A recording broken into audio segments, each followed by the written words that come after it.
This film is purely fictional. Please do not imitate it. Your like and subscribe are the motivation for me to update. Chapter 1 Coincidence Building Blocks. Is it him? Are you asking him? Yes. I heard that he is the only top-level ability user in the country. No. His ability cannot be used. People generally call him the top-level powerless person. Or the last survivor. Why? He wanted to continue asking. Jean Mo thought about this, and felt someone gently patting his shoulder. He slightly opened his squinting eyes, took off his headphones, and saw his classmate pointing to the door. The head teacher, who was rarely seen except for group activities, leaned against the door with a serious face. She waved to Jean Mo and pointed at the bag hanging next to his desk. Jean Mo was stunned and had a bad feeling. He hung the headphones next to the desk, inserted the stylus into the desktop card slot, pressed the button on the front, and the blue light holographic screen was retracted. He walked to the door with the bag. The teacher led him to the corridor outside and whispered to him, "The hospital just contacted you and your uncle was in a car accident." Jean Mo's heart suddenly sank, and he couldn't help but grab his head and muttered, "Why is there another car accident?" Then the teacher put his AI watch into his palm. "The person is in the second hospital, not far from here. You go there immediately. I heard that the injury is not serious." Fortunately, Jean Mo put on the watch. "Okay. I'll go now," the teacher said. "I will help you take leave these days. Be careful on the road." Jean Mo turned around quickly. Although the teacher meant well, the last half of the sentence was really heartbreaking. Although he ran away immediately, he had good hearing and heard the fragmented words. "Another car accident? Oh my God. 3 months ago his parents died in a car accident. He lost his memory. And now his guardian got in a car accident. He is the unlucky one who got into a car accident. There are so many drones now. And they can still get into car accidents.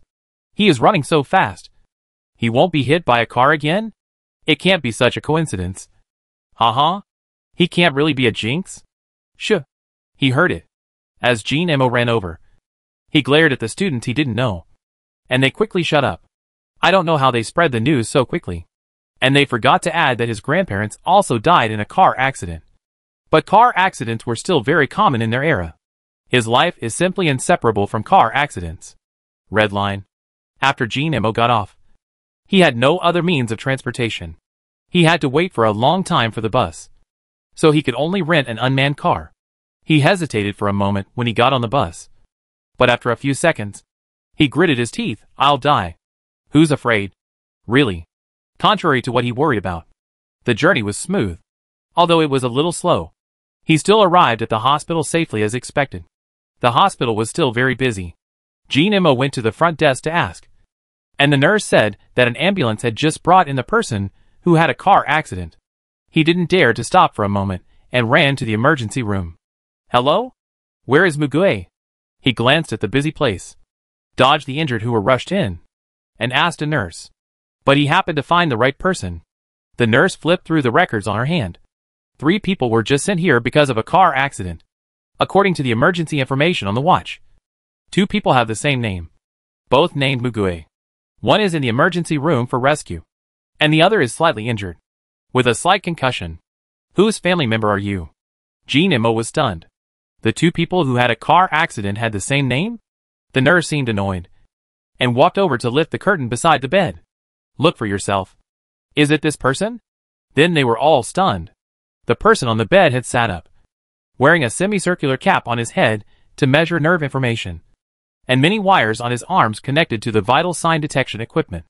The holographic screen beside the bed showed numbers and charts, with real-time 3D simulation of the brain and simulated heart status.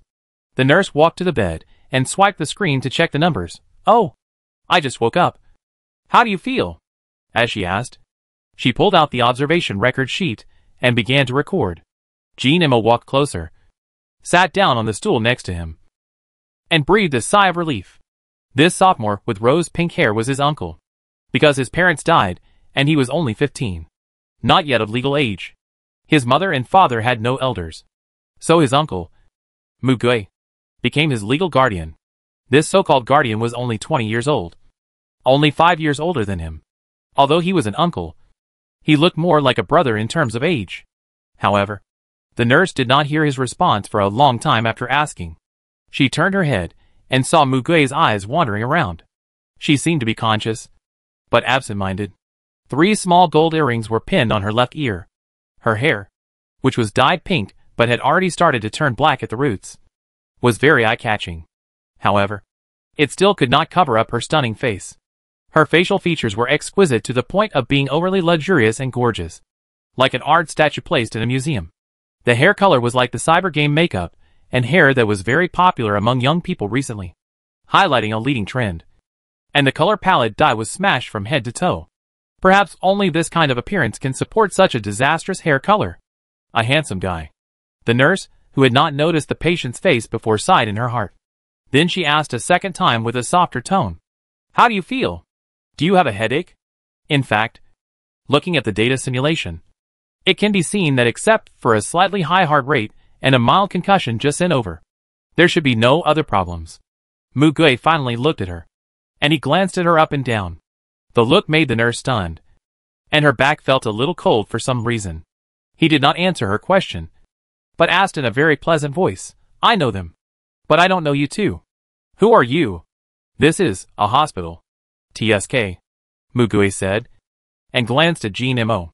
Jean Mo opened his mouth, and seeing that Mugue was fine, his worries were relieved. And he said casually, Who am I? I am your son. The nurse and Mugue looked at him together. The nurse looked at Mugue's age suspiciously. Estimated to be 20 years old. A 20-year-old father, and a 15-year-old son. Of course, in this era of mature in vitro fertilization technology, it is not impossible if you have money. But the age gap is too big. Will it violate the cloning law or artificial fertilization law? Seeing the nurse's increasingly strange eyes, Jean Mo quickly made up. The legal guardian is my uncle. Just a joke. Then Jean Mo saw Mugue coldly and decisively concluded, I don't know you. Jean Mo was really stunned this time, blurting out, You are not amnesiac too? The nurse carefully examined the simulated 3D image of the brain area and said, It doesn't show that the area responsible for memory is compressed or damaged. But I'm not an expert in this area. I'll ask the doctor in charge of you to take a look later. After that, she left. Jean Mo asked in confusion, You really don't recognize me? And who are they you mentioned? Mugue glanced at him lightly, took off the things on his head and arms, and said lightly, You can't see it. Jean Mo? He quickly reached out his hand. Can you take those off? Mugue ignored him, and clicked on the AI watch that he had not taken off. Biometric verification passed. Welcome to use. A lively and vivid girl's voice came out from it. And the three-dimensional image of the AI smart assistant was a ball without any decoration, with only 2 black bean eyes and a flat round ball body like a white dumpling, which was the default initial image of the smart company. Mr. Mugue, congratulations on regaining consciousness. It was detected that you had an accident before. According to the vital signs, the hospital certification was confirmed and the hospital was provided with your identity and name and other information. Mugue interrupted and ordered, Retrieve my facial image. All basic information. Time. Okay. In just 1 second, 3 small information screens overlapped in front of him. Do you want to publicly read the information? No. Okay. Cancel the voice reading. Mugue rolled his eyes and read 10 lines at a glance. March 31st, 2060. Mugue's pupils slightly dilated after scanning this line of time. He asked Jean Mo, Is this time accurate? Jean Mo had been staring at him from the beginning. He said cautiously, If my memory is correct, today is March 31st, 2060. He felt that Mugue was really abnormal today, although he had always been so cold and distant before. Today, how should I put it? He was a little solemn. Uncle, you are not really amnesiac. Are you? Mugue still scanned the information without even looking at him. I remember it very clearly. But I am not your uncle. Jean Mo, ah? Jean Mo wanted to ask more, but 2 people came up behind him, making him stop talking unconsciously. Mr. Mugue. Right. The man was a policeman from the police station in this area. Yes. Mugue stopped what he was doing and leaned against the head of the bed to answer. One of the policemen, Are you okay? Consciousness or something? Mugue showed a polite and friendly smile. I'm fine.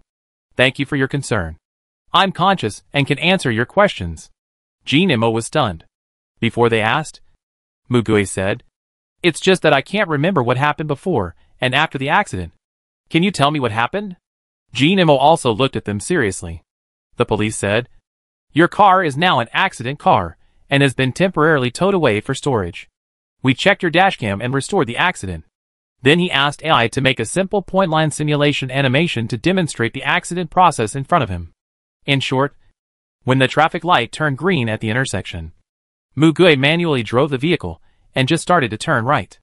A small tram came from the right, because there was a large truck blocking the right side and a blind spot. He did not see the small tram in advance.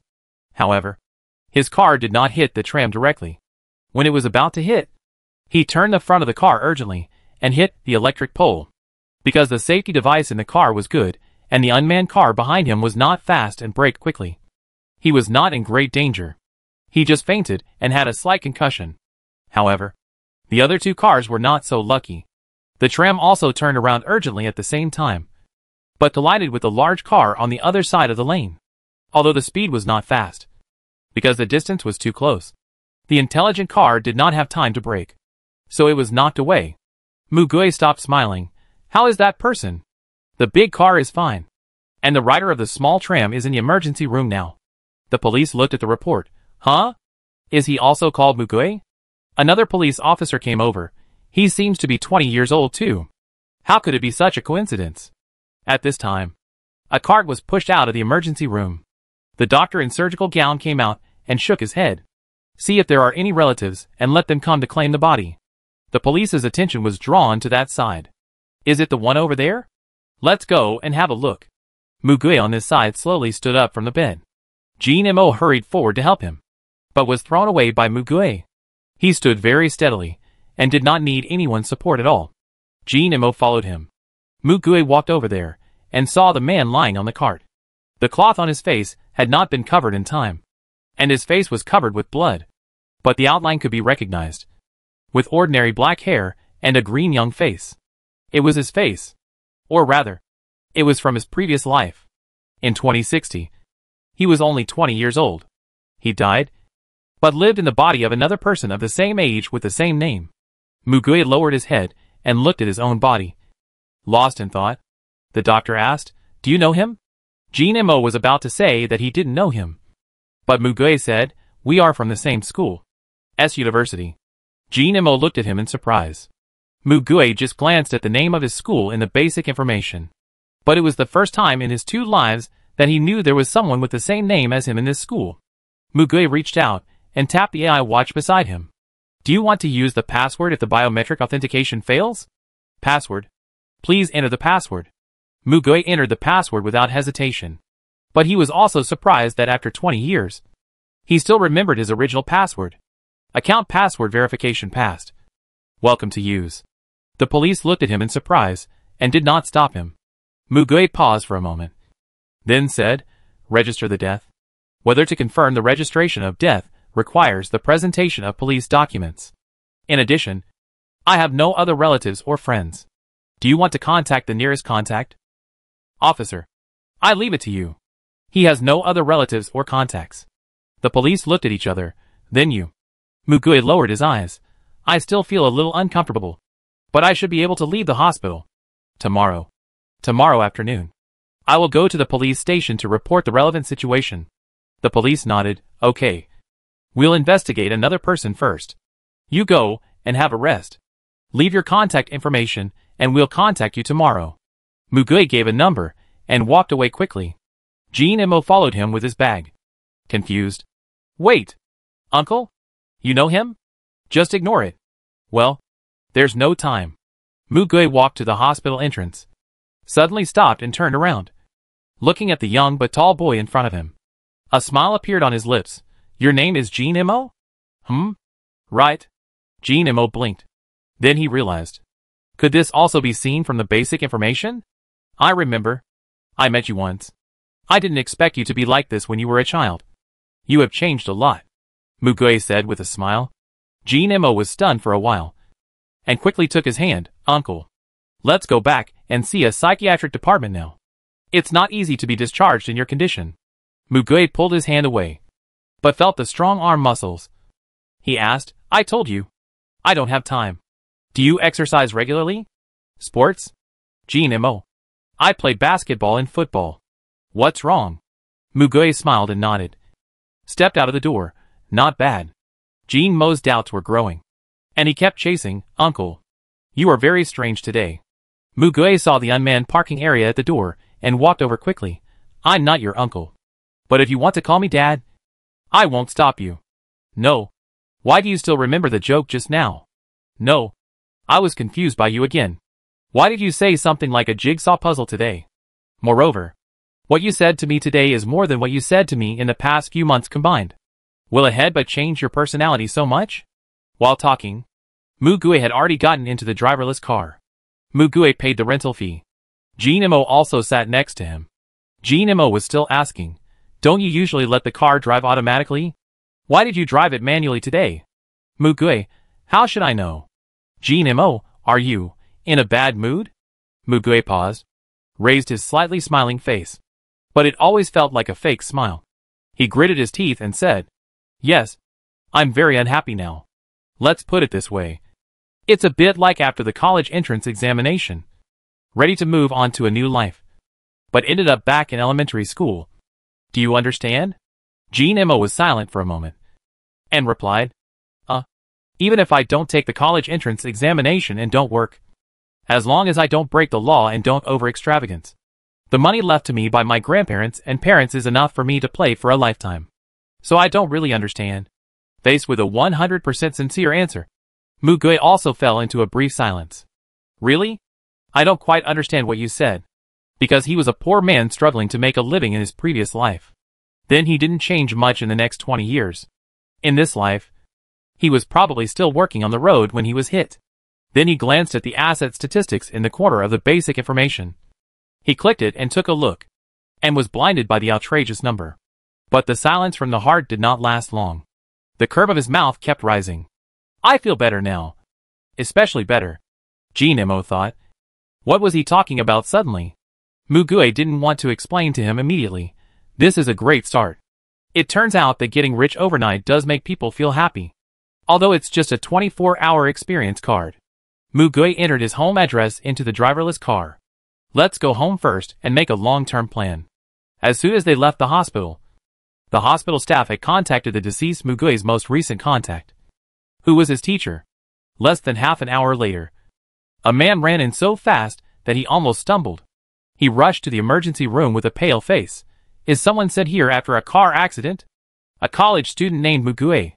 The nurse was about to push the person to the morgue and happened to see this person. Is it the one with pink hair? No. He didn't dye his hair. Strange. That person clearly said he had no friends? She murmured a few words in surprise. And still led the person who came to see the body. The other person seemed to be the deceased's classmate, and was also very young. His face looked very ugly, as if he could not accept his death for a while. Classmate, I am sorry. He should go to jail. Excuse me, who hit him? There were 3 people sent here in the car accident. I don't know, but I just saw another person, with the same name and surname as him, with pink hair, who was just discharged from the hospital. You can ask the police for the details. The nurse thought the student's face was frighteningly gloomy, so she quickly pushed the card away. The police took away the only watch that could prove his identity. In addition to a corpse, Mugue left nothing. The man clenched his fists. Chapter 2: The Last Supper. The time I lost consciousness due to the car accident, and the time I woke up. Accurate to the minute. Basically, every iWatch has a basic health maintenance function that monitors the wearer's body data in real time. And the emergency reminder information is set to a mode that cannot be turned off. The time you lost consciousness due to the collision was 11 o'clock on March 31st, 2060. The time you woke up was 1400 hours on March 31st, 2060. Mugue's eyes flashed with strangeness. And he whispered, if it is the time of losing consciousness, then it is exactly 24 hours. Too many coincidences. Jin Mo, why do you ask this? 24 hours? What does coincidence mean? Mugue turned off the time, called up the nearby map, and was still looking up information, saying, I don't believe that so many coincidences are stacked up in one day, and continuous coincidences put together must be inevitable. Jin Mo had 3 question marks above his head? Uncle, can you explain it to me? Please? At this time, the driverless car made a beeping sound. You have arrived at your destination safely. Welcome to ride next time. Mugue smiled and opened the door to go out. Don't worry. We still have a lot to do. His words stopped abruptly. Jean Mo squeezed out from between his back and the car door. What's wrong? Don't want to go in? Mugue. Did I enter the address wrong? Jean Mo looked at it. No. You haven't forgotten how to open the door. Have you? Mugue had never lived a rich life before. This house is as big as the small basketball court of his university. Just from the appearance, you can see the design sense of the fashion trend in the past decade. The house is fully automated. When he arrives at the door, it automatically scans his whole body. Home AI even reminds you warmly. The electric heating has been turned on. You can take a bath in 10 minutes. Jean Mo lay on the sofa as soon as he entered. Mugue turned on his watch. In these 21 hours, is there any way to spread the news as widely as possible within 1 hour? Jean Mo thought for a moment. 21 hours. Time is a bit tight. Buy a virtual network for hot news notifications for the entire network channel. It seems that only disaster information such as earthquakes can be included in the emergency notification. Otherwise, let the virtual network anchor with a large number of fans spread the news. But why are you asking this? Mugue roughly scanned the decision-making plan given by AI, and finally determined that what Jean Mo said was the most practical. At present, the integrated virtual network connects all AI watches and the network of the fully submerged virtual game terminal. Messages and live broadcasts should be visible, depending on the strength of the dissemination. Of course, some people will turn off the notification bar. Mugue rested his hands on the back of the sofa where Jean Mo was lying, looked down at him, and smiled. You young people should often browse the internet. Right? Do you know which anchor has the most fans? Jean Mo subconsciously retorted. You are only 5 years older than me. He immediately frowned in confusion. Why are you asking this? Can't you find it too? Mugue patted his shoulder and sat down beside him. Jean Mo changed his posture and sat up with a pillow. Mugue took out a preliminary list and placed it in front of the two of them. Simple numbers can't represent everything. Jean Mo looked at these anchors with tens of millions, or even hundreds of millions of fans, and thought for a while. It depends on stickiness. There are many content quality is indeed not good. Most of the fans are bought. But some of the recorded videos and live broadcast content are really good and can easily become popular. Mugue pointed at the list. Pick one. Jean Mo was in a dilemma.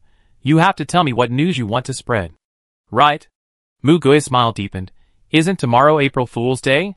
I think a disaster prophecy story setting full of realistic details will be very attractive. Jean Mo, aw? Mugue, anyway. Pick a few and submit them. Not everyone will be happy to accept them. Although Jean Mo didn't know what he was talking about, he still pointed out the candidates he thought were good. What will you do if they don't accept it? Add more money? Ah. As an advertiser, as long as you offer a price that he can't refuse, there should always be someone who will accept it. Will you be considered a liar? Then they deserve not to earn this money. If you have the guts, you can call the police. We haven't done anything illegal. Mugue contacted everyone on the list and then opened the notepad. He thought for a moment, as if he was organizing his words. Jean Mo looked at his increasingly serious expression and did not dare to speak for a moment. After a while, Mugue opened her mouth. What I am going to say is true and will happen soon. It will only take a short time to be verified. On April 1st, 2060, a global disaster will occur. Jean Mo listened to what he said, slowly widened his eyes, and finally was really dumbfounded. He wanted to interrupt him, but couldn't bear it. Although Mugue spoke at a moderate speed, his speech was clear and logical, without any punctuation or typos, and all the language was instantly converted and corrected by AI into a manuscript. The content was concise, and every word and sentence was key information. The main thing was that the details were so rich that even Jean Mo couldn't help but believe it several times. The content was very long. It took Mugue almost 20 minutes to finish reading. He finally corrected the typos and grammatical errors in the manuscript. After doing this, he turned to Jean Mo. Take a look. Is there anything missing? Jean Mo's body had unconsciously sat up straight at this time. He opened and closed his mouth. And finally he said, This? Did you make it up? Fuck. Mugue looked at her with a look of as expected and smiled. Well, no one will believe it. But it's good this way. Mugui's eyes returned to the chat history. And a host replied, Nightingale, is it a story about disasters? Zombies were natural disasters? Mugui smiled and replied, global biological mutation. Gnmo came over to see. You reply with your own account? No. I bought a virtual account and transferred it to several regions. Mugui continued to chat. I sent the copy. A few minutes after the copy was sent, the other party replied, Nightingale, very exciting. Mugui smiled slightly and took the bait. Gnmo watched from the side as his uncle, who used to be almost expressionless, showed a smile that he would never show before. No matter how you look at it, it has a foxy taste. Rose, this is a half payment deposit. Please tell me the bank card number, and I will transfer it first. The live broadcast will start before 10 noon tomorrow. The live broadcast format is up to you to plan and spread as widely as possible. The more popular it is, the more I will pay you later. Nightingale, 10 o'clock? Isn't this a bit too hasty? Rose, the money will be doubled. If it's more, I will find someone else. Nightingale, boss, you must watch the Birds live broadcast on time at 10 o'clock tomorrow. Rose, if you can't do it or something delays you, please remember to contact me as soon as possible. If you breach the contract at the appointed time, I will pursue legal responsibility. Nightingale, that's not necessary. Boss, I have so many fans anyway. I won't run away if I accept it. Besides, you are so generous. I will push it to you even if I have something to do. Blow a kiss, dynamic virtual action. Mugui tilted her head and dodged the flying virtual lips without changing her expression. It's settled. I look forward to your live broadcast. Gnmo pondered. It was obviously his uncle who paid the money, and it was not illegal. But why did it look so much like a scam? Mugui got up and walked around the room, changed into a casual white sportswear and asked, Is the nearest mall Hongwake Mall? Yeah. You were checking this in the car? When is the busiest time? Gnmo still didn't know why he asked these irrelevant questions. But he answered honestly, generally speaking, the mall is busiest from 7 to 9 p.m. Today is Wednesday, and it seems that many stores are doing activities. So there will be more people. That's good. Mugui had already arrived at the door and turned to wave at him. Let's go. We're going to the mall. We need to buy a lot of things. Ah? Gnmo jumped up. Why do you do whatever you want? If you want to go to the mall, you could have prepared the content on the driverless car and then went directly to the mall. The driverless car has the company's surveillance cameras. If someone reports it in advance as spreading rumors, it will be a disaster. The possibility is like a meteorite falling from the sky. The probability of a meteorite falling is much higher, Mugui said in a matter-of-fact tone. Gnmo was getting more and more confused. So, before leaving, he asked the original question again, Uncle, what do you want to do? Mugui turned around and saw a garage below. Is there another car? Gnmo also remembered that this was the car that Mugui said he'd bought before because the color was not good looking. There was nothing wrong with it, and the performance was also very good. So he kept it in the garage. That's great. I don't have to rent a car anymore. By the way, do you know where the car keys are? In the end, he still didn't answer his question, and Gnmo said angrily, in the safe next to the car. Mugui used biometric information to open the safe door and drove off in his nice car. After arriving at the mall, Mugui really took Gnmo shopping, and he led Gnmo directly to the food area. Which store is the best? Recommend one. I'll treat you. Gnmo walked in front of him unhappily and led the way. Does it make a difference? He asked again. When did you tell me? I've asked you so many times. Mugui glanced at the porridge shop next to him. This one looks good. Then he turned his foot straight over. Gnmo quickly dragged him to the opposite side. That restaurant is expensive and unpalatable. It doesn't matter if it's expensive. The key is that it's too unpalatable. And who eats porridge and fried buns at night? Mugui obediently strolled into the restaurant he recommended. Oh, okay. It can't be unpalatable. We want to have a good meal. Why? After all, this is the last meal. Ah? What unlucky words. Order your favorite food. Don't worry about the price and quantity. Nonsense. They sat down face to face, and Gnmo asked for the menu to show Mugui.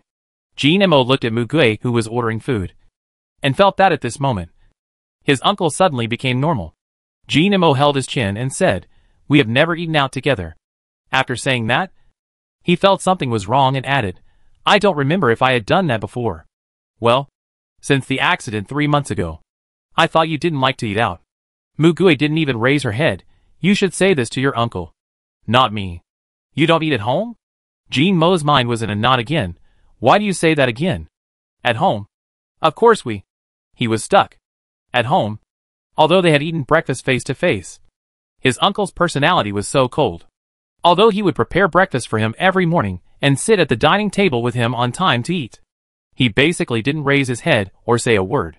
After eating, he would wash his own dishes and then either go to class or stay in the studio.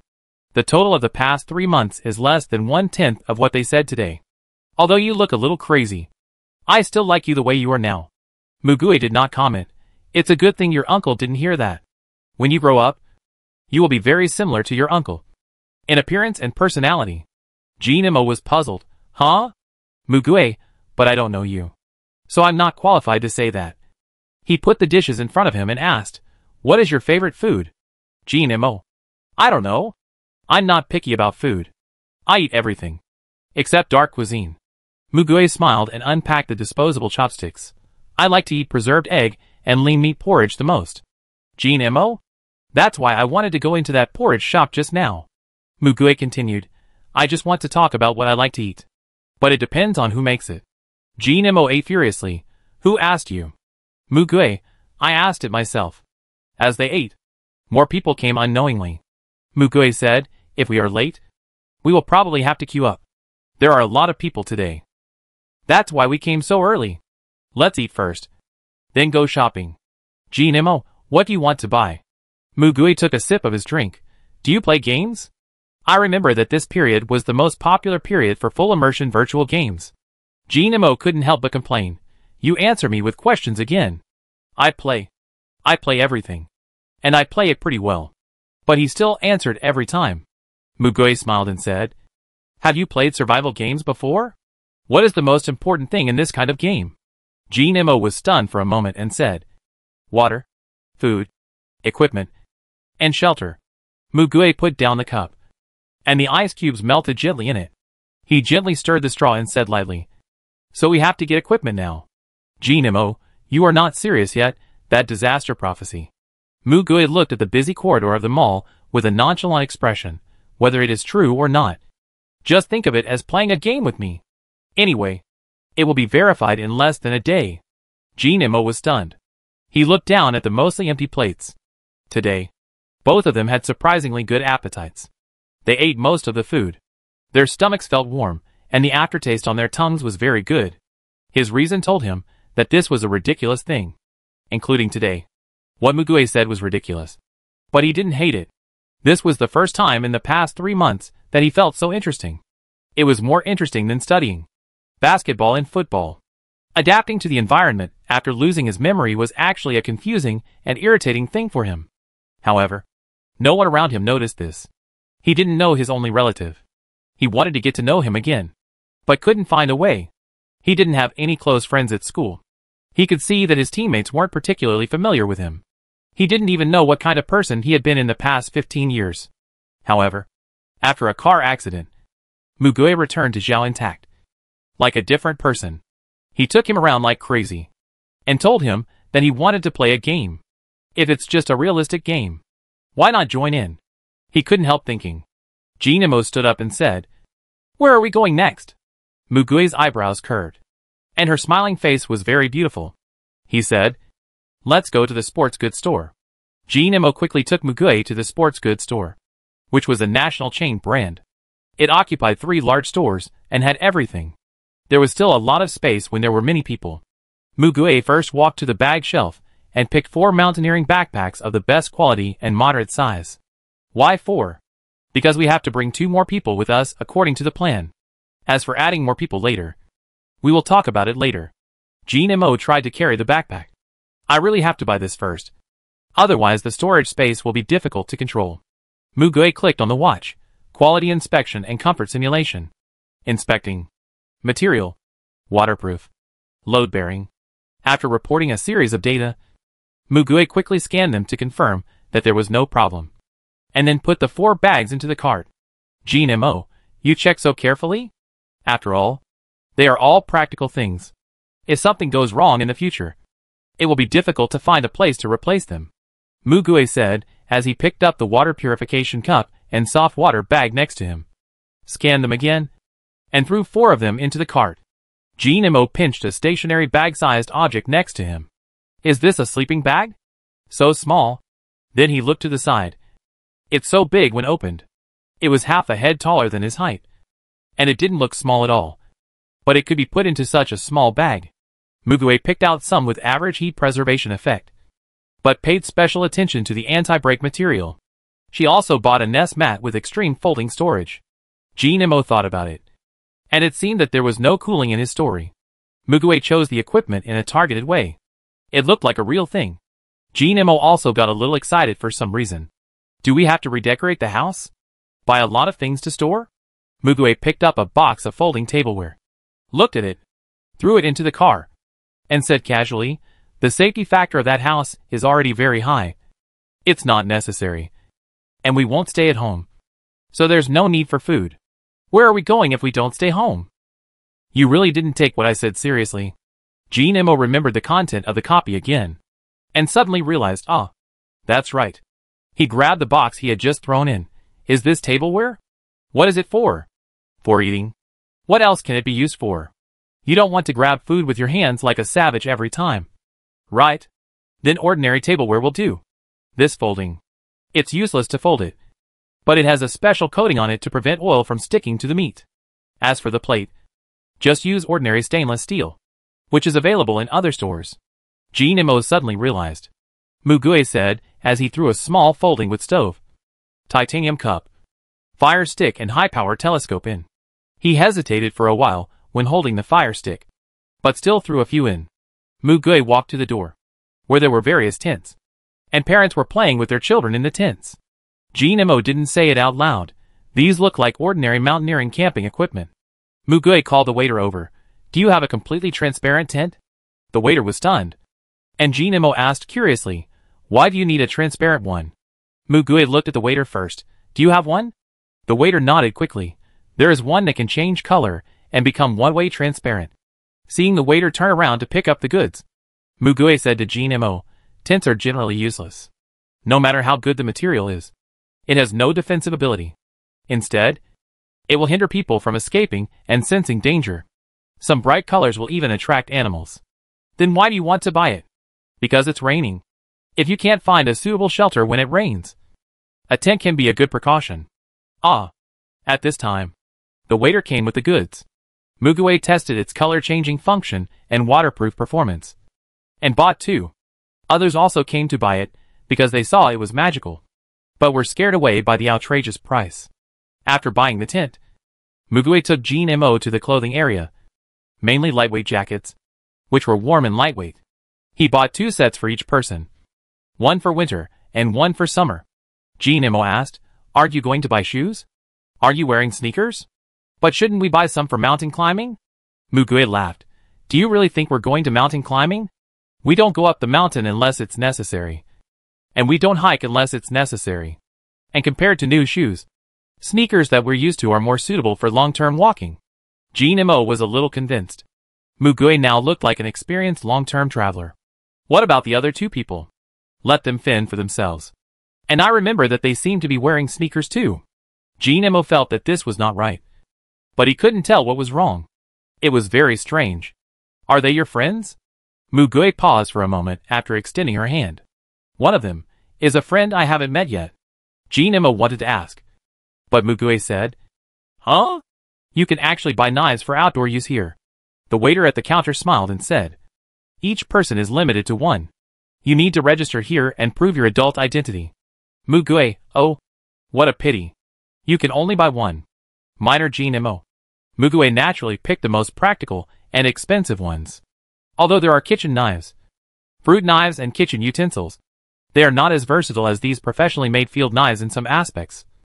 And unlike the former, the latter will not be so easy to find in the future.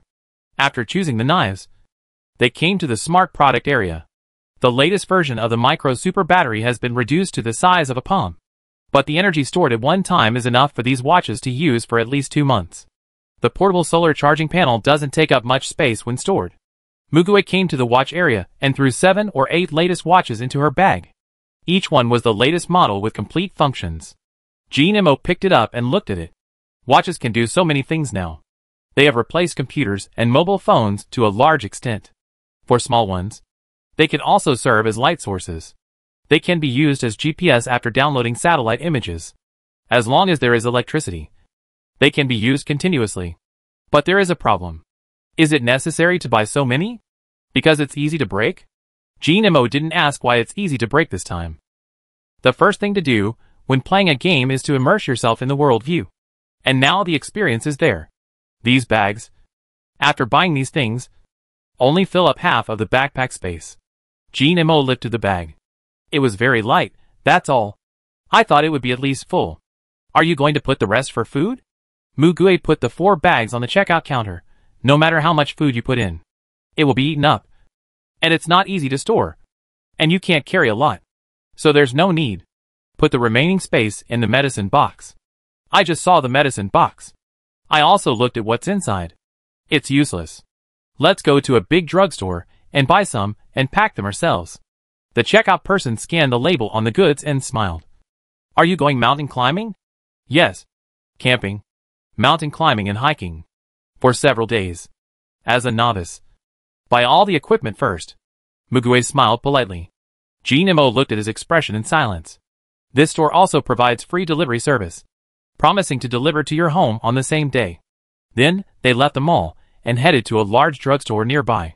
Mugue was scanning things quickly inside. Imo followed behind with a small box to receive them.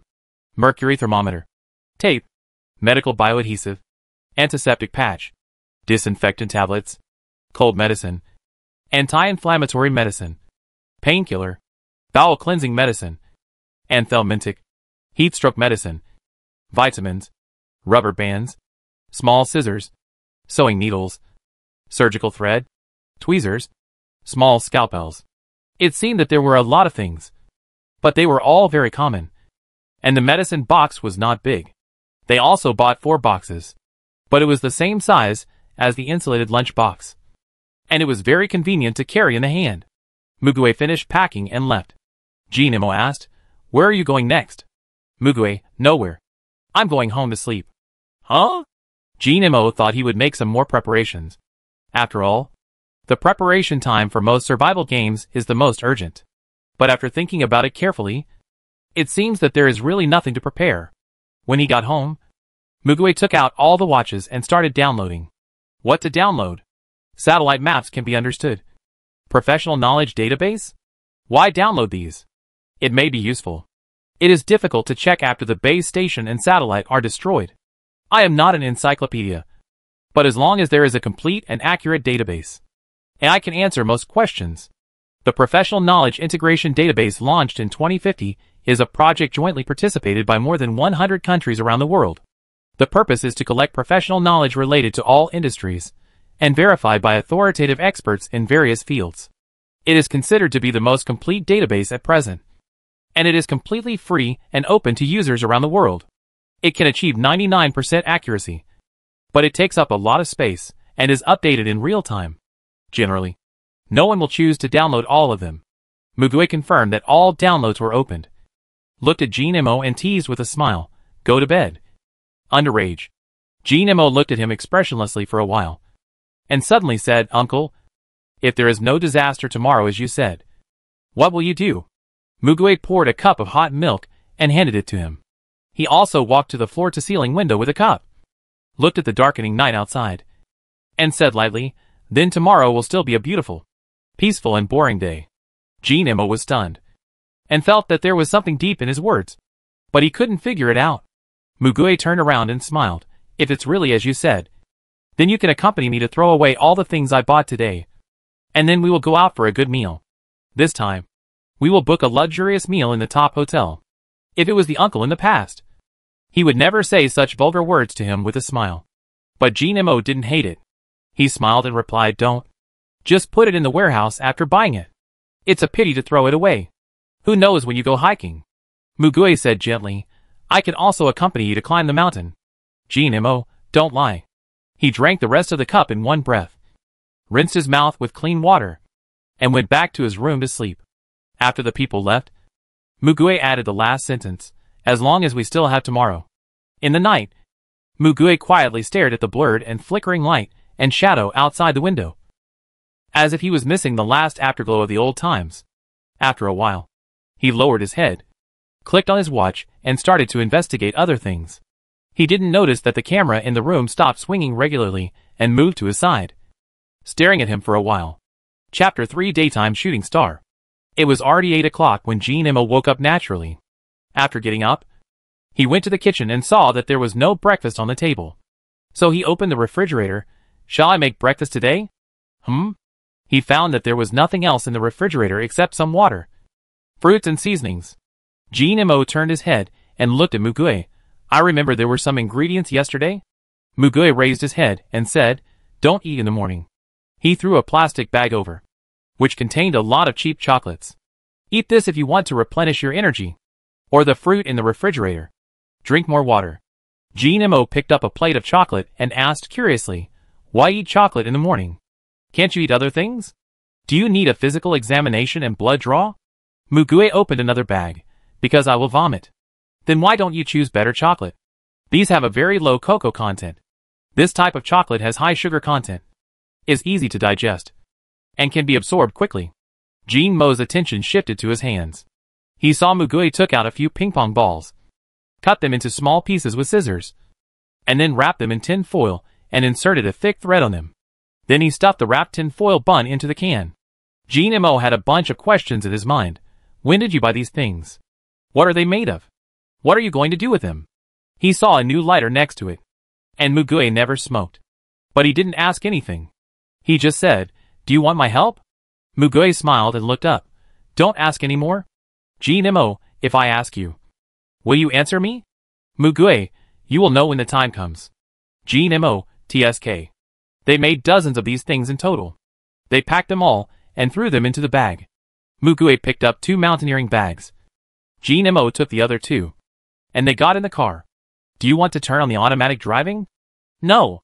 Jin-mo quickly stopped him. Uncle, you forgot that you just had a car accident. Let the intelligent automatic driving. Mugue smiled and put down the handbrake. It's okay. I'm a good driver. Jin-mo. Of course, it was just a false alarm. As he said, his driving skills were very good, and the 2 arrived safely at their destination, Mugue's own college, S University. This was Jin-mo's first time to his uncle's school. Well, the first time in 3 months. Mugue took Jin-mo to the playground and handed him 4 bags. Wait here. Don't move. I don't want to use the missing person broadcast to find you when I come back. How old do you think I am? Jin-mo cursed. Get out and come back. Mugue smiled and walked away. In the center of the playground is an artificial lawn for playing football. Jin-mo can still see the university football team training. He is bored and just watches them play. The weather is just right today. There are teachers flying kites with their children on the track. The various sounds on the playground are mixed together, and it is very noisy. But Jin-mo sees peace and tranquility in it. As he watched, he suddenly thought, what if a disaster really comes? What will these people do? In his mind, he recalled several PV scenes from the apocalyptic survival games he had played. Finally, he remembered what Mugue said last night. Then tomorrow will be a beautiful, peaceful and boring day. Jin-mo was stunned. After a while, he slapped himself reflexively, felt the pain, exhaled and muttered to himself, what are you thinking? Do you take this seriously? Maybe today, after the April Fool's Day game, they will still return to that boring daily life. But he thought, he would have someone to joke around with regardless of status. March 31st at night. Orange Blossom Chat Group. Mugue found the big group of the 2059 class of S University, and found the second-year graduate student of the Department of Biology from the people who wrote notes about their college and class. Hello? I am Mugue, a sophomore student of Multimedia Art Design, and I want to find Qingjian, a second-year graduate student of genetics in your department. Oh, I know you. The school hunk of the art college. I often see your name on the confession wall. Mugue? Smile emoji. Then does anyone know Qingjian's major course schedule? And his tutor's name? I'm going to see him tomorrow.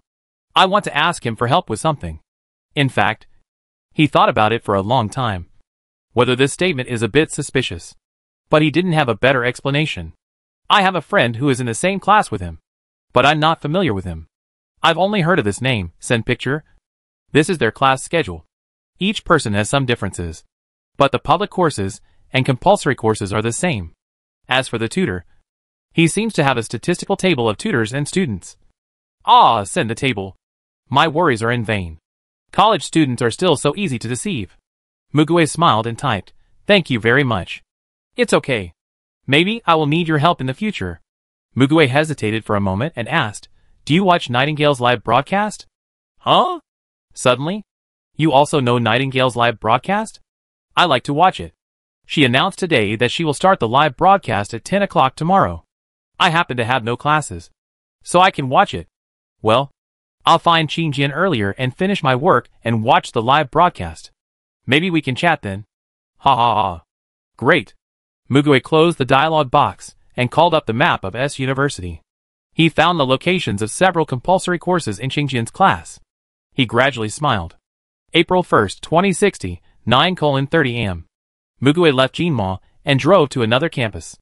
The South Campus and the North Campus are separated by a small block. He found Qingjian's class. It was just the end of the first class, and students were pouring out of the classroom. Mugue stood by the door for a while, his eyes calmly scanning the crowd. More and more people were secretly looking at him, but he didn't care at all. Finally, he found the target person in the crowd. Qingjian? He went up and patted the man on the shoulder. The male college student wearing a light blue shirt, light brown trousers, and white sneakers raised his head, revealing a pair of heterochromatic pupils. One blue on the left and one gray on the right, under the heavy black glasses frame. This is his most obvious feature. He would not make a mistake. Mugue smiled subconsciously. If people who are familiar with him know. This is a smile that hides his gnashing teeth. When he smiles like this, it often means that he is very angry with this person. But he can't do anything about it for the time being. After all, he is a very vengeful person. Mugue called out again, "Qingjian." Right? This time it was more friendly. Qingjian looked at him in confusion and pushed his glasses. "Who are you?" "Sorry. Mugue waved his hand. "We don't know each other." "Don't mind. Just now, Teacher Chen asked me to find you and take you to the number 11 teaching building in the North Campus. He said he has something urgent to find you and wants you to go there immediately. You should have no classes next." Qingjian was stunned for a moment. "Teacher Chen? You mean Professor Chen Yuanwen? But I have to do an experiment later." Mugue lowered her head and pretended to check the time displayed on her watch. He is probably very busy. When you go there later, he should still be teaching other students. If you contact him now, he probably won't see it. He said he would talk to you during a break after class. He contacted me in advance and asked me to take you there. He gave me your class schedule and asked me to come here to find you. You are not familiar with the roads in the North Campus. Right? I'll take you there directly. I have a public class in Building 11. In order to avoid being suspected of trafficking, he gave him his ID and student ID. Qingjian was dragged into the car by Mugue. It'll be there in 2 minutes. Mugue took Qingjian directly to the playground in front of Building 11 and put him next to Jean Mo. Qingjian? Jean Mo? Qingjian looked around blankly and saw the building with the number 11 on it.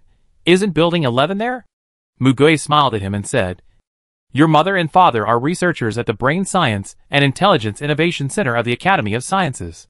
You told others that your heterochromia iritum was congenital, but it was caused by you playing on the beach as a child and accidentally hitting your head on the rocks.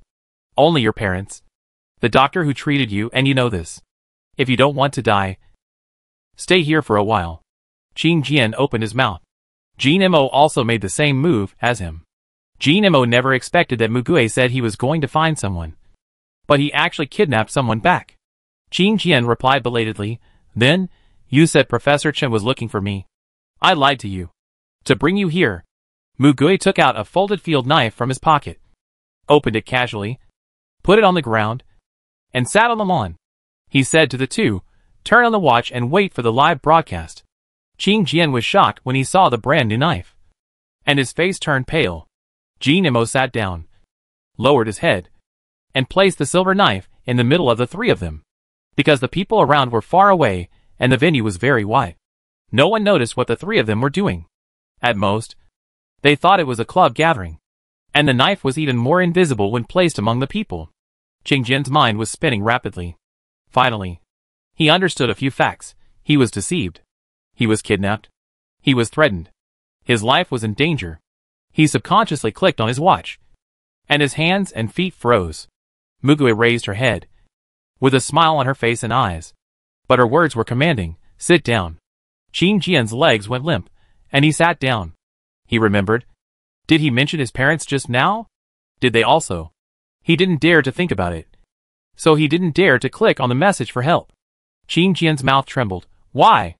Mugue tapped the blade twice with her fingers and smiled at him. Shut up and open Nightingale's live broadcast room. And wait for the live broadcast to start. Jean Emma watched from the side. Although he was not the one being threatened, cold sweat ran down his back. Retract the preface.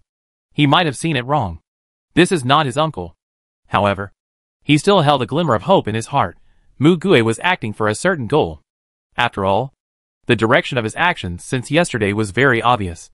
For what? The end of the world? Jean Mo's forehead was covered with more cold sweat. Soon, the time turned to 10 o'clock. As soon as the scheduled time arrived, the virtual three-dimensional image of Nightingale was projected from the watch. Inexplicably, Jean Mo's heart began to beat wildly. After taking off the mask, the face still wore a mask with beautiful feathers. Nightingale stepped back and sat on a high stool. Hello? Good morning? Happy April Fool's Day. Family, what is the indispensable program for April Fool's Day? Of course. Interesting stories. Okay, I know another boss said it was a rumor. Can telling a story be called a rumor?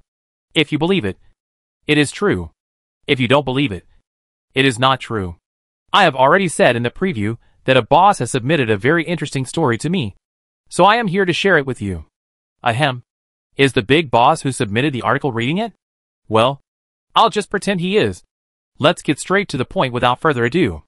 It's nothing more than the same old stuff. The novelty of April Fool's Day has been played out. What else can be done?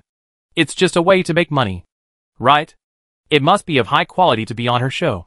After scrolling through the message bubbles for a while, Nightingale changed her voice, which was a magnetic voice. She changed her image just now and said seriously, next, I will start to report what will happen in the future. On April 1st, 2060, a global disaster will occur. At 11 o'clock, look up and you will see millions of meteors. Meteors? Are they meteorites falling from the sky? Not meteorites? Ha ha ha. You are getting more and more ridiculous. Don't you only have 1 hour to verify it? I want to see if it will come true. The anchor is having a daily accident. You can make up anything because it's April Fool's Day. Right? However, after he started the live broadcast, the number of people watching the live broadcast increased rapidly. In just over 10 minutes, the number of people watching the live broadcast exceeded 1 million. After the initial shock, Qing Jian was also attracted by the live broadcast content, and his pupils trembled. Jean Mo had already listened to the content once and felt that it was unoriginal. He quietly approached Mugue and asked, Did you do something else? It is common for this anchor to attract hundreds of thousands of viewers for a long time, but it is really rare to break through 1 million in such a short time. Mugue did not speak. In fact, he bought a few live broadcast notification advertising spaces for popular full-dive virtual games last night, starting at 10 o'clock and lasting for 20 minutes. With a bluffing and eye-catching title, this effect is within expectations. From the game, why do you want to predict the end of the world? 2012 has been half a century. April Fool's Day is a must-see. Ha ha ha. Happy. The logic of this is quite smooth. Except that it is not true. It is all good. In addition to telling stories, the host will also read comments while telling stories. When they ask questions, she will answer them with the content in the copy, and answer them fluently. The storyteller adheres to the principle of how can I make others believe if I don't believe it. And she perfectly presents this point. Mugue raised his lips. He made the right choice. Take a look. You will win if you listen. You will not suffer any loss if you listen. You will not be fooled if you listen. You can save your life if you listen. Well, the recording is being cut. The copywriting is all here. Oh! The class representative has pointed out the key points with signs. Students who didn't listen in front can look over there. A virtual image of a bird suit ran to the front holding a sign. There is a sign on his head saying early bug. He is probably a die-hard fan. Nightingale finished what he was supposed to say and started chatting with the audience. Then my mission is complete. Let's chat casually and witness the arrival of the disaster. Well, there is still half an hour. Me? Of course I believe it. I'm ready for everything. Seeing this, Mugue turned off the live broadcast. Jean Jian and Jean Mo looked up at him. Mugue put the knife in Jean Mo's hand and said to Jean Mo, "Watch him and don't let him run away. I'll be back soon." Jean Mo held the knife. His jaw almost dropped to the ground. Jean Jian stared at him with wide eyes. Jean Mo waved his hand quickly. "I'm not in the same group with him." Mugue turned and ran away. However, Jean Jian had regained his sanity from the initial panic. He felt that he should run away, but his intuition beyond reason gave him an inexplicable premonition. So he stood still. What did she say just now? There will be a meteor at 11 o'clock. It is now 10:30. That means the result will be known in half an hour. When Mugue ran away, he took the can of tin-foil buns and the lighter that he had sealed. He bypassed the nearest teaching building number 11, rode on the rented bicycle, ran into every teaching building in the North Campus at the fastest speed, and finally returned to Building 11. This campus is not small, but it only takes 10 minutes to visit all the teaching buildings by bike. He checked the time, ran up to Building 11, and went straight to classroom 305. He opened a crack from the back door and spotted the person he was looking for. He took advantage of the gap when the teacher turned to the blackboard, slipped in, and sat behind the student sitting in the back row. He patted his shoulder and whispered in his ear, "Feng Boming." The other person turned his head, and his pupils, which were amber in the sunlight, were particularly clear at this time. "Who are you?" Mugue leaned close to his ear. "Your parents are in trouble, and the teacher asked me to call you." Feng Boming stood up immediately. The other student's attention was instantly attracted to the two of them. Mugue grabbed his hand. "Let's go." Feng Boming followed him out immediately. But he had only taken a few steps out of the door. Mugue let go of his hand, took out a few cans, banged the lighter to light the fuse wrapped in tin foil, and threw it into the trash can. Feng Boming looked at his behavior in confusion. But the next second his expression turned into horror. There was a slight explosion in the trash can, and a cloud of thick smoke rolled up. Mugue leaned against the wall, did not touch the things in the fire cabinet, but rang the fire alarm bell fiercely. "Smoke and fire detected. Please organize students to evacuate immediately." "What?" The students in the classroom listened to the sound in confusion. Ding-ling-ling-ling. The bell rang. The school was newly built 30 years ago, and the teaching building was equipped with an automatic fire extinguishing device, which was activated immediately. There was a spray of rain in the corridor, but the source of the thick fog was not immediately eliminated. Mugue threw a few more homemade smoke bombs, and then dragged Feng Boming down without saying anything. At this time, the students who looked out of the window finally realized that something was wrong, and they all stood up and ran out. The teacher shouted loudly, "Don't panic. Evacuate in an orderly manner." Mugue ran to the next floor and did the same. The smoke bomb itself is not very harmful. It just looks scary, but it is enough to make people in the entire teaching building evacuate quickly. Feng Boming didn't react for a while, and he was led downstairs by him. "What are you doing?" He shook his hand away in disbelief. Mugue smiled and said, "It's a fire. We need to evacuate urgently. Let's go to a safe place." "Feng Boming, you did it." Mugue still smiled. "Yes. I lied to you. I'm sorry. Your parents are fine. Go over there and wait. I'll tell you the reason later. That was just a smoke bomb. It won't cause any harm. Believe me this time." "Okay." "Wow. Only a fool would believe it." Mugue heard this, but no one could hear it except himself. Yes. Who would believe someone who lied to them the first time they met? Feng Boming hesitated for a moment, looked at the harmless smoke and spraying rain mist, and actually went to the place where Mugue pointed. He thought that people who really wanted to set a fire would not sound the alarm. "The fool is here." Mugue ignored the voice in his ear without changing his expression. Students who were seeking refuge continued to pour out from the door of the teaching building. The situation suddenly became chaotic. Mugue stood there, waiting for everyone to come down, and confirmed that there was no one in the teaching building, and then ran towards Jean Mo. Jean Mo saw a handsome blond man slowly approaching. He still had a confused expression on his face. He knew that this man must have been brought here by Mugui. The blond handsome man and Qing Jian and Jean Mo looked at each other. Qing Jian, were you also deceived? Jean Mo had already put away the knife in his hand. Feng Boming scratched his hair. He said he would explain to me and asked me to wait here. Qing Jian wanted to cry, but had no tears. Do you believe it now? Feng Boming smiled awkwardly.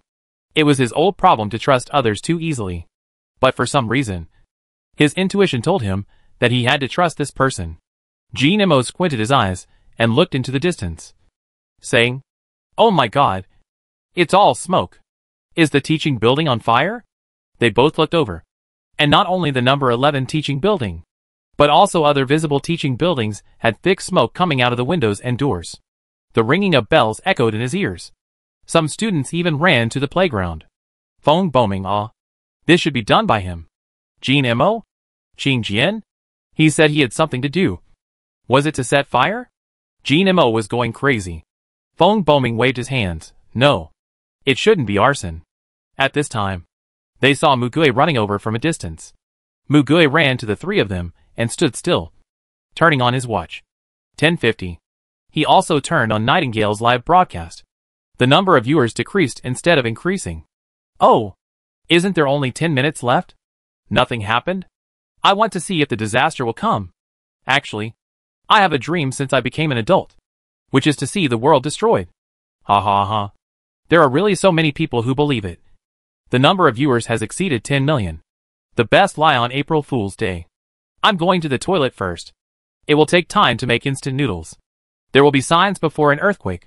Qing Jian took a breath and felt like an idiot. I really can't keep up with you any longer. As he said that, he turned around and was about to leave. Mugui ignored him and just murmured, "It should be almost time." Woo woo woo. The whole city was filled with a very familiar yet unfamiliar alarm sound. The signal was like a tragic and sad wail. The live broadcast room was silent for a while. 6 seconds. The sound gradually weakened in the last 1 or 2 seconds. After another 6 seconds, the alarm sounded again. What is this sound? Alarm? Isn't today a Memorial Day? Why? Does anyone know? I have it here too. I have it here too. Fuck. The whole city is making this sound. The addresses are all different. It's all over the country. This is. Finally someone remembered the prophecy that was read before. At nearly 11 o'clock, air defense sirens will sound in countries around the world. Because satellites of various countries have detected in advance that something is attracted by the Earth's gravity and falls into the Earth's atmosphere. But the alarm and notification are too late. Qing Jian was also stopped by the alarm. Beep. Beep. The AI watches of the 4 people rang with urgent notification bells and red lights. Beep. Beep. It's not just the 4 of them. The watches of all the people on the playground made this sound. Jean Mo swallowed and lowered his head. Attention! It's not an air raid by another country. An unknown celestial body suddenly appeared within the Earth's gravitational field. There are many, small size, people who hear the air defense alarm. Please immediately find a nearby civil air defense project to take shelter. The predicted time of falling to the ground is less than 10 minutes. If there is no air defense project nearby, please find an open area nearby to hide. A relatively rare, urgent, and emotional human voice recording reminder sound. National control. Mandatory reception information. It can be seen that the situation has reached a critical point. The alarm continues. 6 seconds of beeping. 6 seconds of pause. This cycle continues. The mandatory notification of the AI watch keeps repeating. It's true. It's true. Am I going to witness history? Fuck. Run away. Nightingale got up and went to the window to watch and came back to cut off the live broadcast. The alarm signal cycled 15 times in 3 minutes and ended. But it did not stop. After a 1-minute interval, another cycle began. And it was not a signal to cancel the alarm. It was just repeating in vain. The warning on the AI watch did not stop either. Mugui raised his head. Beside him, Feng Boming, Jean Mo, and Qing Jian also raised their heads. They can see it clearly. The red dots are magnified in the sight. At first, only 1 or 2 can be seen. Although the weather is good today, the clouds are thick and high, like beautiful cotton candy. In the blink of an eye, they are painted with different levels of red. The change is as fast as falling into a dream. But the thick clouds are quickly and cruelly torn apart. The red dots of light spread densely in the vast blue sky. In the pupils of countless people. The red fireball. It grows at a speed visible to the naked eye. They could even hear the sound of the object rubbing against the air. Falling from the sky first. The deafening sound drowned out the alarm and bell. That scene was a grand daytime meteor shower. Jean Mo hurriedly let out the adrenaline in his body. And reached out to grab the collar of his chest. As if this would calm his heartbeat. Feng Boming was stunned. Qing Jian still looked at the sky in disbelief. How could this be true? It couldn't be true. In the last second, they were still living a normal life. In the next second, a disaster is coming? Everyone on the playground had the same idea. Rather than panicking, they didn't know what they should do now. They haven't yet pulled themselves out of the peaceful reality. Qing Jian raised his hand and slapped himself. It hurt. He subconsciously looked at Mugui. Then he found that Jean Mo and Feng Boming were also looking at him. Mugui smiled at them. Qing Jian felt that there was an indescribable sadness and bitterness in his smile. Was that mourning for the dying in advance? But he didn't waste time. Looking up was only a moment. Mugui picked up the backpack, ran past the three of them, patted them heavily on the back, and shouted, "Take it. Now! Run!" Jean Mo, Qing Jian, and Feng Boming were all in a state of panic. They were awakened by the sudden slap. They did what Mugui said unconsciously. They each held a bag in their hands and ran in the direction he was running. The three of them followed him. Then everyone on the playground also began to flee in panic. But the difference was that they had no destination. Ah! No! Help! Where are we going? Where is the air raid shelter? I don't want to die. Mugui led the three of them to the lake blue iron box on the playground, where the high jump mats were stored. The last time he ran through this playground, he remembered that the box was not smashed. He had already pried open the box in advance, leaving a gap for a person to get in. He let the other three people squeeze in with their bags first, and finally stayed outside to see what was going on. Jean Mo shouted to him, "Uncle, come in quickly." The small space seemed to bring them some comfort, and they unconsciously believed that this place could protect their safety. But if Mugui hadn't known that the iron box was not smashed, it would be safer in the open space. People can't hide in a closed place under such circumstances. There is nowhere for people to escape. Mugui calmly made a silent gesture to Jean Mo. Jean Mo could only shrink back. Among the crowd that was fleeing in panic, only Mugui stood there quietly. Boom! Boom boom boom! Bang! Bang! 1, 2, hundreds, randomly falling to the ground, ignoring any obstacles. Like the wrath of the gods.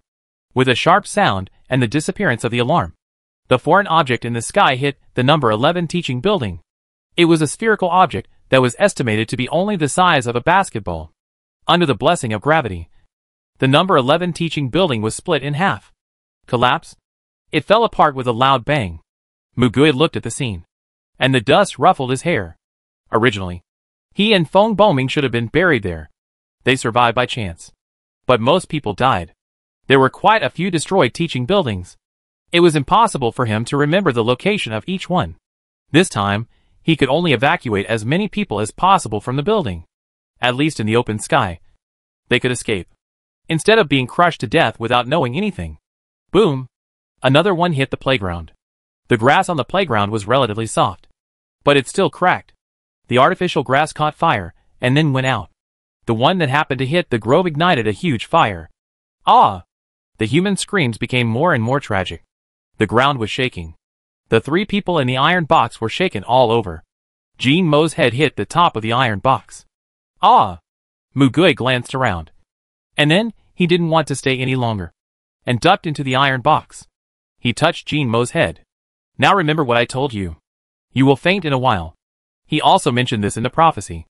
Before you faint, you will feel so uncomfortable that you want to die. Of course, he didn't say this. After waking up, you will gain superpowers.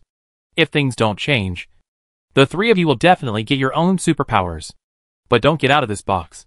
No matter what happens outside, you must wait for me to wake up first. Qing Jian subconsciously asked, "How do you know we?" Mugui smiled slightly. "What do you think?" Jean Mo stared at Mugui's smile. The heavy bombing sounded a symphony in his ears. He finally realized that the peaceful world of the past was completely gone at this moment. Chapter 4 Rays of Light. The iron box was only open to a gap through which one could see outside. Nemo saw the tragic scene outside through this gap.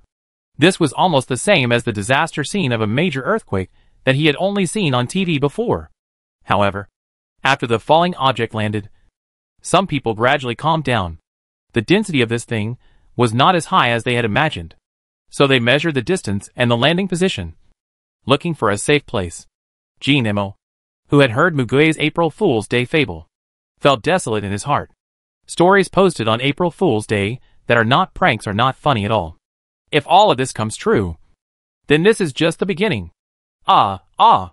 Intense pains came from all over his body. It felt like his bones and flesh were melting together. He couldn't stop the urge to retch from his throat. Nemo narrowed his eyes and looked at Mugui reluctantly. He was not kidding when he said he felt so uncomfortable.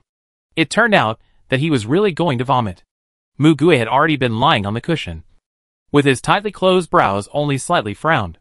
Jian curled up like him and screamed, unable to bear the pain. Feng Boming's face and neck turned red. His forehead was covered with sweat. He panted heavily and clenched the leather cover of the cushion with such force that he almost tore it apart. Soon, Nemo lost consciousness. A thin ray of light fell on his eyelids, and Nemo opened his eyes. He moved a little, and it felt like his bones were broken and put together again. He even suspected that he was paralyzed. The first person he saw was Mugui. Just as he was about to speak, Mugui turned around and put her finger on her lips. His eyes were still beside the slit, observing the outside calmly. Nemo saw Jian and Feng Boming's hands moving. It seemed that the three of them woke up at about the same time. Jian was about to groan, but Mugui covered his mouth. Mugui turned around and asked Feng Boming, who was propped up on the ground and soaked in sweat, "Are you okay?" Feng Boming nodded weakly.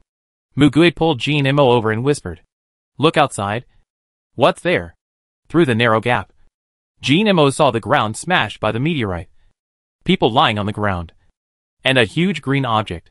He looked up and saw that object was as tall as a 5-story teaching building. "What is that?" As he was thinking about this question, a sentence flashed through his mind. It was the first part of Mugui's recorded script. After that, the alien object we call the seed falls to the ground, and some people who are close to it will lose consciousness. About 0.1% of people will die on the spot and explode. 0.02% of people will awaken superpowers after waking up, which is the common superpowers in games. The awakening time varies depending on the strength of the superpower, but it will wake up soon. When you wake up, you will find that the world has changed a lot, because it is not only humans who have mutated, but also other creatures besides humans. The giant slowly turned around.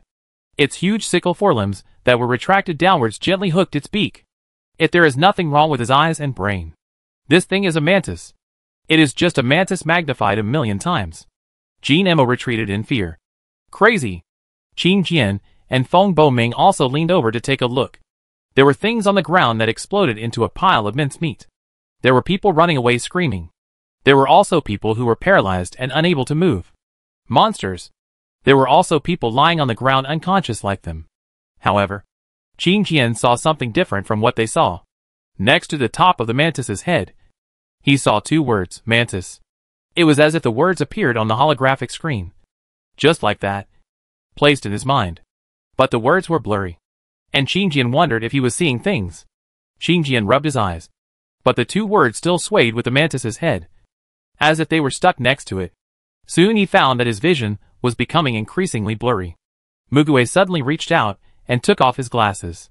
Jian was startled at first, and then found that after taking off his glasses, the clarity in front of his eyes soared, as if it had gone from 114p to 1080p. My eyes? Mugui pulled his shoulders over. Tell me, when you looked at the big mantis just now, what did you see in your eyes? I saw 2 words next to his head. Mantis and weakness. 2 red words were marked next to the mantis's head. Weakness. Jian was forced to look directly at Mugui. He stared at his face, but in his field of vision, a large area of dense words appeared around Mugui, which made him dizzy. Mugui nodded. It seems that he has not changed. Then he pointed to Feng Boming, Take a close look at his ability. There is no need to explain the details. Just say the name. Qing Jian had no idea of the current situation, and could only follow his instructions. When he focused his eyes on Feng Bo Ming, a large number of words quickly appeared. Name? Ability Light. Qing Jian read it out, and wanted to continue reading it, but was interrupted by Mu Gui. Feng Bo Ming. When he called out this name, Qing Jian saw that the question mark after the name turned into the 3 words. Feng Bo Ming. Qing Jian couldn't help rubbing his eyes again. Mu Gui just looked into Feng Bo Ming's eyes. Your ability is light. You have to kill the mantis. Feng Bo Ming was stunned for a moment. He opened his mouth, not knowing what to say. His mind was completely confused now. Mu Gui smiled at him. That smile was very reassuring. It's okay. You can do it. As he said that, he asked Feng Bo Ming to lie on the mat, stretched out his hand to hold up Feng Bo Ming's arm, and even put his fingers into the shape of a pistol. The index finger and middle finger were put together, passed through the gap, and pointed directly at the mantis's head. I. Feng Bo Ming's hand was stiff but steady. Mu Gui lay beside him, holding his hand and hugging his back. He whispered in his ear, you should have learned the basics of optics. Light is also a kind of energy. Laser beams are high-energy beams. Condensing the light and then emitting it can kill that big guy. Feng Bo Ming seemed to be listening to a fairy tale. Don't think about anything else. Yes, just like a game or a movie. Imagine a ball of light forming in front of your fingertips. Mu Gui's voice was so persuasive that Feng Bo Ming unconsciously followed his guidance, and his mind began to move. Then a white ball of light with a yellow halo really appeared at his fingertips. Feng Bo Ming took a breath and widened his eyes. Qing Jian and Jin Mo were stunned. Mu Gui held Feng Bo Ming's arm tightly with one hand to stop him from shaking. Bo Ming, calm down. At this time, the mantis's head moved slightly again. Mu Gui looked at the situation and quickly said to Feng Bo Ming, you have to aim at his head by yourself. His head is his weakness. And Qing Jian has already identified it. He is still in the slow stage. Just like a person who just woke up. Confused. When he reacts, he will start hunting. He is very fast. And it will be difficult to kill him later. You need to calm down as soon as possible. Think about it after everything else is done. Mu Gui patted his back and smiled. It's just a small insect. What's so scary? You are much better than it. Just treat it as a game. Feng Bo Ming took a deep breath, emptied his mind, lowered his body slightly, adjusted the angle of his hand, aimed at the mantis, and asked, but, such a small light. Even if it hits, it can't cause much damage. And what if I miss? My aim is terrible. I never hit the target once when playing darts. Mu Gui stared at the light ball on his fingertips and said, since the small one doesn't work, why not make it bigger? Feng Bo Ming's heartbeat quickened a little, and the light ball on his fingertips spun faster and expanded wildly to the size of a basketball. He realized that this was his ability, and controlling it was as easy as breathing. It was his innate ability. Condensed, compressed. The energy intensity is not enough.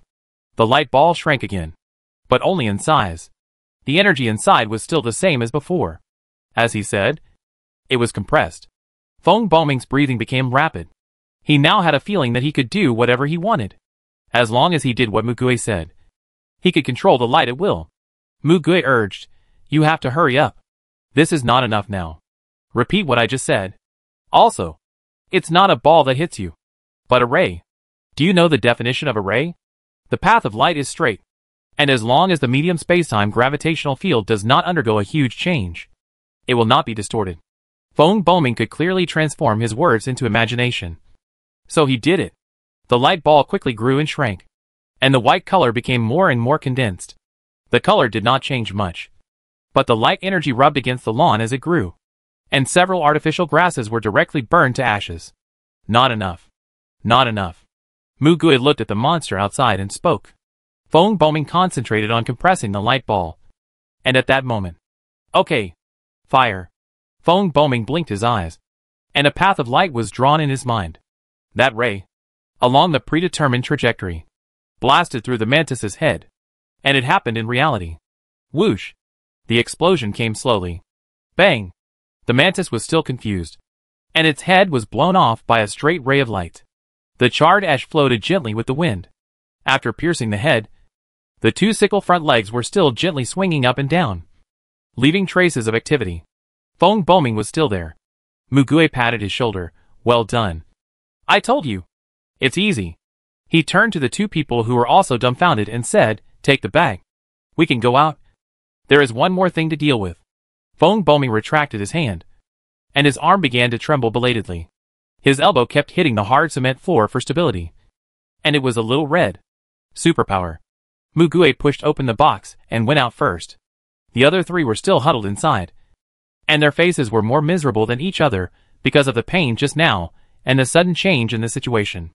Mugui put on his backpack, put his hands behind his back, and smiled. Which character do you hate the most when watching survival movies and TV shows?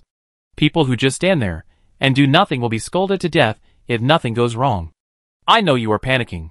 It's normal. But time is precious. I'll give you 3 seconds to react and get out of there. Otherwise I'll leave alone. 3.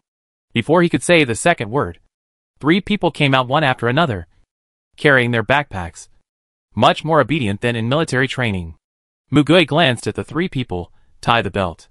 This is all your property from now on. Qing Jian looked up at Mugui and was stunned. Mugui, follow me when you are ready. Qing Jian stretched out his hand. But who are all these people around you? Mugui narrowed his eyes at Qing Jian and said casually, oh, so you can see. Your ability is really useful. Since waking up and walking out of the box. Qing Jian could see that 8 people stood beside Mugui at some point, surrounding him in the center. Jin Imo looked around. Who is it? Aren't we the only ones around him? Feng Boming, what are you talking about? Qing Jian, besides the 4 of us, there are 8 more people. Can't you see them? Mugui made a downward gesture and said with a smile, look carefully again. Qing Jian looked down and saw that these people seemed to be standing. But in fact, their feet were about 5 centimeters away from the ground, floating above. Qing Jian felt a chill on his feet. Are these people ghosts? Chapter 5 There is no way back. Mugui looked down at the paper in his hand. Ability Assessment Report. Name, Mugui. Ability Name, Red-Gray Compass. Ability Category, Special. Ability Level, EX Level. Note, cannot be used due to special reasons. Other people's reports are detailed and fill a full page. And some even have 2 pages. Only he gave a few lines. Feng Boming looked at him and frowned. What does this mean? EX Level? I have never seen this level. And this precaution. Of course. Mugui had no idea about this. Just treat me as a person without ability. This is perfect. I don't have to go to the front line. I hope they can assign me a free logistics post. I want to find something simple to do. This is where he should be. And it is also where he should be. But Qing Jian tried his best to protect him, so that he, a person without any special ability, stayed in the front line. Qing Jian is one of the culprits who caused his life as a social animal. And he is the most important one. You have to give me a reason. You let a person with no ability stand on the front line. Even if you don't talk about me, you are irresponsible to other team members. He once questioned him face to face. Qing Jian just replied coldly, there is a reason to keep you on the front line. Your ability level is the only top ability in the country, surpassing the VG level. The details of your ability are top secrets of the country, and you are not allowed to know it yourself. Mugui had no way to resist, and could only obey orders. Because Qing Jian died before him. He didn't know who knew the secret of his ability. So he didn't know how his ability worked until he died. Because it was a top secret. Others only regarded him as a non-capable person who was admitted to the team with special treatment. Anyone picked out of the team was 100 times stronger than him. The EX level became the object of others' jokes. After fighting monsters for a lifetime, he was still criticized and ridiculed as a useless paratrooper when he returned. He had no objection to this. It was useless. So he just wanted to get out of the front line as soon as possible. Because of various things in force majeure. He dragged on for a long time before successfully applying for resignation. It was not because he was afraid of gossip. But he really couldn't stand this endless battle. He didn't even have a day off. Not to mention the salary. However, the world was destroyed not long after he retired. He was one of the people who was lucky enough to witness the destruction of the world. There are 2 aspects related to superpowers, conditions and costs. Mugui can guess the condition now. Return from death. Return to the past. This is the condition for this ability to be activated. There will always be abilities with various conditions for activation. But this is also the first time he knows of an ability that is activated with death as the condition. Although he collided with someone with the same name and surname and entered someone else's body by mistake. But his ability should not have changed. And the 8 ghosts around him are probably related to the conditions of the ability. It just so happens that he knows all 8 ghosts. Mugui glanced at Qing Jian. When he woke up yesterday, his first thought was, I'm tired. Let the world be destroyed. What does it have to do with me? Why should I go back 20 years ago? He doesn't have the ability to save the world. However, the more he thought about it, the more he felt at a loss. What did he do in his previous life? Lived, worked, escaped, fought monsters, escaped, fought monsters. Did he have a peaceful life one day? It was really a loss. When I first met Qing Jian, I had the urge to strangle him to death. However, Qing Jian is not his immediate superior now. If he really did anything wrong, he did not do anything wrong. He just faithfully performed his duties. From the results, it should be considered that he has preserved a glimmer of hope for this world that is about to be destroyed. He is a very far-sighted person. The price required is just to destroy a person's life. Of course, if it involves parallel universes, then the situation is different. It is still unknown whether this is a time travel or a travel of his soul. Moreover, the world was destroyed, and he had no chance to live a peaceful retirement life. Since there was such an opportunity, why not make good use of it? Let these people with special abilities save the world, and then retire beautifully. Retire within 10 years. No, preferably within 5 years. If everything goes well, he can realize his lifelong dream of being an idle salted fish. If things don't go well, at worst he will die. And he doesn't believe that God can give him a second chance. He has nothing else but the most abundant experience. He has opened a big cheat. So don't feel sorry. The powerful people with special powers can do all the dirty, tiring and hard work. For this reason, he has to be as friendly as possible to them. Because he really needs these people to work hard and strive hard to create a wonderful retirement life for him and save the world. Mugui packed all his thoughts in his heart and smiled. We will discuss this later when we are a little safer. However, it seems that this is also a false proposition. In the world like now, where is there real safety? Qing Jian followed his footsteps and took 2 steps back. The 8 pairs of eyes looked at him, making his scalp tingle. How could this guy be so calm with these 8 ghosts until just now? They seemed to just be around Mugui and would not go far away. The other 2 were confused about these so-called 8 people. They could not see them at all. Jinimo asked while running, Uncle? How did you set the fire? Aren't you afraid of burning people? Why do you know that the 3 of us have superpowers? Why did everything you said come true? Is your ability to predict the future? Mugui, please shut up if you ask me 100,000 questions. Be careful not to bite your tongue. Jinimo was shocked. He glanced at the surrounding environment involuntarily and was shocked. The weeds on the roadside had grown as tall as them. Not to mention the taller trees. Some of the trees that were only a little taller than a person had grown to the height of a 3-story building. The leaves were lush, and some branches that could not bear the weight fell to the ground with a snap. The cement and asphalt floors were broken and bulged by the roots underground. The trunks were swollen, and the bark cracked and grew again. Some trees seemed to be shedding their bark, and some seemed to be breathing. Some soft grass vines crawled onto the road, like entangled and agile green snakes. Most of the plants were still growing wildly at a speed visible to the naked eye. Jinimo was almost hooked while running, and hurriedly jumped over. Oh my gosh! Oh my gosh! So disgusting. What is this? There were also students cursing nearby.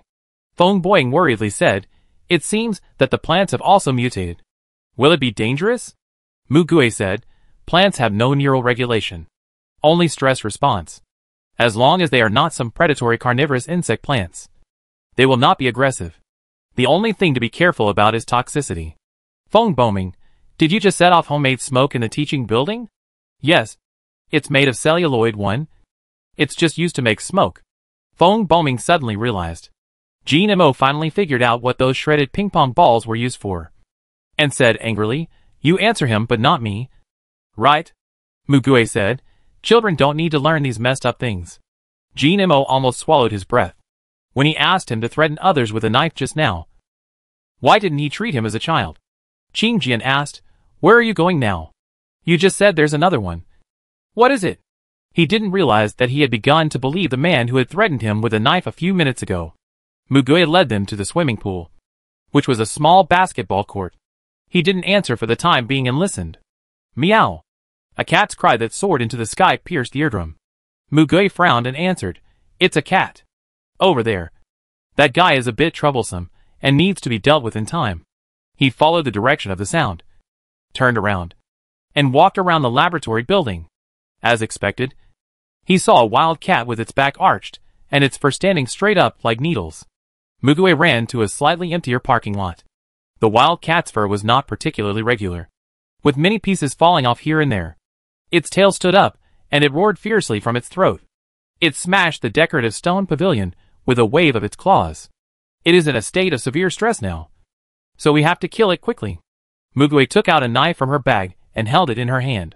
Jean Imo glared. Are you going to kill it with this? Mugui, how is that possible? I'd be crazy to do this. He turned to Qing Jian and said, What is Jean Mo's ability? Qing Jian had just exchanged names with Jean Imo during the period of being bound. He looked over and said, The ability says black, and all the darkness in the world is used by him. What does this mean? Mugui said, I don't know. I'm not familiar with him, and I don't know how he uses his ability. Jean Imo. You try it. Jean Imo, aw? He was confused. You don't even know how I use it.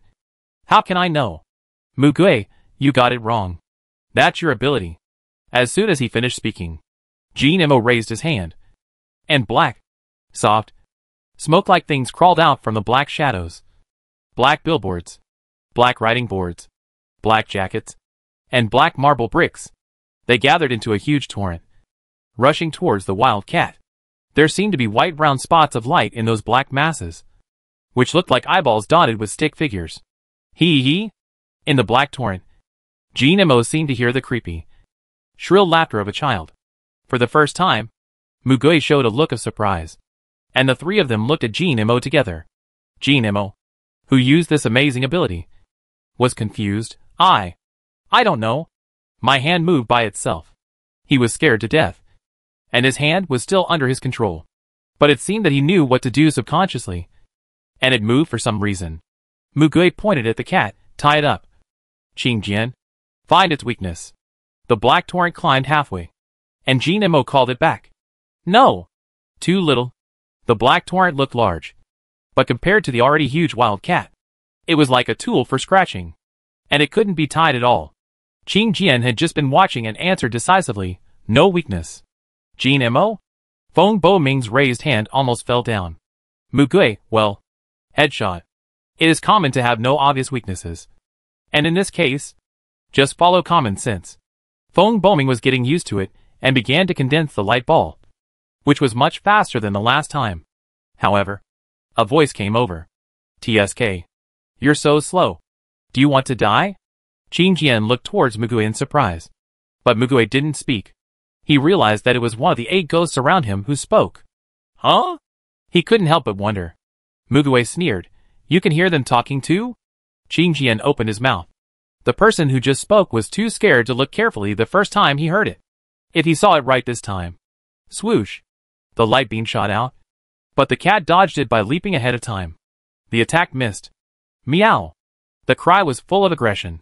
The wild cat dodged the attack and turned around, aiming at them. The pair of eyes were really several times bigger than copper bells. It was just full of vicious aura. It was different from ordinary wild cats. If it attacked, it would not be as simple as being scratched and vaccinated. A tuft of hair on its back was burned, and it stared at them with full vigilance. Qing Jian's mind went blank instantly. What had happened to him just now that he had to follow this pink-haired creature? He was dead. Now, wouldn't it be better to just leave it alone? Why did he have to get close to it? Feng Boming couldn't believe it. Isn't that light? How could he avoid the speed of light? Mugui frowned, because it also has superpowers. It's not just humans who have awakened superpowers. In addition to generally growing larger, some animals will also gain superpowers. If you look closely, the fur is not standing up for no reason, and there are tiny electric currents flowing through it. If this wild cat is rated as a late-stage mutant creature, It can reach the level of dangerous. The wildcat has already raised its butt and arched its back. Ready to go. Mugui walked to Feng Boming and said, "If you can't do it once, try it twice. This is a comparison of speed. You are very capable. Try not to do one, but 10, or even 100, so that it has no way to escape." Feng Boming was no longer afraid this time, but believed his words unconditionally. He believed and unswervingly did what he was best at. 1, 20. In the blink of an eye, 20 balls of light jumped out. Although it didn't reach 100, the scene was still spectacular when 20 huge and bright balls of light were placed in front of him. The wildcat on the opposite side seemed to smell the threat with its wild instinct, and was ready to attack.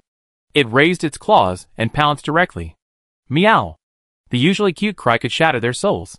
Seeing that there was no time to compress, Feng Boming fired directly. Feng Boming's 20 light balls turned into rays that pierced the giant wildcat's body. As soon as it pounced, it was pierced all over. Blood splashed on the ground, and it died without a sound. It was really a close call. Fortunately, the wildcat was a little slower because of its huge body. Otherwise, they might have died. Feng Boming realized it later, and his heart was beating wildly. "Oh my God!" Mugui commented lightly. "You would have escaped earlier and would not have died." Cats have this habit. When facing something smaller than them, the first thing they think of is not to run away, but to wait for the opportunity to pounce. Jean Imo was wondering, why did he suddenly feel a little sympathy for the cat? But if they really let the big wild cat survive, who knows how many people would die? He immediately put this idea behind him.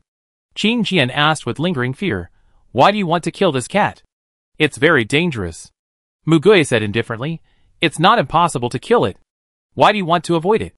Feng Boming looked at Mugui and thought, he just helped him kill the big mantis. If he left it alone, many people around would die. So he said to get rid of it early.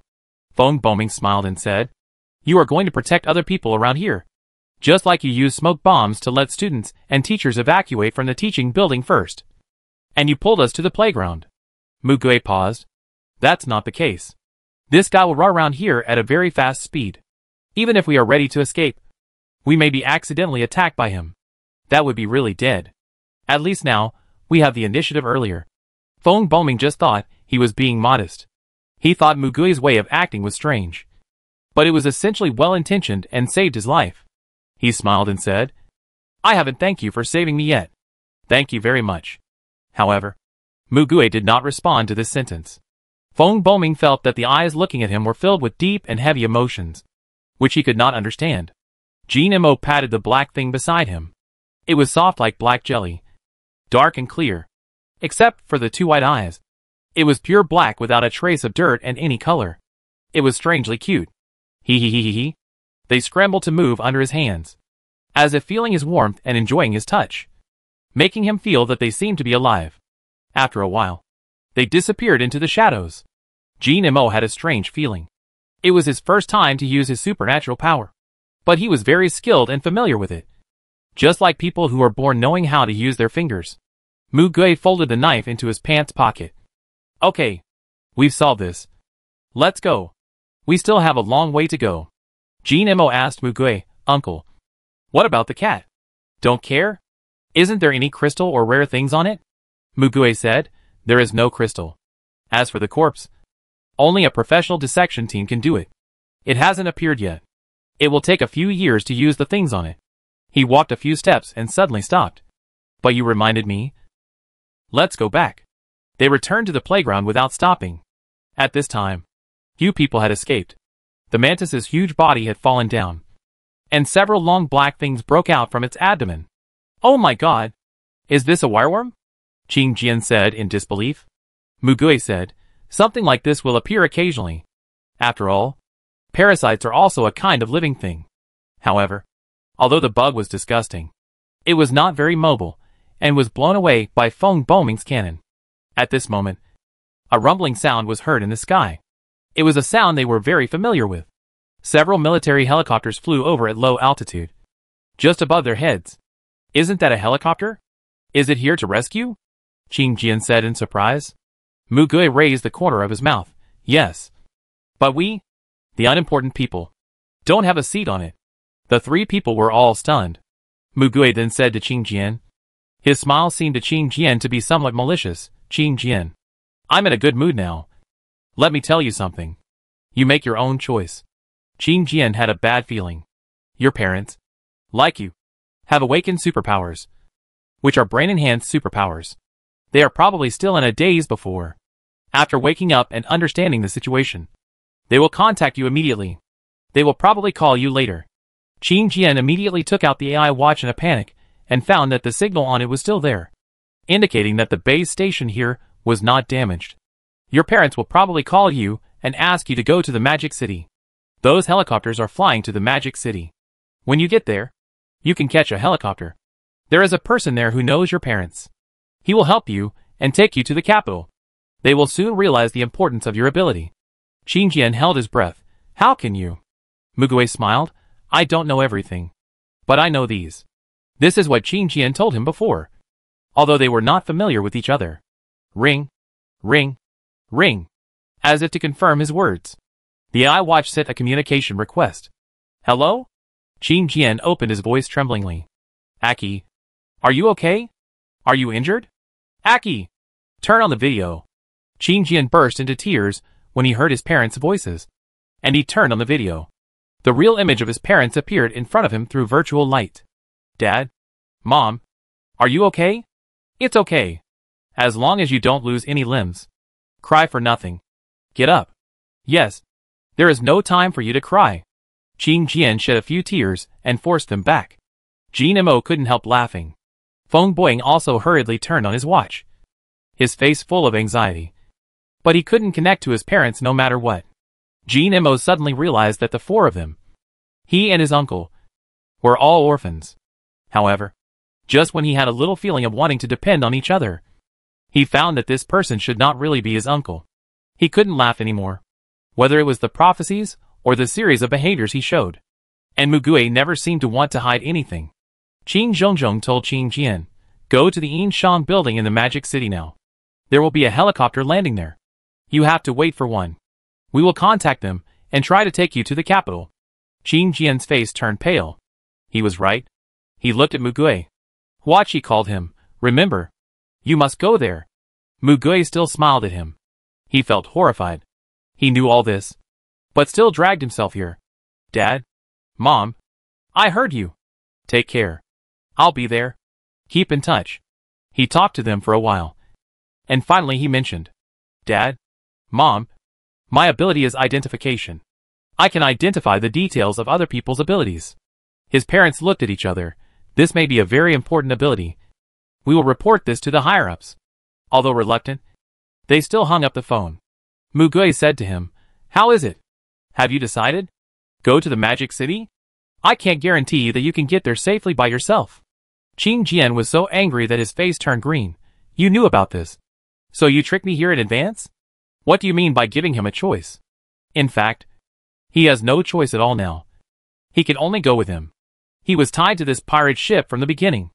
Of course, in his previous life, he was lucky to arrive in the Magic City and then in the capital. Otherwise, they would not have met later. Mugui didn't say anything about this. Mugui smiled and said, your ability is very useful. Follow me. Although it will take a long detour, I will send you to the capital safely. The probability of death is much lower than if you go alone. Qing Jian suddenly said, you say that because I went alone and died? Mugui didn't answer, but just smiled. Qing Jian naturally misunderstood it, although he was very angry. He glanced at Mugui, Jin Mo and Feng Boming. His reason told him that if he followed these three people, the chance of survival would definitely be much greater. But his intuition told him that the probability of getting into trouble would definitely increase proportionally. He made a decision quickly. I'll go with you. But my destination is the capital. Qing Jian narrowed his eyes and looked at Mugui. He took off his glasses, and his heterochromatic eyes showed an unusual beauty. Some people wear colored contact lenses specifically to create this effect. But his eyes are natural, like a beautiful heterochromatic ragdoll cat. You tricked me here, so you have to take some responsibility for my life. Right? Jin Mo held his chin and thought for a second, always feeling that his words were strange. Mugui still smiled and said, are you asking me for help? I am the weakest among this group of people. A little stronger than you. And I am experienced. But you have to take responsibility for your own life. Relying on others is the most irrational thing to do. It is best not to trust me. You just suffered this pain. Don't fail to learn a lesson. Qin Jian glared at him angrily. He didn't know why. He was not a person who was easy to lose his temper. But this was the first time he saw someone in the world who was so annoying to him. And they just met today. Jinemo asked. Where are we going next? Mugui? Mugui, finally believe that I'm not your uncle? Well, let's go to Jincheng. Feng Boming turned around suddenly. Because his parents live there. Mugui smiled at Feng Boming much more gently. Your parents are fine now. Feng Boming, you mean, now? Mugui looked at him quietly. If you can rush back in time to save them, nothing will happen. Seeming to understand the meaning of the words, Feng Boming clenched his hands suddenly. Hey, who are you? The voice spoke again. Qin Jian looked over and pointed seriously at one of the 8 ghosts. The blonde man. I wanted to ask just now. Why does this person look like him? The ghost also frowned and glared at him coldly. Chapter 6, the first night of the journey. Although his temperament is very different, his face and voice, it is undoubtedly Feng Boming. But his appearance is Feng Boming 10 years later. Feng Boming 10 years later. His appearance has not changed much. But his personality has changed dramatically. Because of something. He changed from a sunny and cheerful young man to a paranoid and cold adult. This incident has a huge impact and cannot be explained in a few words. Mugui said to Feng Boming, who has become a ghost, you don't remember me. It was not a question, but an affirmative sentence. This was the first time he answered Feng Boming. Before, he saw these people when he woke up. No, these ghosts. For some reason, he never wanted to talk to them. However, from Feng Boming's performance, he could quickly see that he had lost his memory. He didn't lose everything, but just didn't remember him. He could only attribute this to the effect of his ability. Mugui thought, what a disgusting ability.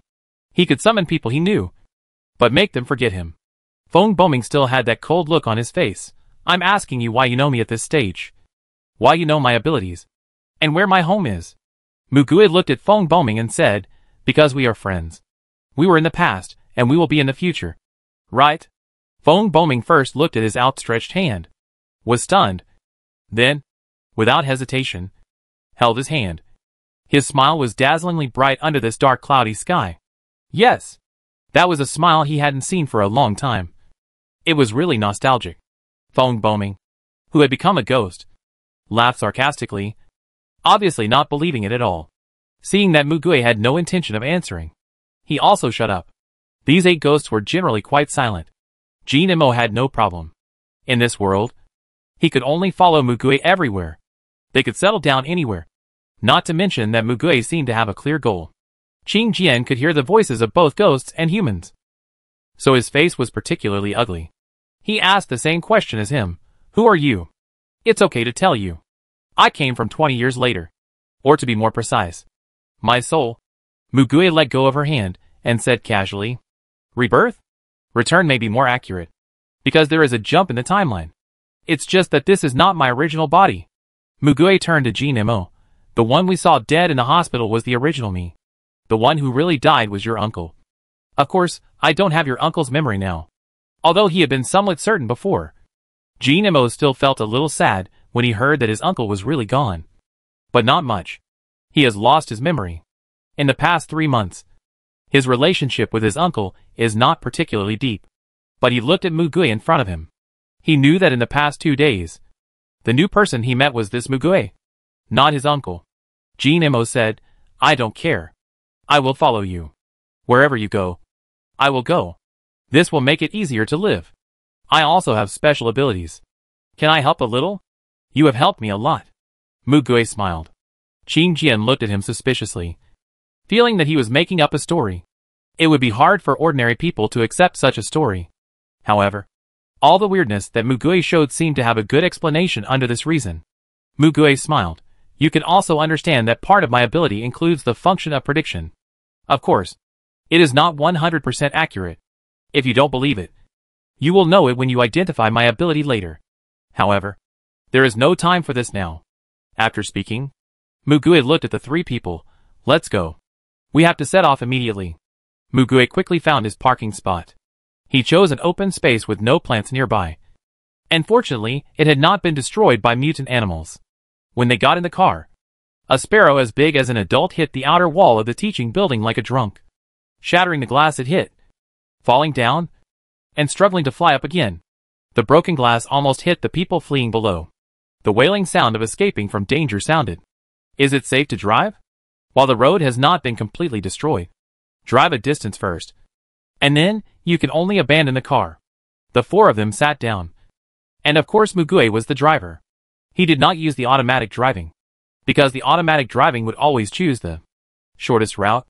But now there is no so-called shortest and best route. And he needs to rely on visual judgment to choose the best section. Although it was not rush hour, the main road was still full of cars, and the sudden braking caused the front and rear collisions. Many were still burning, and some were leaking oil and about to explode. Mugue heard the sound of fire trucks and ambulances when he drove out of the school gate. He turned a corner and turned into the alley. He clicked on the iWatch, placed it in front of him, and connected it to the car's system. A holographic real-life map appeared next to him. He measured the road while driving, and his speed was not slow. Only then did Jean-Emo really realize that what he said about good skills was really not self-praise. In the twists and turns, Jean-Emo, who was sitting in the co-pilot seat, and Qing Jian and Feng Boming in the back seat all saw the scenery outside. The houses that were destroyed beyond recognition. The children who were so scared that they could only curl up on the ground. The exploded cars. The corpses on the ground. The people running and screaming. The crowds who abandoned their cars and fled because of the congestion. The residents who closed their doors and windows. It was the first time for them to experience, firsthand, how weak human power was in the face of natural disasters. Goo! The heavy atmosphere among the three people was broken by a rumbling sound in their stomachs. Jean-Emo said embarrassedly, "Maybe it's time for dinner. I'm a little hungry." However, the other two people also heard the same rumbling sound in their stomachs. They clearly felt hungry. Mugue said, "There are chocolates in the bag. Eat as much as you need." Jean-Emo suddenly opened the bag, and there was a lot of chocolate inside, filling up the remaining space in the backpack. So Qing Jian and Jean Ma both started eating without hesitation.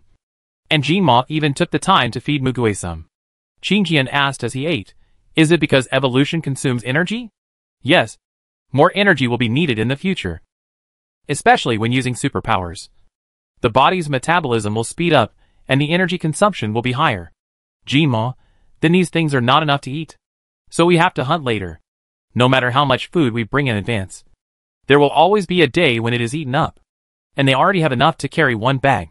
Any more would be a burden for movement." Qing Jian thought of those mutated animals. Does this have anything to do with the increased aggression of animals? Plants and animals seem to have a tendency to grow larger. According to Kleiber's law, the larger the size of an organism, the higher the energy utilization rate. However, the increase in size means that energy consumption must be increasing. If they are as hungry as we are. Mugue finished the last half of the sentence he hadn't finished. They will become extremely aggressive. Qing Jian fell silent. Eating and obtaining energy are instincts for all living things. In order to obtain food, animals will start hunting. In this respect, humans are no different from other animals. However, in this case, humans have changed from hunters to prey. Becoming bigger is the main direction of biological mutation. Plants have basically all become giants. And most animals have also become bigger. Of course, there are also some that have not changed. For example, only a part of humans have awakened their abilities. There are also some humans who have become giants. But the number is very small. Mugue was generous in popularizing science. Before the mutation, large creatures have several tendencies, such as slow movement, reduced energy consumption, and long lifespan. There are more large animals in the ocean than on land, because the temperature in the deep sea is lower than on land. And low temperatures can also reduce metabolism. But these mutant animals are not slow in movement. And some even have superpowers. So their energy consumption will only soar. And the energy consumed by large bodies is even more terrifying.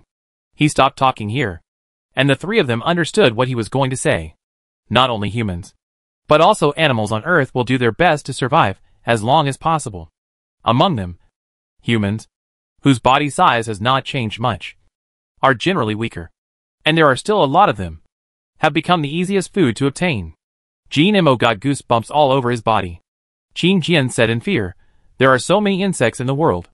If every one of them becomes that big, wouldn't humans be finished?" Mugui turned around and slowed down a bit, saying, "Not all insects can become that big. There are also some that do not mutate. This is a special case. Most of them are at most the size of a football. A football is big enough." Jin Imo curled his lips, thinking about a fly or something like that becoming as big as a football. His hair stood on end. Feng Boming was still trying to contact his parents, but he still couldn't.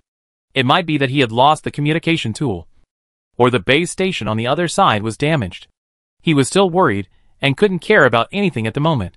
He was sweating profusely. Mugui saw his face in the rearview mirror and said, "Bo Ming, believe me, they are fine." Feng Boming took a deep breath, nodded, forced himself to calm down, and then continued to eat. Mugui drove for 5 hours, except for going to the toilet and drinking some water a few times. They didn't stop much. Mugui had put enough bottled water in the trunk of the car. During the period, they also encountered mutant animals, including a red-bottomed wild monkey that jumped down from the mountain when crossing the mountain.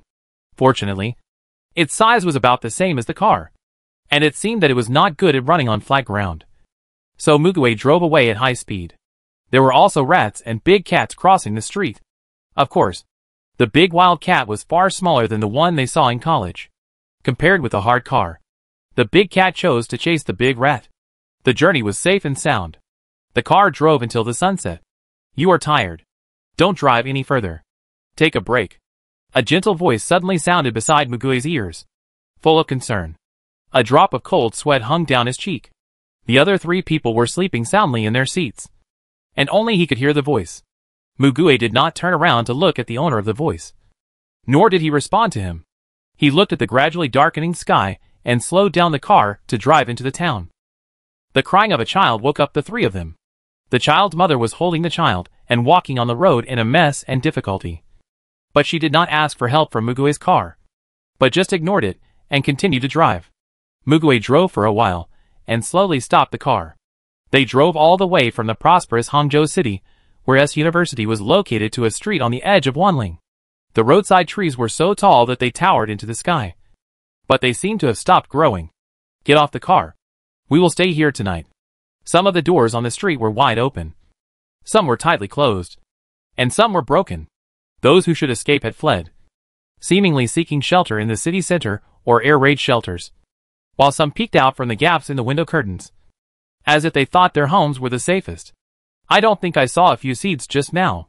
While waking up, Jin Imo reviewed Mugui's copywriting again. The seed. It is said that it later became a special noun, and he simply called it seed. Some places are lucky and not hit. Mugui walked and looked. Why do the plants and animals here also mutate? Qin Jian followed him, and looked up at the foxtail grass growing to his head. Mugui stepped over the tree roots that broke through the asphalt. The seed carries some kind of high-intensity unknown radiation. Each seed is a radiation source, and its radiation range is not a few meters, but thousands of meters. Qin Jian was speechless. It is basically impossible to avoid this radiation on Earth now, and later studies have proved that this radiation has a close connection with the mutation of organisms, whether good or bad. Feng Boming looked around. "I always feel like a little fairy in the forest." Jin Imo smiled and said, "Your description is quite cute." Feng Boming smiled slightly. He also studied art, and he personally liked this kind of forest environment the most when sketching. If it weren't for such a disaster, maybe he could come and play with his classmates. Feng Boming thought of the half-empty chocolate in his backpack and asked Mugui, "Should we go find something to eat first?" Mugui nodded and looked for a few stores. He didn't even look at the ones with closed iron doors, and he didn't pay attention to some supermarkets that were emptied. It's been more than 5 hours since the disaster began, and there's probably nothing left. We should try to find edible artificial food in the early stage, and then start hunting if we can't find it. This way the risk will be smaller. Qin Jian saw fruits covered with mold and maggots as big as his fingers in a fruit store. It's rotting so fast. The same was true for the meat in the butcher shop. The stench was so strong that it seemed like rotten meat that had been rotting for weeks. Mugui found a supermarket, because of the rampant growth of a climbing plant next to it. The wall had collapsed and the gravel buried the things inside. Mugue called the three people to move bricks together. They found some undamaged vacuum-packed food in the collapsed shelves. Try to pack as much as possible. Not too much. As long as you can carry it. Fong Boming asked, "Don't you have a car?" "I don't know when to abandon the car. It will only be a burden to carry it when the time comes. I can only throw it away in the end." They only took some dry goods. Canned food. Undamaged vacuum packaging and high-energy foods, such as candy and chocolate. There were quite a lot of things. After they left, Mugue looked back and saw someone sneaking out and picking up the things they left. They seemed to be a little envious of Mugue and others' bags. But they just withdrew their eyes in dismay, because Mugue pulled out the knife from the side of his trouser leg and played with it in his palm. "Qin Jian, what are you playing at? It's so dangerous." Mugue ignored him and told Jin Mo, "Go to the butcher shop over there and get the kitchen knife. And the fruit knife from the fruit shop." Fong Boing walked to the other side. "I'll do it this way. Wash it and bring it back." Jin Mo asked, "Weapons?" "No. Most weapons can't cut through the fur of mutant animals. Even for weaker mutant animals. The fur of some can block bullets." "What? Rifles? Heavy snipers? Machine guns? Rocket launchers? Grenades? Etc. are all fine. But we can't get them." "What are you doing with them?" "These are originally used for cooking." "What do you think you are doing with them?" "Oh." But Jin Mo remembered again. "Why didn't you buy them before and put them in your bag? It's already full and can't fit in." "Well, okay. Things like these can be found anywhere anyway." So he only bought some things that were harder to get later. Jin Mo took a clean towel from the department store and wrapped the two knives in his bag. They walked around and returned to the car.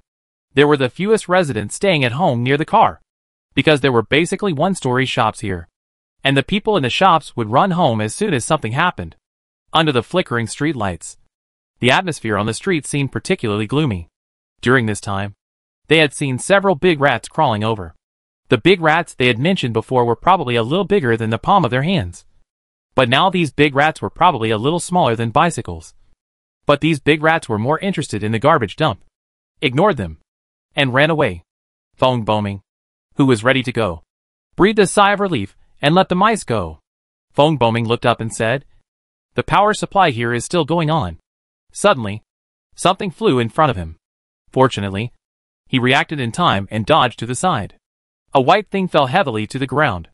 "Ugh! Qin Jian, what's wrong?" Jin Mo, "Wow! What a big fluttering moth!" There was a fluttering moth lying on the ground, magnified 100 times. From a distance, it looked like a doll that could be held in the arms. But when you look closer, it's a bit creepy because there are too many details. Mugue moved his eyes upwards. "But why would he pounce on you, ah?" Qin Jian and Jin Mo also looked at Fong Boming and exclaimed, "Ah."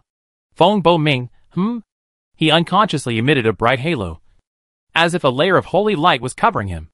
And his eyes also turned golden, like a bright lamp in this dark night. Mugue smiled and said, "It's a good opportunity for you to practice how to control your ability." Fong Boming spread his hands and walked into the darkness. He also saw the light radiating from his body and said with a smile, "Oh my God. It's so magical." He clenched his hands, and the light on his body disappeared again. Mugue praised him. "Well done." Qin Jian asked while riding in the car, "It's dark now. Are we sleeping in the car?" "No. The car is the most unsafe. There is no way to escape in time. It's easy to die in it." Qin Jian lost his temper. "Can't you use a more euphemistic way of saying it?" "I've been very euphemistic. It's better than telling you after you die. It's not just animals that want to kill you.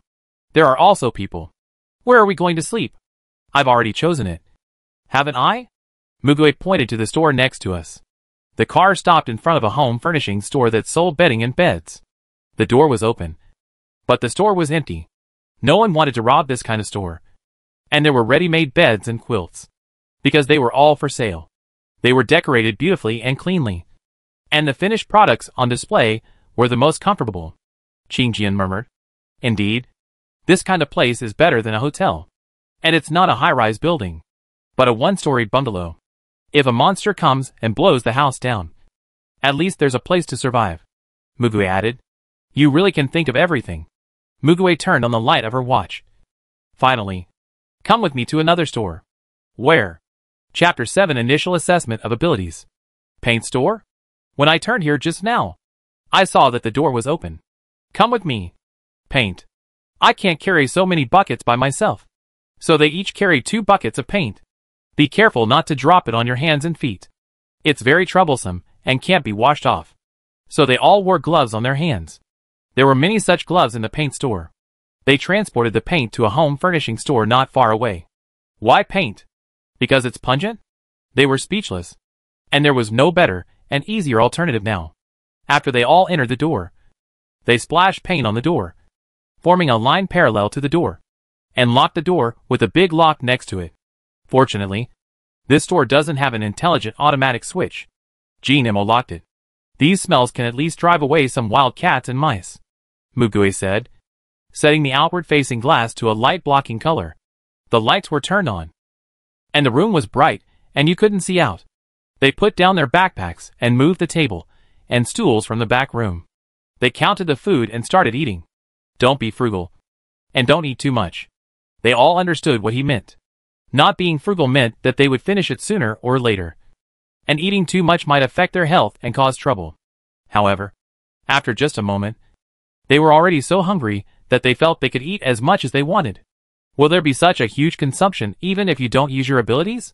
It will be a bit harder at first, because the internal environment is undergoing drastic changes, which requires a huge amount of energy. Well, you will go to the bathroom more frequently, and your basal metabolism will increase. The energy consumed in the future will also increase compared to before, but it won't be as terrible as in the early stages. Don't you also need to eat something to restore energy after you recover from a cold or fever? Repairing and transforming the body requires energy. It's the same principle. Mugue tore open a piece of sandwich bread and said expressionlessly, "These things will probably be hard to eat in the next 10 years. So eat them and cherish them." Nemo opened some information and videos on the internet and found that some fearless anchors were still live broadcasting. Not for money, but purely for excitement. Otherwise no one would bet their own life. More people posted messages for help on the internet, and soon a real-time forum for help was established. The garrison is not in every place, and the dispatching agencies and firefighting agencies cannot take care of all places. The hospital itself is too busy to take care of itself, and everything is in chaos for a while. Qingqian suddenly thought, is it the same abroad? Where did those seeds come from? They suddenly appeared. Although Mugue explained the phenomenon in the prophecy, he did not explain the reason. Mugue drank a sip of water and explained slowly, according to the images left by the remaining satellites. Those things suddenly appeared in the gravitational field of the Earth, which is closer than the distance between the Moon and the Earth. From the perspective of supernatural powers, that thing has the ability to travel through time and space, and traveled here from another space. From the perspective of science fiction, the seeds traveled through time and space through wormholes to come here. Of course, we don't know whether it was sent by another existence or it has this ability itself. He continued, it's not from one direction, but from all directions. In fact, it's not limited to the Earth, but also attracted by the sun. It's just that those close to the Earth are attracted. When that thing first appeared, satellites of various countries should have received video images. They spent some time hesitating whether to notify the public. You know that it takes some time for each country to hold a meeting. But the meteorite falls without giving you a buffer time. That thing was originally a huge bract with many seeds inside. Under the friction of the atmosphere, the bract broke and the seeds inside scattered, becoming what you see. The number that fell on the Earth should be roughly estimated to be tens of thousands. No.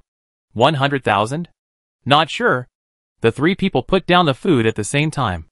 Qingqian asked, what is the structure of the seed? Is it called a seed because it is similar to a plant? No. It's just because it looks like a seed. Mugue recalled. That thing can't be damaged or cut open by any method. It can only be observed inside by scanning. Later, it was found that it has a structure similar to that of a plant embryo, but its constituent elements do not exist on Earth. However, apart from emitting strong radiation, the seed has no other movement. As for whether it has an effect on lifespan, I don't know. Anyway, this world will be destroyed in 20 years, and I haven't seen most people die prematurely due to radiation in the past 20 years. What? The 3 people shouted at the same time. Mugue, huh? Didn't I say that? Nemo, no. Of course not. Mugue thought for a moment and said, destruction is just a matter of a moment.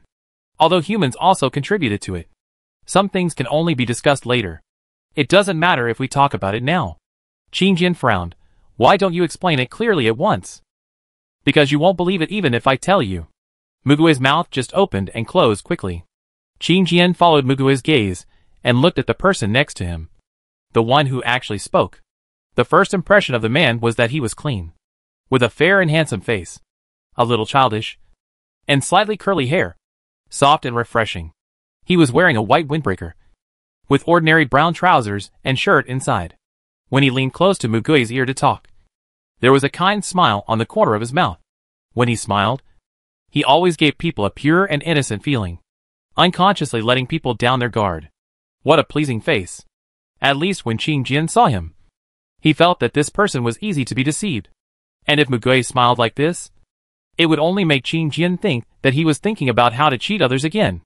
Who is he? Is he your friend too? Mugui smiled. Don't be fooled by his face. He is not my friend. The man, Yan Xinxiu, is also one of the 8 ghosts. He didn't refute fiercely when he heard it, but showed a somewhat lonely expression, with a slightly drooping face, like a sheepdog who did something wrong and was punished by his master to stand there and be scolded. Qin Jian is the only person who can see him besides Mugui, and can't help but say, isn't it a bit too much for you to say that? Mugui still ignored Yan Xinxiu. Anyway, don't talk to him. If you talk to him, you will be deceived. Qin Jian, then I should not talk to you. Jin Mo and Feng Boying were confused. Jin Mo knocked on the table. What are you two saying in secret? Let us listen too. Mugui, that's right. Let's check the abilities in detail. Jin Mo, you are changing the subject again. Mugui ignored him. You 3 choose whether to expose your abilities to the others present. In fact, it was just a polite inquiry. Anyway, he knew most of their abilities. The 3 looked at each other. Mugui first said to Qin Jian, your ability should also be able to identify lies. Don't you distrust me? Although your ability cannot identify the true meaning behind the lie and the fact that the person has misunderstood, the word spoken can be identified. You can fully trust your ability. Qin Jian was surprised. There is such a function? How to use it? Mugui said, concentrate your attention and think about whether a certain sentence of the other party is true or false. Qin Jian tried it, wondering if what Mugui just said was true. Soon, a big word true appeared in front of him. Wow! Mugui, don't be shocked. Mugui turned his head again and looked at the 3 people. Let me make it clear first. I think you 3 are trustworthy. But I don't know about my ability myself. I need to know it and judge before deciding whether to let you know it. Qin Jian was stunned for a moment. This sentence is true. Mugui looked at him calmly. I hate this skill of yours. But it is really useful. He continued, in addition, I basically know the abilities of both Feng Boming and Qin Jian. But I don't know Jin Mo's ability. This is true. Qin Jian was silent for a moment. You really know us. Mugui said calmly. I have thought about using your abilities, but I will never harm you. After all, I hope to gain basic trust from people who are traveling together. And this is the fastest way. Qin Jian looked at the bright words true in front of him and relaxed unconsciously. Then he remembered that Mugui seemed to have lied to him just to get him over there. After that, no matter how bad her tone was, she never lied to him. The lie she told him when they first met now seemed more like a white lie. He suddenly didn't understand. Is this guy a good person or a bad person? Jin Mo and Feng Boming smiled at each other. They saw the same idea in each other's eyes. Jin Mo, I don't care. Just tell me directly, so that we can cooperate better. Besides, I still need Mugui to teach me how to use my ability. How can I not tell you? Feng Boming smiled and said only one sentence. I believe you. Qin Jian was moved by them, and felt guilty at the same time. 2 words true flashed in front of his eyes, indicating that the 2 people were not lying. He might have guessed the reason why Mugui said he hated this ability. But he was still very fortunate to be able to form a team with such a group of frank people at the beginning. His judgment was correct. Qin Jian asked Mugui, can I also see the details of my own abilities? Mugui, yes. Just look in the mirror. Qin Jian found a full-length mirror in the store.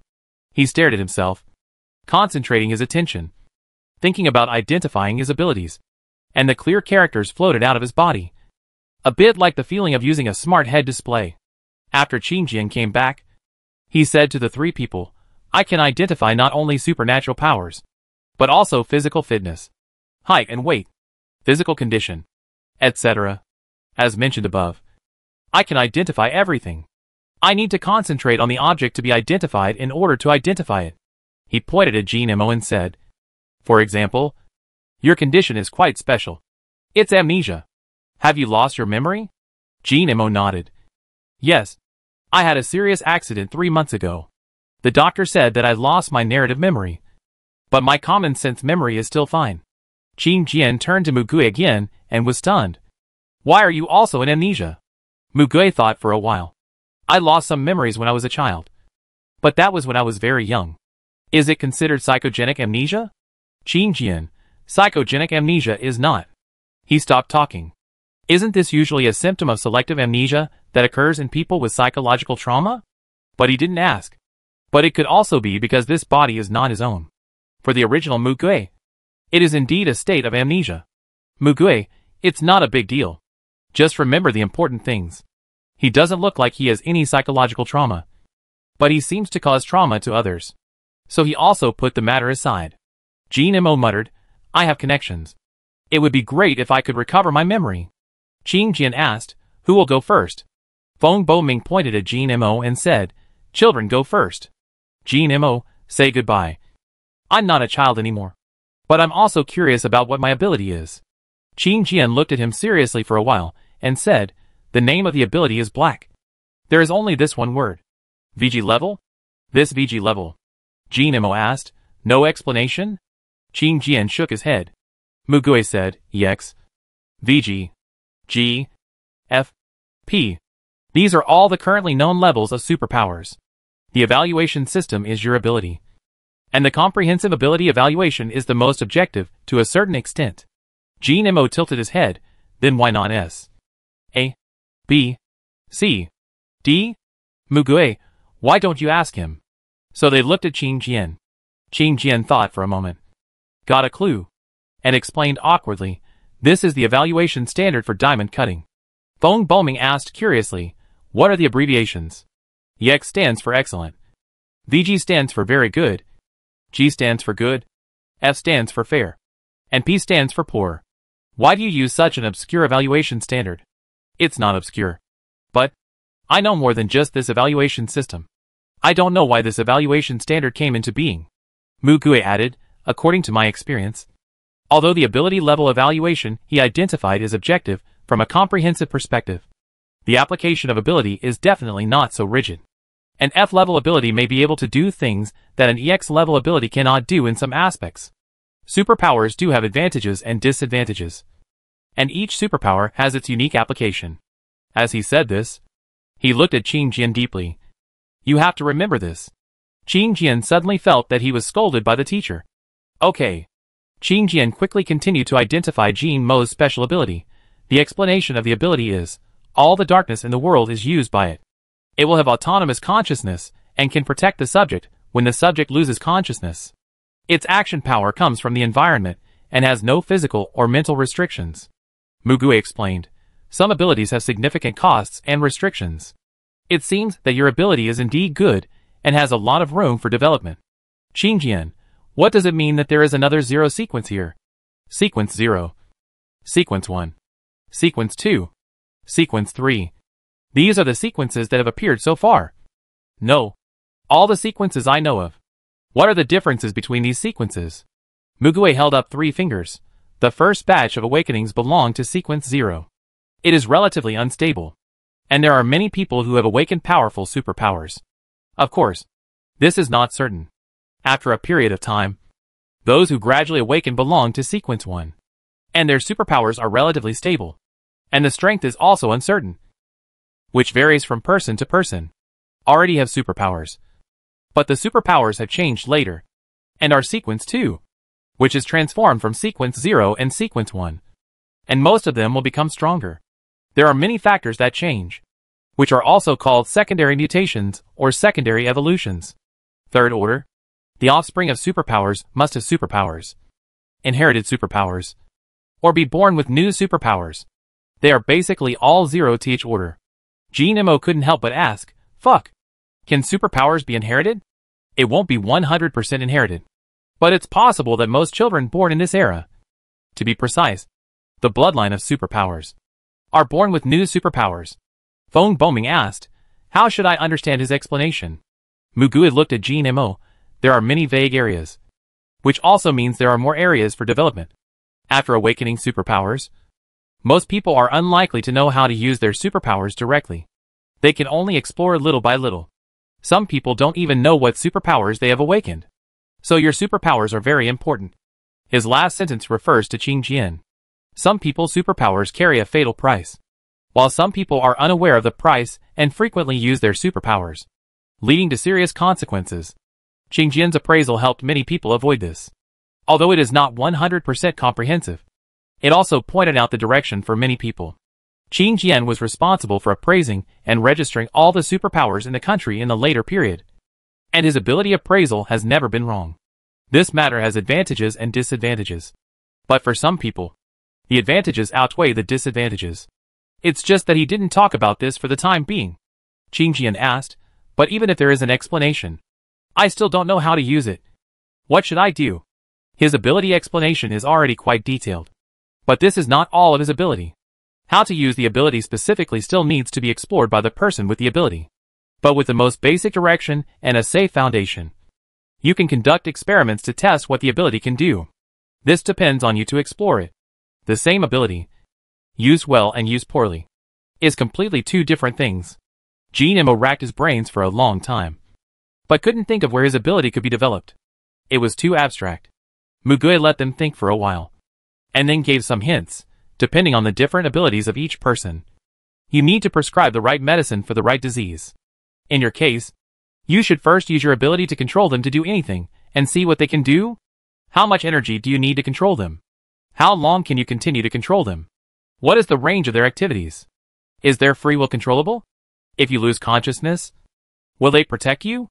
How is their attack power? How is their defense? What are their weaknesses? What are the conditions for formation? How to enhance? Under what environment can it reach the strongest? Try the limit. Jin Mo was stunned. You came up with so many in a moment? Because the explanation of your ability is too broad. It also means that there are infinite possibilities. This is a good ability. You have to spend time studying it. There are only a few general directions. You need to use it to survive. Use it to attack when necessary. And use it to protect yourself. For this reason, you must understand your own abilities better than anyone else, and use them skillfully. If you can control the ability as soon as you get it, it means that you have a good understanding. Jin Mo, does it feel like a game? Mugui, you can understand it this way. After all, the rules of superpowers are varied, but they all remain the same. If you master the rules, you can play well. Qing Jian and Feng Boming also benefited a lot from listening to them. Feng Boming smiled. You look like a good teacher. Mugui smiled indifferently. Really? You are next. Ability name, light. VG level. Can use any light and create any light. It is greatly restricted in dark conditions, but as long as its own light does not go out, you will not be afraid of the dark. If you lose consciousness, you will not be able to continue the effect of your ability. Feng Boming spread out his hands, and a small ball of light appeared in his hands. The edges of the halo were blurred, a bit like a pom-pom. Cute and heartwarming. Light is also a kind of energy. Once you learn it, it will become the best killing weapon. I hope you learn to use it to protect yourself and others. Your ability has few restrictions and a high upper limit. You will become very strong. Feng Boming listened blankly to Mugui's firm words. This is not encouragement or praise. What he said is the fact. The fact of the future. Feng Boming did not feel pressure, but a kind of confidence and pride that came from the bottom of his heart. The world has changed. He needs to become stronger, so that he can protect his family and friends in this world. He tightened his hand, and the light was suddenly crushed. Well, I will fight hard. Mugui smiled and said, you just need to be casual. Read more knowledge about optics. Try to practice more. You will have new insights. Of course, I will tell you everything I know. Jin Mo said strangely, generally speaking, don't they all say that their own understanding is better? Mugui raised the corner of his mouth. That's what the teacher said to you. Some things require muscle memory, but most of the ability to use depends on theory, skills and brains. Why waste time when I'm here? By saving this time, he can also research and develop new moves. Mugui took the time to look at Feng Boming. After all, it took him 10 years to reach this point. He relied on constant fighting and training. Mugui, who was following him, witnessed all of this. He knew how difficult it was to get to this point. It goes without saying which is faster, crossing the river by feeling the stones or crossing the river with eyes open. The path left behind in the previous life will pave the way for this life. Feng Boming looked at Mugui with some caution. But at least this time, he did not speak. Qing Jian called him at this time. Mugui, it's your turn next. Mugui smiled and turned around. He also wanted to know what his ability was. He had been waiting for this answer for too long. Chapter 8 Seeing is not believing. Jin Mo and Feng Boming did not need to be reminded. They respected Mugui's wishes and took the initiative to get up and go to the inner room. Qing Jian focused all his attention on Mugui. But soon he frowned and his expression gradually twisted. Seeing that he looked bad, Mugui asked, "What's wrong?" Qing Jian blinked hard and looked again carefully. The result was still the same. He said, "I can't see most of it." "Why is that?" Mugui had not expected this. Mugui frowned and thought for a moment. He told him, "Your ability level is lower than mine." "Which is possible. You said that you can't see most of it." "Which means that you can still see some of it." Qing Jian then read out what he saw. Ability name, Red Gray Compass. Level EX. "This EX is the highest level," he said in surprise. Mugui nodded. Continue. "So far, he has said everything he knows." Qing Jian, bind the soul of the dead strong around you and call it directly. The condition for opening is death. And the world time is forced to return to the time before awakening. No, I can't see the rest. Most of it is blurry. Although he only said he saw this part. It is almost the same as what he guessed now. Mugui looked at Qing Jian steadily. This explained it. Why did Qing Jian say he would take him back to the capital as soon as he saw him? Later, he insisted on letting him join the first-line team. Why did his ability content become top secret in the later period? All of this is clear. At least it has to be a world time reversal ability that is worthy of EX level ability. However, he believes that Qing Jian should know more in the later period than now. This ability is definitely not as simple as time reversal. Otherwise, he would not be so determined to protect him. He guessed that there should be someone in Jingcheng who can enhance his identification ability. Qing Jian looked at it for a long time, but couldn't find the words. So he found a piece of paper on the counter next to him, and wrote down everything he saw. Name, Mugui, Amnesia. Ability name, Red Gray Compass, EX level. Sequence, 0. Ability explanation, binds the soul of a dead strong person around you, and can call it directly. The activation condition is that the person dies. And the world time is forced to return to the time before awakening. A total of. Since then, it's all blackened. It's like a black signature pen scribbling on it. Like ink drops splashed on paper, covering it in a mess. This is similar to the ability report Mugui had seen before, with a few more lines. The ability categories that should have been there were artificially defined by later generations, so they are not included in Qing Jian's current appraisal. Qing Jian could not see the following content no matter how hard he looked. The previous 2 sentences verified Mugui's guess. The 8 ghosts around him were indeed the strong men who died before him. Except for one person. The others were all known and familiar to him. Why it was EX level, and why he could not use his abilities in his previous life were also explained. Those who can directly rewind the world time should be worthy of EX level. Mugui looked carefully and guessed the first 3 words, which should be absoluteness. And the rewinding of time is not affected by any other factors. Qing Jian finally believed what he said completely. You really are. Mugui looked at the details of the ability and narrowed his eyes. I believe you can't see it. If you dare to lie to me, you're dead. Fake. Qing Jian blinked. Suddenly it was a little funny and absurd. It turns out that it can only identify the truth of the words themselves. That is to say, even if he lied to him, he would not die. Mugui felt that his eyes were a little strange, and glanced at him. What are you doing? Qing Jian laughed. Nothing. Mugui stood up and prepared to call them. In the end, he still couldn't see the information beyond what he knew. He was a little disappointed. He just didn't know how to use this ability. But he has gotten used to it. In his previous life, he was equivalent to an ordinary person without ability.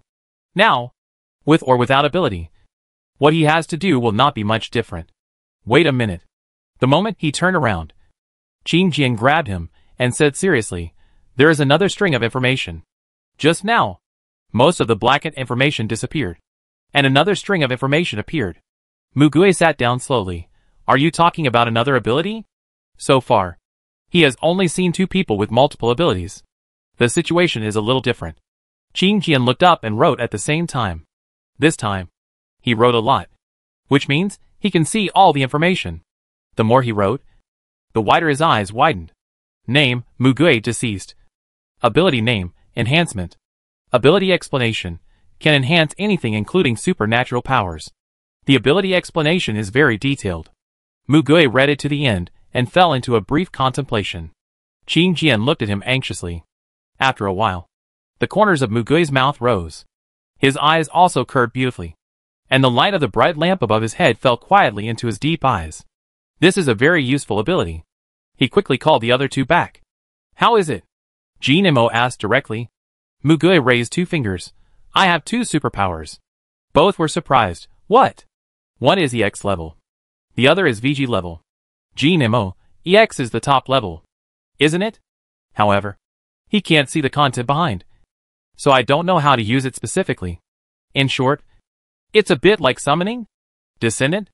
They were stunned. What do you mean? I have 8 ghosts around me, but you can't see them. Only Qin Jian and I can see them here.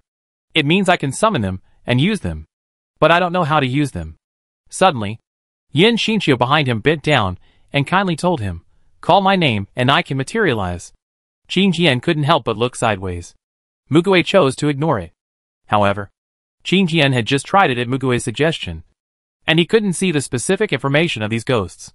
He guessed that it was because they were not physical. Mugui seemed to hate this person, but Qin Jian always felt that what this person said should be true. Yin Xinqiu stood up and smiled at Qin Jian in a friendly manner. Qin Jian also nodded in return unconsciously.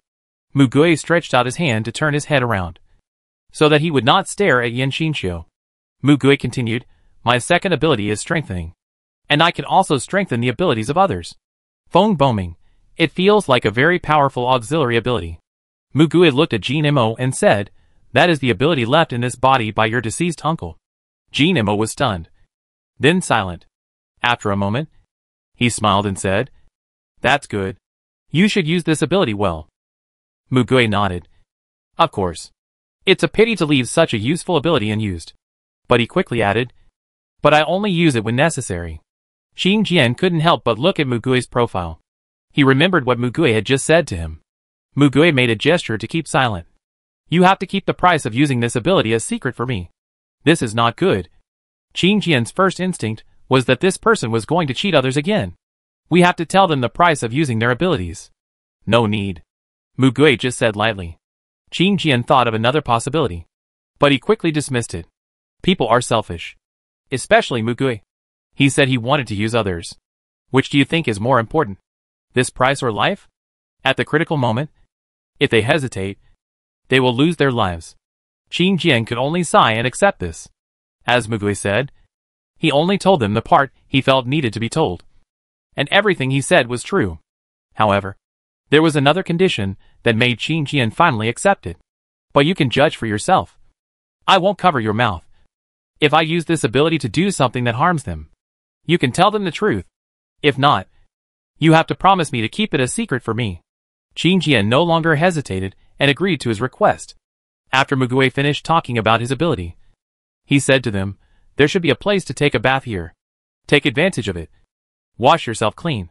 There may not be many opportunities for a long time in the future. But be careful not to catch a cold. And be sure to use hot water to wash. Qin Jian and Jinimo, you two will keep watch in the first half of the night. And Feng Boming and I will keep watch in the second half of the night. Is that okay?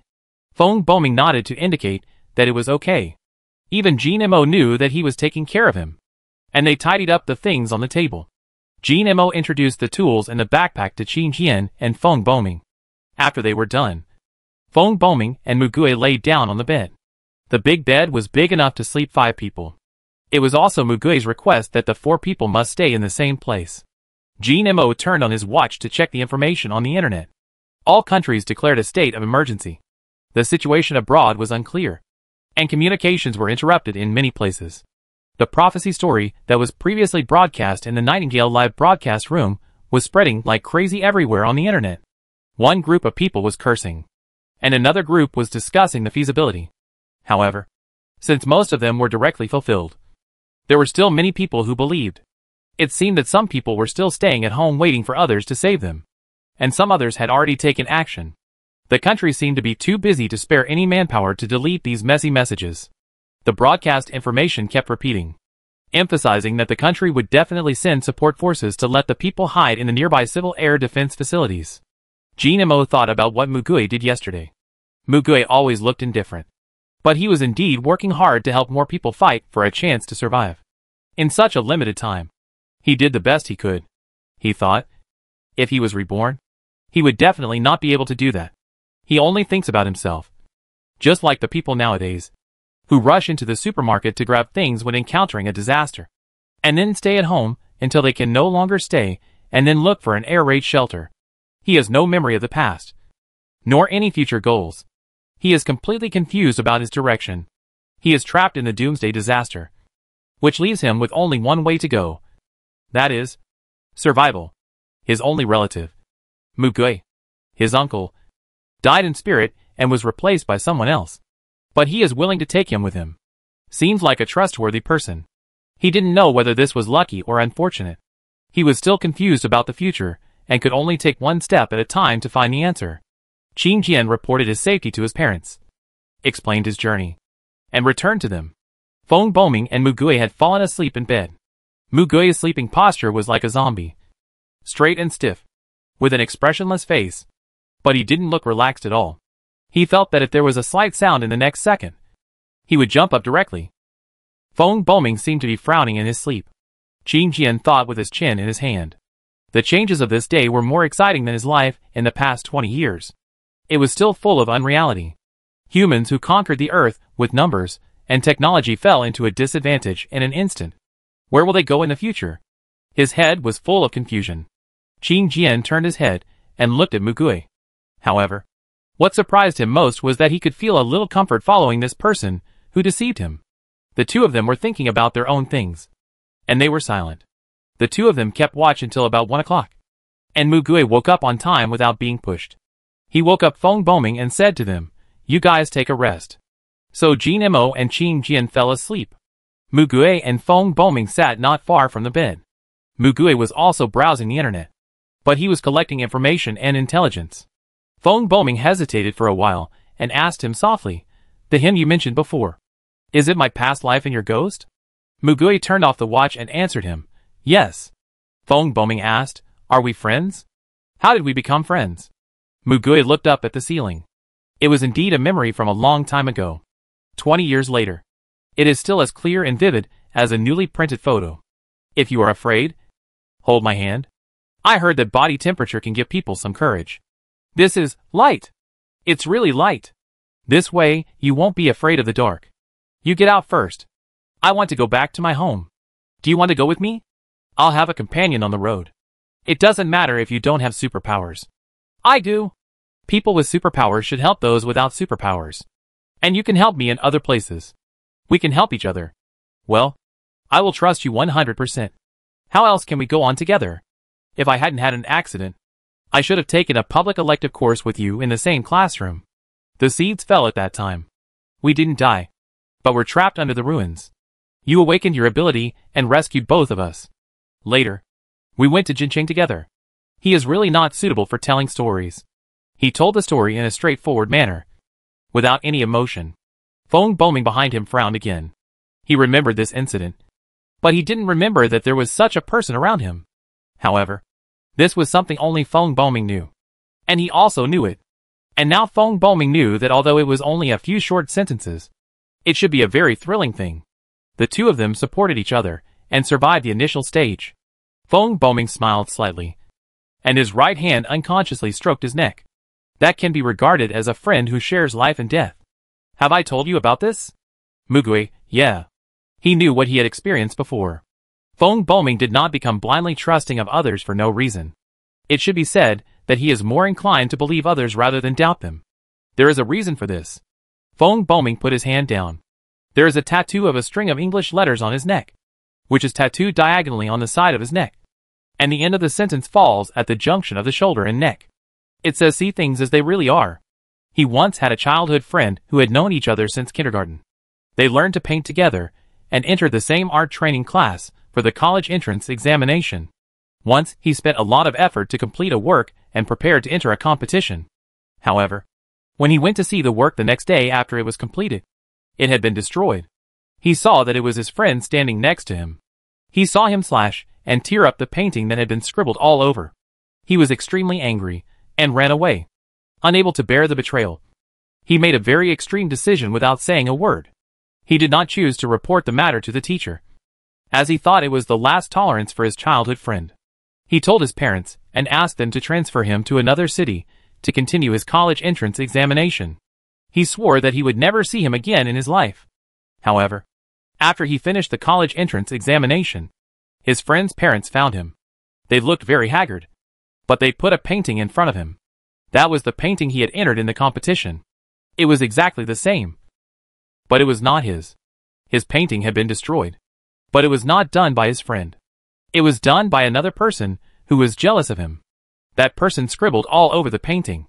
His friend saw this, tore up the painting, and drew a new one, because he had taken a photo to show him. His painting was almost exactly the same as his. They knew each other too well, so only he could do it. His friend did not take the college entrance examination. He was sick. Feng Boming chose to cut off all contact with his friend. He could not find him. His parents told him. He said it was not his fault. He did not hate him. He just wanted to see him again before he died. After Feng Boming knew the truth, if he wanted to see him again, he could only see his tombstone. He did not even have the chance to apologize. Crying was useless. He lost his best friend in his life. Forever.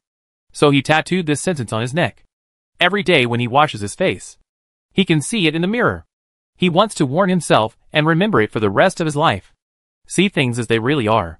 After that, he also had normal interactions with other classmates, and his friends liked him very much.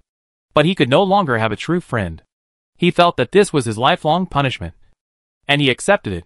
This incident became a knot in his heart that he could not escape for the rest of his life. The fact that the person in front of him knew this meant that his past life and future self had at least opened their hearts to him. Feng Boming asked him a little embarrassedly, "What did I become later?" Mugui stared at him and said slowly, "He is not you." Feng Boming was stunned. "You will not become him. And he is not you. You will take a different path from him. You are not exactly the same person," Mugui added. "But the past, future him, and you now, are all my friends. This will not change." After this incident, Feng Boming chose to trust others first, even if he would be deceived, rather than doubting others first. In the peaceful era, in his environment, doing so did not cause him much harm. But Mugui knew that Feng Boming in his previous life had another incident that completely changed him, making him unable to trust others again. And that incident made Feng Boming pay an extremely painful price.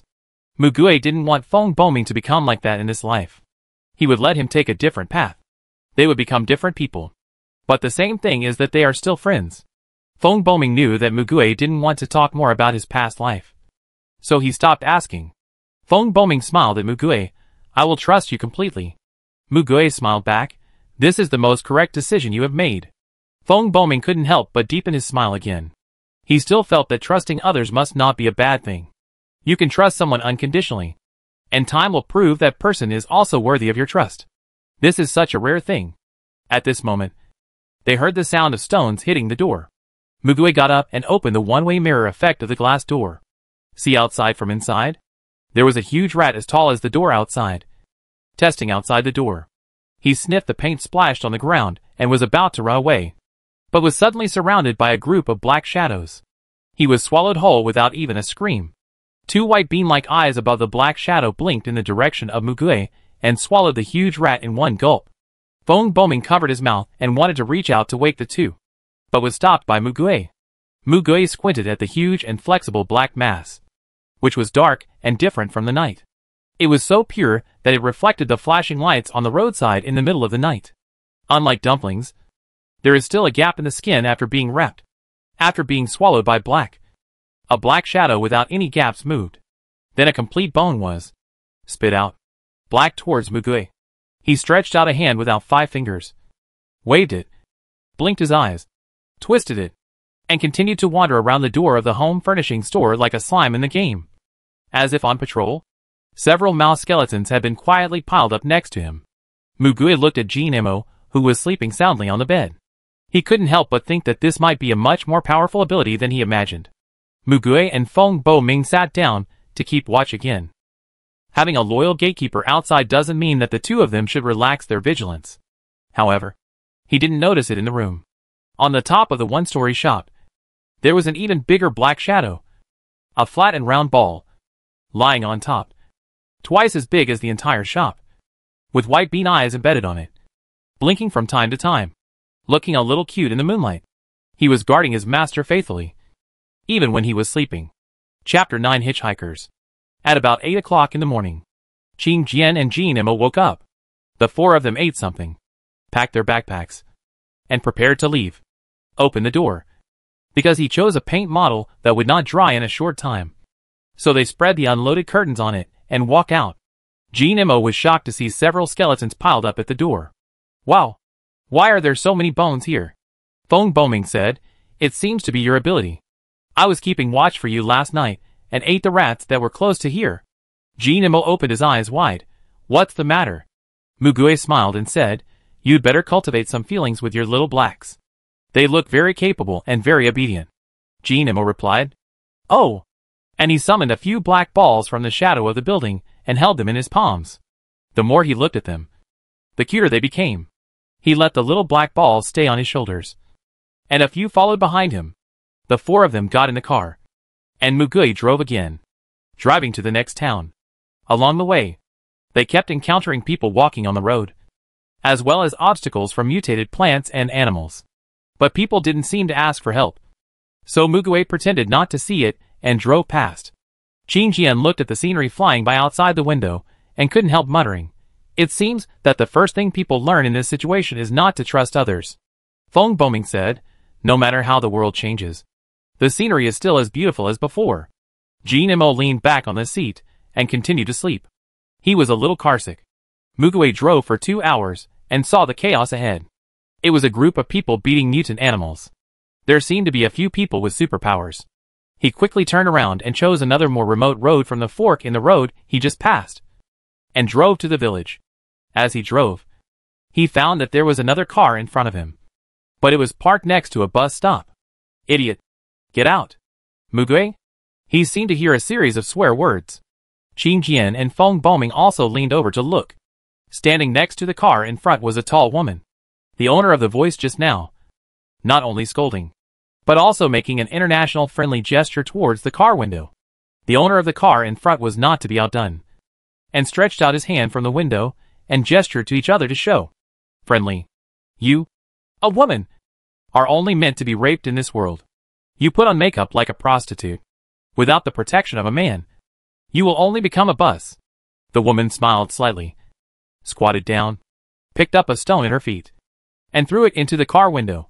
"Fuck you. Are you looking for death?" Mugue found it interesting and slowed down. The woman reached out and patted the car. "Good luck to you." Then Mugue watched the car going backwards. The woman saw that there was another car behind her and kindly reminded, "It's time to reverse." Mugue drove to the left and saw the 2 cars moving backwards. "What? Did you step on the accelerator?" "I did." "It's not reverse gear." "Then why are they moving backwards?" They heard several panicked voices coming from the car. Mugue just gave them a look and moved forward slowly. The woman put her hands behind her and looked at the car moving backwards in the distance, with a mocking smile on her lips. Mugue slowly stopped beside her and rolled up the window. The other 3 looked at him strangely. Mugue stared at the woman. The woman wore a red dress. Her long black hair curled and draped behind her, and her makeup was European and American, rich and arrogant. The woman blinked her exaggerated false eyelashes, and when she saw Mugue's face, she smiled. "Hey, handsome guy? Would you like to give me a ride?" Mugue nodded, "Yes." "Get in the car." Mugue said to Qing Jian in the passenger seat, "You go to the back. Let her sit in the front." Qing Jian asked in confusion, "Do you know her?" This woman didn't know Mugui at first glance, so she could only be someone Mugui knew in his previous life. Mugui said, "No." So he asked the woman, "What's your name?" The woman smiled and picked up the small backpack at her feet and said, "Ingju. The Eagle of Eagle. The number 9. Although Qin Jian was still confused, he got off the car anyway. Jin Imo asked directly, "You let her get on the car if you didn't know her?" Mugui said, "Because I saw she was waiting for the car." Ingju blinked his eyes. "Wow. You are so nice. You are willing to give me a ride just like that?" Qin Jian glanced at her before closing the door. "Hey, Mugui. She is pregnant." Jin Imo and Feng Bo Ming were shocked. "Ah?" Ingju looked at Qin Jian, who was walking to the back. "Do you have superpowers?" Mugui said, "Yes. I can see it." Qin Jian asked curiously, "How did you see it?" Mugui, "She was wearing sneakers and her clothes looked slim. But they were actually loose. Women who like to wear such makeup are unlikely to wear such an incongruous outfit. Clothes, shoes and makeup are usually matched." Ingju and Qin Jian, "That's it?" Mugui smiled, "Yes. And experience." He shifted the gear and drove forward. Qin Jian looked carefully at Ingju's back, but could not see any information. Probably because the seat blocked it. But the pregnancy sign next to her name on her head was still very obvious. Mugui asked, "Where are you going?" Ingju put her bag on her knees and answered, "I don't know where I should go either. If you insist." "Beijing? My boyfriend is there." "Probably." Mugui, "It seems that we have to walk a long way together. We plan to go to Jincheng first." Ingju, "Thank you very much for being able to walk together. The premise is not to repeat the same mistake. Otherwise she will still get off the car." Jin Imo asked curiously, "Your boyfriend is in Beijing. Why are you here?" Ingju said, "As a matter of course, I came here for an abortion. So I naturally had to run a little further. Who knew I would run into this?" The three of them fell silent. Only Mugui asked calmly, "You didn't do it. Isn't it a bit troublesome?" Ingju clapped his hands. "Yes.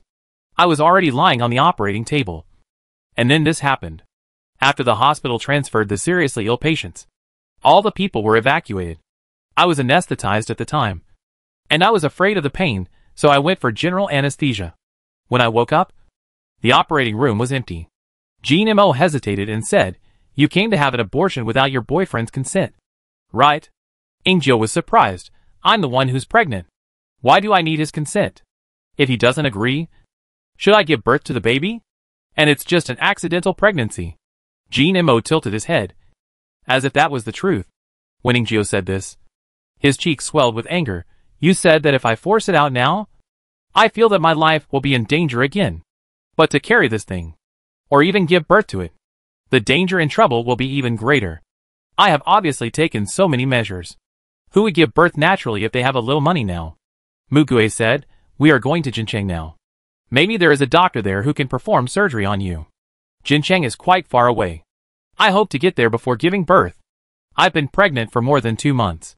I can't drive all the way because of the road conditions ahead. And it's still a question whether I can find a doctor.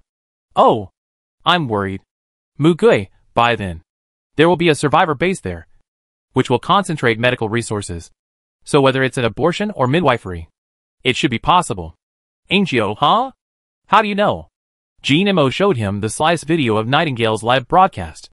"Oh, so that's how it is. Someone really predicted it successfully. It's amazing." Ingju watched it several times again, memorized the content in his mind, and turned off the video. "So you guys also thought about going to Jincheng after watching this?" "Yes. We will eventually go to Beijing. Then I will follow you guys now. I can do everything, big or small." Mugui, "Well, what can you do?" Ingju counted with his fingers, collecting supplies, carrying things, cooking, washing dishes and clothes. "Oh, driving. I can drive manual and automatic.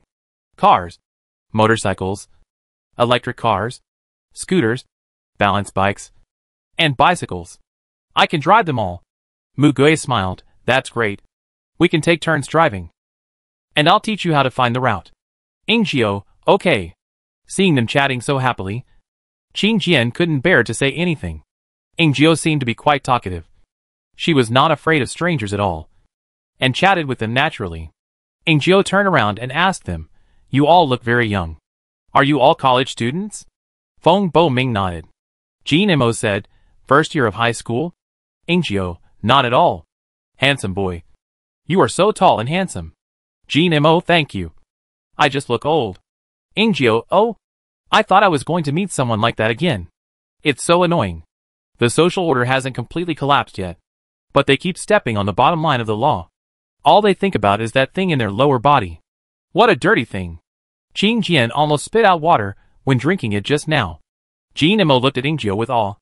This big sister really speaks without restraint. Do you have water? I haven't had water for several hours. If you have extra, give me a bottle. Ah, can you just give me the half-drunk bottle? Don't you mind the dirt? What does it matter? There was still a lot of water left in the car. And they gave her a bottle and some food. She only opened the vacuum-packed food and drank half a bottle of water behind the seat. Ingio ate and drank happily, saying, "You are so generous. Unlike the people in the car just now, who refused to give me anything unless I followed them." Ahem. Qing Jian coughed crazily. Mugui said, "There is a miner here." Ingio took a few sips of water. "Oh, sorry. I'll be more careful next time." But Qing Jian thought, they really eat what they are given. What if they have bad intentions and add something to it? But Ingio is obviously not as defenseless as she appears. However, he thought again, in this world, who would deliberately flee with such things and think about doing such things? Ingio continued, "If there is anyone looking for supplies, I will help. I just saw that someone seemed to be hunting. Although I am relatively weak. Tell me if there is anything I can help with. I will do anything." True. Qing Jian nodded slightly. Since just now, he has been paying attention to Ingio's words. She didn't lie. Qing Jian also nodded to Mugui, who was looking at him from the rearview mirror. And Mugui smiled slightly. Qing Jian always felt that he had expected this result. Since he didn't know her before, how could he judge people so accurately? Is it also a universal experience? Jin Mo completely ignored the presence of other people and asked Mugui, "I didn't see you pick up anyone in the car before. Aren't you afraid of picking up the wrong person?" Ingio, yes. I'm curious too. At least people will be a little wary. Mugui, because no one wants to get on the bus. Jin Mo, huh? Is it that simple? But no one is waiting for other people's cars along the way. Because in this case, it is better to go in a group than to trust other people's cars. Ingio asked curiously, "If someone wants to get on the bus and asks you, would you let him get on?" Mugui said calmly, "As long as there is room in the bus and the other party's attitude is a little better. Maybe. And there is value in using him. This is very straightforward." Ingio smiled, "Then I have value." Mugui said, "Don't you have superpowers? And you just said you can do a lot of things." "Oh, you figured it out? Is that enough?" "Yes, that's enough. I can do the same things as you. What's important is the willingness to do these things. If you only want to rely on others to survive, and don't think about doing something yourself, then we don't need it. The most important thing for a team is to help each other. Of course, the most important thing is that we are strong. He is not strong. But they are strong. Because they are strong. They don't worry about being harmed." Ingio's mouth corners are raised again. "I admire you." Jin Mo questioned, "Aren't you going to find your boyfriend?" Ingio, "That's because I owe him something. I want to help him and pay off the debt. But I don't know if I can pay it back now." Jin Mo started gossiping, "From what you said, it seems that you don't like your boyfriend very much?" Ingio looked normal. "Well, I don't like him. But I don't hate him either. On the contrary, I respect him. But he is your boyfriend? Well, kid, I can see you've never had a girlfriend. Dating in real life is different from novels, TV shows and movies. Most people fall in love after trying to date. I also dated him with this mentality at the beginning. But in the end, I found that I couldn't fall in love with him. This is my problem, not his. Of course, I have other reasons for dating him. So that I can get his money." Jin Mo leaned forward. "What?" Qing Jian was also attracted by her story. "So far, there has not been a single lie in it. Ingio, it's a bit biased to say that I got his money. We should be considered a trading partner. To put it bluntly, we are a sponsor. And to put it nicely, we are a sponsor." Ingio ate a piece of chocolate. "When he confessed to me, he frankly said that he had a girlfriend who looked very similar to me before. But they broke up due to family pressure. And then the other party got sick and died." Jin Mo curled his lips. "A body double?" Ingio smiled indifferently. "I think so. But he didn't hide this matter. So I asked him if we should try dating. He sponsored me to go to college and study until I graduated from graduate school. I dated him and provided him with emotional value. For this, I even studied psychology. I was very dedicated. It was mutually beneficial. Mugui interjected, "This is an unequal transaction." Ingjio narrowed his eyes and smiled. "There is no way. I was in a disadvantaged position from the beginning. I had no money, no power, and no family. I could only rely on my looks." Mugui glanced at her. Qing Jian saw that this sentence was also true. "Just kidding. He didn't force me. Even if I didn't date him, he promised to support me all the time. And the money he supported me, when I get a job in the future, I will earn it back to him. We wrote this in the agreement. As for our relationship, it was a test between two adults. He is a very good person. But in the end, I didn't like him." Jean Mo, "It's okay if you don't like him." Ingjio smiled. "So you have no experience. Two people who don't love each other can also have sex." Jean Mo stared at her blankly. Qing Jian covered his face with his hands. Feng Bo Ming turned his head away. Ingjio, "Oh, young children are so cute. Still so innocent and shy." Mugui said, "You look young too." Ingjio, "I have been in society for a long time. Unlike the little flowers in the greenhouse, I am already an old lady who has experienced many vicissitudes of life." Qing Jian asked, "What are you going to do now?" "I was planning to break up with him peacefully after the abortion. As for the tuition, I should be able to pay the rest by working. I will have to pay him back slowly after I start working. Who knew this would happen? After I go back, if he is not dead, I will find him and discuss with him to see how to solve it." She said that respect should be true. If it was someone who was untrustworthy, she probably would not follow him, but would just curse and walk away like before. The adult world is really complicated. Jean Mo began to admire her. "You are so open-minded." Ingjio swung his legs. "How can you survive in life if you don't look at it more openly?" Mugui nodded in agreement. They drove a long distance again. But this time, Ingjio and Mugui took turns, which made Mugui feel a little more relaxed. Ingjio's driving skills are very good, and with Mugui guiding the route in the co-pilot, the car drove steadily. They never stopped or got off the car except for necessary rest. When they encountered large mutant animals, they directly took a detour. If they really couldn't get around, they asked Feng Boming and Jean Mo to clean up. The two used their abilities to fight several times and began to get familiar with each other. Mugui guided them all the way. In his words, "There is no better training than actual combat." Before it was getting dark, Mugui pointed to a small shopping mall. "Go there. Let's go in and find something." Chapter 10. It's our will. This mall was lucky not to be hit, and the shops inside ran away as expected.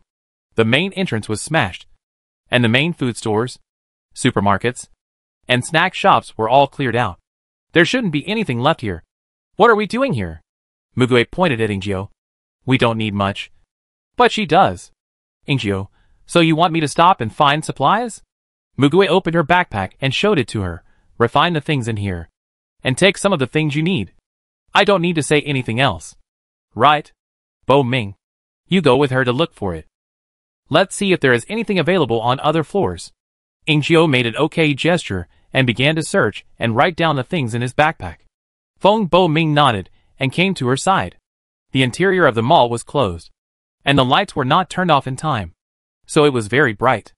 The mall that was usually bustling was now empty. Walking on the shiny tiles, you could hear the footsteps, which was a bit creepy.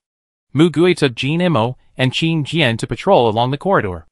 Jean Mo saw cat-shaped dolls in the toy store and suddenly remembered the big cat in college. "Uncle, you say, if a person keeps a cat as a pet, and the cat happens to mutate, wouldn't that person make a fortune?"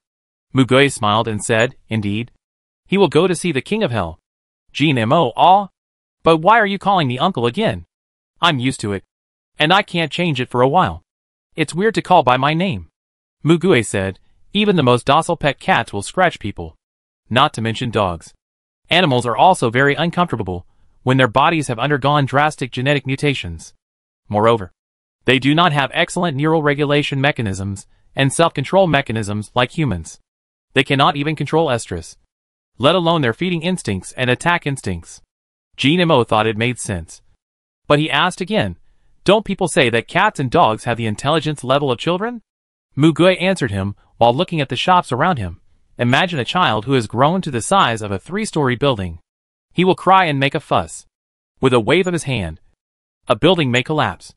With a step of his foot, a group of people may be crushed.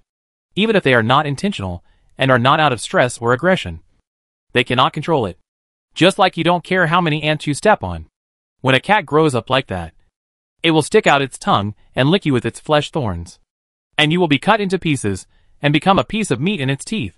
Its little claws will touch you lightly, just like a truck hitting you. Jinmo opened his mouth wide. Stop. Stop. Stop. He stared at Mugue blankly. Why didn't he realize that Mugue had such a talent for telling horror stories before? Mugue raised the corner of his mouth. In short, don't have too many fairy tale fantasies about animals. People who keep pets. If the pets mutate, the first person to be fed is their owners. Unless the pet has a rare mental mutation, or the owner has the ability to control animals.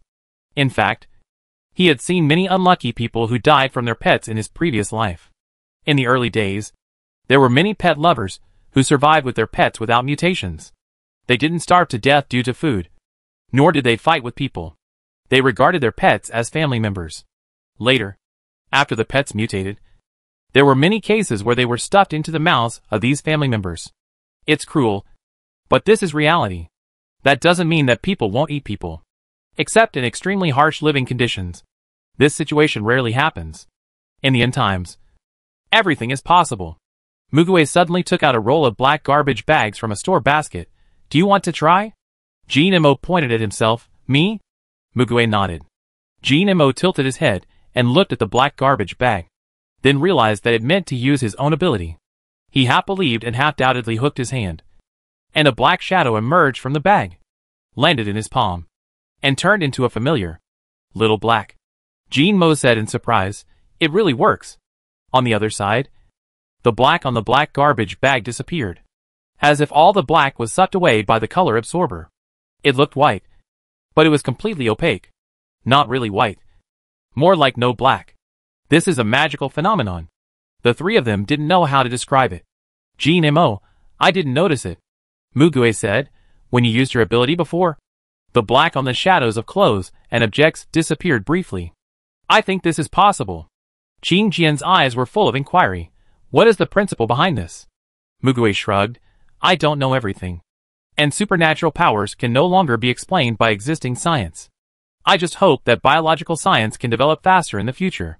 On the other side, Ingjio swept the sports goods area, collected equipment, changed into loose and convenient jackets and sneakers, and went to the daily necessities store. In addition to some essential items for women, she also took a bottle of makeup remover and went to the bathroom inside to remove makeup and wash her face. Feng Boming was waiting outside, and was surprised when he saw her coming out. You? Ingjio, what's wrong? When they met up later, Jinmo and Qin Jian had the same expression when they saw her. Ingjio touched his face. Why? My plain face is so stunning? She was right. Under her heavy makeup, her plain face looked like a magnolia washed by rain.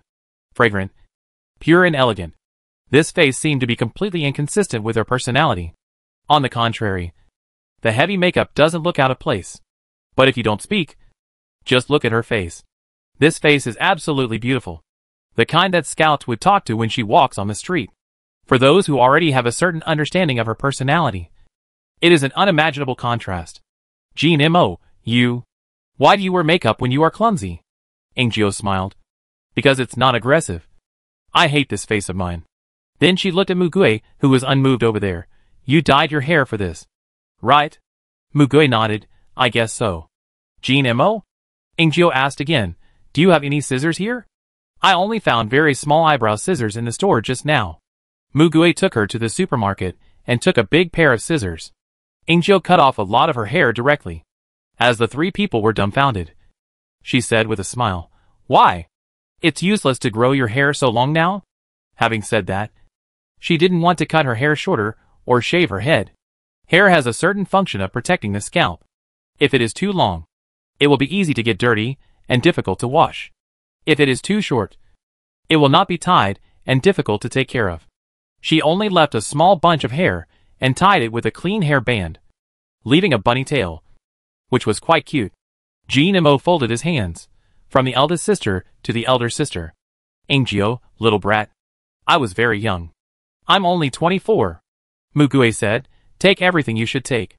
And then go to the pharmacy. On the way here just now. He noticed the street store next to him. There are not many people looting the pharmacy at present.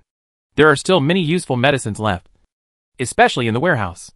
Generally, people who come here only care about the medicines in the cabinets and shelves. They don't touch the spare medicines in the warehouse and the cabinets inside. And these medicines often have the longest shelf life. Here's to you. The database is very complete. Use AI to check the medicines commonly used during pregnancy. Mugue threw a watch to Ingio, and Ingio took it with a smile. However, in this large pharmacy, they just turned on the lights and took 2 steps. Mugue frowned. Who? Mugue shouted sharply. A bottle of vitamins rolled down from the shelf, and a man raised his hands and timidly poked his head out from behind the shelf. I'm here to look for medicine. He was a young man, about 20 years old, with short bangs that covered his eyebrows, and a pair of heavy glasses. He carried a large backpack in front of him, spread his limbs like a turtle, and surrendered. I definitely don't mean to steal your things. Please go first. Please go. As he said this, he quickly retreated to the bottom of the Chinese medicine counter, squatted down, and huddled himself up. Mugue looked at him carefully for a while. Suddenly, there was another subtle movement behind him. Thump! Before anyone else could react, the knife was nailed to the wooden frame, vibrating with the remaining force. A furry fox-like doll froze on the edge of the blade. Its eyes immediately widened. Then it stretched out its claws, pulled out its tail that was pierced by the blade bit by bit, and flew behind the young man. The big pomegranate eyes stared at Mugue through his armpits. The young man hurriedly explained, took it out, pulled out its ears, and immediately put it back. My mechanical electronic pet. My good helper. It won't mutate. It's very obedient. At the same time, he showed an embarrassed and scared smile. Mugue narrowed his eyes, loosened his clenched fists, walked back, pulled out the knife, and put it in his trouser pocket. He gave the young man an apologetic smile. Sorry. I'm a little nervous. Don't be afraid. Mo made an expression on the side. I don't believe you. The young man forced out an awkward but polite smile. No. It's okay. Qin Jian remembered the fear he felt when Mugue threatened him at the beginning, and suddenly felt a sense of sympathy for the young man. Then he suddenly remembered that he had relaxed most of his vigilance against Mugue in just one day. But now it seems that Mugue still hides a lot of dangerous things. If the knife is aimed at a person, it should hit the vital point. Right? Would an ordinary person have this ability? Especially that smile that was obviously a disguise. He must still be dangerous. Thinking of this, he became more alert, then took a few steps back and went out to guard the door. Ingio opened his mouth and said, Oh, I'm not clinging to the big boss's leg. Am I? I feel relieved. Mugue ignored her, stretched out his hand to the young man, pulled him up and said, We are also here to find resources. We will each find our own things. We will not steal your things. The young man was pulled up by him in a daze, and he breathed a sigh of relief. He seemed to be relieved that the person in front of him seemed to be easy to talk to. The electronic pet behind him jumped lightly onto his shoulder and curiously turned its electronic eyes to Mugue.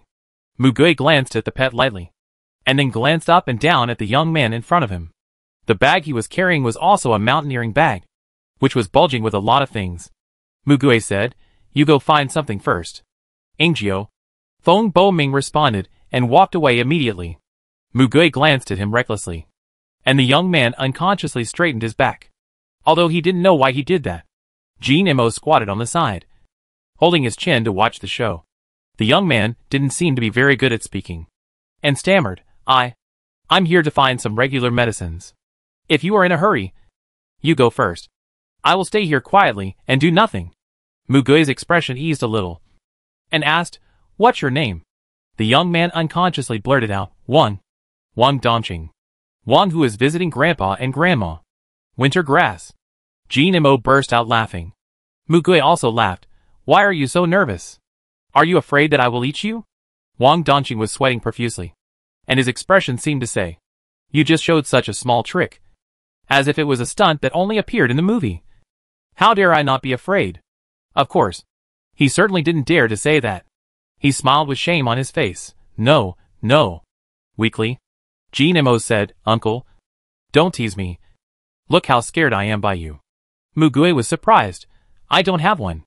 Isn't it normal for me to ask his name? Jinemo, TSK. Wang Dongqing didn't seem to be good at taking the initiative to speak. So Mugui asked him again, Your electronic pet looks very smart. Did you buy it or modify it yourself? Speaking of this, Wang Dongqing became excited. He put the pet with a confused expression in front of him. I bought the parts and assembled it myself. I also modified the AI intelligence myself. Sure enough. Mugui smiled slightly. He said, Jinemo. Call Qingjian in. Jinemo went without hesitation. Qingjian stood aside and joined the audience. But he knew that Mugui definitely did not ask him for anything else. Polygraph. Qingjian glanced at Jinemo. And the kid seemed to realize it immediately. And then he turned his speechless eyes to Mugui. This person has more tricks than a beehive room. Mugui and Wang Dongqing chatted cordially. It's amazing that you can modify it yourself. Your skills in this area seem very good. Qingjian touched his chin and felt that the atmosphere of this conversation was very familiar. Wang Dongqing pushed his glasses, and a sharp light flashed in his eyes. After all, I am an expert in this field. Mugui smiled and said, I can see that you are the so-called high-end technology geek. Wang Dongqing was immediately flattered and tried to suppress his smile. That's not that amazing. Mugui pointed at the electronic pet.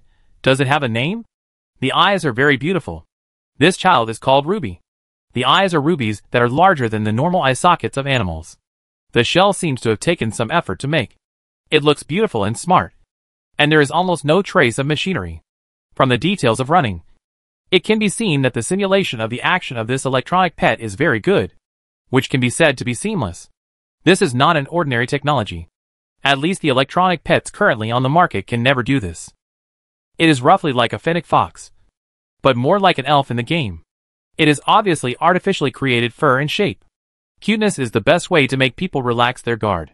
This person may really be a very skilled person. Mugui talked to him because of this.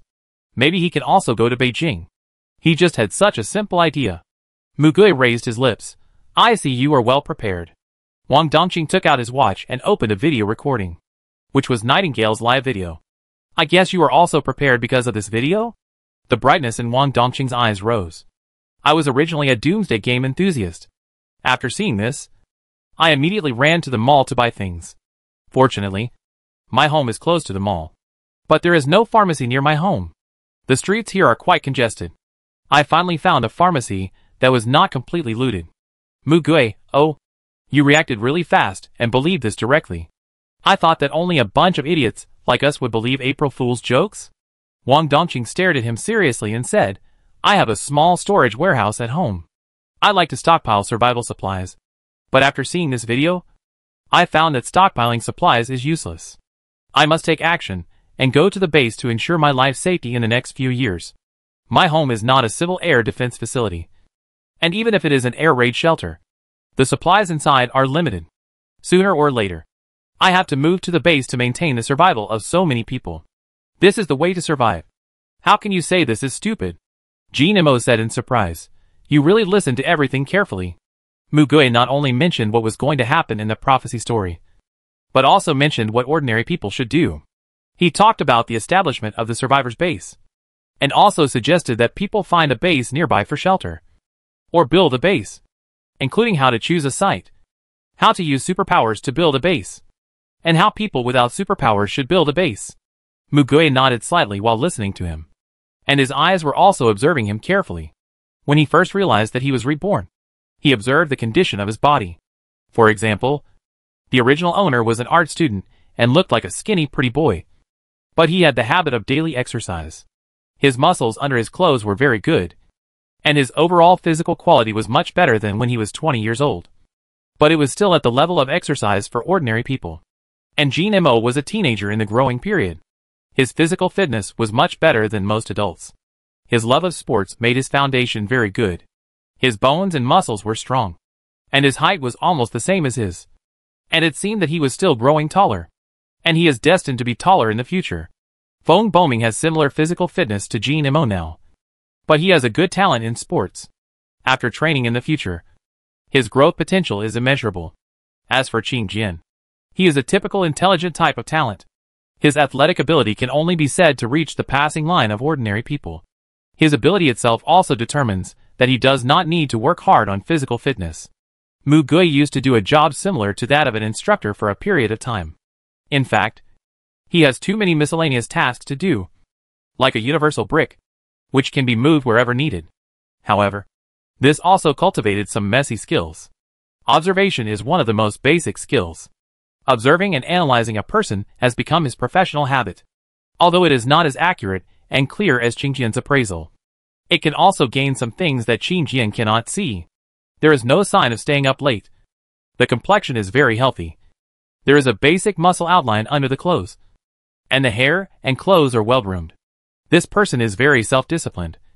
At least, he has continuous fitness. There is also such a category of people who stay at home for a long time. He stayed at home, but he took good care of his living environment and always paid attention to his physical condition. A few people might tidy up their appearance at home, but most of them would not. At least not as well as when preparing to go out. However, he did not look like a socially awkward person. Only those who often go out can take care of themselves and pack their equipment in a short time in an emergency. Judging from the equipment outside, the things he chose were basically correct, and he did not make the mistakes that novices would make. There was no extra medicine in the bag that fell beside him. It was only half an hour from the start of the live broadcast to the official start of the disaster.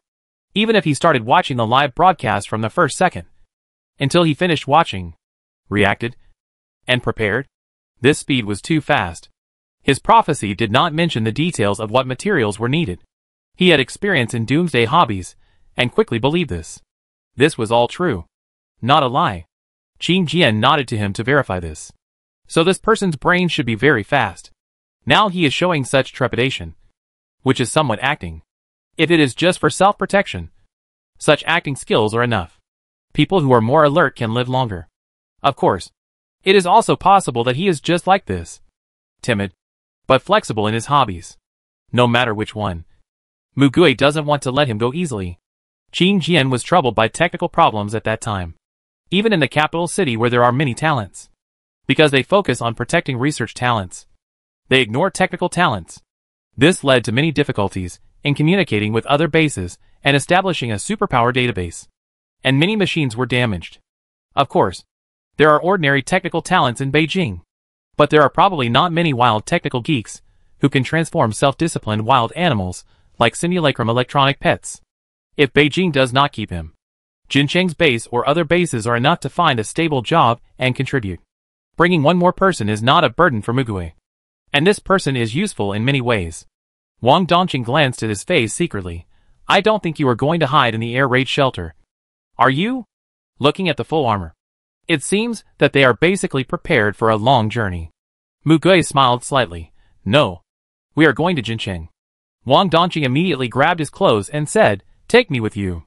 Mu Gui had expected that he would bring it up first. If you can think a little more, at least you should have such vision and seize such an opportunity. But Mu Gui still asked just in case, do you have special powers? Wang Dongqing opened his mouth and shook his head. No. But he quickly added, although I don't. I can do a lot of things. Repair electronic equipment. Repair cars. I can repair a lot of things, as long as it is related to electronic equipment or machinery. Qing Jian nodded. I think so too. What he said should be true. Mu Gui asked again, do you have any ill will towards us? Wang Dongqing probably thought this was a test for him. He sat upright, raised his hand solemnly and said, how is it possible? Not at all. Please believe me. Qing Jian nodded to Mu Gui again. Mu Gui's mouth kept curling up, and he stretched out his hand. Then, take care of me on this journey. Wang Dongqing showed a sincere joy and held his hand tightly.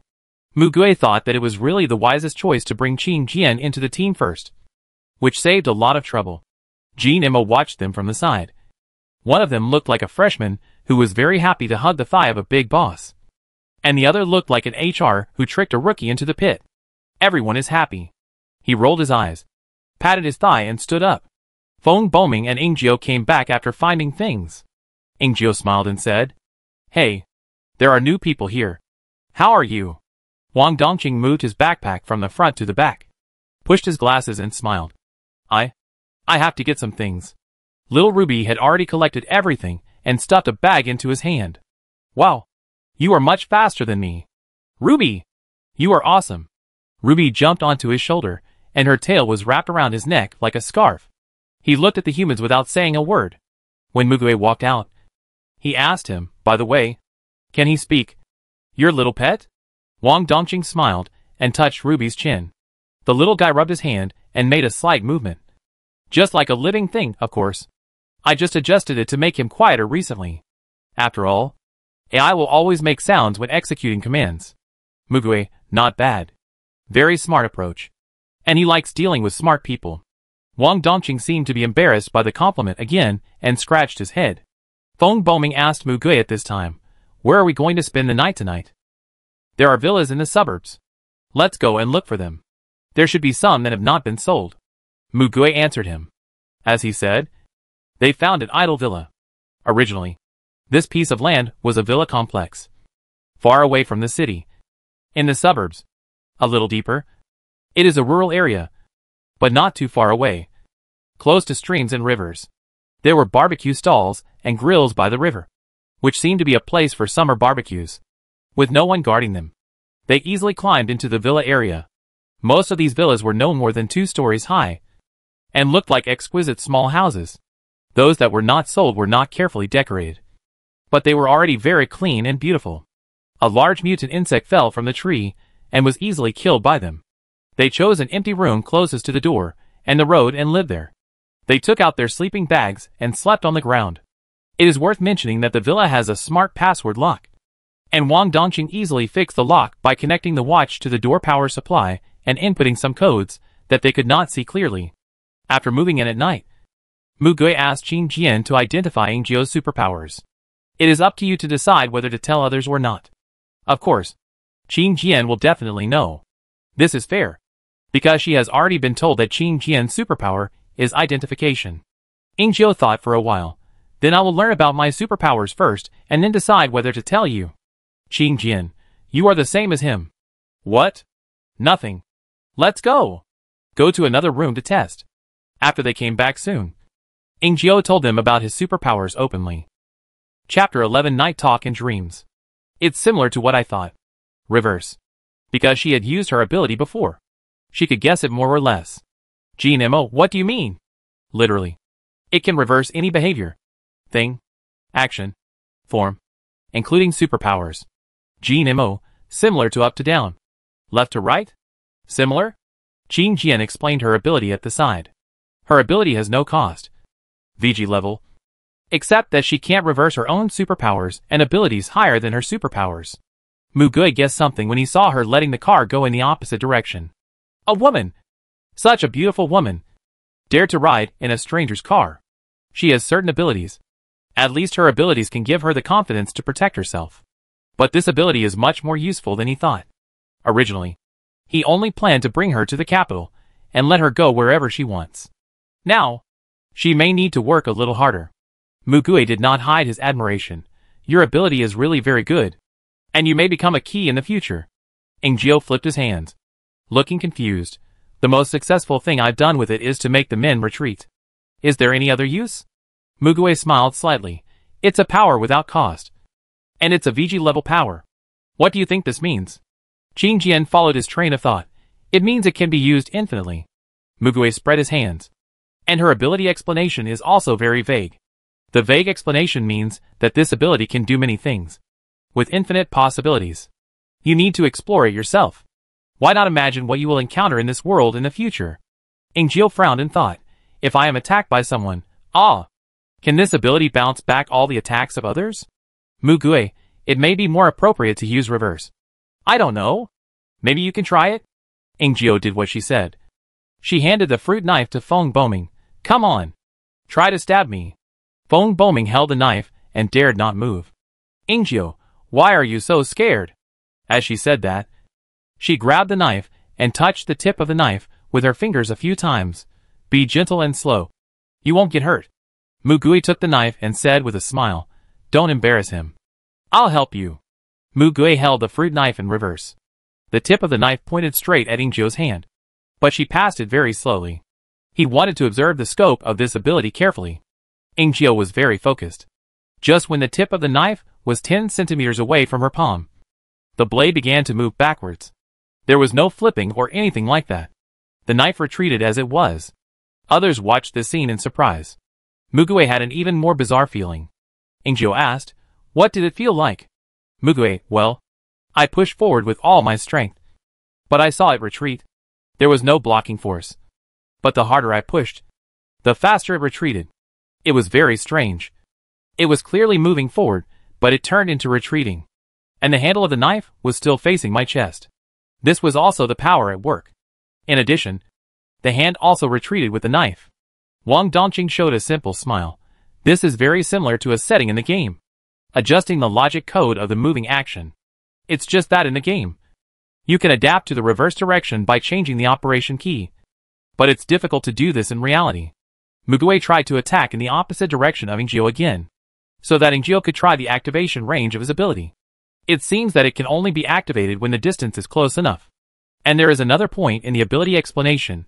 If you want to reverse the ability, you must directly contact the entity of the ability. That is, you have to contact the person with the ability. Mugue is more curious about Ingjio's reverse ability. But it's not easy to test the abilities of the people present. So she put it aside for the time being. Ingjio was as excited as a child. It's really interesting. Is there anything else we can try?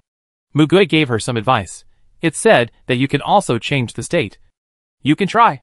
Such as movement and stillness. Such as growth and degeneration. Ingjio tried to make a motionless cup move. And then ran to the door to find a small wild grass. And successfully degenerated it into a seed in the soil and disappeared. She tried again and again. And never tired of it. That night, they arranged the order of night duty. And in order to facilitate escape in case of trouble, they all slept in the corner of the hall on the first floor. Jinemo and Mugue were in the first class, and sat at the door to chat in order to avoid disturbing the people inside.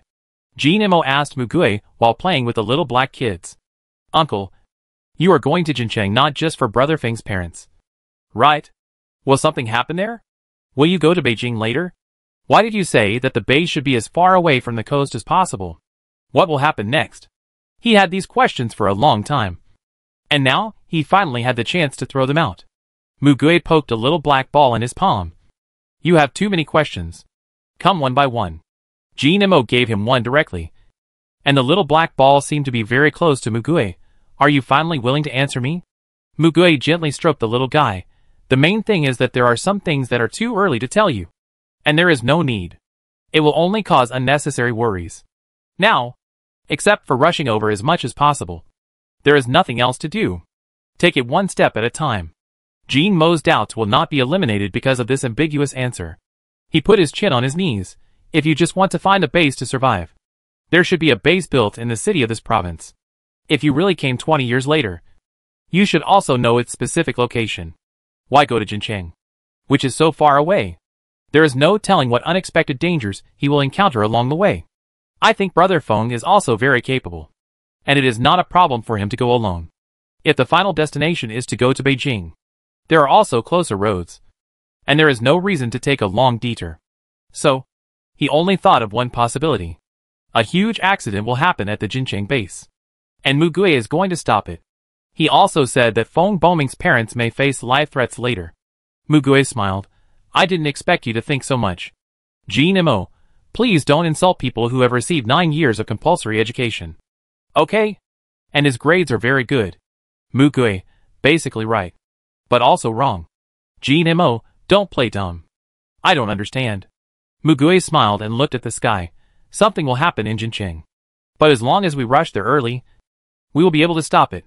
But it's not me who will stop it, but you." "Jinemo, what do you mean?" Mugue said slowly. "Listen to me sort out this logic from the beginning." Jinemo looked at him suspiciously. "Yeah." Mugue asked him back. "You play games, right?" "Yes." "If you meet an unbeatable boss, what will you do?" "Level up. Brush materials to strengthen. Buy advanced equipment. Find guides. Find teammates." Jinemo counted on his fingers. "It's no different from the strategy of fighting enemies in games," Mugue said with a smile. "When you meet an unbeatable enemy, There are several ways to turn defeat into victory. First, make yourself stronger and become stronger than the enemy. Second, if you are not strong enough and cannot become stronger, then find helpers, many powerful helpers, to defeat the opponent. Third, the essence of strategy is information asymmetry. Know yourself and know the enemy. Understand the enemy's weaknesses. Break through the points. Weaken him. And give him a fatal blow. Fourth, if you can't find a group of strong helpers, crush the enemy with overwhelming numbers. Ants can also defeat elephants as long as there are enough ants. Jean thought about it carefully, and it seemed to be true. After all, games are made by people and come from reality. Mugue continued, of course. There is another way now. That is to kill the enemy before he becomes unbeatable. And for this, we also need a lot of helpers. It doesn't matter if we are weak at the beginning. It doesn't matter if we are weak alone. We will not fight alone. And eventually we will become very strong. Strong enough to defeat the enemy and protect the people we want to protect. Jean stared at Mugue blankly. He thought Mugue would still make jokes and perfunctorily get by like the previous times. But he didn't expect that he would say serious words in the end. You don't have to choose one of these strategies. You can do it simultaneously. Any problem will have multiple solutions. Strategy games must have more than one strategy. Jean however. Reality is not a game. You can't start over. Wait a minute. Mugue raised her lips. That's not necessarily true. Jean always forgets that the person in front of him is from the future. But no matter how much evidence he has seen, he still finds it difficult to accept and believe this fact. He asked again, no. Then this doesn't involve that paradox? For example, if you go back to the enemy's childhood, but the enemy has not killed anyone, should he die at this time? Yes. This is it. It often appears in movies. Mugue said, if the enemy is a human, it would be like this. Jean-Mo's mouth turned into an O shape. Yes. The world has changed. And mutants are rampant. It is one thing that people's hearts are evil. But they will eventually face these monsters. If it is a game, monsters are bosses that can be conquered. But in reality, monsters are the culprits that cause people's deaths. How can you think that monsters are easy to deal with? Mugue said, however, humans are sometimes scarier than monsters. So which one is it? Because you won't hesitate when killing monsters. But you will hesitate when killing people. At least people with a little conscience will do so. And for those who quickly adapt to the law of the jungle, the easiest to deceive are kind and weak people. I won't do that. Jean immediately rejected it. And added, it's enough for kind people to become powerful too. Well, I know. As long as you become stronger. I believe in you. You will definitely become stronger. Mugue patted his shoulder. Jean looked at Mugue. His expression was always so relaxed. He asked, then you are now equivalent to having a guide. You pick people to make them your teammates? So that you can go to the boss? Mugue shook his head, no. I'm drawing cards. Jean frowned, drawing cards? Many games make money by drawing cards. That is, cleverly using the fluke mentality and survivor bias to make players think that they have a certain possibility of drawing precious characters, weapons, and skills with very little money.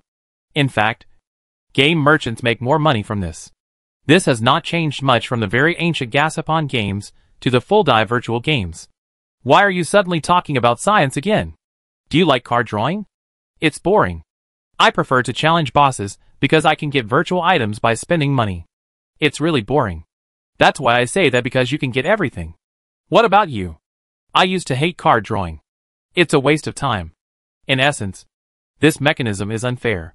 You just said that you can get the guaranteed bonus by spending a certain amount of money. But I have never had money, and my luck has always been bad. Ah. But what if one day you can see the information on the front of the card? Wouldn't it be great to draw an SSR? Cheating.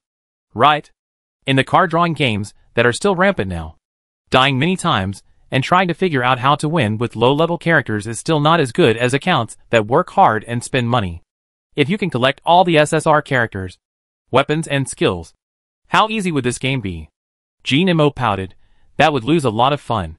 The curve of Mugue's mouth corners slightly dropped. But she still had that smile. And her tone was calm. Reality is not a game. Reality cannot be paid for. And the mechanism of reality is not like a game. I saw the advertisements on the street. Kids nowadays still like lone wolf type characters. and think that's cool. The same is true for games. There are always people pursuing single kills and kills with a small number of people. He paused, but I prefer a crushing victory without suspense. Jean Mo showed a disgusted expression. What kind of villain line is this? Not only SSR cards, but other cards can also be used. And they are also valuable. You can collect more powerful characters through various methods. And not just powerful characters. As long as you use them skillfully. Low-level characters can also play a huge role. The ability hierarchy system exists. This is reality. But if you ignore their role because of their low level, it would be a big mistake. And most importantly, there is strength in numbers. And the more characters you can use, the better. Low casualty rate and one-time pass. Isn't this the best? This is my experience in the past 20 years. You have to trust the experience of those who have been through it. Mugue raised her hand. The stars dotted the night sky. Dazzling. Humans have one outstanding advantage. That is, they are particularly fertile. There are no two leaves in the world that are exactly the same. And naturally there are no two abilities that are exactly the same. Among this large population, there are so many people with abilities. And there are also many people with abilities. And there will be more in the future. Whether it is high level or low level. They all have their proper uses. So Jean Emma returned to the previous question. You didn't explain it well. You picked them up because of their special abilities? That's still the same? Will you continue to do this in the future? He always felt that his new uncle would do something extraordinary. Mugue patted his cheek. I'm a weak person. Jean Mo, being a weak person who abides by the law and is protected by a kind and upright strong person is the best. Isn't it? Mugue's smile was full of sincerity. Absolutely. Absolutely not a teammate. Because he is weak. He is not worthy. And he does not want to. The strong have their place. And the weak have their place. He will try to guide these strong people to where they should go. Give them the strategy information for free. And the rest is up to them to work hard on their own. His special ability destined him to never become a strong person in this life. But this is exactly what he wants. Those strong people unite to save the world. And he will enjoy a peaceful and beautiful retirement life in such a world. This is his lifelong dream. Jean Mo's eyebrows twisted. What are you talking about? Mugue said nothing. Just smiled at him. Reality is not a game. Cheating in the game will be punished and lose the fun. But who doesn't want to cheat in reality? Correct. Reasonable. Right. He has never had good luck. So he doesn't believe in luck. He will only grab everything he can get around him to create opportunities. Why not try to pass this shitty game called reality? However, he doesn't plan to work hard. He hopes to achieve this goal easily and comfortably. At present, it seems feasible. Chapter 12, A Book and a Sword. Anyway, my role ends in the capital. And I will settle there. Mugue stood up and stretched his long legs that were numb from sitting for so long. In the capital, Jean Mo murmured. Mugue also said in the prophecy that the main garrison bases of several major military war zones would establish official bases, which would also be the largest bases. There would be 7 bases in total, including the 5 former war zone general garrisons and 2 remote northwest areas, one of which was in the capital of the political leaders. The most important talents in various fields in the country are concentrated there. Talents from other regions will also gather there if they do not have the ambition to occupy the mountain and become kings. There will be the safest settlement of human survivors in the country. The order will be much better than other bases. It is the most suitable place for ordinary people with weak power to settle down. The strong people who symbolize justice will take responsibility and protect their homes for them. If even they cannot protect it, the human survivors are almost finished. And everyone will be buried with the world. And he can't do anything about it. Living again. He swore that he would never become a person who was exploited to death without the ability to match the position. Jean Mo also stood up and glanced over, seeming to catch a glimpse of Mugue's fleeting expression. He blinked. Was he seeing it right? It seemed to be a gnashing of teeth. Let's go. Change shifts. But when he looked up, he had a natural smile again. Unknowingly, Qing Jian and Wang Dongqing inside had woken up. They came out and handed over to the two of them. Before Jean Mo went to sleep, he looked out the window at the sky outside. The moon was covered by dark clouds, and the stars were nowhere to be found. He walked into the night without realizing it. After listening to Mugue's words, he felt that the road ahead was even more confusing. He didn't know what he should do. Just like before the end of the world, Mugui always looked at the goal clearly. And he was just following Mugui now. Closing his eyes and opening them again. Jinemo whispered to Mugui beside him. Uncle, what do you think I should do? How can I find my own way? Mugui's lips moved. As if answering. Or as if talking in a dream, for now. Just live first. Jinemo suddenly realized and quickly retracted. Yes. In a peaceful era. He still needs to worry about how to live his life. But in such a world, he only needs to do one thing, live. Just doing this thing is difficult in itself. Where does he get the confidence to say that he can survive well in such a world? He looked around. As expected. Just as Mugui said, more people do give people a sense of security. He fell asleep in a relaxed manner. The next day, they woke up, packed their equipment, and got in the car. The back seat was a little crowded, but it could still accommodate 4 people. Mugui and Ingjio, who could drive, took turns in the co-pilot and driver seats. They drove at the highest speed within a safe range to reach the next city. April 3rd. Today is only the 3rd day after the disaster. However, when they drove to the main road, it was already jammed with cars. Mugui saw some people who wanted to drive to other places like them. They tried to take a detour, but all the roads in the direction of their destination were blocked by cars of all sizes. He could think of taking a detour. So could others. After 2 days, many people had realized that they could not stay in their own cities. And they all gathered in first-tier cities. Or believed the verified online prophecy, and went to places where official bases might be formed. Some people went to air raid shelters. The road planning here is not very good. It seems that the disaster was buried when the road was built in the 1930s and 1940s. The road built for the development of unmanned vehicles is not suitable for many manually driven vehicles. Moreover, most people no longer drive manually. Their driving skills are particularly unfamiliar. They also ignore traffic rules and signal lights. The road is in chaos for a while. So when they drove halfway, Mugui felt that there were more cars on the road. Before the rear was completely blocked, they retreated to the nearby unmanned parking lot. They were at the intersection of the highway. My God, there are so many people. It's almost the peak of the holiday. Jinemo sighed. The sound of car horns, alarms, and the noise of human voices lingered in their ears. My child has a fever. Ambulance. Why didn't the ambulance come? Shouldn't the vehicles give way to the ambulance? We have to go to the hospital. It's the end of the world. Who cares about you? Get out of the way. Ah. I'm so annoyed. Can you overturn all these empty cars? It's really a nuisance to put it on the road. Some people do want to do this. But even if you become very strong, such a long road, so many cars, can you clean it up? I saw a helicopter a few days ago, and now I regret it. Isn't it better to stay at home? The government will send people to rescue you. Right? You will die before others come to rescue you. The mosquito-eating spider in my house has grown to the size of a refrigerator, and it wants to stuff our whole family into its stomach. The car is useless. Are you still waiting to die in the car? Let's get our stuff and go first. Some people came out of the car with their families, carrying large and small suitcases, and started walking. Some people still hoped that the road would move, and honked the car horn impatiently. Some people walked back worriedly with their luggage. Mugui looked at the red traffic situation around the map that was still usable, and went to open the trunk. Everyone come out. Put on your backpack. And let's go to the street next to see if there is a car shop. Phone bombing, you mean motorcycles, trams, etc.? Mugui said, motorcycles are not allowed. The road conditions do not allow it. It is difficult to use. Trams are okay. Scooters, bicycles, anything is okay. Single-person vehicles are best. But we all have to use the same means of transportation. Jinemo, I thought we had to start walking directly. If you can use tools, use tools. If you really can't, walk. Walking is the most physically demanding and the slowest. Wang Dongqing raised his hand. What if you don't know how to use these small vehicles?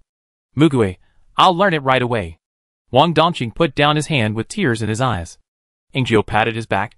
It's okay. I'll teach you. Wang Dongqing, I'll learn it as soon as possible. I won't fall behind.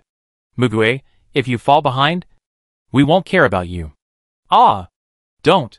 At this moment, a huge white shadow fell from the sky and hit the highway, smashing several cars directly. Ah! By the time people saw what it was, A person had already been caught by the long beak and swallowed whole. The next to scream were the people below. "Ah, help! Don't eat me! Please! Save me! Ah!"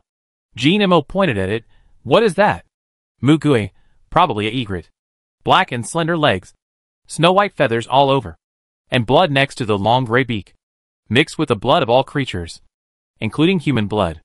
The egret, once known as the water fairy, has now become a giant monster.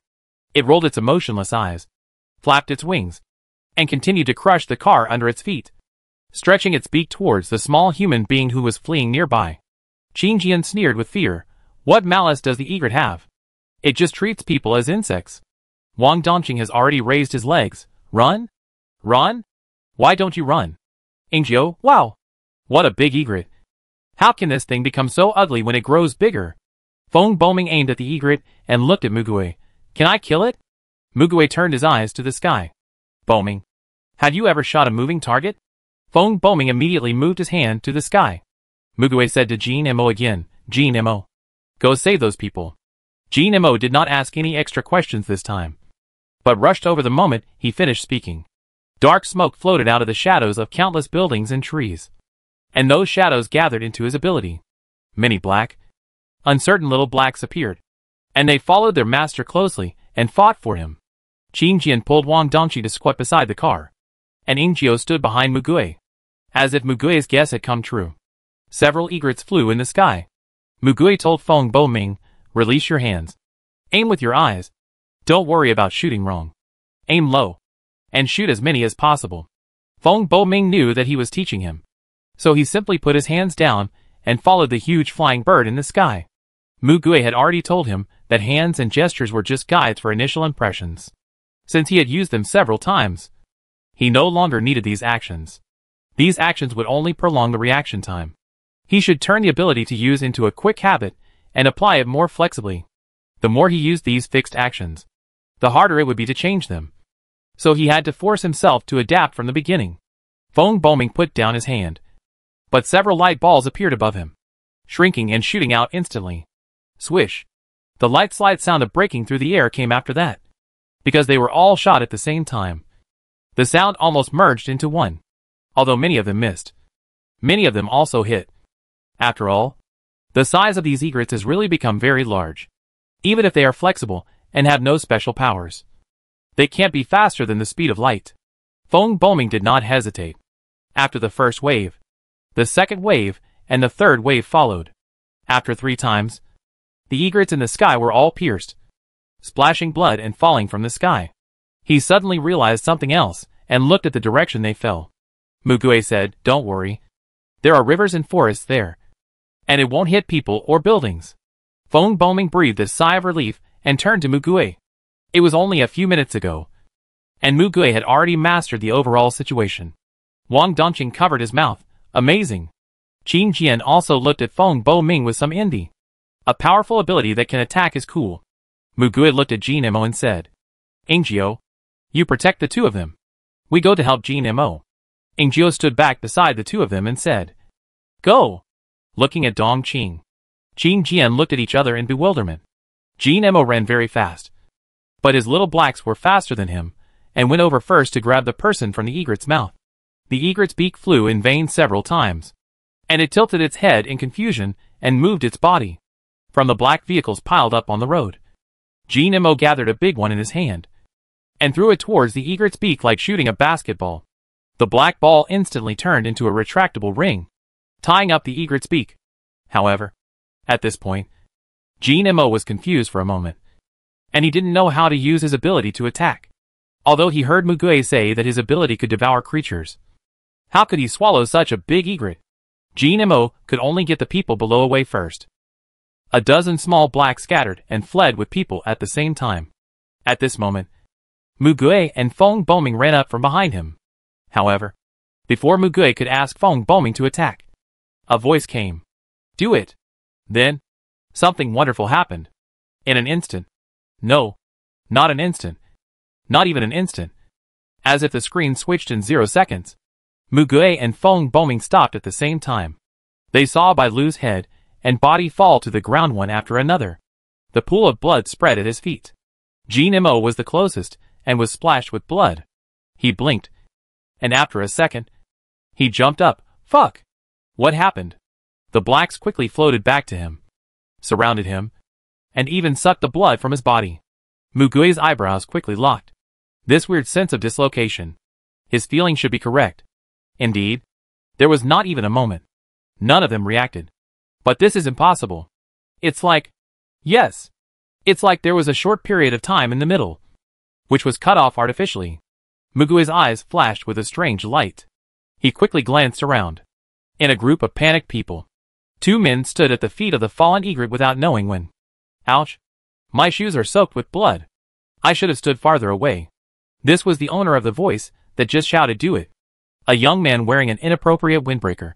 Go to the store and change a pair later. Another man spoke up. He was wearing a black sports vest and trousers, which looked very cool in this April.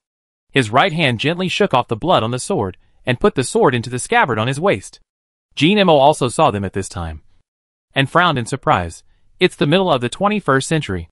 Who still carries a sword? Cosplay? Then he saw the blood on the sword, and he realized that it was this sword that cut off the head of the mutant egret.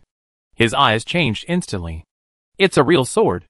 Although using swords is a tradition passed down from ancient times, modern swords have become ornaments for appreciation, and the craftsman workshops that make real swords are almost extinct, leaving only a few craft inheritors who are protected as intangible cultural heritage. And isn't this one of the controlled knives? How could someone have such a thing? He had only seen swords in games. The 2 men turned around. Mugui walked straight towards them. He raised his hand and turned on the communication function of his watch. Qingjian, come over here immediately. It's safe here. The 2 men looked unexpectedly young, in their early 20s. The man in the windbreaker had no memorable features. He was thin, with sharp edges and delicate features. He was very attractive. He seemed to be more mature among his peers. But when he smiled, his aura changed. He seemed to have become a spirited teenager of 15 or 16 years old. It was you just now. You used light magic. He pointed his eyes and fingertips directly past Mugui and pointed at Feng Boming, blurting out. Feng Boming and Mugui suddenly stopped in front of him. Feng Boming pointed at himself and said, "Me?" Mugui raised an eyebrow. The man with a sword next to him corrected him expressionlessly. "It's superpowers." The man in the windbreaker clapped his hands. "Yes. I said it again."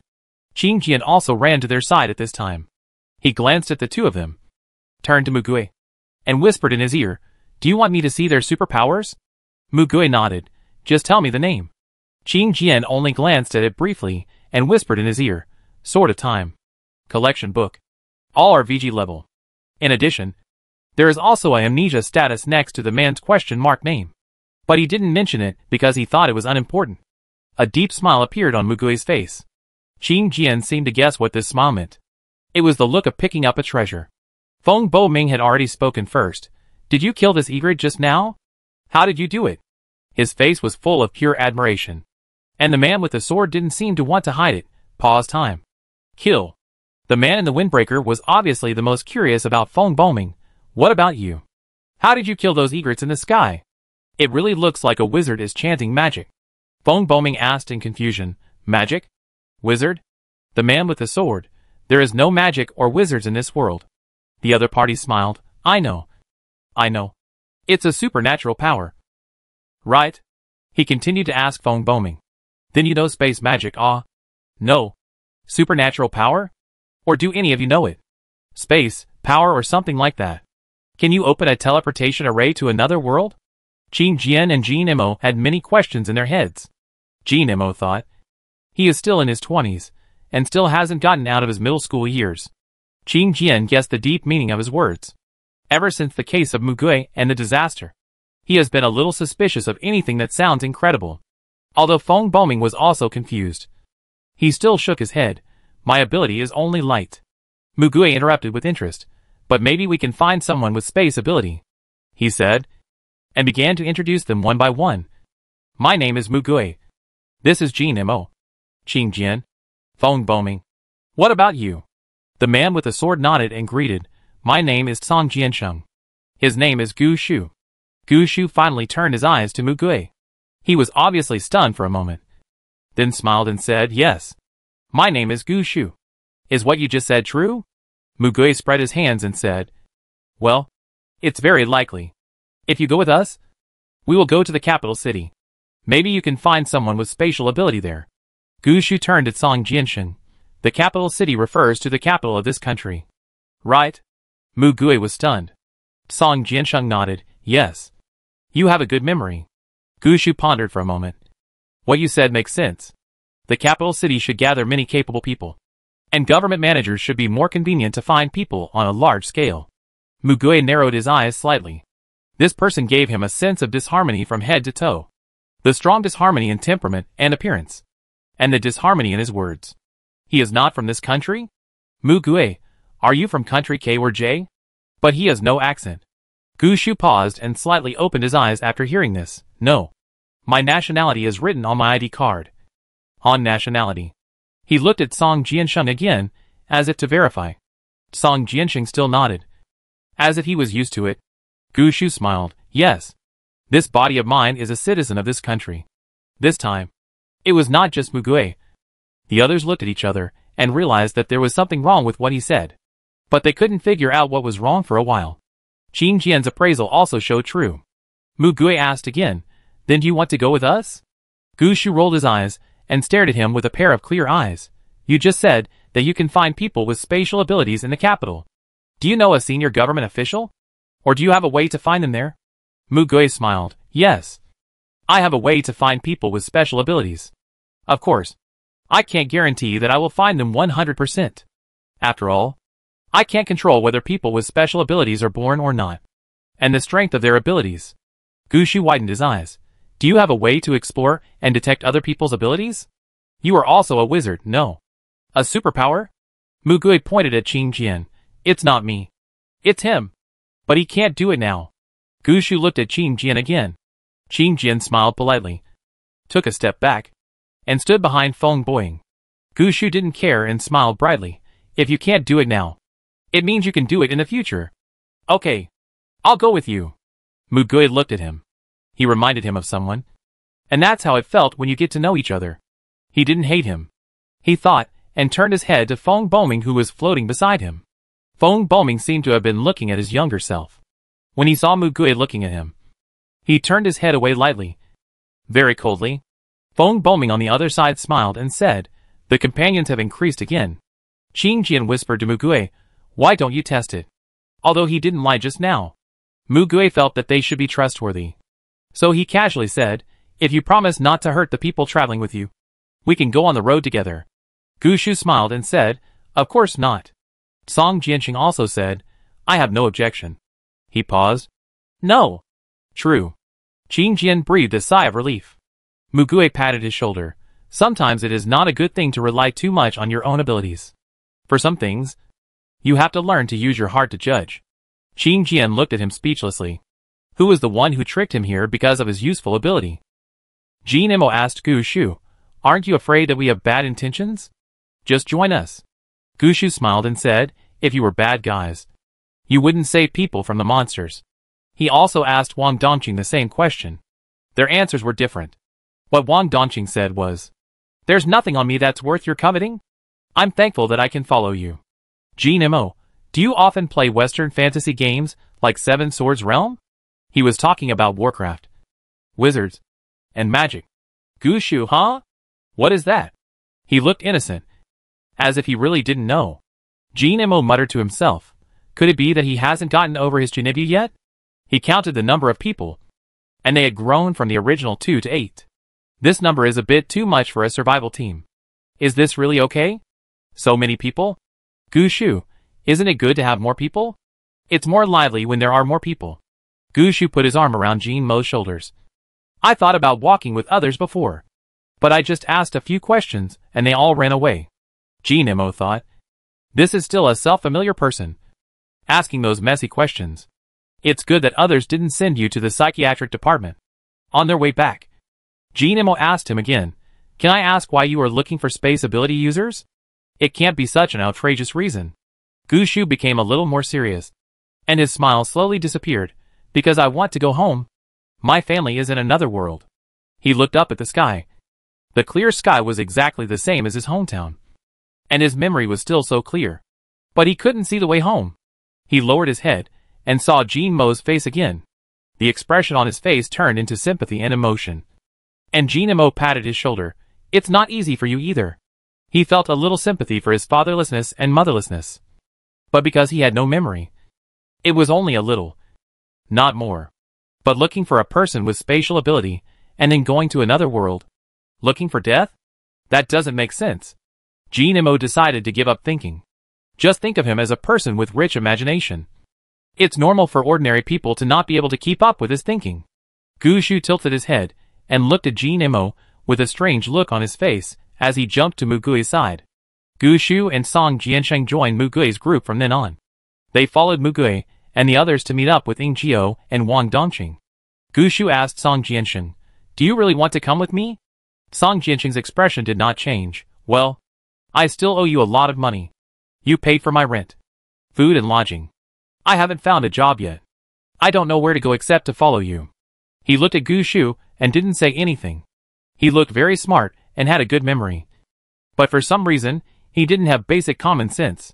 He was too kind and was easily deceived. People were worried about him going alone. "Gu Shu, that's nothing. Don't take it to heart. The world has fallen into such a disaster. What about your family?" Song Jiansheng was about to speak. Mugui said to them, "Oh, I forgot to tell you just now that we have to go to Jinqing before going to Beijing. Is that okay?" Song Jiansheng spoke at this time. "I talked to the Amy, that is, my mother and others on the phone. She said they are moving to Jinqing. Gu Shu, isn't that just right?" Song Jiansheng's expressionless face showed a faint joy. Mugui looked at them, narrowed his eyes slightly, and the smile on his mouth did not diminish. "Look, another kind of coincidence." Chapter 13 Birds, Fish, Insects and Birds. Mugui didn't believe that so many coincidences were accidental.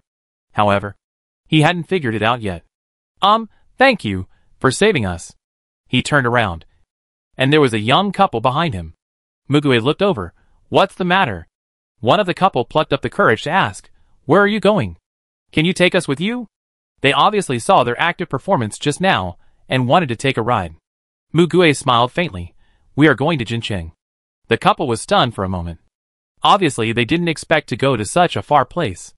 With the current situation where high-speed rail and airplanes are not available, it will take at least several months to travel.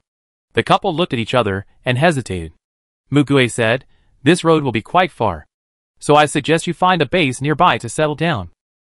"Is it in the crazy one uploaded on the internet?" The young couple pondered for a while, bowed deeply to thank them, and then left. Jin Mo said, "I thought you were going to pick up someone again." Mugui said, I only need useful people. People who lack ability and strength only need to consider how to live an ordinary life." Ingjiu said thoughtfully, "After all, saying thank you doesn't cost anything." Qing Jian turned his eyes to the surroundings. "Wow!" The child cried loudly in his parents' arms. And his parents also cried miserably while holding him. Some people held their heads and squatted beside the trampled car. They seemed to be very scared and kept muttering, "You can't see me? You can't see me." Some people were injured, and their companions left them and walked away without looking back. They could only grit their teeth, drag their lame legs, wipe their tears and walk slowly. Others ran away frantically with their suitcases, running out of breath. But they didn't know which direction to run. Like headless flies. Qing Jian looked at the group of people on his side again. The weaker ones were him and Wang Dongqing, and the rest were all superpowered people. He suddenly realized that this was not the norm in the doomsday situation, because he had the protection and help of his companions, and the guidance and leadership of others along the way. He lived so comfortably. Ordinary people would have been panicking in this situation. However, he remembered that Mugui had lied to him. If he hadn't lied to him, he might have been in the capital now. His mood was bad again, but he didn't regret his choice at the moment. He wanted to know what Mugui wanted to do. Go. Strange voices came one after another, which seemed very inappropriate. Song Jiansheng lowered his head. "I'm hungry." Feng Boming also scratched his head. "I think I am too." Jin Mo flipped through the bag and realized that the food they collected last time was eaten up by them in just a few meals. Mugui smiled slightly. "Normal. Let's go to the nearby streets first. Find all the means of transportation. And find food by the way." Song Jiansheng pointed at the egret they killed. Can't we eat that? Mu Gui looked at him. Have you ever eaten wild animals before? Gu Shu and Song Jiansheng shook their heads. That's good, Mu Gui said. If you can't find food, go cook these wild mutant animals. Qing Jian, and isn't this level 2? Ingjiu, ha ha ha. Emergency evacuation. Who cares about it now? Then the 8 people walked to the street. They divided into 2 teams, and quickly searched for available supplies. I thought there would be at least some left. But I didn't expect the supplies here to be cleared out so quickly. Ingjiu curled his lips, and showed his spoils to everyone. They were just some packaged food that had not been damaged, and a few bottles of unopened water. Qing Jian found a few cloth-wrapped folding carts that can be hung directly on backpacks. Mu Gui, this is useful. Each of us hangs one on the bag. Feng Boying found some canned food and knives. Gu Shu and Song Jiansheng found the store of the tram, and used their watches to notify them to go over. Mu Gui took a look and found that it was unlocked by the key. After searching the store, he gave up. They didn't know where the key was. Fortunately, there is a bicycle shop near this store, which sells all kinds of traditional bicycles. Bo Ming tried to melt the lock. Feng Bo Ming carefully emitted a tiny light from his fingertips. This delicate operation was more difficult than the previous battle. He tried repeatedly, and after destroying the wheels of 2 or 3 bicycles, he finally unlocked all 8 bicycles. Mu Gui left a few tires and repair tools just in case. They rode their bicycles to search the surrounding area thoroughly and finally gathered enough food. However, they all knew that the food would not last long, and they would have to start hunting soon. After Mu Gui designated the direction, they started to hurry on their way. Although Wang Dongqing rode a little crookedly at first, he quickly learned how to ride with the help of Ingjiu and Feng Bo Ming, and caught up with the team. The team kept a steady speed, with Mu Gui leading in front. Are we a bit like a cycling enthusiast team? Feng Bo Ming couldn't help laughing while riding. I've never seen a group of people riding bicycles on the road in any disaster movie or TV series. Jean Mo couldn't help complaining. It's good to have something to ride. At least it's easier than walking, Ingjiu said. And it's quite comfortable to have the wind blowing. Gu Shu enjoyed the scenery along the way comfortably. Bicycles haven't changed much. Qing Jian muttered, I hope it doesn't rain. It will be troublesome if it rains. Mu Gui looked back. He used to be like this. It was just that at that time. There were only him and Feng Boming. But now there were 8 people. The group of people rode and chatted, and the previous tense and depressed atmosphere soon dissipated. Mu Gui smiled slightly. This seemed not bad. After a few days, they came to the next town. There was even less food available here. They even saw some people fighting for a little food on the street. But at the same time, they avoided the sparrows that were several times bigger than them. Mu Gui looked at the time, April 6th, and said, let's start hunting. He roughly assigned the tasks. He and Jean Mo, Feng Bo Ming and Wang Dongqing, Gu Shu and Song Jiansheng, 2 people in 3 groups, went to hunt mutant animals. Qing Jian and Ingjiu looked for edible plants. Qing Jian asked, where are we going to hunt? Mu Gui, there are many parks here. There are usually many birds, fish and poultry in the park, and some remote rural areas should have farmed animals. Mu Gui checked the map. It would be great if there was a pig farm here. Unfortunately, there were none. Mu Gui, catch more birds and fish, and whatever else you want. Just eat what looks edible. Jean Mo, I feel like I've returned to primitive society overnight. Feng Boming, if these animals become particularly large, will it be enough to kill just one? Mu Gui, that's not certain. But it's probably not enough. When they rode past the flower bed in the park, they saw a bunch of things emerging from the lake. After a closer look, they found that it was a group of turtles biting the pigeons that fell into the water. But after a moment, there was only a pool of floating feathers. Qing Jian opened his mouth wide. It happens sometimes. There are too many turtles, and not enough food. Ingjiu laughed. Mu Gui took a look. Turtle meat is not easy to store. See if there are any fish in it? Jean Mo, there is a big one here. As soon as he finished speaking, a big gold and red koi fish swung its tail, jumped into the air, and swallowed a sparrow. Mu Gui, Jean Mo. Jean Mo responded, and a group of black fish quickly rushed into the lake, wrapped up the carp, and sent it to the shore. It was more than 6 meters long. Song Jiansheng stabbed the knife into the fish's gills, and the fish stopped moving. It's so big. Wang Dongqing was stunned. Then they realized that they had no way to transport such a big thing. Wang Dongqing and Ingjiu separated from them. Wang Dongqing found an automatic truck in a shop near the park. Used technology to open the garage where the truck was parked. And controlled the car. It took several people working together to send the big carp up. Qing Jian said, "This fish is enough for us to eat." Mu Gui, "No. It's not enough." He hasn't asked why yet. Some big guys floated over from the other side. Buzz buzz buzz. The sound was deafening. Like dozens of engines vibrating in the ears. They were even plundering the creatures or human corpses on the ground. "Bees?" Mu Gui said calmly. "Bees don't eat meat. This is a wasp." Qing Jian took a breath of cold air. And he and Wang Dongqing quickly hid behind the car. Each of the dozens of wasps was the size of a human child. And their legs were about the size of a baby's arms. They could clearly see the sharp mouthparts opening and closing. Jin Mo. Bo Ming. As soon as he finished speaking, two black and white shadows suddenly shot out.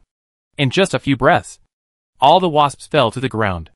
In the past few days, they had frequently encountered mutant animals on the road.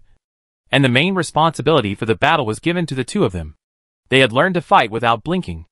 Mu Gui waited until the wasps on the ground stopped moving. Then walked over to take a look. These wasps seemed to be still adapting to their enlarged bodies. And their flying speed was not very fast. They should be from the mountain. There are not many of them. I just hope they don't mutate in groups. That being said, creatures like insects are most likely to mutate in groups. If possible, he would like to destroy the hive directly. If he leaves it alone and they all mutate, it will be a huge disaster. However, it is very difficult to find a beehive. So he thought for a moment and gave up the idea. Jin Mo asked him, "What is cluster mutation?" Mu Gui, organisms of the same species living together in groups are very likely to mutate at the same time, or to influence each other and mutate one after another. Of course, for bee colonies, their structure means that if the queen bee mutates first, then the bees it lays will also mutate with a high probability. While he was talking, several large blackbirds with yellow beaks and black feathers rushed down from the tree and took away the dead wasps on the ground. Mu Gui, stay alert. Be careful not to be attacked. In this world of great change, hunters and prey can switch positions at any time. Feng Boming said, "That is also a bird. I will try to see if I can shoot it down." After saying that, a beam of light shot out. The black feathers stained with blood fell to the ground. What a pity. Feng Boming sighed. The accuracy is still too low. It escaped. On the other side, Jin Mo Xiaohei put the feather. The fated blackbird was tied up tightly. Its neck twisted. And thrown onto the truck. Jin Mo smiled and patted the blackbirds, who had returned to his side. Well done. One of the blackbirds patted his chest. As if he was pleased that these guys were becoming more and more human. Qing Jian swallowed his saliva. These people, now, were undoubtedly hunters, while others were running around in fear, trembling, and not daring to run into mutant creatures. They were already hunting easily. They had a good harvest in the park, with mutant birds and fish constantly piling up on a truck. Although not as big as the cat we saw at the beginning on the university campus, or the egrets on the road, they are still much larger than the native ones. At least a truck may not be able to pile up too many. Many human corpses were also seen on the road. However, they have seen too many during this period of time, and they can turn a blind eye to it. They are probably the only group of living people who dare to walk around in this park. Is this enough? Mu Gui looked at the situation and nodded, almost. Qing Jian looked at the blood that kept flowing down the crack of the door in the truck box, and felt a little frightened. This car can't be driven very far. How to deal with so much meat? We can't eat it all at once, and there is no way to preserve it. Wang Dongqing asked him. Mu Gui smiled and said, "Leave 2 people here to guard the car, and the others go to find seasonings." Ingjiu, are you going to pickle them? Make bacon? Yes. Almost all the ready-to-eat food was looted, but there were still a lot of seasonings like soy sauce, vinegar and salt left, and they could find them by visiting a few stores. But because the amount is relatively large, it has to be transported by car. Jin Mo asked Mu Gui, "Why do we need to make bacon? Isn't it very time-consuming? Can't we just go hunting and eat it immediately?" Mu Gui asked back, "What if we can't catch prey?" Jin Mo asked curiously, "There are mutant creatures everywhere outside?" Mu Gui smiled and said nothing. Qing Jian said, "Let's make it first. Once it's made, We won't have to hunt frequently for a long time in the future. Which is also good.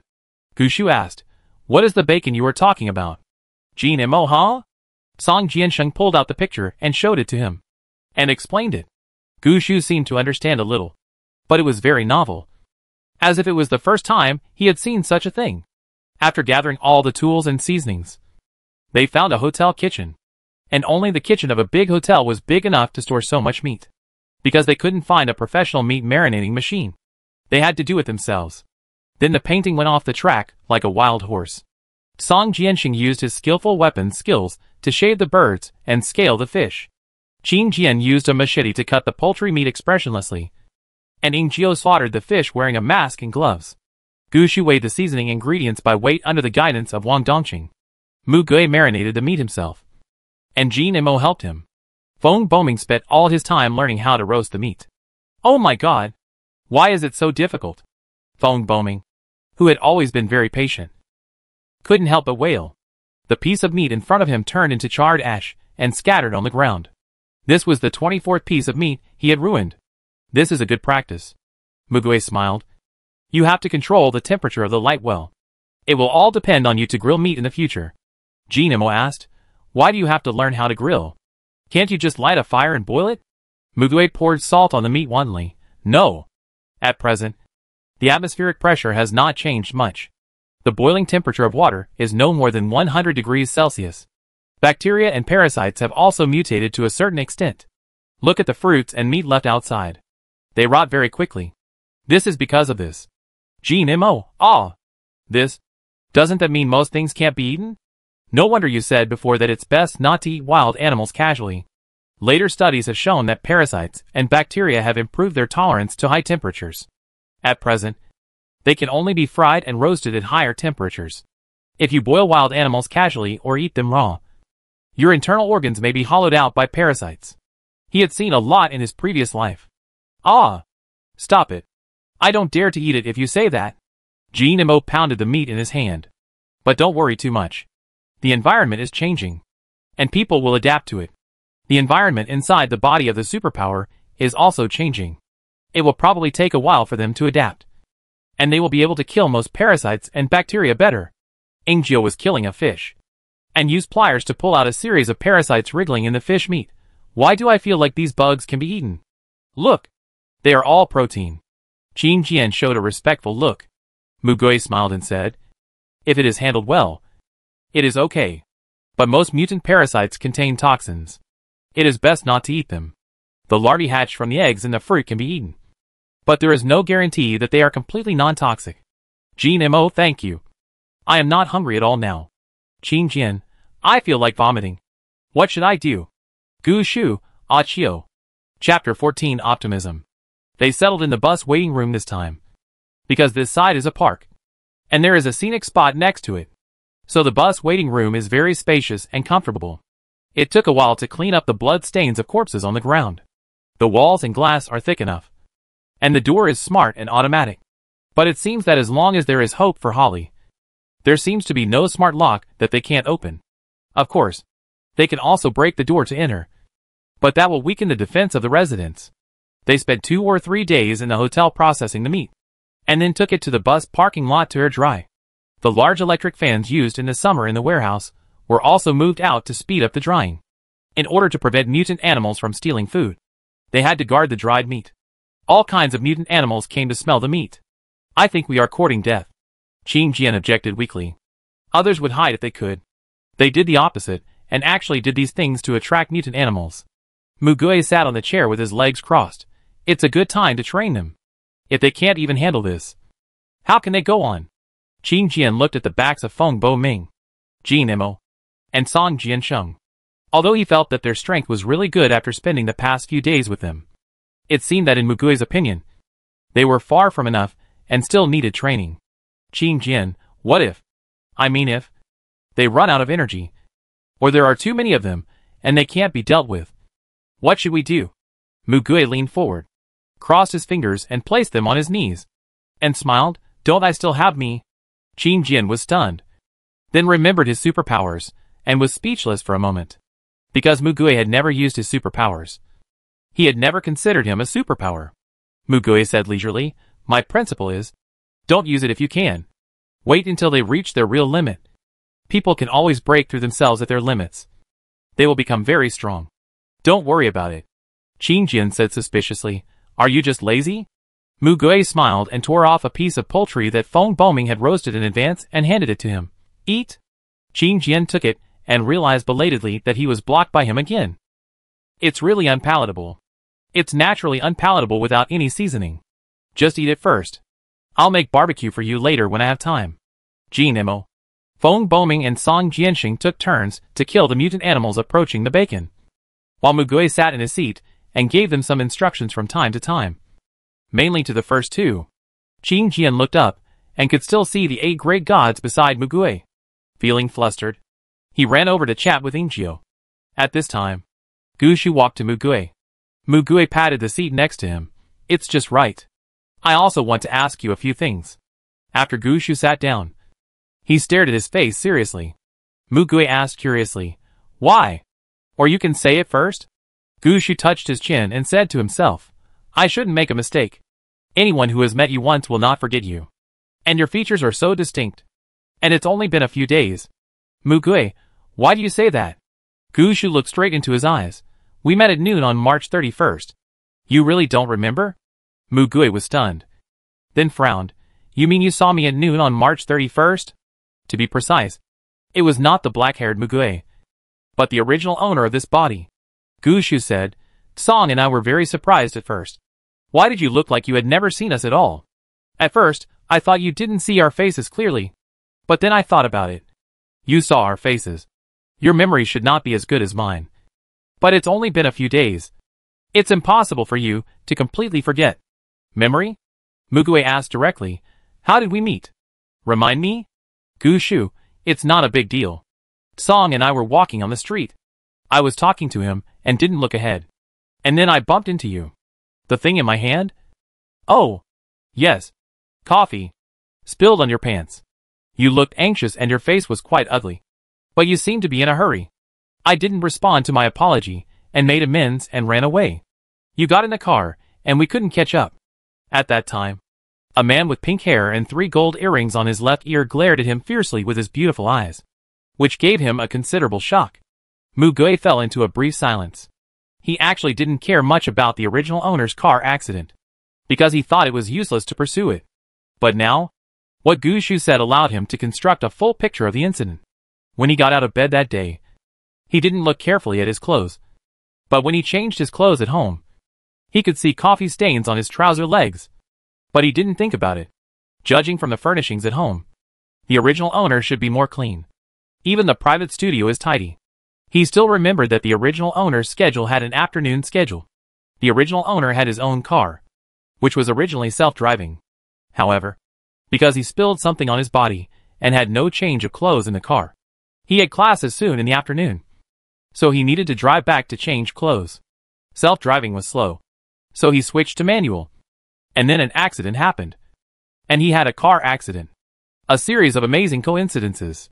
Mugue felt a chill on his back. Gu Shu asked him, You really don't remember? Mugue slowly raised his eyes. No. I remember it. He asked, You have such a good memory?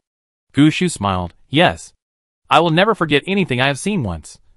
Whether it is people, objects, words, or images. Gu Shu also tested Qin Jian's ability, and he confessed the content of his ability to them without reservation.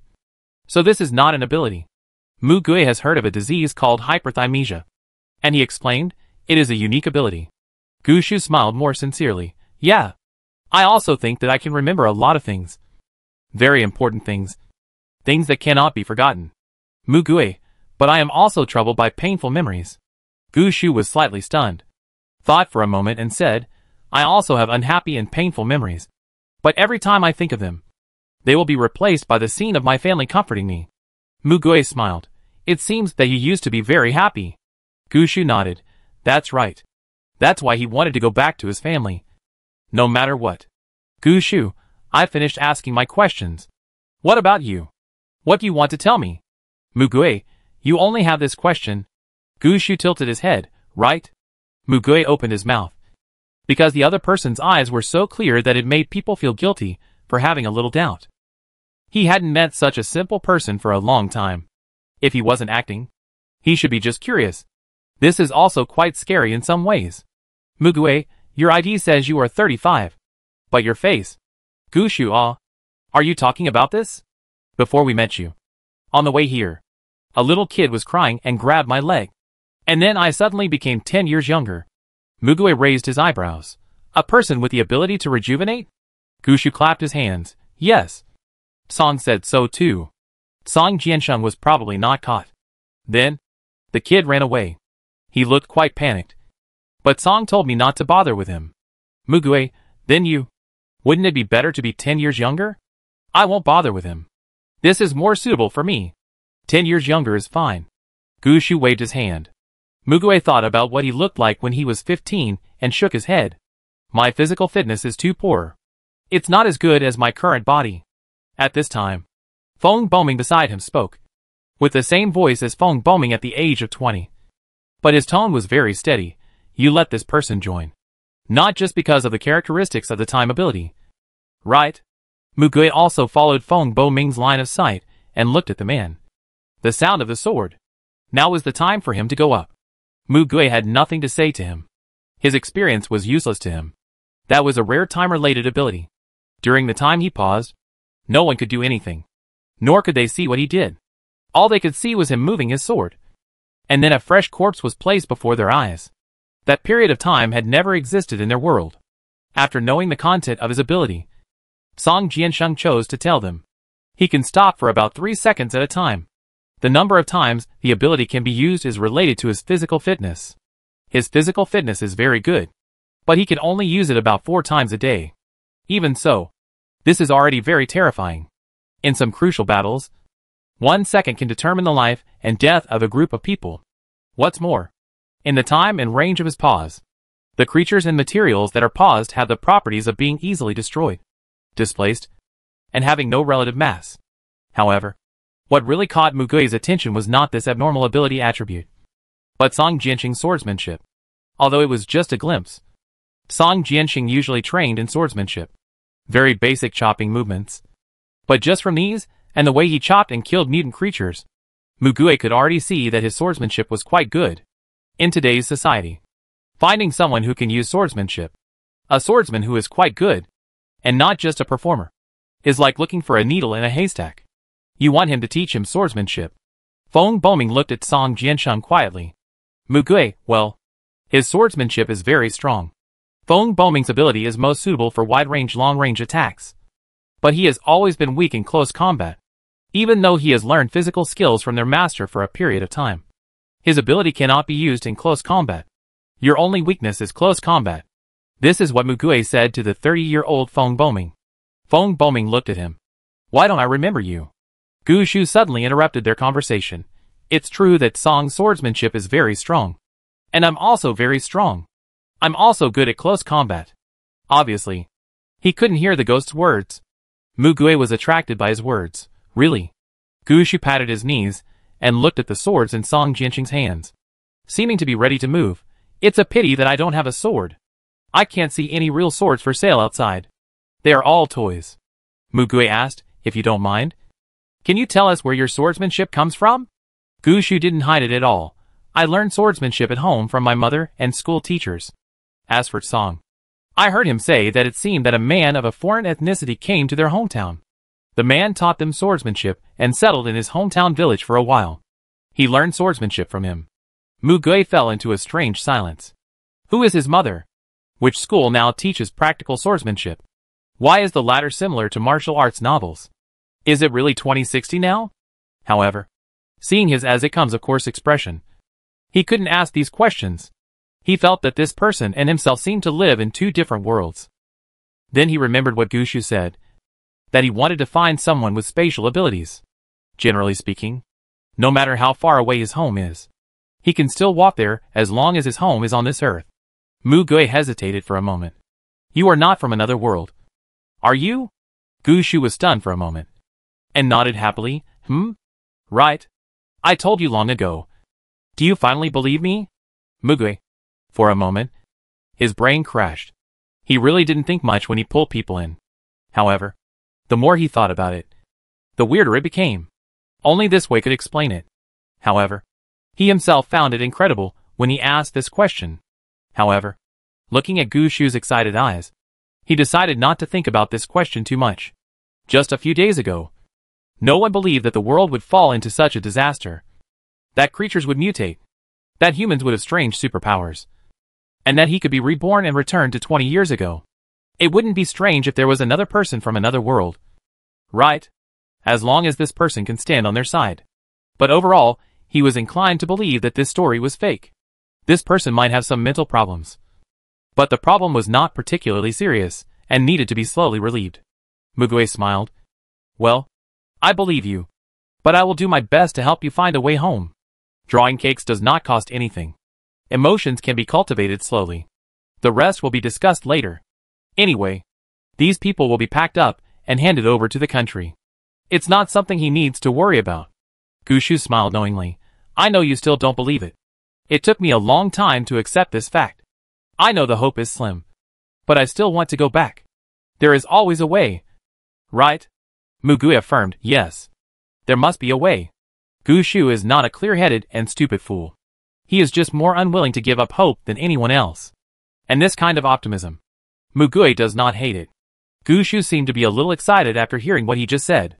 He said something to Mugue, then went to the toy store next door to find a toy sword, took a stance, stood opposite Song Jianxing, and swung it neatly, as if he was practicing with someone in the air. Jin Mo laughed at his immature behavior, not realizing that his swordsmanship was very standard and powerful. Song Jianxing looked at the lively Gushu and couldn't help laughing, then casually cut down the flying insects approaching them. Because his ability can be used a limited number of times, he tries not to use it. However, no matter how sharp his real sword is, he cannot cut the fur of some mutants directly. At this time, he will immediately retreat and switch to Feng Boming or Jin Mo. However, he can quickly aim at the soft and weak parts of the mutants. So he kills no less mutants than the other two. His actual combat ability is higher than others. While admiring, Jin Mo returned to Mugue during a break. Uncle? You haven't told me yet? Why do you spend time drying these meats?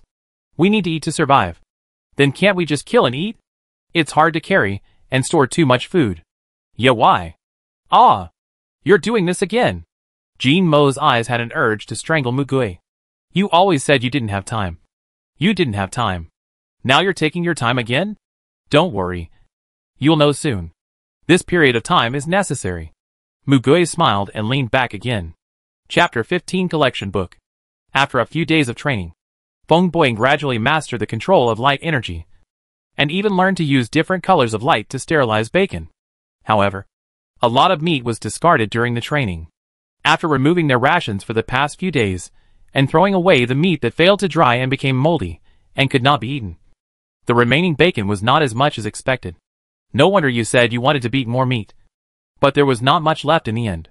Jin Mo looked at the fragrant and colorful bacon on the shelf in front of him, and felt quite accomplished.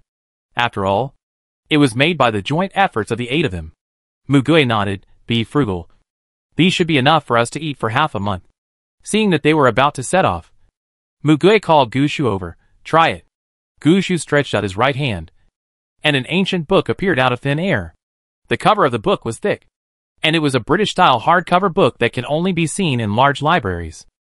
Mugue not only trained the 3 responsible for fighting in the past few days, but also set aside time to explore his ability with Gushu. In fact, before meeting Mugue and others, Gushu had never used this ability at all, and didn't know how to use it. This shows the importance of Qingjian. If Qingjian hadn't seen the ability, some people might never know what their ability is in their life. Only a few people happened to show their ability, especially those who were more abstract. Gushu was also surprised when he knew that he had the ability. With the help of Qingjian and Mugue, he quickly summoned his ability book of collection. Among the explanations of his ability that Qingjian saw, there was the ability to collect. However, because the collection of abilities involved the ability of others, they did not try it easily, and put it aside for the time being. They tried the ability to store other items, and the result was successful. Stones, branches, artificial plastic products, metal parts, etc. were successfully collected into the book and turned into pictures on a page, similar to the retro hand-drawn pictures drawn with old-fashioned colored pencils. To take it out, Gushu only needs to look at the page and read the name of the item. But there is one thing that is very strange. What language is this? Can you understand it? Qing Jian pointed to the page and asked. Mugue could only shake his head. He thought he knew a lot of text symbols, but he had never seen this kind. Just as he was about to take out his watch to scan, Gushu spoke. They both saw the shocked expression on Gushu's face. He was so shocked that he didn't speak immediately. He opened and closed his lips several times before squeezing out a sentence. This is Xiaonia language. Mugue and Qing Jian were stunned. They seemed to hear a language they didn't understand coming out of his mouth. Was it an illusion? Gushu held the book tightly with his fingers, and his face showed joy. This is the language of my hometown. However, they didn't understand this sentence either. Song Jiansheng walked over and patted Gushu on the shoulder. Gushu said, sorry. I'm a little excited. Mugue, anyway, as long as you can understand it. You can read it. Right? Gushu looked at the familiar words and nodded firmly. Yes. Although he could understand the language of this world when he came here, he couldn't read the text at all. It was Song Jiansheng who taught him later. He has a good memory and learns quickly. And Xiaonia language is his mother tongue. How could he not be able to read it? Stone. A simple word came out.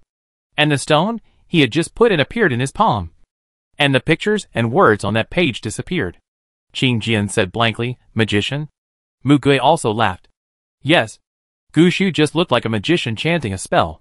He uttered words that did not exist in this world, giving people a mysterious feeling. Gushu turned his head. What? I'm not a wizard. I'm a knight. And I'm going to the knight class. The next second, it returned to its original form. Qing Jian held his forehead.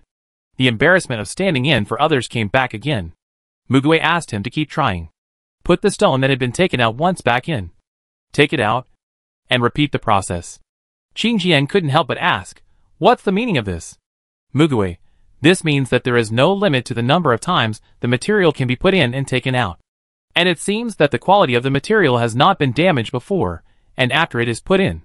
Qing Jian, Then Qing Jian also entered the research mode. Gushu played with them without getting bored. They tried various directions, and the results were very surprising. As for the size, from a needle to a building, it was no problem. Of course, a piece of land was not possible. For a large building, the whole building was stuffed in, including all the things inside the building, which could not be separated, and there must be enough space for it to be placed when it came out. As for the number, if a bunch of hair was stuffed in together, it would be combined into a page. They tried it with sand, and it seemed that there was no limit. It all depended on Gushu's own wishes. The number of pages that can be stuffed seems endless, and there is no end no matter how you turn the pages. It is a bit weird. As for the types of items that can be collected, only inanimate objects can be stuffed in. A piece of grass that is not dead or a living insect cannot be stuffed in. Dead rat meat can be stuffed in, but not dead rats. The meat inside seems to rot. The magical thing is that, as the state of the meat changes, the pictures will also change. The meat in it rots very quickly. It is only about an hour after it is put in, and it is turned to ashes when it is taken out. They didn't know what the principle was. Qing Jian, strange? It stands to reason that microorganisms can't be put in. So why does it rot so quickly? Is it because the cell activity of the meat hasn't disappeared yet? It doesn't seem to be the same as rotting. More like destruction. Mugue, then maybe inactive meat can be stored in it. So Mugue called Gushu to try. Gushu opened the book and found the page with a picture of a small piece of air-dried bacon. He read out the name of the item, and it appeared in his hand. It has been in there for 24 hours, and it didn't turn into ash when it came out, which means it is feasible. Mugue smiled and said, it's just right. Saving the trouble of carrying so many things. Although it is not impossible to carry, it is still very physically and mentally exhausting to carry so many things. Qing Jian is still a little worried. What if the meat disappears after more than 24 hours? Mugue has also thought about it, then take it out once every 24 hours. Keep a sample and pack it in another page. Test the longest time it can stay in. Test it repeatedly, and then increase the storage time depending on the situation. Qing Jian thought about it, and finally nodded, not bad. In addition, after repeatedly confirming that dead objects and man-made objects would not disappear or be damaged. They also put a bunch of their luggage in his book. And now they are on the road with ease. Just in case. They also looted some cars and other things as backup. After they could bring more things, they were no longer polite and packed as much as possible. Thanks to this, the pages of Gu Shu's collection book suddenly had a lot more pages with pictures and texts. GMO, this ability is useful. Like the storage space in the game. Gu Shu, what is that? GMO, huh? You don't know this either? So he put his arm around his shoulders to explain. Among this group of people, the two of them seemed to be of the same age. Mugui looked at the other 7 people. They had rested here for a few days and hadn't seen anyone. Fortunately, they were not alone because they were in a group. They ate well, exercised well, were full of energy, and had rosy complexions. They were ready to go at any time. Mugui was very satisfied with this situation. Let's go. Let's go! Who would have thought that after a few days? Mugui stopped again. He first stopped the car, looked at his watch for a long time, walked for a while, seemed to be looking for something, and then stopped at the foot of a mountain. Stop here. We are going to go up the mountain. GMO, uncle. Didn't you say not to go up the mountain unless necessary? And it feels more dangerous to go up the mountain. Qingjin, please. Big brother. Please explain it clearly first. Mugui looked up at the sky. It's going to rain.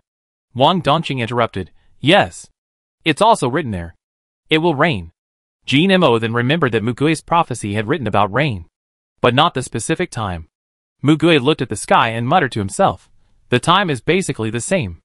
Ingzhou, I remember it said that the heavy rainstorm will last for more than half a month. Qingjin, then, you didn't write the time because the time when the rainstorm occurred in different places is different.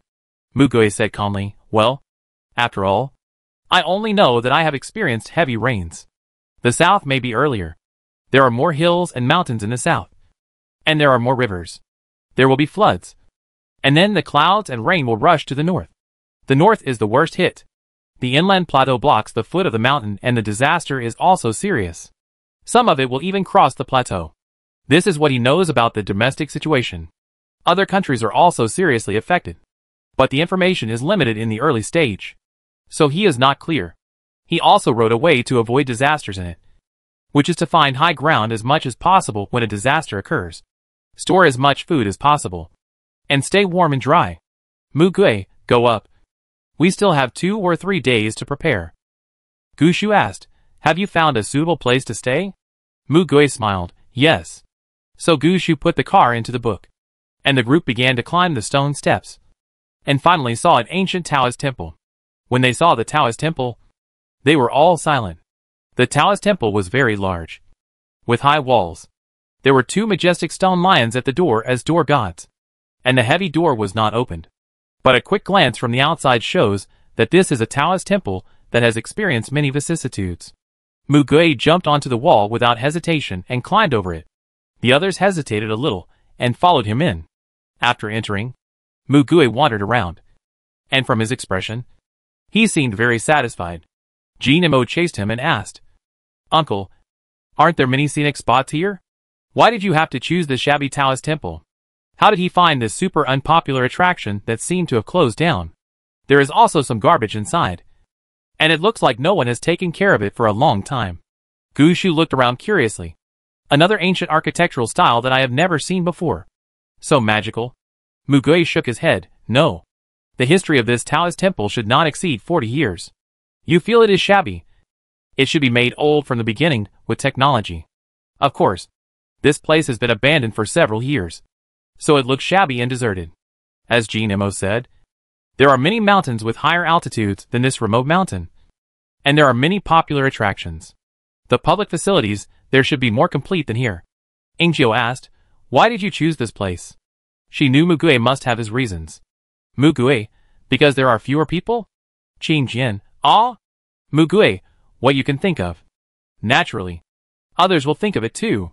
When the rainstorm starts, they will look for high ground and go to those famous mountains. Do you want to squeeze into the same land with them? GMO immediately recalled the news footage of the huge crowds on holidays and shook his head. The scene was too suffocating. Qingjin then came to the Taoist temple and observed it carefully. They are all stone pillars. Mugue, yes. And it uses an ancient architectural structure. When he came to the nearby area to find a place to stay, he checked the detailed information.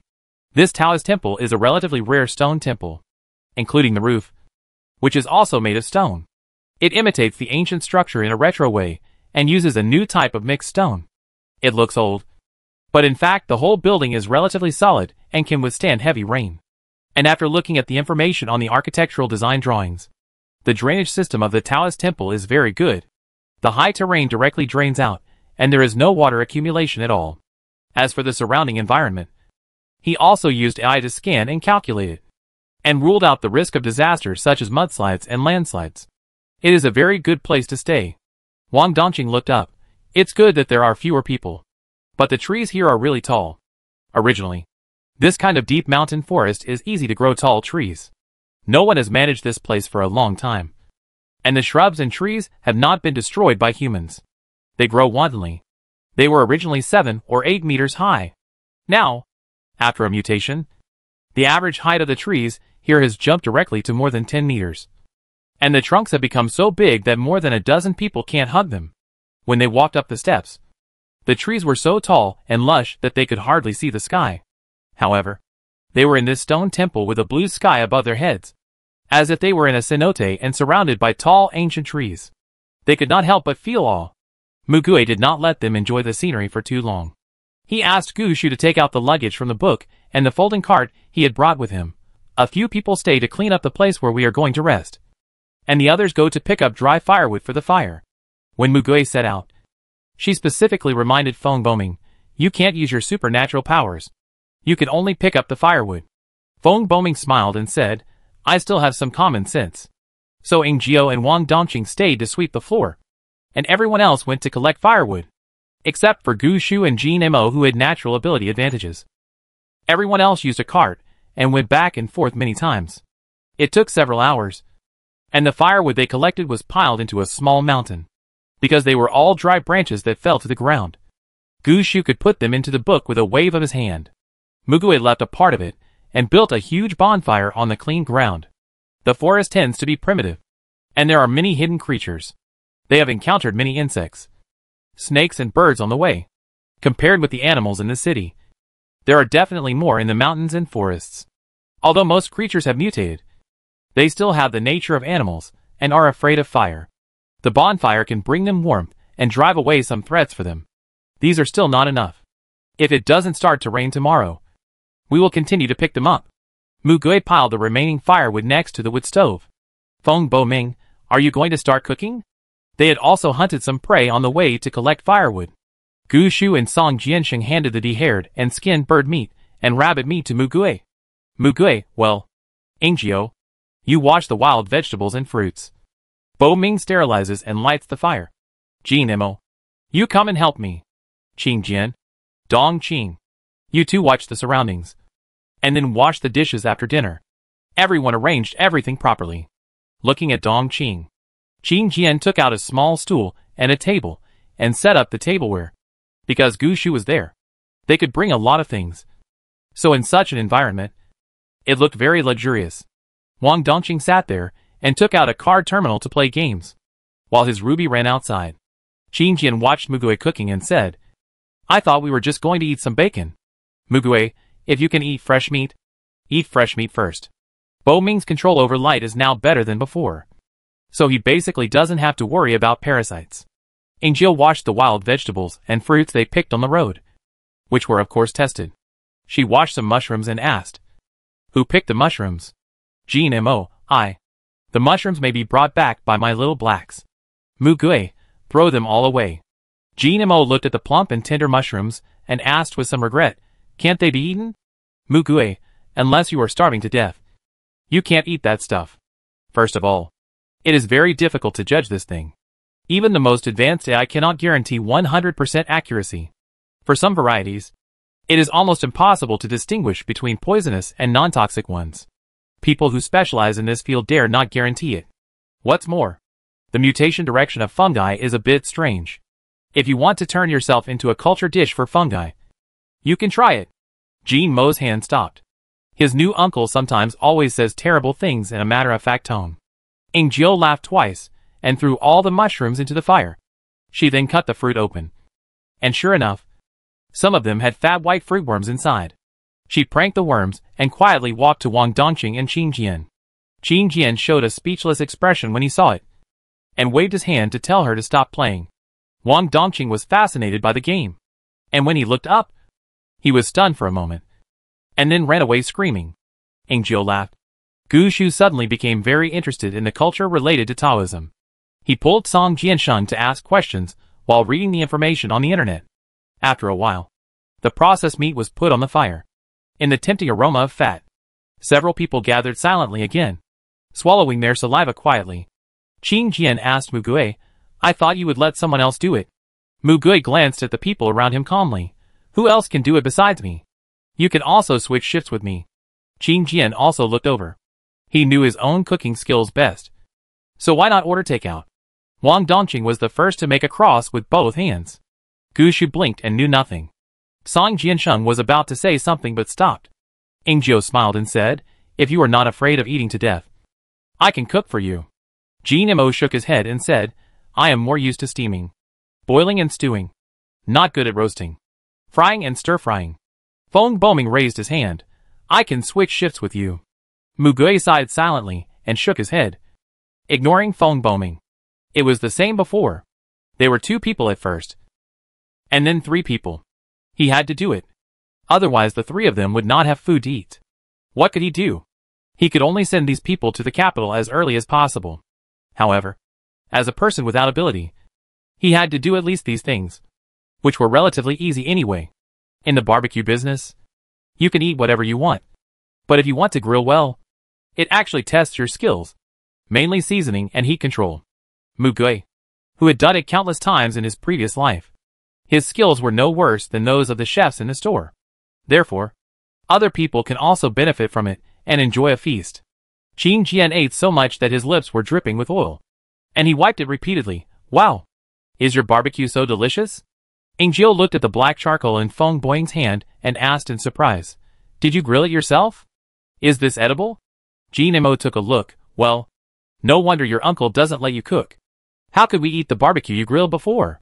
Feng Boing took 2 bites in disbelief, and finally had to put it down in frustration, and asked Mu Gui for food. Wang Dongqing handed a string to Ruby, but Ruby shook her head and refused. It rolled its eyes vividly, and he laughed and wolfed it down without being polite. Song Jiansheng brought a plate to Gu Shu. Gu Shu had tried barbecue with him at the stall before.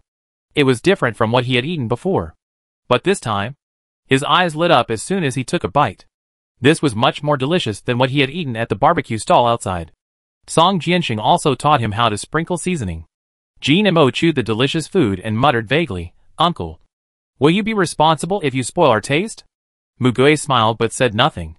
Someone once asked him, "In this dangerous world, food is enough to fill your stomach. Why should you pursue quality?" However, appetite is one of the basic desires of human beings.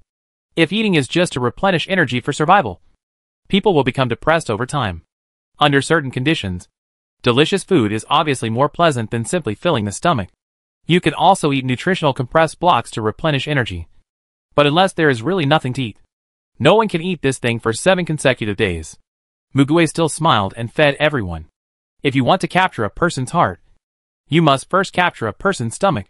If you feed them, they will be willing to fight and work for him in the future. Eating well is also good for physical and mental health. Only when you are full can you have the strength to exercise. The stronger they are, the better it is for him. And these ingredients are all brought by them, borrowing flowers to offer to Buddha. He only needs to be responsible for what they eat, which is the easiest thing. Chapter 16. Watching the rain in the temple. On the 2nd and 3rd days of staying in the Taoist temple, the weather was very sunny, making them wonder if it would really rain. A group of people hurried to collect firewood and hunt wild animals. Mu Gui modified the tables, chairs and stools he had collected and made a simple door panel for the doorless outer hall. They slept on the floor in the outer hall. Wow! It was not until 4 o'clock in the morning of the 4th day that everyone who was sleeping was suddenly awakened by the sound of rain. Jin Mo and Qin Jian, who were on duty, stood up first. They were guarding outside the door, and because of the eaves, The rain did not directly fall on their heads. However, they had the same feeling as the people sleeping in the hall. The sudden downpour was like pouring a basin of water directly on people's heads. No, it was more like making people stand directly in a waterfall, with a torrent pouring down from their heads. That rain was truly a downpour. The sound and water of the rain covered the whole world. Mugue had already stood up and walked out, standing shoulder to shoulder with the two of them. Qing Jian asked him, "Will this scale last for a month?" Mugue lit the lamp. "It will increase and decrease intermittently, but it is basically the same. It has not turned into a light rain or stopped in the middle." Feng Boing sat up and looked at the dark sky through the square stone window. He only heard the annoying and noisy rain. Soon the sky gradually brightened, and the group was no longer sleepy. Jean Mo held an umbrella and went to the outside of the Taoist temple wall to take a look. From a long corridor pavilion outside, he could see the scenery at the foot of the mountain. After using a telescope to observe, as expected, the town began to flood in less than 2 hours. The turbulent rain on the ground inside and outside the Taoist temple turned into shallow streams. With a high ground and drainage system, the Taoist temple does not have to worry about being flooded. Jean Mo's trouser legs were soaked when he returned. He asked Mugue, "I saw some people trapped in the apartment. If they go to the upper floors, can they survive?" Mugue, "The flood will flood more than 30 floors. Unless the floor is above 40, and there are abundant supplies at home, it is basically impossible to wait for rescue. Next, almost the entire south will be caught in such a flood, and there will definitely not be enough manpower." Qing Jian turned on his watch and searched, but it showed no signal. "The base station here hasn't been seriously damaged, right?" Mugue said. "Large-scale power outage." Qing Jian suddenly realized, and his face became a little heavy. When they stayed in some places before, the power supply was basically still usable, so they thought this situation would last for a while. But if some power supply facilities are not maintained, they will lose their basic working ability in the disaster. And large-scale power outages are a matter of time. Some people could have relied on the internet to seek help, but now they can't do that. Wang Dongqing hugged Ruby and interrupted.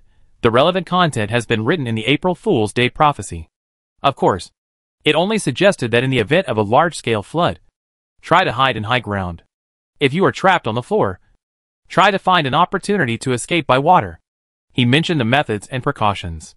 How many people believed and how many people took action were not something he could control. Mugue patted his shoulder. "Don't think about them. They should be responsible for their own lives. If they just wait for others to save them, it is also their own choice." Jean Mo exhaled, walked in, dried his clothes, and prepared to lie down to sleep. However, as soon as he lay down, he could see Yuanshi Tianzuan, Dao Tianzuan and Lingbao Tianzuan looking down at him solemnly, and he got goosebumps all over his body even when he closed his eyes. "Ah, aren't you afraid? Can these 3 great gods be moved inside?" But unfortunately, these 3 lifelike sculptures are connected to the stone platform below. Ingjiu teased him. "You are not afraid of ghosts, gods and monsters, but you are afraid of Taoist gods?" Jean Mo, "This is called the uncanny valley effect." Qing Jian put his hands together and bowed devoutly. "I think this looks like a guardian god. It makes me feel at ease." Wang Dongqing, "Your gesture looks like a gesture of worshipping Buddha." Qing Jian quickly retracted his hand. "Who is so professional? I don't believe in this. Aren't Taoist priests and monks all monks?" Gu Shu, "I checked the information. You have so many types of gods. There are only 2 gods in my hometown? I have seen many temples, and the same gods look different. Why? Have you never seen a god?" Qing Jian smiled and said, "God is a kind of belief culture created by humans. Every ancient civilization has its own unique religion and mythology. Beliefs exist and disbeliefs do not exist. Religious beliefs that conform to humanity should be respected. However, of course no one has seen a god with their own eyes. Have you seen one?" Jean Mo asked. "What kind of god is your hometown's god?" "Elvian Ling, our creator god." Gu Shu grew up listening to the myth of the creator god. He is familiar with the myth of the creator god, although I have never seen one. I heard that the popes of all dynasties have seen the goddess with their own eyes, and the gods will pass on their wills to them. What is this? Wait, why does this name sound so familiar? Feng Boing asked immediately after hearing the key words. Wang Dongqing reminded, "Comics."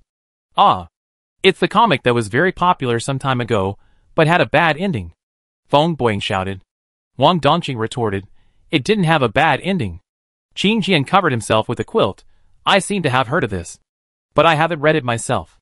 It seemed to be very popular for a while, and many of my classmates were following it. Gu Shu was confused. Comics? Feng Boming was mad. The dawn of him. The latter part turned into a funeral. Ah. Why did you bring up the god in this comic? My memories, that died not long ago, have revived again. Ingio, how do you have time to follow these? Is it really that interesting? I want to see it too. Qing Jian saw that they were about to continue chatting, and immediately interrupted them. I'm so sleepy. Don't make noise. Jin Mo thought for a while and asked, when was that comic? It was finished 4 months ago. Jin Mo, well, even if I have seen it, I don't remember it. Good night, everyone. After saying that, he immediately closed his eyes and began to adjust his breathing. Feng Boming called the comic from his watch and gave it to Gu Shu. He downloaded all of it. He said, you really haven't seen this?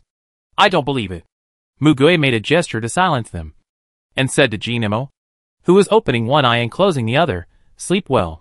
So Feng Boming nodded and pulled Gu Shu to the inner hall. Ingjiu and Wang Dongqing also went to join in the fun. Mugui looked at Feng Boming's back and couldn't help but smile. Although Feng Boming seemed to be very quiet most of the time during this period, it was because he couldn't contact his parents for a while. Only after Mugui repeatedly assured him that his parents were safe, he could put his mind at ease. At this time, his personality was very cheerful and talkative. After all, he was just an ordinary college student. In the previous life, when Mugui walked with him, Mugui was not good at chatting and had a bad face. Feng Boming didn't reject him because of this, but tried to infect him with his sunny personality. Give him more hope. Discuss everything with him.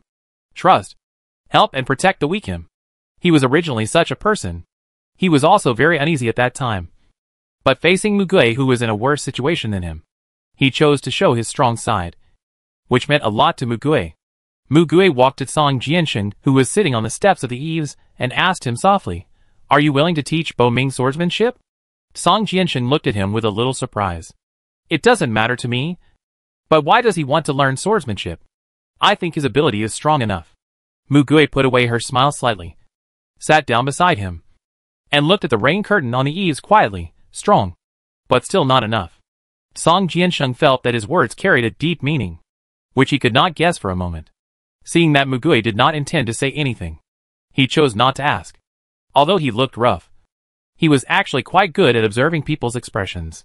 He did not talk much with Mugui, but he always felt that this person was always staring at a realm that was more distant than the scenery in front of him. Jin Mo and Qing Jian took a nap, and when they woke up, they found that everyone had gone out. They packed up their bedding and got up and went out one after another. Song Jiansheng was fiddling with a wooden sword he had collected from the toy store, as if he was reviewing his sword moves. Gu Shu was chatting with Feng Boming in the next hall. They just heard the two people's voices getting louder inside. This comic is shit. How can it have such a beginning? Such an ending? Gu Shu seemed to have read the whole thing, and he cursed with an unreasonable look on his face. Feng Boming agreed deeply, but said, I think the early and middle parts are very exciting, but the ending is terrible. Gu Shu shook his head frantically. It shouldn't be like this. Oh no. Why is the Nika family so miserable? Feng Boming didn't expect his focus to be so remote. After thinking for a while, he said, I think the plot related to this aspect is okay. If you want to become a king, you must have such a family to assist you. And this is also the flag that they must die. There will always be casualties when fighting with others. It's not just their family that died. This aspect is still expected. It feels a bit like a plot kill, and the foreshadowing in the front is reasonable. Gu Shu, the person who drew this cartoon, is just making up stories. I don't admit it. Such history. However, a lot of the information he saw before was consistent, which made him panic. I want to go back. I must go back. It can't be like this. He shouted loudly to attract the attention of others. Feng Boming patted him on the back and smiled. What's wrong? It's just a cartoon. Although I hate this ending, don't take it too seriously. It's not worth it to get upset. Gu Shu's face was really ugly and indignant. These are all living lives. How can you not be serious? These dead people also have families who love them. What a bullshit great sacrifice. Can't you not sacrifice? Feng Boying was stunned for a moment, and his expression couldn't help but become depressed. He has not been able to contact his parents so far. Gu Shu looked at him and gritted his teeth and said, "First go to Jincheng to find your parents. Right? Then go to Beijing and find a person with space ability, so that I may be able to go home. Do it step by step. You can't just end it like this. It will change. It must change." Feng Boying's face brightened up again. "Well, you are right. Everyone's life is precious. Moreover, Mu Gui has never been wrong in what he said to him. And he also believes that his parents must still be alive." Ingjiu is still reading comics with relish. She reads slowly. Wang Dongqing is playing games again. Mu Gui looked at them and smiled knowingly. Qin Jian walked up to him and asked, "What are you doing?" Mu Gui took his hand off the wall, leaving a concave handprint on the stone wall. Qin Jian opened his mouth wide, and then quickly realized that Mu Gui was testing his ability. Mu Gui looked at his hand. "Well, it's similar to what is described in the price." Qin Jian asked, "Did you increase your strength?" Mu Gui nodded. His fingers were slender, with distinct joints and paleness, so the blood on them was particularly obvious after it emerged. Capillaries ruptured, a large area of redness, and slight bruises, especially on the palm where the force was applied. "How does it feel?" Qin Jian asked. Mu Gui stared at his palm with a strange look in his eyes. "It doesn't hurt at all. It's a little bit like a mosquito bite." Of course, it was a non-mutated mosquito. True, Qin Jian asked suspiciously. "Is the price so small?" Mu Gui guessed that judging from the condition of his hand, the price should not be so small. But this is the price that acts on the body. If he can only feel this little pain, it means that his body should have a very high pain threshold. Mu Gui raised the corner of her mouth and clenched her hands suddenly. "This is good. Qin Jian, it's good. But you seem to be particularly happy?" Mu Gui said casually, "Because I am particularly afraid of pain. It's best not to feel pain and use your ability easily." Qin Jian. How can this person say this so confidently? Kindergarten children would not say this. But how do you recover from the mark you left on it? Ah. Mu Gui then called a group of people over. "It's been raining outside. But it doesn't mean we can only stay here and sleep and eat. People with superpowers should actively explore ways to use their superpowers and open your minds. No matter how weird the ideas are, try them out. Of course, people without superpowers should also practice." He said the last sentence and looked at Wang Dongqing. Wang Dongqing immediately raised his hand and responded, "Okay." Qin Jian followed him and scanned the circle. Only now did he realize the fact that only one of the 8 people had no superpowers. The others were all superpowered people. And except for Mu Gui himself, they were all VG level. He couldn't help but wonder, are high-level people so common? He remembered that Mu Gui once said that there were not so many people with special abilities in the early stage, and they didn't just grab any survivors they met on the road. Except for the 3 people they met at the beginning. The others were basically picked up by Mu Gui in the middle of the journey. If it's luck, it's too lucky. Mu Gui said to Feng Boming, "Bo Ming, from today on, you have to practice sword with song." Feng Boming was stunned. "Me? Swordsmanship?" Mu Gui smiled. "Why? Not willing." Feng Boming shuddered involuntarily. He always felt that he had no right to refuse. Although he was not unwilling. He quickly said, "No." "But why do you suddenly want to learn swordsmanship?" Mu Gui looked at him intently. The Feng Boming he knew before his return had a nickname. Bai Jian. When ordinary people heard this name, they would think that he was a master of swordsmanship. However, he was far from this name. He could not use swordsmanship at all. Nevertheless, being given this nickname is a proof of being strong. Even without using any sword skills, he is already strong enough. However, if he can make up for the shortcomings in close combat, he can become even stronger. Mu Gui wants his ability to play a huge role in close combat. Mu Gui pointed at him and said, "Use your ability to create a sword in your hand." Feng Boming suddenly realized. And he tried it. A condensed light sword appeared in his palm. Mu Gui, compress. Feng Boming has done this step many times. And now the speed has become very fast. In just a few blinks, the lightsaber that was emitting a light yellow halo has turned pure white. And the halo of the sword outline has gradually disappeared. And the boundary has become clear. There are no lines, no shapes, no structures.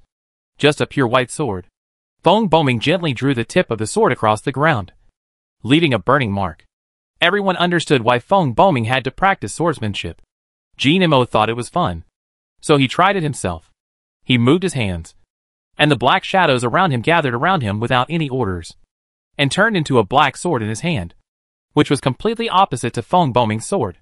A sword made of shadows that swallowed all light. Nemo stabbed the sword into the ground. And the sword was embedded in the ground. When he pulled it out, only a black mark was left. Wow! I can do it too! At this time, the two looked at each other. The same idea came to their minds. What would happen if these two swords collided? Mugui said. Her voice a little cold. You can try it. Nemo and Feng Boming immediately gave up the idea. Nemo, uncle. Do I have to learn swordsmanship? You can learn it. But your sword can be used in different ways. Nemo, for example, when using a sword, it suddenly changes into a different shape? Mugui, yes. You understand your own abilities more deeply than others. Hearing this, Feng Boming immediately scattered the lightsaber in his hand into light spots, and shot them into the ground. The ground was full of small, but deep marble pits. There is such a use. Feng Boming also laughed. Gushu jumped out and said, since there are two of us, can I teach you? Mugui nodded, okay. Nemo, you can also use a sword? Gushu smiled confidently, although I am far from the level of a paladin. I am very talented in swordsmanship. My mother and teacher have praised me. Nemo always felt that he was making up a story. How long will you continue this setting? Gushu, what setting? Song Jianxing handed the wooden sword he had sharpened to Feng Boming. Gushu. And Nemo. Toy swords are obviously not suitable for practice. Mugui told him, think positively. Practice appropriately. And don't get hurt. So they ran to the more spacious eaves to practice. Mugui looked at Dong Qing and Qing Jian and said, you two practice on your own. Dong Qing. You guide Qing Jian to practice. Even if you don't have to participate in the battle, you still have to practice basic abilities. Qing Jian sighed. Apart from the school running task, he hadn't exercised for a long time. Wang Dongqing smiled and patted him. Ruby will make a schedule for us and urge us to exercise. Mugui finally looked at Ingio and fell into deep thought. Ingio narrowed his eyes and smiled. Why don't we try my inversion ability? Mugui, the nature of your ability is quite special. I have two abilities, one of which has not been fully understood, and the nature of the abilities of others. The possible results of inversion are completely unknown. Even if they agree to try, it is not easy to test. Ingio, well, what a pity. Mugui, but you can still look up information and try more possibilities. Ingio, I know. Mugui thought for a while and said, there will be plenty of opportunities in the future. Ingio saw the cunning light flashing in Mugui's eyes. And just when he was about to ask, Mugui had already turned around and was ready to cook for them. The training was over, and the food was ready. In fact, when they looted last time, some rice shops still had a lot of rice left. The rice was well stored and did not spoil in a short time, so they took it all away. So, now they can also eat hot rice and bacon with rich fat and sauce. Because the young man who had worked out was tempted by the smell. He was hungry and couldn't help swallowing his saliva before he started eating. Mugui, eat. It's all the result of our hard work some time ago. Only when you are full can you have the strength to exercise. In the stone hall where the rain was pouring down, beside the simple dining table, the rain came in with a slight chill. But the people inside were eating with warmth. This scene was out of tune with the huge disaster background of the doomsday. The people around were chattering. But Mugui was relatively quiet. When he was halfway through eating, everyone turned their heads one after another.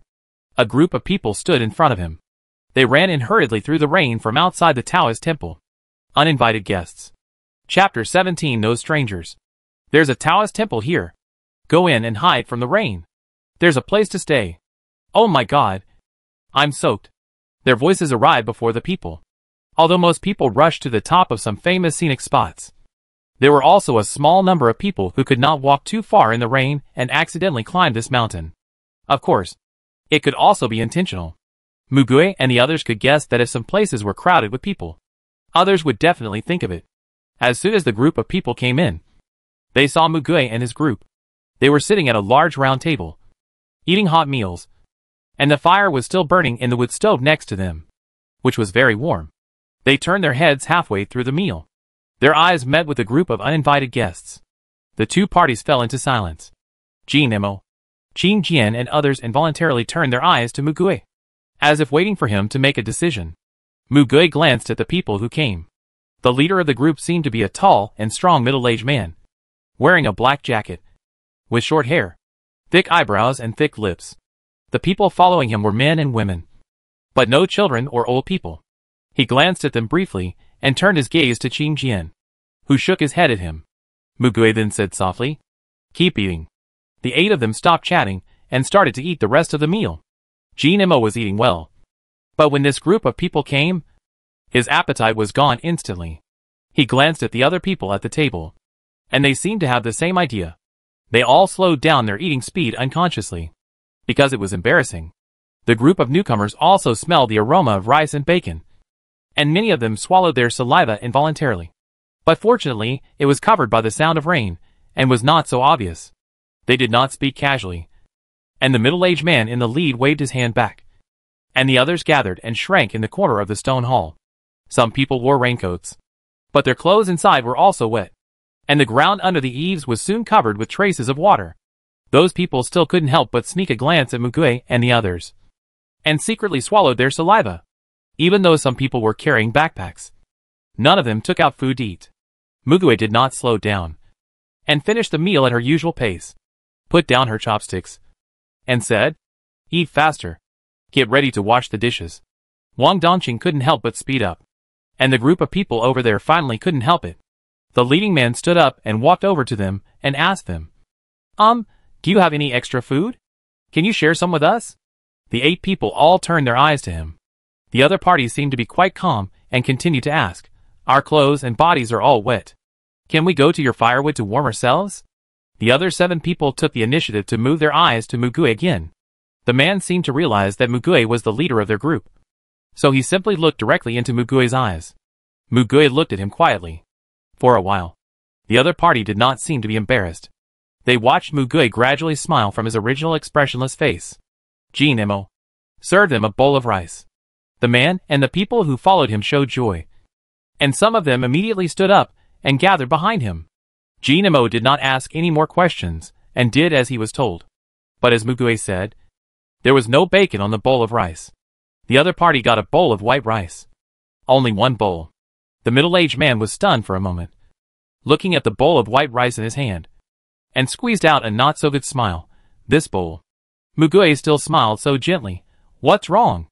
Qin Jian suddenly got goosebumps. Angjio watched this scene with interest, stroking his chin. The man's words were stuck in his throat, but the person behind him couldn't wait to speak. "How can this bowl be enough for us?" Mugui smiled without saying anything. We want one bowl for each person. And the meat, please. We haven't had a decent meal for a while." And several people had silently taken off their wet clothes and gathered around the wood stove. Survivors should help each other, right? The leading man spoke gently at the right time. Everyone was looking at Mugui. Mugui nodded slowly. "Yeah, that's right." The man looked happy, so he stretched out his hand to get the rice and meat directly. Song Jianxing held his hand without saying a word. The man's face turned green for a moment, but he quickly adjusted himself and asked, "What's wrong?" He said it's okay. Song Jiansheng was very strong and shook his hand off directly. Mugui sat down again, leaned back slowly, pointed at the table with her finger, and smiled more deeply. "So what help can you give us?" The man was stunned. Mugui pointed at a specific item. "This rice was collected by us, stored and taken away. This bacon was hunted by us, and we spent a lot of time and energy to make it together. I cooked the food, and the firewood here was also picked up by a few of us. The tables, chairs, bowls and chopsticks here were also found and brought by ourselves." The man seemed to not understand what he was saying and frowned. Mugui asked again, "So what kind of help can you bring to us? Or let me put it another way. How do you pay for this meal? By the way, money is no longer useful now. I suggest exchanging goods for goods." Several people behind him began to whisper. Although they were whispering, in this small environment, others could hear it. How could he do this? Is he taking the opportunity to blackmail me? It's just a bowl of rice. How can there be such a black-hearted person? It's been less than a month, and everyone flees when disaster strikes. This is too petty. Have you lost even the basic moral conscience of a human being? In the end times, people should help each other. He said that because he knew we didn't have anything to give him. He didn't want to give it to him from the beginning. What do you mean by collected? It means they stole it. As if they grew the rice themselves and bought the furniture and supplies themselves. Mugui looked at the man. This is unfair to me. Every time we got these things, I paid for them. I really have a lot of money. He emphasized the last sentence. During the period when the signal was still usable. Every time he went to a store to collect supplies. As long as the store was intact. He would use his watch to input the amount of money they should take away. And Jinimo always complained that it was unnecessary to take off his pants to fart. Of course. He was poor in his previous life and didn't do this. There is too much money in this world to spend. Anyway, the money system will collapse after the end of the world, and it will be useless. He just tried it out. It feels refreshing to spend money like water. The man who was choked by him shrank back awkwardly.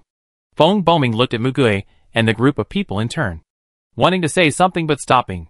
Mugui turned his eyes to the wood stove and the people around him. He walked slowly over to the side, and the people stood up and took a few steps back. Mugui stretched out his foot and gently kicked the wood stove to the ground. Ah! What are you doing? You're not that serious?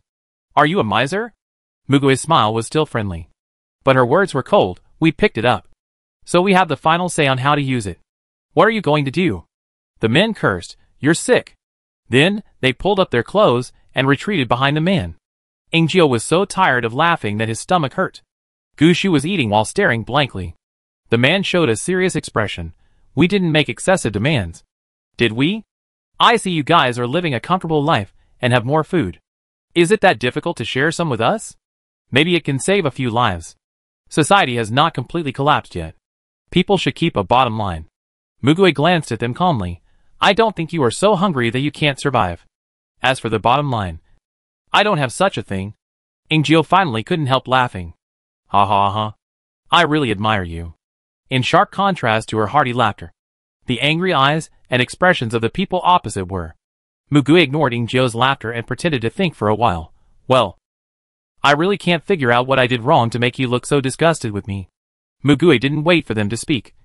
And continued, I just didn't want to give you our own things. The things we earn from our own labor. For free. What's wrong with that? The faces of the people on the other side were really mixed with green and red. Which was really exciting. Jinimo watched this scene. Is it his illusion? His uncle seemed to have transformed into a refreshing green tea. Although he usually likes to be sarcastic. But, to be honest, it's nice that the object of this sarcasm is not himself. Jinimo sneered and put down his chopsticks. You? Mugui interrupted what he wanted to say and turned to Jinimo. I will teach you a lesson today. Jinmo's eyes flashed with a strange light. I'm listening. Mugui smiled and said, I think I am a kind and generous person. The group of people on the opposite side showed a you fart expression. Mugui continued to talk to himself. Generally speaking, I am very happy to cooperate with others. After all, there is strength in numbers. But it is necessary to test it. Jinimo asked cooperatively, how to test it? A meal. When the person does not immediately show the willingness to cooperate, and you have the spare time and the power to protect yourself, you can give others a meal. A free meal. But it can reveal a lot.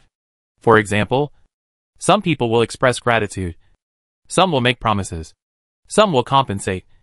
Some will try to cooperate. And some will covet more. It is human nature to want more. But those who only want to give from others without giving, helping each other, and only asking for one-sided help and giving are not people worth cooperating with. Moreover, their attitude of asking for help is not very polite. Jinimo turned his attention back to the group of uninvited guests. Mugui asked, what kind of people do you think these people are? Jinimo gave his answer, people who want to get something for nothing. The faces of the people on the other side were already extremely pale, but they could not say a word.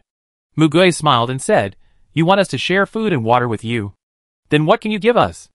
Our food, our firewood, our water, our shelter, are all the result of our cooperation. Everyone has contributed their own strength to the things they can do. Why should we share with you? Jinimo interrupted at the right time. Uncle, shameless people don't think they are shameless. Mugui paused, always thinking of himself as a shameless person. But he ignored this point. After all, he really didn't feel ashamed of it. But his shamelessness was a little different from the other parties. The man's face gradually turned cold. Mugui attracted a lot of hatred. Now everyone on the other side hates him. Well, according to my experience, this kind of people will often become more aggressive after you give him the part he asked for, and continue to ask you to provide him with resources, like a blood-sucking worm, parasitizing on your flesh and blood until you are drained dry. Mugui spread his hands. The other side started to curse. You can't spit out ivory from a dog's mouth. I think you are like that. Don't talk to this kind of people anymore. Let's go to other halls, and don't take his. There are only 8 of them. Qing Jian counted them since they came in. A total of more than 20 people. As a small group, the strength is already sufficient. And they are all young and strong. If there are a few people with superpowers among this group, they should be able to walk sideways for a while in the end times. Unfortunately, except for the leader, the others have no ability. The leader's strength is only slightly enhanced, exceeding the level of ordinary people. And his ability level is only F. I don't know if it's because he is surrounded by top-level ability users. His level view is a bit distorted. And the ability users below VG are really not good enough in his eyes. Turning his head, he remembered what Mugui had told him before, that ability users should not be judged simply by their level. And he calmed down again. Mugui nodded. If you are talking about the survival of the fittest, well, then plundering also requires corresponding strength. Do you have this strength? People with this ability should be able to hunt and survive on their own.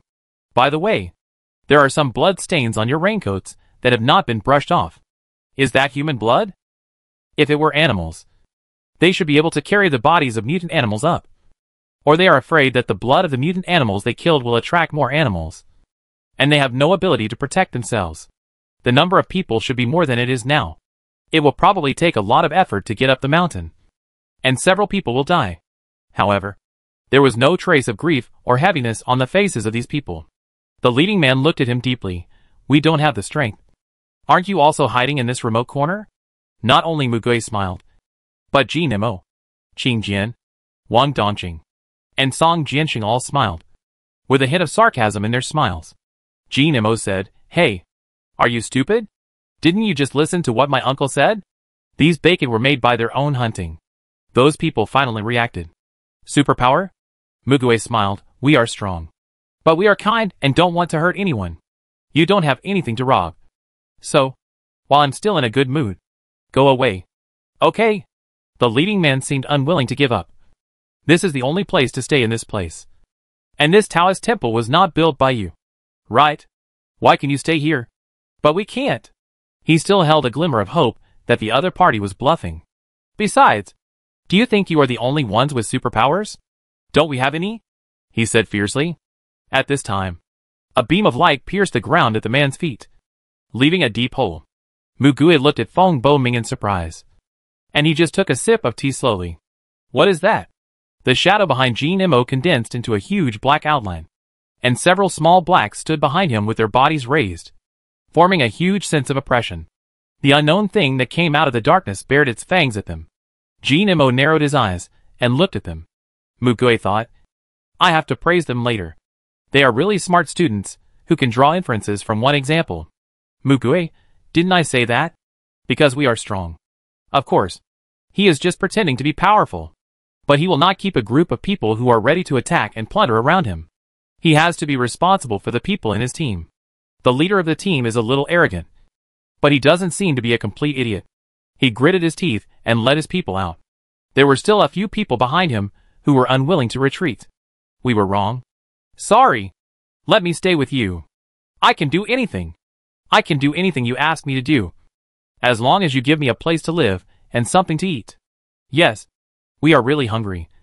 So, Qing Jian thought that if they spoke in a nice way at the beginning, begged others sincerely, and were not too greedy, showed a willingness to cooperate, and showed their own value, even if it was the smallest thing, Mugui would probably be happy to accept them. Most of the people in their team were picked up this way. Mugui, you are useless. We don't need you. This sentence shattered all their hopes. By the way, if I see you in the corridor outside, I will throw you down the mountain. I'm only warning you this time. I won't hurt anyone, but I will kill people. His tone seemed to be stating the facts. The moment he said this, everyone had no doubt that he would really do it. Fuck. It's my bad luck. If you don't leave, you can stay here by yourself. Even if you starve to death, he won't save you. The leading man ran out first. No one else dared to stay and fled in a hurry. The world was quiet again, with only the sound of rain. Feng Boming said, "Your last sentence was a lie. Right? Mugui, how could it be a lie? You won't do it." Mugui didn't refute or admit, but it works well as a threat. It works every time. And it's not a crime to say it. Qin Jian, you also planned to give them that bowl of rice for free in the beginning. Right? Mugui, if they were not so greedy, we could still afford a meal. But gratitude often breeds resentment. If you give to one person, others will want it. If you give him a bowl of rice, he will want more. If it is free, he will not be willing to pay the price. He will take your efforts for granted. That's what people are like.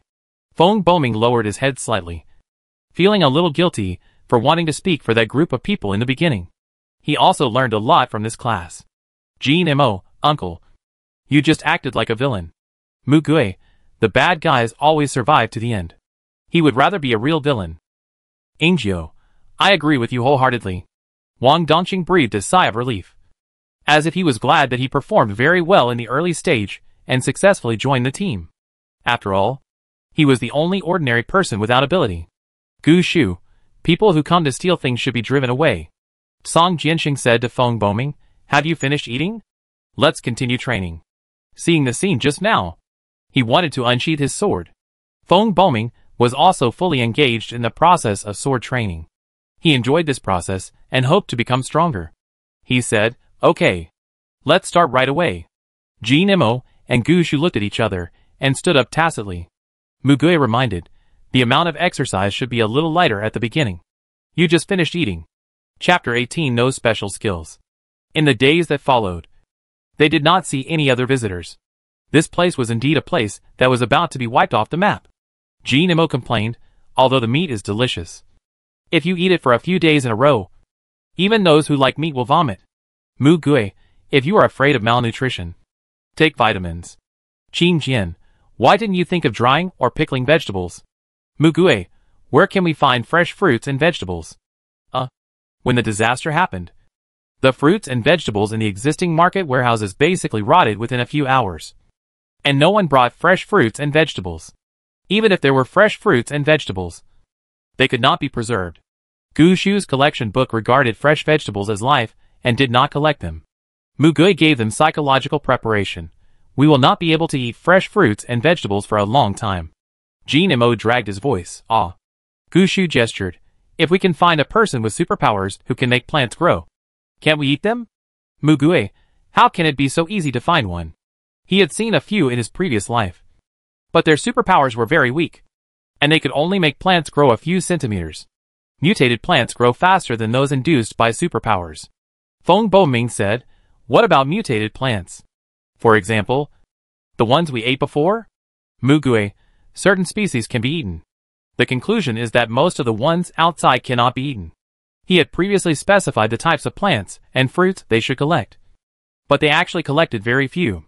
There are more edible plants in the mountains than in the city, but most of the common plants around us are toxic, not to mention the evolved ones. Angio said optimistically, if there is a fruit forest or greenhouse, we might be able to eat it. Jin Mo, if there is such a place, there would not be much left. Mugui nodded. The tree is beside the road and has many fruits. It must be a bitter plum. It's the same principle as this. If you see a lot of edible fruits in a place where people pass by, the first thing you should think of is danger. Jin Mo, I know. I'm not a primary school student anymore.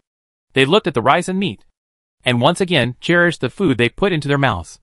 Now is not the era of being picky about food. After dinner, Ingio and Mugui washed the dishes today, and the others were exercising. Mugui asked Ingio, you have been eating very little recently. Do you have no appetite? Ingio, oh, did you see that? I'm losing weight. Mugui, losing weight? Ingio, losing weight in my belly? Mugui, Ingio, of course. I've been supplementing the nutrients I need. But I don't want this thing to grow too big, because it will be painful for me. The smaller it is, the easier it is to give birth. Mugui, yeah. That makes sense. Ingio rolled his eyes. You said before that you would teach them physical skills. Can you take me with you? Mugui glanced at Ingio. It seemed that Ingio's belly had not grown bigger at all. and his body was not bulky. Mugue said, "You can learn the skills by watching first, and practice later." Ingjil laughed, "Great. I thought you would not let me learn because of my physical condition." Mugue said indifferently, "If you want to learn, then learn. It's just that your physical condition is not suitable now. Sooner or later, you will have a chance." Ingjil laughed, "That's the truth. Although this is the truth, there are always many people who will protect and care for women in the name of not letting them get involved in dangerous and tiring work." Mugue also wanted to take care of her, but this was because of her current special state. It was more like taking care of a patient. Ingjil really hated having such a thing in her stomach, and many things that she could do could not be done, because there was no way to remove it manually. She could only wait for time to pass and unload it earlier. Ingjil glanced and saw Wang Dongqing lying on the window of the wall and looking out of the telescope. "What did you ask him to observe?" Mugue, that. I asked him to see if there were any useful superpowers on other hills. If there were, I would take a few more. Ingjil, haha. So many high-level psychics are not enough? You are quite greedy. Mugue, I don't have any other hobbies. I just like collecting cards. The more powerful cards, the better. Ingjil understood that among so many psychics, he would only collect those who are strong, easy to control, and easy to get along with. Those who can be used by him are ranked before the ability level. However, if he is really just an ordinary person, he will never have such an idea. Ordinary people will be afraid of having so many powerful people around them, because the weak who rely on the strong are always afraid of being abandoned, betrayed, and bullied.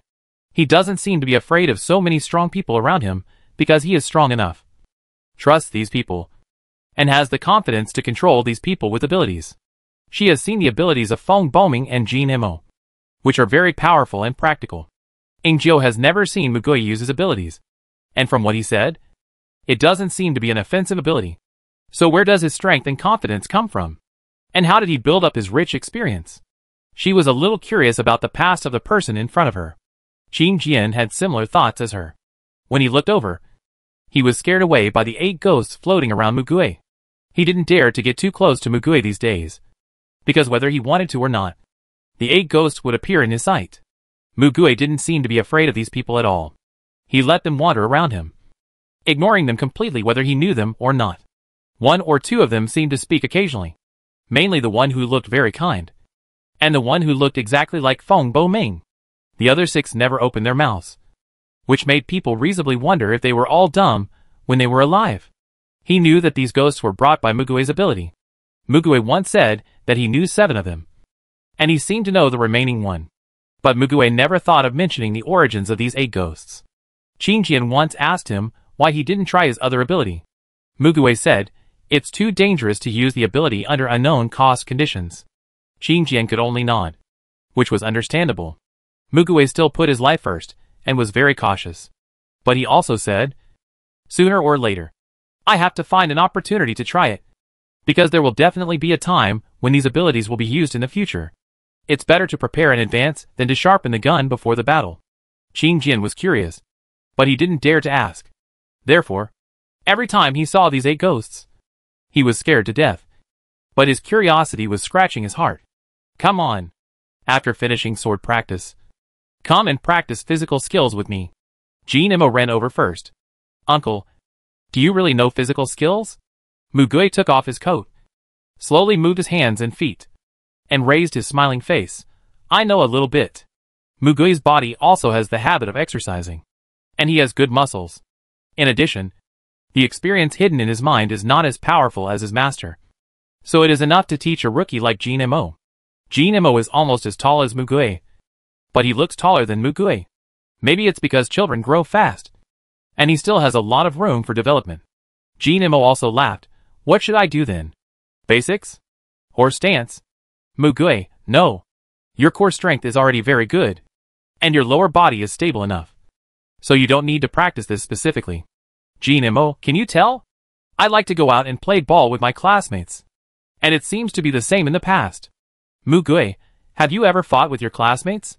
Jin Mo's smile froze, and he subconsciously said, "Huh? I'm a good student.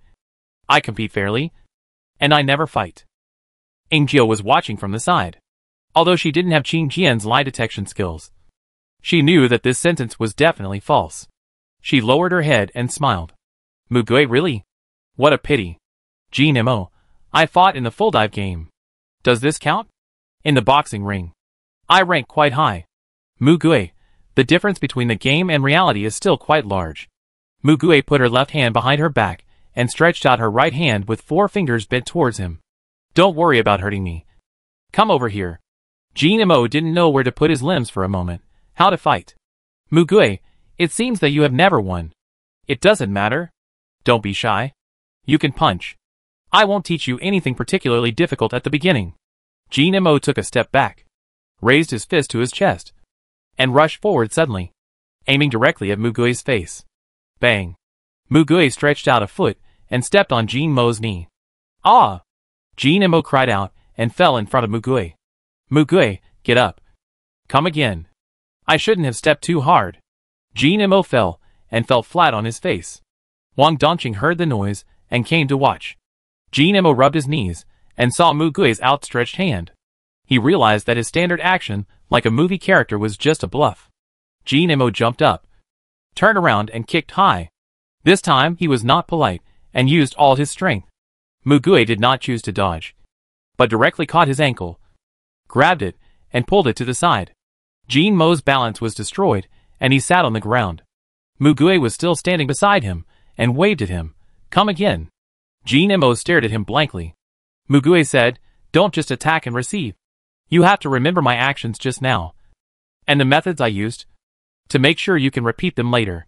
You will always be impressed by the moves you have received. Right? Jin Mo grinned, yes. Jin Mo did not stand up, but lowered his center of gravity, and swept his leg towards Mugui's ankle. Mugui took 2 steps back lightly and dodged his attack. Mugui said while fighting with Jin Mo, all parts of the body. Head, palm, fingers, fist, back of hand, wrist, forearm, back, shoulder, elbow, waist, leg, knee, foot. All of these can be used for attack and defense, or become the link between the two. The only difference is how these parts are used at different times. The more Jin Mo fought, the more powerless he felt. Mugui, are you feeling frustrated? Jin Mo bit his lip, because he looked like a clown showing off his fancy moves, and Mugui could always knock him down with one move. Jin Mo stood up and attacked again, punching up and down. Mugui raised his hand to block easily, then withdrew his hand, stepped closer, and raised his knee. Jin Mo was hit in the chest, although it was only a small force. He fell back without resistance. Mugui put down his leg, and his body was still standing there steadily. They were all simple movements, but Mugui performed them with great ease. With ease, quick judgment, and quick moves. And in order not to really hurt him, it seemed that she didn't use much strength, but the result was that she could just destroy his body balance. Mugui, no one is born a genius in martial arts. That only exists in imaginary works. The reason you feel frustrated is because you know too few moves. You can only punch and kick. Jin Mo. Although it is true, I am still very angry. Mugui, when you first started learning basketball, well, there are a lot of moves in basketball. Jin Mo can't remember what it was like when he first learned basketball. So according to his existing memory, he might be able to learn basketball as soon as he touched it, because his muscle memory is still there. Jin Mo, but those are basketball moves. Mugui, learning dance is the same. Well, fitness always has to learn. One basic move after another is broken down, learned, and then connected together. This becomes a set. No matter how it changes, it remains the same. This is the foundation. Use the same tricks I just used on you. There are also some tricks that can be applied in basketball, such as footwork and dodging. Jin Mo suddenly raised his foot, but no longer towards his chest or shoulder, but moved it down and stepped on his knee. But unfortunately, he forgot to put his hand down. Mugui punched him under the armpit, grabbed his arm with one hand, turned around and threw Jin Mo over his shoulder and pressed him to the ground. Ah!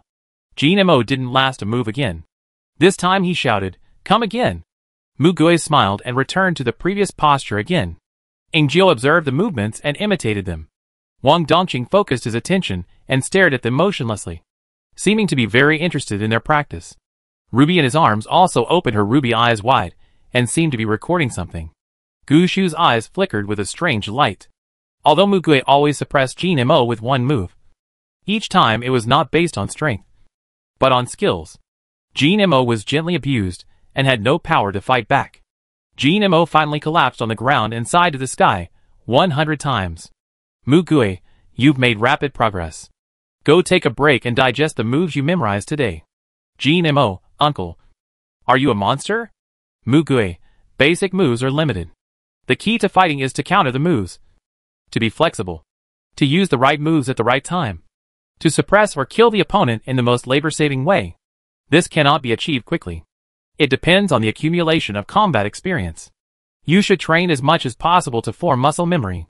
You have a good talent. Jin Mo, you said you only know a little bit. Are you lying? Mugue, no. There are many people who are better than me. True. Qin Jian stared at the word blankly. He remembered that Mugue said that his lie detector could not detect the lies that the other party believed. Mugue said, martial arts skills are something that can be accumulated through fighting. But in addition, there are also a series of factors such as reflex nerves, limb strength, coordination and balance, body flexibility, and a sense of smell for fighting. Some of these things cannot be cultivated through training, and uncontrollable factors will not be considered. My requirement for you is only to be able to protect yourself. Jin Mo, give me a standard. Mugue, it's enough to reach a level similar to mine. Jin Mo, no. Impossible. Mugue, how do you know it's impossible when you just started practicing? I think you have better talent than me. Jin Mo, really? Mugue smiled and pulled him up, handing him a bottle of water. It's true. Go and have a rest. Jin Mo jumped away happily again. Qin Jian thought, this guy is really good at coaxing people. The key is that what he said is not a lie. Jin Mo was sweating profusely at this moment, although it was also because he had been practicing swordsmanship before. And Mugue, who had been practicing with Jin Mo for the same amount of time, did not breathe a breath. Easy victory, but extremely labor-saving. Really scary.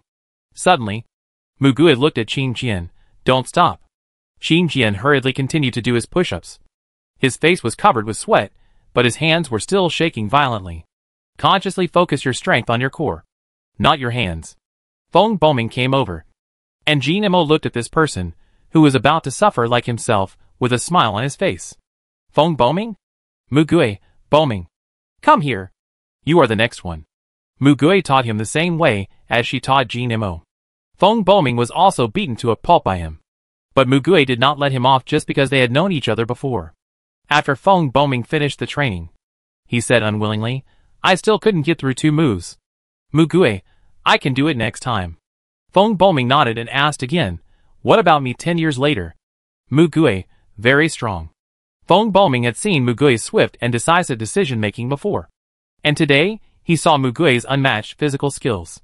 Feng Boming has always wanted to know how strong his future self would be if Mugue said he was strong. How strong? Hearing this, Mugue looked at the rain curtain in the Taoist temple and pointed at it. See this? Feng Boming, rain?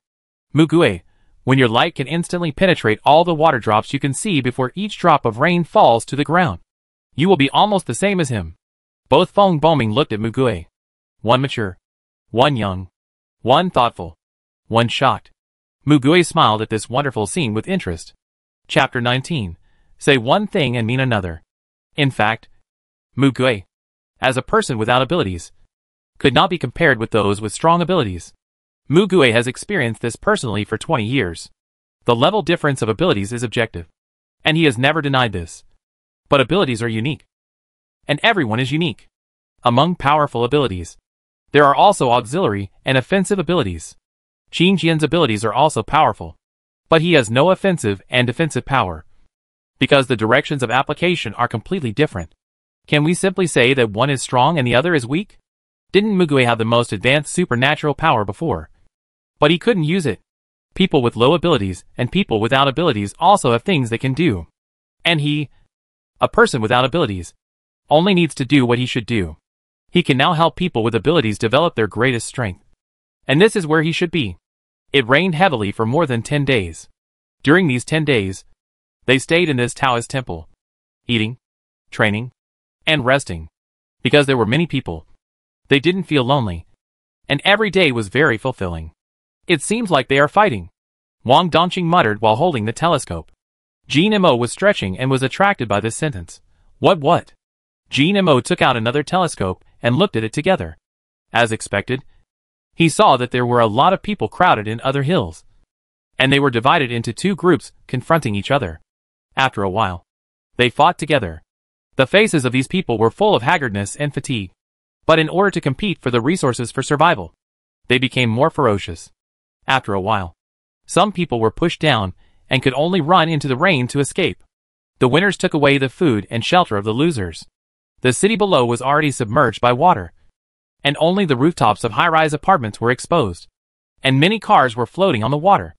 Some people were also saving people in kayaks. But it was just a drop in the bucket. What's the use of this? People can live better if they cooperate with each other. But they have to fight for such a small thing. I guess they will have to fight again soon. Jean Mo shook his head. Wang Dongqing, maybe they really can't survive the present. When people are pushed into a corner, they can do anything. Mugue laughed. People who only know how to steal things from others.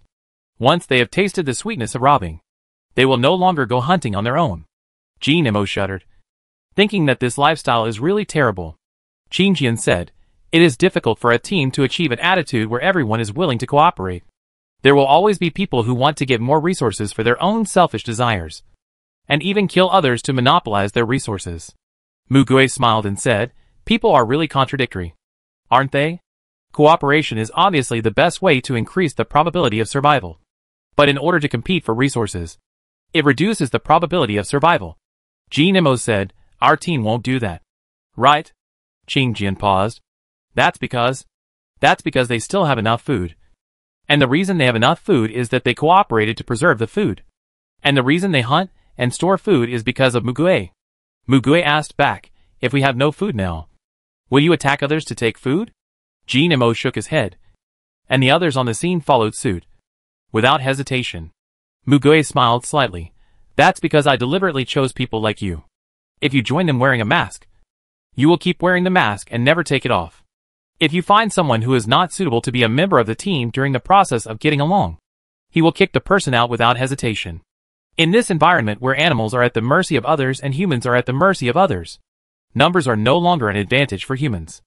Only by uniting can we live longer. But there are always people who kill each other. Although most people will choose to attack others. But there are also people like them, who will not break the moral bottom line as human beings even if they encounter a crisis of life and death. When they encounter the same thing, they are more inclined to consider how to cooperate to obtain more survival resources rather than plundering others and competing for survival resources. They were smart enough to know which one was more conducive to their survival. Mugue added, but this is about to end. Because the rain is about to stop. Everyone looked outside in unison. Sure enough, compared to the previous 2 days, the rain was obviously getting lighter. Feng Boming let out a long breath and stretched his waist. Finally, we are going to get out of here. Mugue, it may take another 2 days to drain the water. So after the rain stops, we have to stay here for another 2 days. The others nodded. And now they had unconditional trust in his words. After the rain stopped, the sky above was clear. They waited patiently for 2 more days. Through the telescope, they saw that the water below had basically been drained. They packed their bags and started to go down the mountain. During this period, they did not see anyone else except the group they had met before. They also felt strange that most people would rather squeeze into the crowded hills than find a secluded place to stay. Of course, they ignored that most people did not have such strong fighting power as them. So they naturally had to run to places with more people and safety. As for whether it was really safe, they had no time to think about it. Too bad. Qin Jian shook his head as he looked at the situation around the road. It was obviously a main road. But after the heavy rain and flood, it became a mess. The unprecedented flood exposed the city's poor drainage system. Even if there were any remaining resources, they were all destroyed in this flood. After walking a few steps, you can see a dead body sticking out of the mud on the roadside. Jean Mo's face became more and more ugly. Qin Jian's face was also pale, and he said dryly, I seem to. Mugue knew what he wanted to say. It's normal not to want to vomit or scream. That's all played out in movies and TV shows. An exaggerated performance to create an atmosphere. Didn't we see a lot of broken bodies in school before? Normal people would not have any special feelings when seeing a corpse. A stranger's corpse. Even in modern times, most people would take out electronic products to take pictures. GMO. Is this normal? Before such a disaster, you should have seen many deaths in the news due to natural disasters, accidents, and crimes. Do you feel sad for them one by one? Do you feel guilty for not feeling sad for them? Actually, not. Humans are emotional animals. If the person who died was someone close to them, they would feel sad and sad. If the person who died was a stranger who had nothing to do with you, as long as you didn't kill him yourself, there will be no feeling, unless that person has a high empathy ability, or has had similar psychological trauma. Mugue said, if you feel sorry, pray for them in your heart, and hope that they will not have such a hard life in the next life. His attitude can be said to be very indifferent, as if he is accustomed to such scenes. But GMO looked at him, and wondered if his predictions also played some positive role. Did anyone see and listen to his warnings and survive? Mugue seemed to not care about these irrelevant lives, and he did not take the initiative to save them. In fact, he had been preparing before the disaster, trying to give them more hope of survival. Of course, whether they can survive depends on their own actions. Uncle, I find that you are sometimes hypocritical. Mugue frowned. What are you talking about? Nothing. In fact, the situation is much worse than they thought. The roads in the city are full of mud, branches, bricks and stones, and a lot of messy garbage. And vehicles are placed everywhere.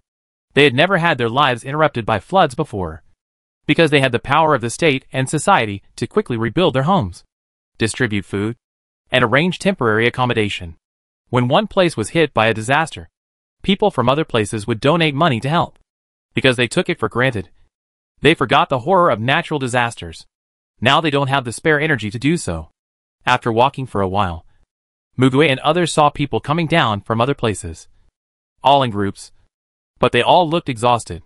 They also saw Mugue and his group, but because they didn't see what they were carrying, they didn't pay much attention to them.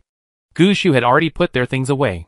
At this moment, a horn sounded on the road not far away. Are there any survivors?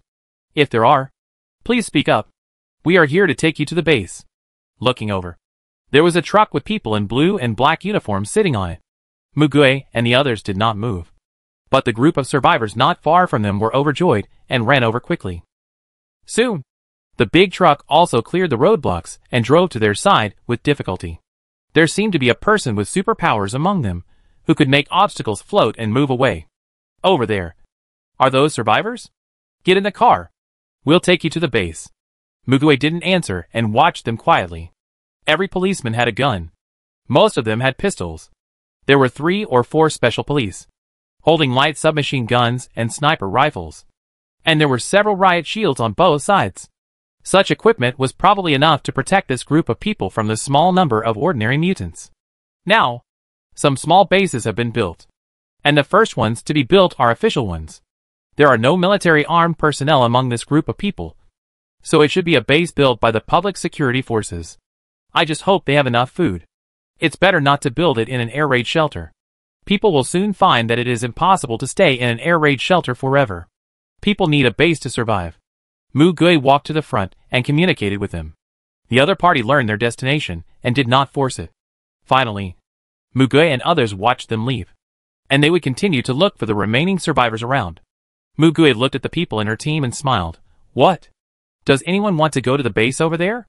Everyone shook their heads. Instead of sharing the precious survival resources with a large group of survivors, they might as well rely on their own strength to get better. This team already has such capabilities. Mugue, I think so too. Then let's go. Is our next stop Jiancheng? Based on their route, Qingjian more or less guessed the destination of the next stop. They went along the Jupai waterway, so it was natural for them to pass through Jiancheng. Mugue raised her lips. Take someone with you. GMO, let me guess. Another VG level psychic? Mugue, you guessed it right. So smart. GMO, TSK. Mugue, remember when we went to the mall before? We bought 4 bags, one of which was for him. Qingjian, no. Didn't you give one of them to me? Mugue paused. I wasn't sure if you would follow me at first. Qingjian was angry. So you didn't prepare anything for me at the beginning. Right? Mugue, didn't I give it to you? Is there any need to be angry? Qing Jian felt the sadness of favoritism. Qing Jian, did I do something to you in my previous life? You cheated me in this life. Mugue smiled. Who knows? Maybe you cheated me? Qing Jian, you are talking nonsense. Feng Boming approached. Did you leave with us? He guessed it too. Mugue and Feng Boming had walked this road together in their previous life. The waterway was the best choice, and they would definitely pass by there halfway. Mugue nodded. Well, we met halfway and walked together. He didn't say much, but Mugue's calm tone seemed to have a little more expectation. He is an interesting person and very strong. Feng Boming whispered, but he doesn't know you yet. Are you sure you can let him join us? Mugue, that's not the case. He was interrupted by several screams halfway through his words. Ah! No! They hurriedly ran. Turning a corner, they saw a 2-story-high frog in front of them, with half a person in its mouth. Soon, it slid and swallowed the lower half of the person. It was a very common tree frog on the roadside. There were more than a dozen people at the feet of the tree frog. They screamed and waved their knives weakly. Some stood there motionless, looking ashen, and some ran away rolling and crawling. Swoosh! The long tongue shot out, and the fleeing man was stuck by the tip of the tongue and sent directly into its mouth. Jean Mo. Jean Mo had already run to the front, and several shadows followed closely behind the man, entangled his body. One of the shadow's arms changed into the outline of a sharp blade, cut off the long tongue, and successfully carried the man to the ground. The man stuck by the tongue was already foaming at the mouth and rolling his eyes. But he was alive. The rain frog cried out in pain after its tongue was cut off, and jumped forward. Bo Ming. A dozen snow-white, condensed beams of light flew out, piercing the body fluids of the rain frog. The high-energy light scorched the smell of burnt protein and slowly spread. Wang Dongqing swallowed his saliva. Can this frog be eaten? This species is not poisonous. It can be eaten, and it tastes good. But just in case, let's test it, Mugue said lightly. The group of survivors hurried over and took over the unconscious man. The woman holding him cried with joy. After a while, they stood up after recovering from the shock, and the woman in the red and white striped sweatshirt thanked them. Thank you for saving us. My name is Wang Yuanchu. Do you want to go to the base with us to rest? There is a protective shield set up by the superpowers there. It is very safe. Mugue stared at her for a while and asked, is there only one superpower who set up the protective shield? Wang Yuanchu was stunned for a moment, but still refused to answer truthfully. No. There are other superpowers. They are very strong. Mugue, that's strange. What are you doing now? Hunting. The group of men and women behind him also lowered their heads. They seemed a little embarrassed to speak up, because from the situation, they were the ones being hunted. And just now Mugue had confirmed with Qing Jian that these people had no ability. Mugue suddenly laughed. Okay. Let's go and see. Wang Yuanchu smiled with relief. Thank you. Thank you. Mugue knew why they were happy. With these powerful people with special abilities, at least they could survive and return to the base. Chapter 20 Safe Zone. A man lay on a soft sofa with his legs crossed. There was an empty plate in front of him. He reached out and put the dental floss in his mouth, and said with a tut, where are Wang Yuanchu and the others? Why haven't they come back yet? We've almost finished eating. Brother Ding, how about I send someone to find them? Forget it. Forget it. Those people are probably dead in the monster's stomach. Send another team. The food here will soon be eaten up. I'm needed to maintain this protective shield. If I don't have food, I won't be able to hold on for long. By then, everyone in this place will be finished. Asking those rubbish to have a few more people. So many people die every time. It's useless. The man called Brother Ding Ding Zongping curled his lips and said disdainfully. The people around him nodded repeatedly and ran out to call for help. After eating, Ding Zongping leaned back on the sofa with satisfaction. He didn't care if a few incompetent people died, but he felt a little sorry for one of them. A thin man with glasses beside him saw his mood and offered his courtesy. Wang Yuanchu. If that woman had followed Brother Ding, she wouldn't have died in vain. In this world, women can only rely on others. If Brother Ding takes a fancy to her, she should be grateful. She dared to refuse. She really deserved it. Ding Zongping sneered. Is she the only beauty in the world? Others have to rely on my ability to live. And she is not a woman who is missing. He stretched out his hand and pulled over a girl who was dressed very coolly. The other party endured the humiliation and squeezed out a trembling smile.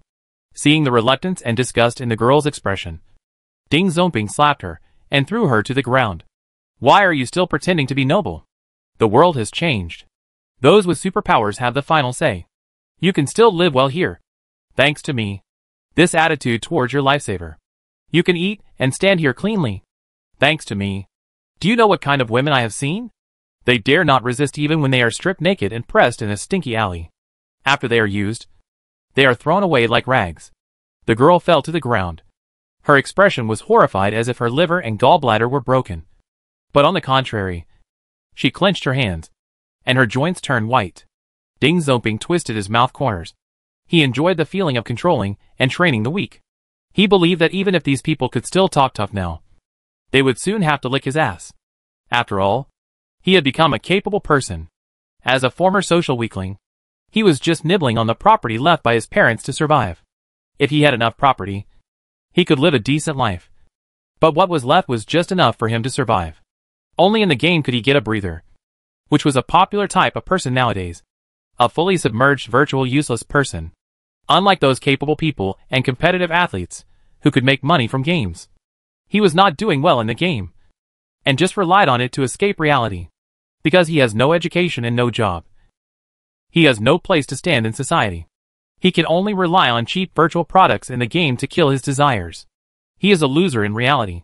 He has also imagined countless times that he could suddenly get a golden finger, or be reborn more than 10 years ago, start all over again, and become a strong man.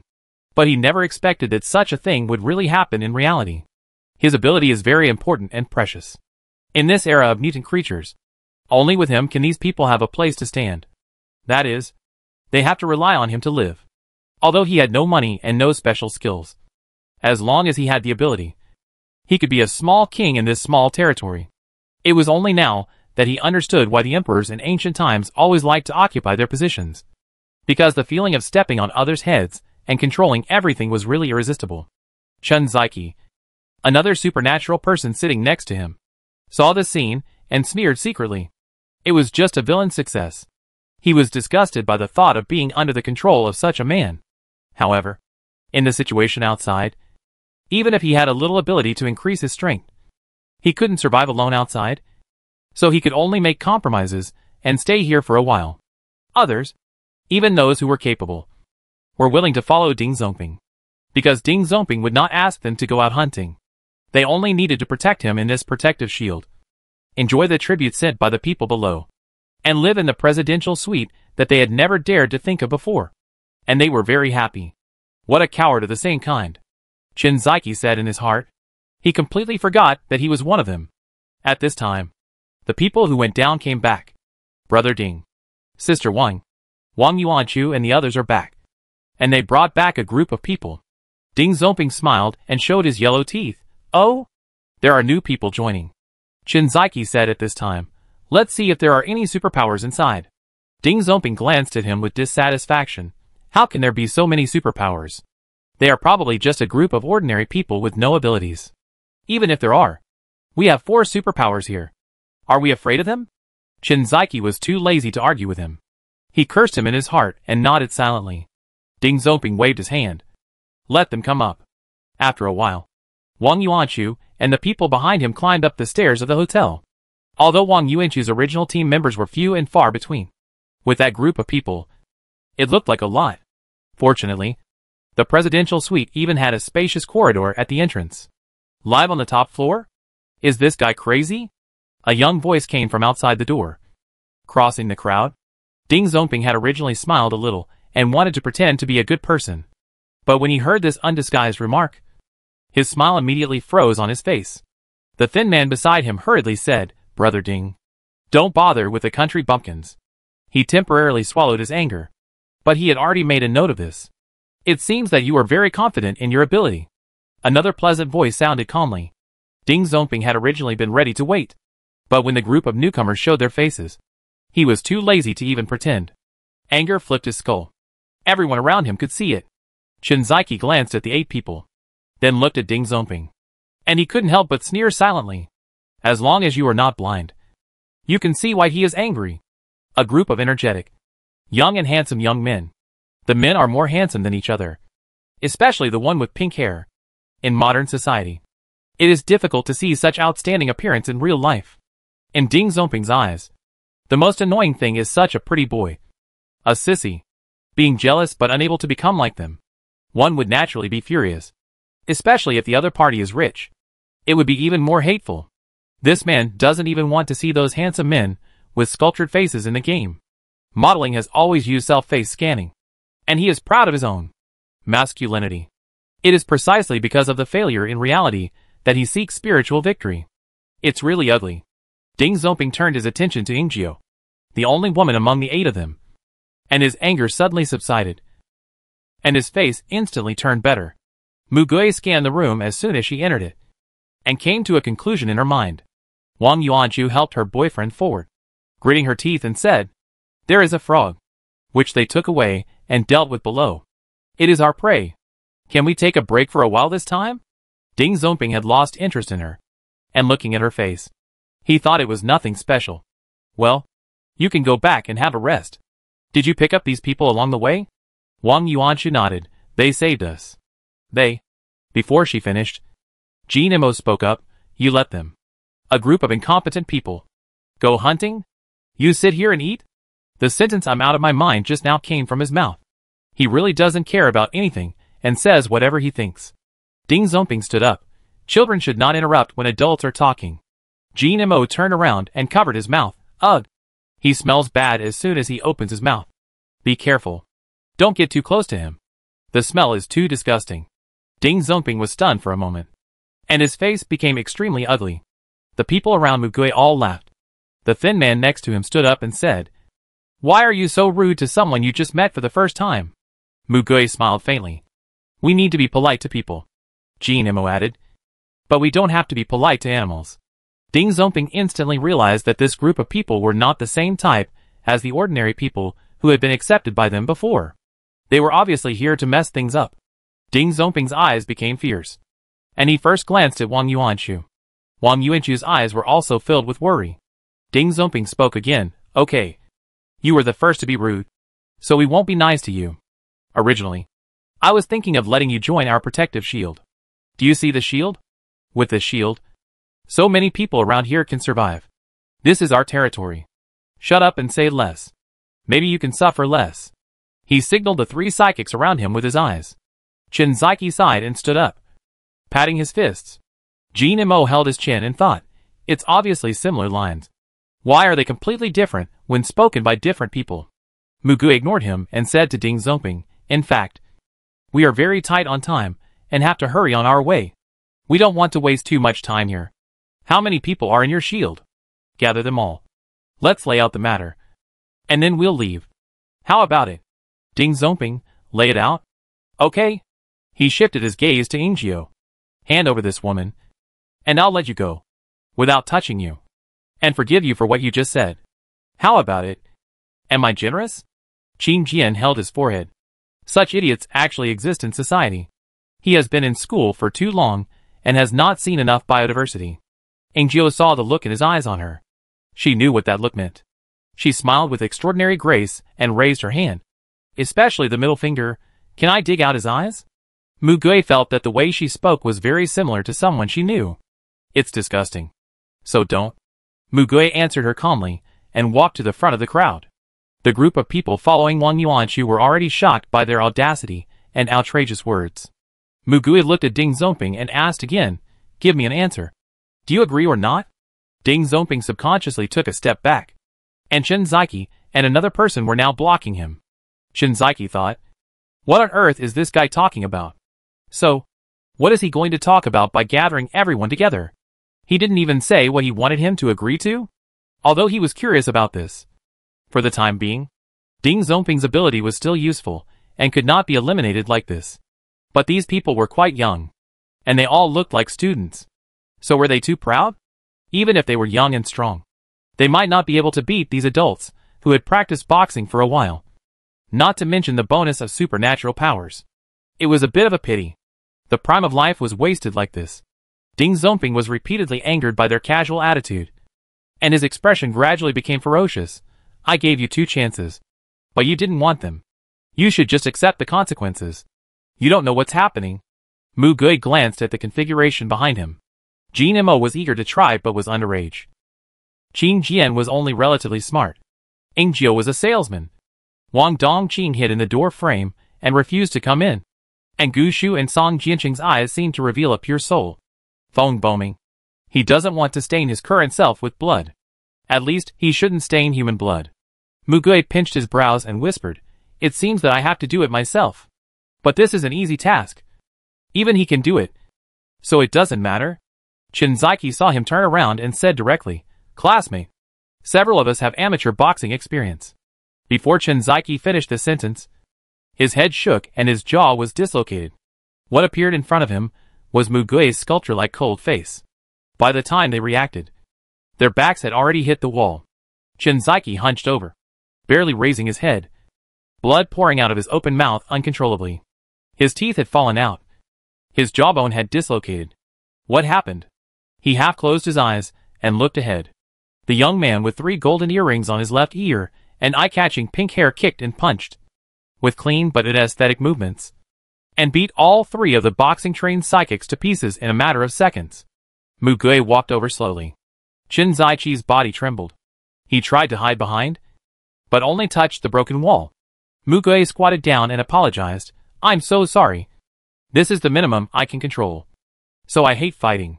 Especially with people like you." Chen Zaiqi's brain was throbbing. He understood every word he said, but he didn't understand the meaning of his words at all. Mu Gui dragged him over by the head and put the 3 bodyguards. The bodies were neatly arranged on the ground. Mu Gui reached out and pulled his dislocated jaw back. With very skilled techniques, the severe pain made his eyes go black. He was almost choked to death by the blood clots pouring out of his throat, and could only spit blood out painfully. It felt like there was a hard object stuck in his stomach, which was really nauseating. Mu Gui didn't care about him anymore. Ding Xiaoping was stunned by fear, and his legs were shaking like a lame rooster. Mu Gui was speechless for a moment, grabbed his collar, and dragged him out like a chicken to be slaughtered. Everyone present, including those around Mu Gui, was petrified. They were even more surprised than these strangers, because it was also the first time they saw Mu Gui really fight with others. He usually didn't fight monsters himself. Feng Boming realized how gentle Mu Gui was when he taught them physical skills. Ingjiu couldn't help but give him a thumbs up. Jin Mo followed him and whispered, "Uncle, it's so dirty." Mu Gui, "I know. Don't remind me again. Stay away from me." Chapter 21 Silent Majority. As soon as he entered the room, Qing Jian whispered in his ear, "The one on the far right is an F-level user with enhanced limb strength, and the one in the middle is an F-level user with a protective shield. His ability has a limited range, and using his ability will consume his body's energy rapidly, so he needs to eat constantly. The other 2, one has a P-level ability, and the other has an F-level ability. Their speed and strength have been enhanced, but not much. In addition, the 3 of them look very good physically, and they should have been trained. Not only the ability information, but also all kinds of information about the body can be seen in Qingjian's eyes." He also mentioned, "The ability of this protective shield will be broken when it encounters a slightly stronger or large amount of energy or physical attack. It is indeed an ability with many restrictions, but if used well, it can also be a means of protecting the team. It just fell into the hands of such a person and was abused by him. This is also a very common thing. Mu Gui has seen many similar cases. Powerful abilities do not necessarily appear in good people, and people with abilities do not necessarily use them to protect and help others. There are countless people who use superpowers to bully others and trample on others with their strength. This is also human diversity. It's just that this is the kind that Mu Gui hates the most. As early as the beginning of this century, someone once said that if there was a common enemy of mankind, mankind would be able to stop the war and unite to fight against the enemy. Mu Gui thought, more than half a century has passed. The answer can be determined to be no. Humans can't. Even when facing a common survival crisis, even when the Earth is about to be destroyed by monsters, every corner of the world, every survivor base, every group, is fighting for the immediate survival interests all the time, every minute and every second. There are also lunatics who come out of nowhere, and insist on torturing humans and destroying them as their lifelong pleasure. Until the moment of the end of the world, humans are still happily fighting among themselves and heading towards extinction without knowing it. There is no intelligent creature more stupid than humans. He could not deny that he was one of them. So he felt even more sad. He carried the person down the stairs. The guy was already wailing. What do you want? Food? Shelter? Beauty? All here. And my safety ability can ensure that you can eat and sleep well without worrying about attacks from outside. Ah! Ah ah! In order to avoid touching dirty things, he stretched his arms as far as possible, under the notice of the people in Wang Yuanchu's team to disperse. All the residents of the hotel and the surrounding low rooms gathered in the open space in front of the hotel. Most of them were incapable people. They looked at him in fear. And the man in his hand. Seeing that he failed to persuade Mu Gui to let him go, Ding Zonping began to scream, "Why are you still standing there? If he kills me, my shield will break. And you will all die." The crowd began to riot. But they were afraid of Mu Gui's terrifying display of force, and dared not speak. Qing Jian followed behind and thought that if he wanted to protect himself, he could shrink the shield to only one person, so that Mu Gui would probably find it difficult to catch him at once. But he probably didn't think of this. He is indeed a pure idiot who can't use his brain. But he forgot one thing. It is difficult for people to make accurate judgments after being frightened. Mu Gui asked Wang Yuanchu, "Sister Wang, are all the people here?" Wang Yuanchu clenched her fist and nodded. Her eyes had changed from worry to a little hope. This protective shield is really small. It can only cover a hotel and a little area around it. But for people who have no place to live and can't survive, it is probably precious. At least they can spend a night here safely. But this comes at a price. Wang Yuanchu briefly told them about the situation on the way. People without abilities were divided into several teams, and went out to collect supplies and hunt. Most of the things they brought back were handed over to the owner of the safe area. This was rent. And the price of a safe night was very expensive. And powerful superpowers did not need to do any labor, and stayed safely on the top floor of the hotel. If someone expressed dissatisfaction, they could also easily subdue them with their superior force. Strength was not used for external purposes, but for internal exploitation. It's really a good tradition that has been passed down from generation to generation. Mu Gui threw the man in his hand to the ground and stepped on his shoulder. Ah! Seeing that brother Ding, who was usually as domineering as the king of the mountain, now screamed like a pig being slaughtered. Everyone's eyes were frightened at the same time. Mu Gui spoke at the right time. "I know what you are thinking. First of all, I have no intention of taking over this small base. Let's say what we want to say here and leave immediately." The eyes of the group of people relaxed a little. But looking at Ding Zonping's appearance, they were very complicated. First of all, the people here were able to survive until now thanks to Ding Zonping's ability.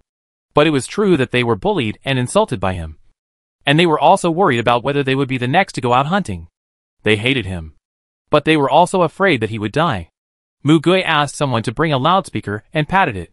"Hello. Good. You can talk. Not bad. It's tiring to keep talking loudly, so I'll use this. Just listen to it for now." Jean Mo laughed hard on the side. Mu Gui said steadily amidst the gazes of many people with different emotions, "We are just passing by. And by the way, we give you the right to choose. I knocked out the 3 bodyguards of this man. You choose to continue to follow him and stay in this place, or go out and find the official base. We passed by a survivor base established by the public security force not long ago. The order there is better than here. We can tell you about the place." Someone in the crowd plucked up the courage to raise his hand and asked, "If we choose the second one, how do we get there?" Mu Gui laughed. "How to go? Walk there?" His expression was as if he was slapping the other person. The man who asked the question blushed and lowered his head. "Mu Gui, I'm not your parents. I have to help you exorcise demons and escort you to other bases.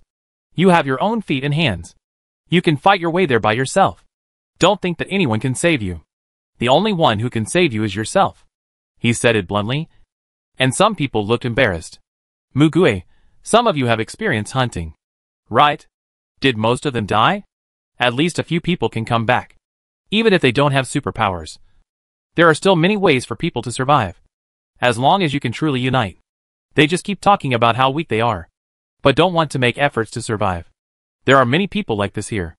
After Mu Gui finished speaking harshly, He changed the subject. Besides, who knows if the people who didn't come back really died in the monster's stomach?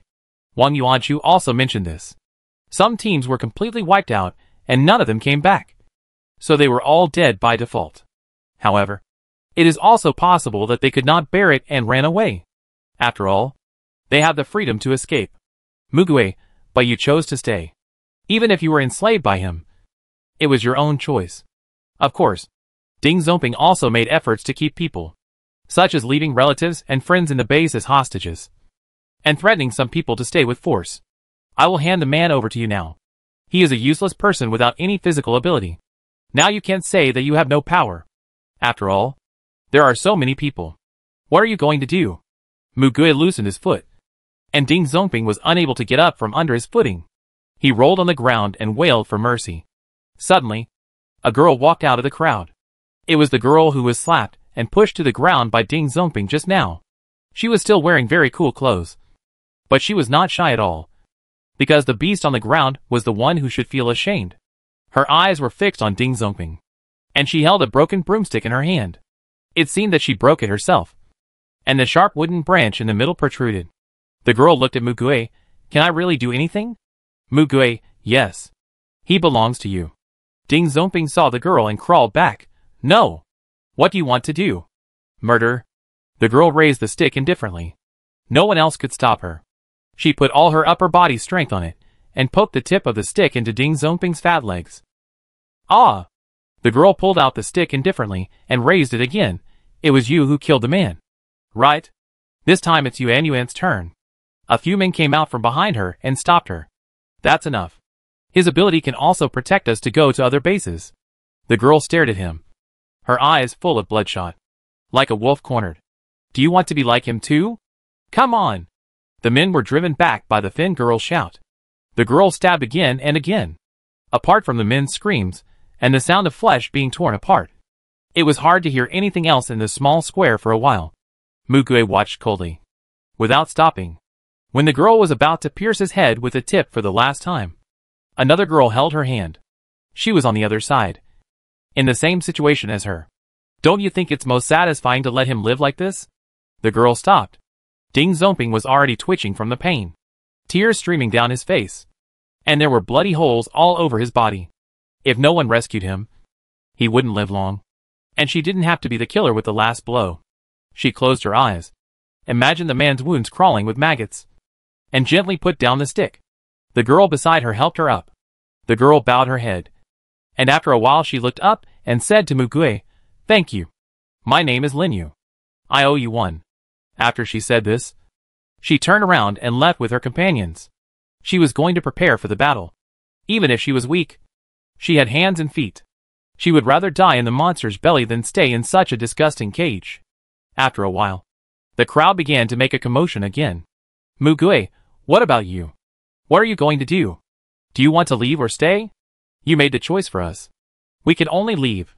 We are not as strong as you. How can we survive without the shield? You also beat other superpowers. Do you think you are the savior of justice? Some people no longer lingered in silence and turned around, while some people squatted down in despair and cursed. Mugue seemed to be very interested in such a scene, and slowly said, just like when this man pushed a group of incompetent people out. You chose to remain silent, just because it was not you who were pushed out. When she hurt this man, you also chose to remain silent, even though you all had the ability to stop it. You have made your choice, and silence is your choice. As if to confirm his words, the man who was cursing just now fell silent again. Mugue spread her hands. Of course, you can also follow us. We are going to Jincheng, which is a long journey. You can choose to join us and become companions. But the premise is that we help each other. He emphasized the last 4 words with a heavy tone. Qin Jian shook his head and looked at the people, as if he was looking at another tyrant. No one believed him. After showing such a side, it would be a miracle if anyone would go with him. Gushu nodded, because what Mugue said was true. They really helped each other along the way. This team was very harmonious. The crowd retreated 2 steps in the opposite direction of Mugue. Like the tide receding, Mugue smiled as expected. Bang! Suddenly, it was like a lid opened. Mugue turned around and saw a broken cabinet that was piled like garbage next to the trash can. And the door opened. A person came out from inside. Mugue and the people around him looked down. To be precise, it was a child. A little boy crying with tears in his eyes. The reason why he cried with tears in his eyes was because his eyelashes were as long as petals and his cheeks were as tender as white roses, which was out of tune with the dirty and messy crowd. It was like a super delicate doll walking towards him. The boy, who seemed to be just over 10 years old, silently reached out and pulled Mugue's trouser leg. His tears could not stop falling. And they were also beautiful, like pearls and crystals. Mugue's head was enlarged. At the same time, he felt that this child seemed familiar. He frowned. Gu Shu, ah, this child. I have seen his photos on the windows of some shops. Exactly the same. Child model? Mugue looked up at his accomplices. Ingjiu turned his head away. Qingjian was a little at a loss. Jin Imo was somewhat puzzled. Gu Shu and Song Jianqing's eyes were full of curiosity. Wang Dongqing turned his back to them and released Ruby, who then turned around and returned to his shoulder. Shaking her head flexibly, Mugue waved to Feng Bo Ming, who had pity in his eyes. Bo Ming, come here and take him away first. Feng Bo Ming walked over, squatted down beside the child, and said softly, little boy, what's your name? Come over here first. The little boy sobbed and wiped his tears, one hand still tightly holding Mugue.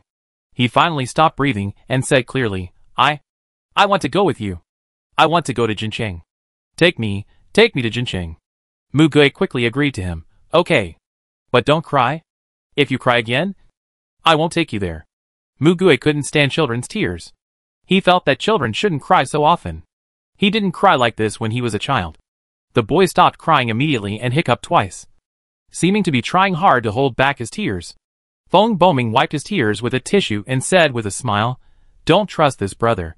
Even if you cry, he will take you away. Cry it out, and you will be fine soon. The boy shook his head vigorously, snatched the tissue, and wiped his face, looking at Mugue with his bright eyes, as if to prove that he had stopped crying. Mugue was thinking, this is a mistake. I wonder if this child saw what happened just now in the closet, with so many people around. I guess I can't see clearly. A drop of cold sweat fell on Mugue's cheek. The child misunderstood his brief silence, and he stuttered and shouted, my name is Ai Buji, the cypress of Cyprus, the branch of the tree. I will help. I can help. Mugue looked down at him with an unclear expression. Well, children are different. For a child like you, just accept help from others first. Where are your parents? Jin Imo raised his hands and showed a speechless expression. Ai Buji hurriedly said, in Jincheng. My brother and my parents are all there. Mugue, well, you have to go find them. It's a little far. Can you bear the hardship? This child looks like a spoiled child. Ai Buji shook her head repeatedly. A few flower leaves fell on her exquisitely curled brown curls, and she raised her cute and sincere face like a little panda. My parents often praise me for being well behaved. I won't make trouble. I can do anything. I will learn what I can't do. Take me away. Hearing the first half of the sentence, Mugue's eyebrows twitched. Mugue reached out and patted his head. Do what you say. Ai Buji finally laughed happily, and when she laughed, a deep dimple sank into one side of her cheek.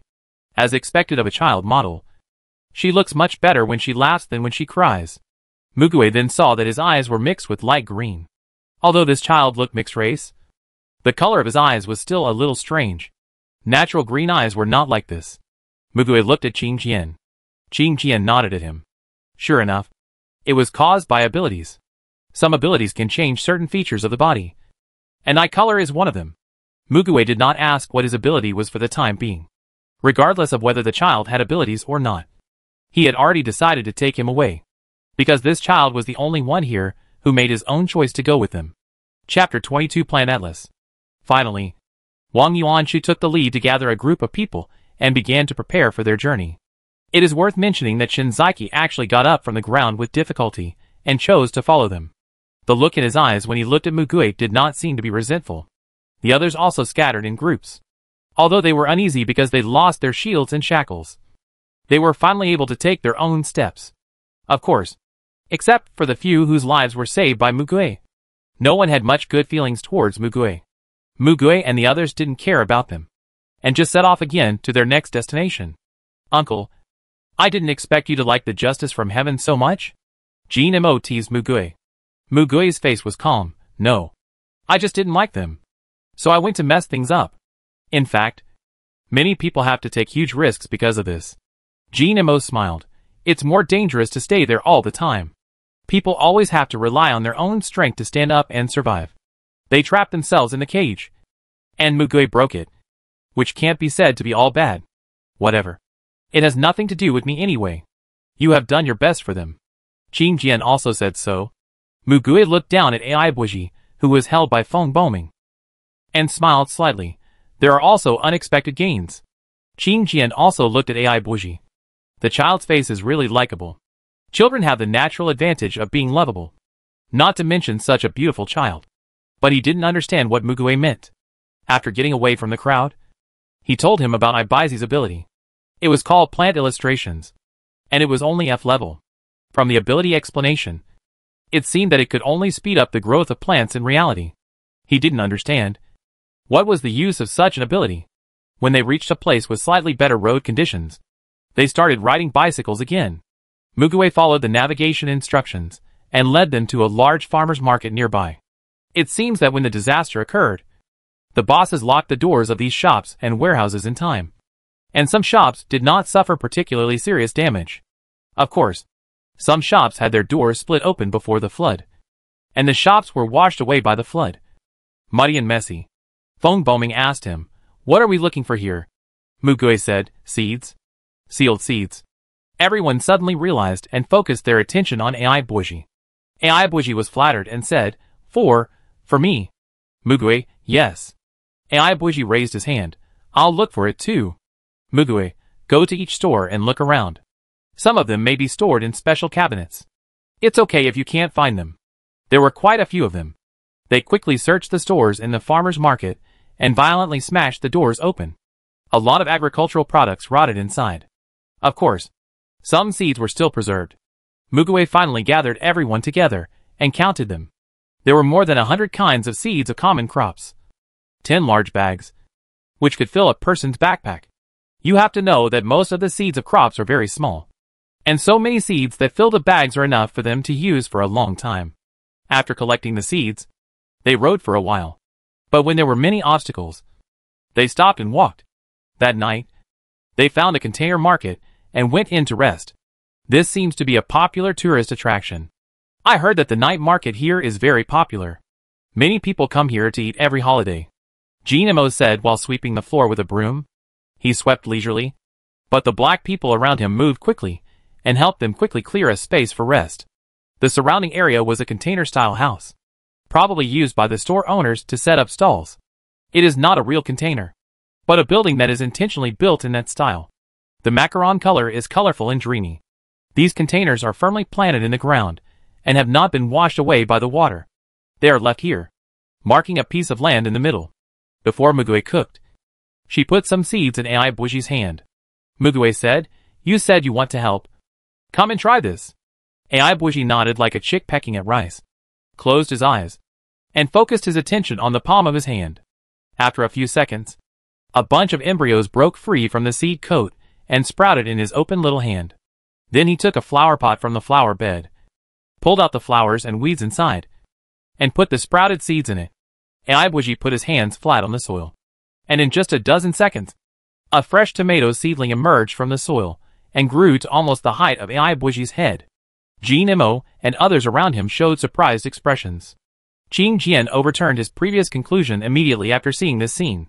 He didn't expect the plant to grow so fast. Ai Buji's face was filled with pure happiness. He likes to watch the plants grow vigorously. They are admiring the kung fu. The tomato seedlings quickly grew bright red and plump tomatoes. The whole process was like a time-lapse video. It took less than half a minute to complete the process of plant growth for several months. Qing Jian thought that this ability is really more useful than he thought. Jin Mo couldn't help but reach out and rub Ai Buji's little head. "You are so amazing." Ai Buji's cheeks flushed. "Really?" Feng Boming praised him. "Well, this ability is really great." Ai Buji happily picked a few fruits and handed them to Mugui. Mugui tasted it, very sweet. He said, "Well done." Ai Buji looked at Mugui, his eyes wide open and shining. "I can help." "Right?" Mugui picked some more and put them in his mouth and said, "Well, This is something only you can do. AI Buji's eyes flickered with some light that he himself didn't quite understand. It was just a simple sentence, but he seemed to have been waiting for it for a long time. However, Mugue handed over some seeds in a very ordinary way. Turn these into edible vegetables. We have vegetables to eat today. Nemo couldn't help but clench his fist. Finally, he can get rid of the situation of eating meat every day. If those who can't eat anything hear it, they may want to punch him even more. Looking at the happy faces of the group, AI Buji became even more excited. He didn't seem to have any effort, and he made the plant seeds grow quickly into edible vegetables and fruits. Although his ability level is low, his ability has no special cost. Not to mention that the food he produces with his ability can also replenish the energy he consumes. Ingio also got a basket of fruit from him. She, who originally didn't like children, also had a little affection for this child. When a group of people sat together to eat, Qing Jian asked Mugue, "Did you know that this child's ability could do these things at the beginning?" Mugue, "I guessed," Qing Jian said, "but this child's ability is very useful. Why is it only F level? Will my appraisal rating also be biased?" Mugue, "Your ability evaluation is objective, but from a comprehensive perspective, this child's ability has no offensive ability, and the growth rate of plants is not very fast, and there is no way to create something out of nothing, and the range of abilities is not very large. In short, there are many shortcomings, but its practicality cannot be measured by level." Qing Jian asked curiously, "My ability has no offensive ability either." Mugue glanced at him lightly. "That's because in terms of appraisal, your ability is basically the top level. When a superpower reaches its peak in a certain field or can play a special role, proving that it can play an irreplaceable role, its level will naturally be high." Qing Jian was stunned for a moment. He didn't expect Mugue to give him such a high evaluation. He used to think that his ability was inferior to those capable ones, and was not worthy of VG's rating. Now that Mugue mentioned it, he understood this evaluation system a little bit, and these were all things he couldn't identify himself, but were gained from Mugue's experience. Mugue looked at Qing Jian, and sometimes he would associate him with the person he knew in his previous life. Although he didn't like the behavior of Qing Jian in his previous life, he had to admit that his ability played an irreplaceable and key role. He also repeated what Qing Jian told him in his previous life to the present him. Qing Jian was thoughtful and muttered to himself, "It seems that it is not advisable to rely entirely on the results of the appraisal. There is still a lot of potential information to be discovered in any ability." Recalling the past period of time, Mugue taught those people to try to use their abilities, which were precious experiences that could not be obtained through appraisal. His identification ability played a key role, but it was not comprehensive. Feng Boming proposed his idea. If similar plant-based ability users gather together, they can provide food for many people. Mugue, the premise is that we can find so many plant-based ability users who can be used. According to his experience, he had visited many bases before, and the plant-based ability users he could see were very few. Most of them could only make plants grow 1 or 2 centimeters taller, and there were many restrictions, which was far worse than this child. His ability is far more than that, Mugue said. AI Buji, who hadn't eaten meat for a long time, ate it very happily. Gushu asked him, "So you hid in that cabinet until we got there?" AI Buji nodded, "Because they are all scary. I only go out to the toilet when no one is outside. I can find some rotten fruit seeds, and I hide in the cabinet to eat the fruits I grow myself. But every time I want to open the transparent cover, I can't do it. It seems that only the boss there has the ability to open the shield. I am too scared and dare not go to him." As he spoke, his expression drooped. Mugue said, "You are a smart child. It is right to do so. Don't feel ashamed." AI Buji raised his head and asked blankly, "Me? Smart?" Mugue frowned involuntarily when he saw that this child always acted as if he had never been praised. Nemo curled his lips. "You scolded those people for being timid and not daring to rush out before, and now you praise the child for hiding. It is right to run away when you have no strength and hide and wait for an opportunity. The few people with abilities we met this morning were trash. Even if the others have no strength, one person can beat those 4 people to death with one punch. Having power but not resisting. Willing to be enslaved. It's annoying to watch." Qing Jian said speechlessly, "It's easy for you to say it. With your skills, no one will be afraid of you." Mugue smiled faintly. That's because you haven't seen a truly powerful person. My level is nothing. Jean Mo, uncle. Did you say that on purpose? If I can't beat you, I will definitely beat you up. Mugui ignored him and asked Aibuji, why do you want to grow plants in the soil? Aibuji was stunned and said with a lack of confidence, because the teacher said that plants need water, sunlight, and soil to grow. Mugui, you have good grades? Aibuji lowered his head and blushed. Mugui? He just simply praised him for knowing a lot. In fact, Aibuji was a little idiot who could only get 2 points in math. Although he studied hard, his family had no expectations for his academic performance. Although his parents would take his feelings into consideration in front of him, saying that it didn't matter if he didn't have good grades, as long as he smiled happily. But in front of other people, they would still say with pity why his younger brother had such good grades, while his older brother had such bad grades. Therefore, others would praise him for being well-behaved and cute, but never for being smart or hardworking. Among all the subjects, he was only interested in biological experiments and science. But because he was afraid of insects and the like, he preferred plants. And there was no science exam in his current grade. Mugui said again, plants need a lot of nutrients and water to grow. But you didn't water them just now. And the plants grew. Didn't they? Aibuji. Yeah.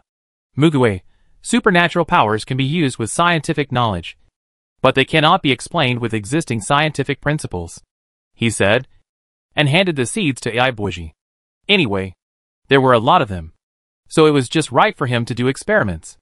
Try to make these seeds grow.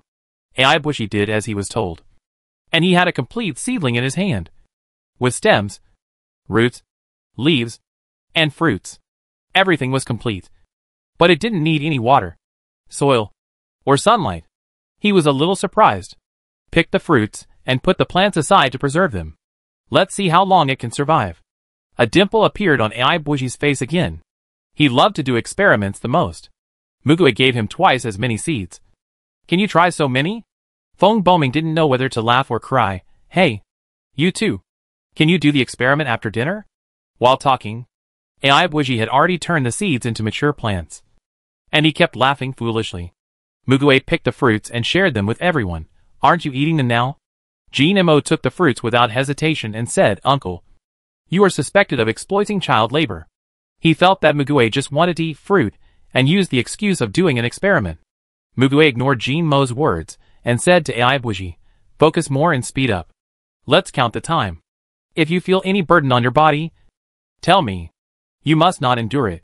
Aibuji nodded repeatedly. He really did what he was told. He was very obedient. Ingio, haha. It starts again. Wang Dongqing touched Ruby and said, no one can stop him from becoming like this.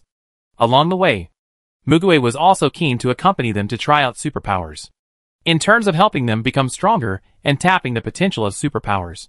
Mugui himself did not notice that he was inexplicably very involved. Qing Jian looked at Aibuji's name and suddenly said, this child's ability is called plant illustrations. What's the meaning of this? Mugui looked at Aibuji. Do you remember it? Aibuji shook his head blankly. Gushu suddenly had an idea. Will it be similar to my ability? He summoned his collection book. Aibuji thought that the book was like a magic book in a fairy tale. Mugui got some inspiration from him and said to Aibuji, then imagine a book. Your illustrations, which you use to record and collect all the plants. Similar to an encyclopedia, with pictures and annotations. Aibuji pursed his lips, closed his eyes, and recalled what Mugui had just said. Naturally, a thick book appeared in his mind, because he had just read Gushu's collection of books. The appearance of his book was somewhat similar. Green, simple, and heavy. The pages slowly turned. Aibuji was just halfway through his imagination when his hand sank. He immediately opened his eyes. Wow! He heard a voice of praise. And in front of him? The book in his palm was exactly the book he imagined. His imagination became reality. He almost jumped up. Mugui smiled and said, congratulations. This is your plant illustration. Is this possible? Qing Jian couldn't believe it. It was just a bold guess. If this ability was not originally like this, it would not really appear. Mugui said indifferently. Jean Mo asked, what is appearance? Mugui thought for a while and said, in the later period, there is a more authoritative theory on the research of supernatural powers. which explores the reality of supernatural powers. The things brought by superpowers. Things that come out of nothing are all manifestations of abilities, rather than concrete forms. He pointed at Gu Shu and Qing Jian. Gu Shu's book and the words in Qing Jian's eyes are manifestations, which make abstract abilities visible. Some abilities can be visualized and some cannot. But in essence, the things manifested by abilities are not entities. The evidence is that except for the superpower himself, before he uses his abilities, other people cannot see or touch such things. So there is no possibility that the things manifested by abilities will be used by others. Jean Emma reached out and tried to touch Gu Shu's collection of books. But he passed through them. Really? They had never tried to touch his books before.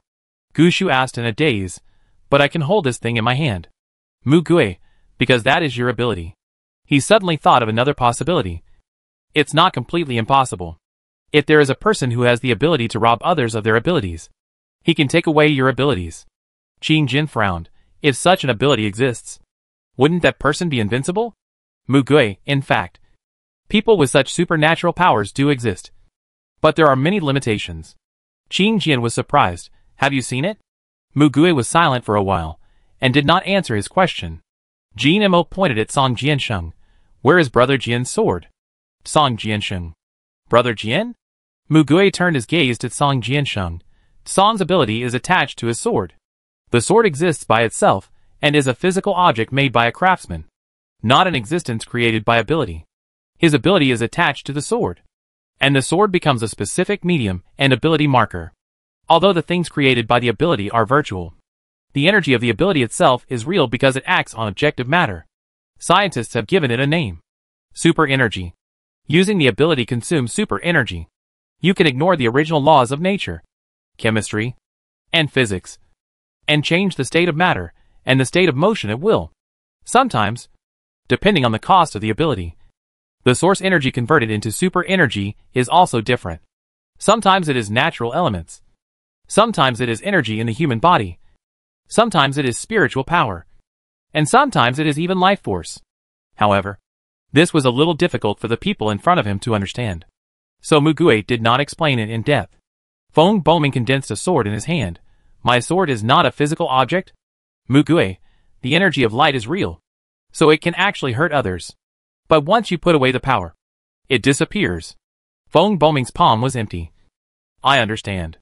Ai Buji was confused. The brothers seemed to be talking about something profound, and he didn't understand a word.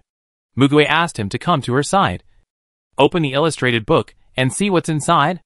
Before Ai Buji moved his hand, the page automatically turned with his thoughts. Got it. This time, the text was in Chinese that they could understand.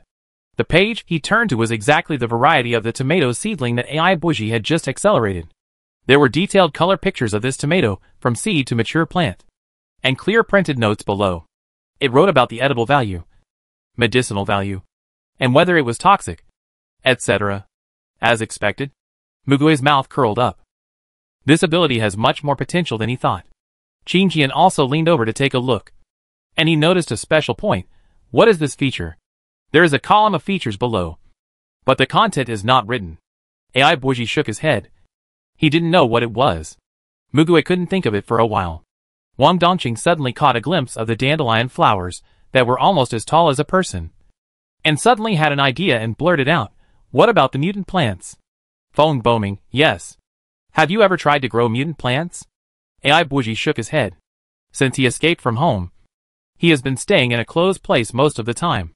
Since then, he has been in that small base, and has never tried to grow mutant plants. Because most of the mutant plants on the roadside are of the type that cannot be eaten. They don't touch these large plants. Wang Dongqing ran over and picked a foxtail seed, and put it in the palm of his hand. The grass seed was half the size of his palm. Give it a try.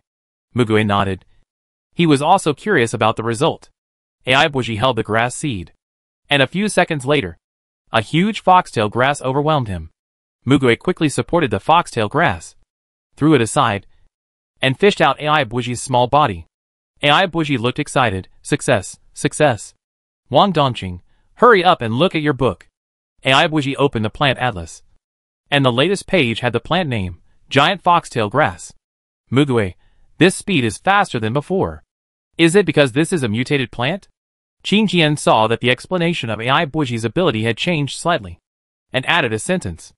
Analyze the plants in reality, and record them in the illustrations. There is no limit to the number of plant species included in the illustrations. It turns out that the explanation of ability can also change with the situation. Mugue looked at AI Buji's face immersed in joy, thought about it carefully, and felt that it seemed possible to give it a try. Mugue looked at Qin Jian, and Qin Jian immediately noticed his idea.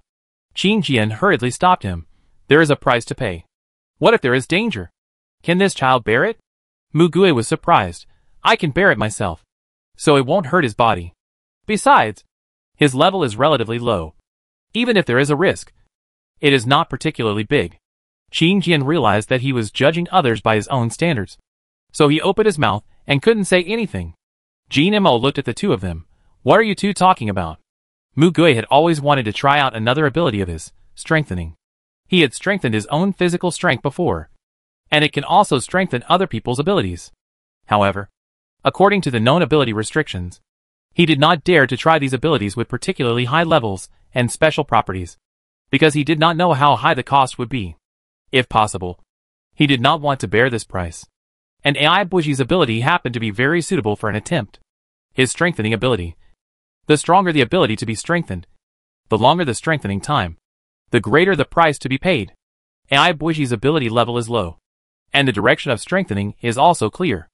As long as the cost is borne by Mugue himself, the risk will be minimized. Mugue said to AI Buji, I have a strengthening ability. I want to try to strengthen your ability. How long will it take?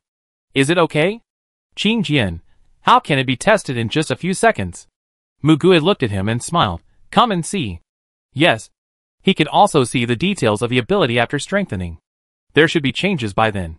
But asking him to see so much in just a few seconds is a bit too much. Isn't it?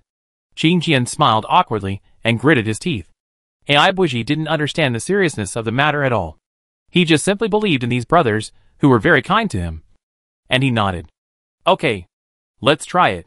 Jin Mo, uncle. You didn't lie to him. Did you? Mugue, I am such an image in your eyes. Which really makes me sad. Jin Mo. Mugue had never done anything bad. But looking at his face and that smile, I always felt that he was trying to deceive an innocent child. Mugue held AI Buji's little hand. AI Buji found that the temperature of that hand was a little cold. Mugue felt that the child's body temperature was indeed high, and his hand was like a small heater. Mugue activated his ability. Qin Jian focused on AI Buji at the same time. Mugue counted 10 seconds in his mind. He watched Qin Jian's expression gradually change from solemn to stunned, and he retracted his ability at the right time. A stimulus that was slightly more painful than a mosquito bite appeared in his mind, which was better than nothing. Short time. Weak ability. The price was really small. Mugue, how is it? Qin Jian took a breath, organized his words, and spoke after a while. VG level. Mugue, huh? Even though he expected that the level of the ability would change after the enhancement, he didn't expect it to jump 2 levels directly. Qin Jian quickly said, it has changed back now. But the explanation of his ability just now has changed. Analyze plants in reality, and record them in the illustrations. There is no limit to the number of plant species included in the illustrations. Ability to create plants recorded in the illustrations, and give them new characteristics. Other changes include expanding the number and range of plants that can grow quickly. But he said the most important one first. Mugue's eyes changed. Making plants grow quickly is a very common ability. And analyzing plants and recording them in the illustrations is also very common, because these are all based on plants that already exist in reality. Accelerated growth also requires the existence of the plant itself. But being able to create an organism out of nothing completely subverts this nature, and that new characteristic. Mugue tightened his fist. Since returning to this point in time, his heart has been beating violently for the first time in a long time. He may have really picked up an unprecedented treasure.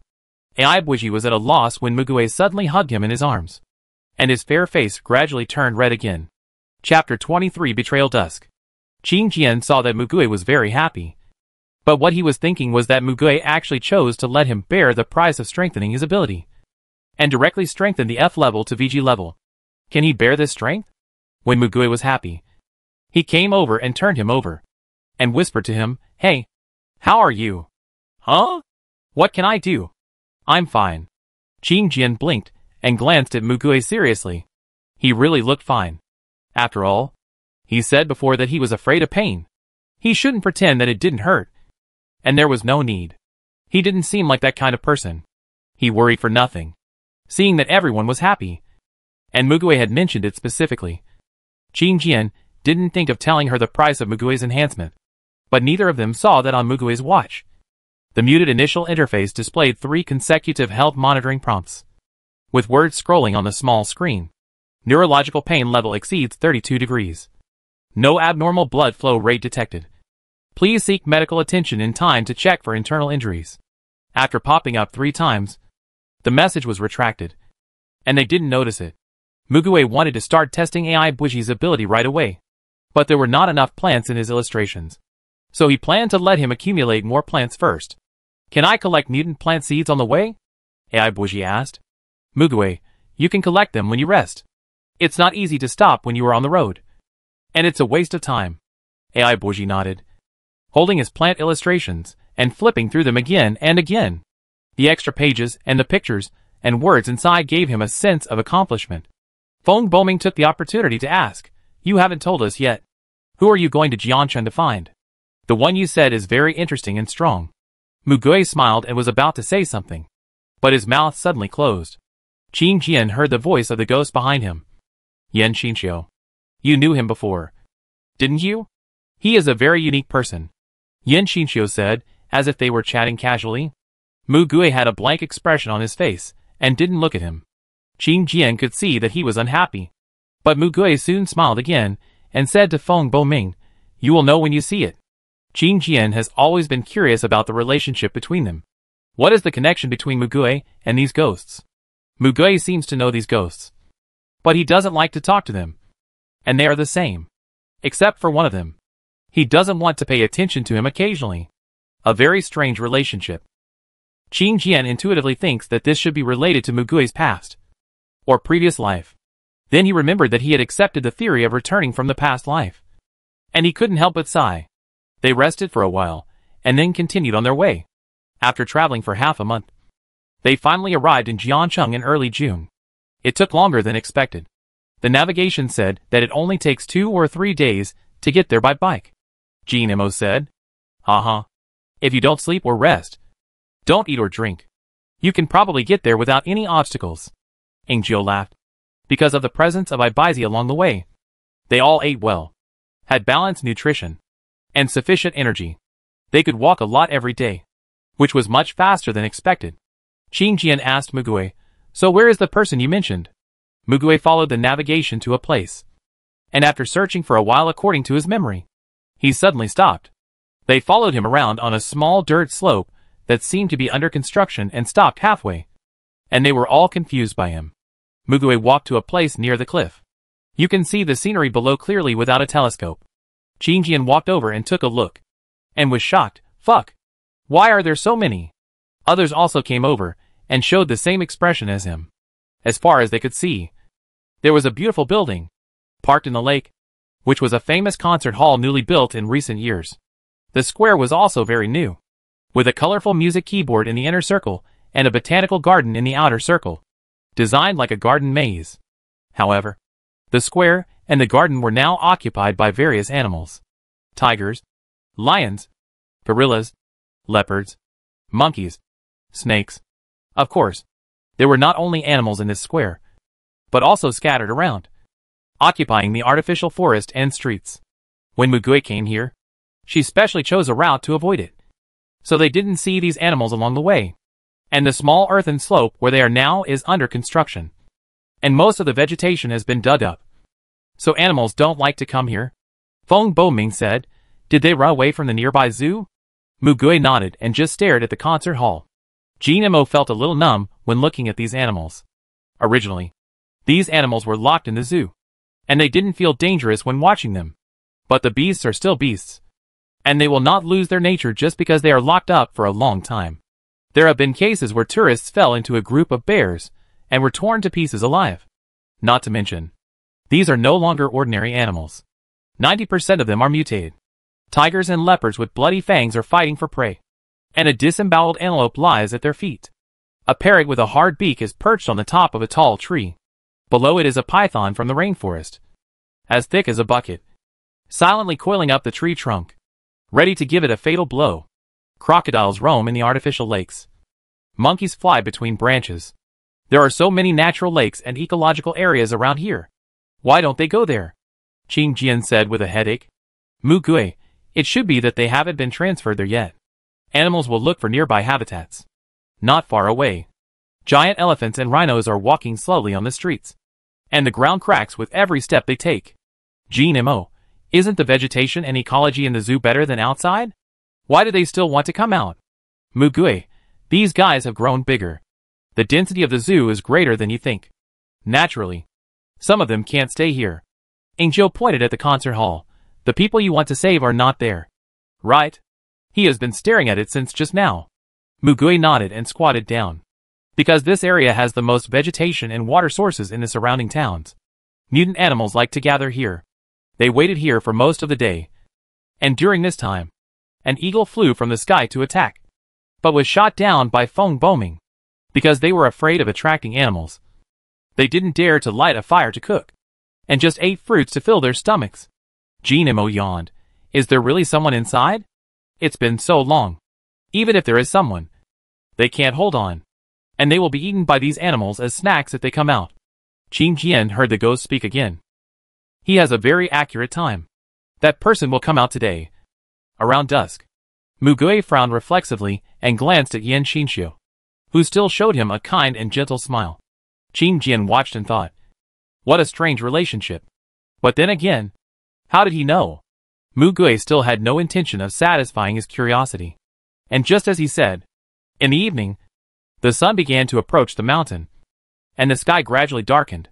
The non-nocturnal animals seemed to have signs of weakening activity, and the side door of the concert hall quietly opened.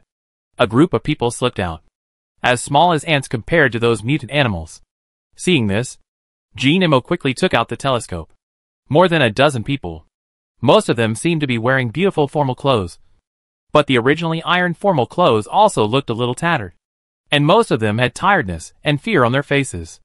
It was not easy for them to survive in the concert hall surrounded by mutant animals for so long. They carefully observed the surroundings, hoping to take this opportunity to break out of the siege. However, from the top, they had no way to escape, and they would run into mutant beasts after taking a few steps. Mo was eager to try. Are you ready to save people? Mu Gui asked with a smile. Did you rescue all these people from that group? Mo, suddenly sober. Thinking about it was deadly. He believed that his current strength level was not yet at this level. Mu Gui raised his hand. Wait! It's not the time yet. Qing Jian also took out the telescope and observed these people carefully. The one walking in the front of the crowd was a young and handsome man with reddish-brown eyes, beautiful eyebrows, and a long windbreaker on his body like a walking clothes rack. He was tall and thin with a model figure, and his brown hair was slightly curly and parted 3:7, as if he had done a special styling.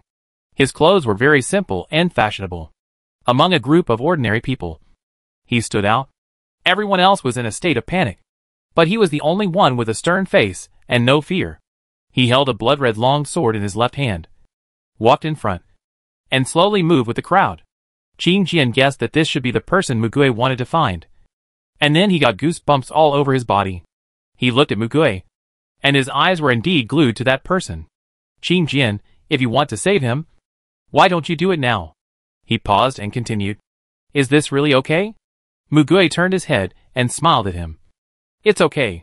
At the same time, the sword that was exactly the same as the one in the hand of the person seen below slashed across his neck. Qing Jian's eyelids jumped. The sword went straight through Mu Gui's neck. Nothing happened. Qing Jian exhaled faintly.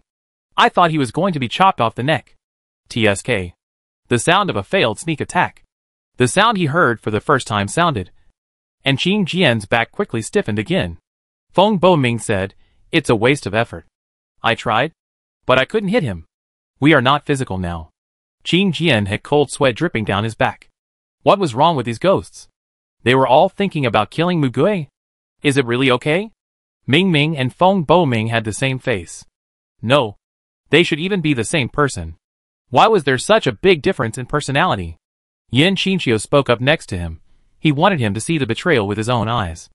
After all, people only believe what they see with their own eyes.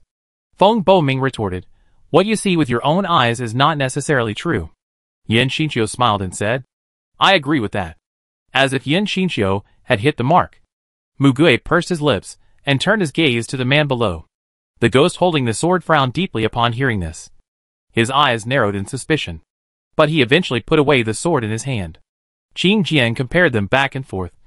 And sure enough, his eyes were not wrong. The reason why he concluded that the man holding the sword below was the person Mu Gui was looking for was because the ghost who had been following him looked exactly like the man below. However, like Feng Boming, the handsome guy who came out of the concert hall seemed to be only about 25 years old. Quite young. And the ghost looked 10 years older. After Mu Gui's repeated warnings, Qing Jian did not dare to talk to Yin Xinqiu again. He was confused in his heart. What does betrayal mean? However, his question was soon answered. They watched the actions of the group of people below intently. Although they were far away and could not hear what they were saying, they could tell what was happening by looking at their actions. The leopard crouched down and rushed towards the crowd. The first one to rush forward was the man with the sword. He blocked the beast for the others and stabbed the leopard's neck with a sword. And blood splashed. The splashed blood turned into a sharp blade again, stabbing back at the leopard. And then like a snake with life, it coiled back and bit the leopard's lifeline tightly. He was killed by his own blood.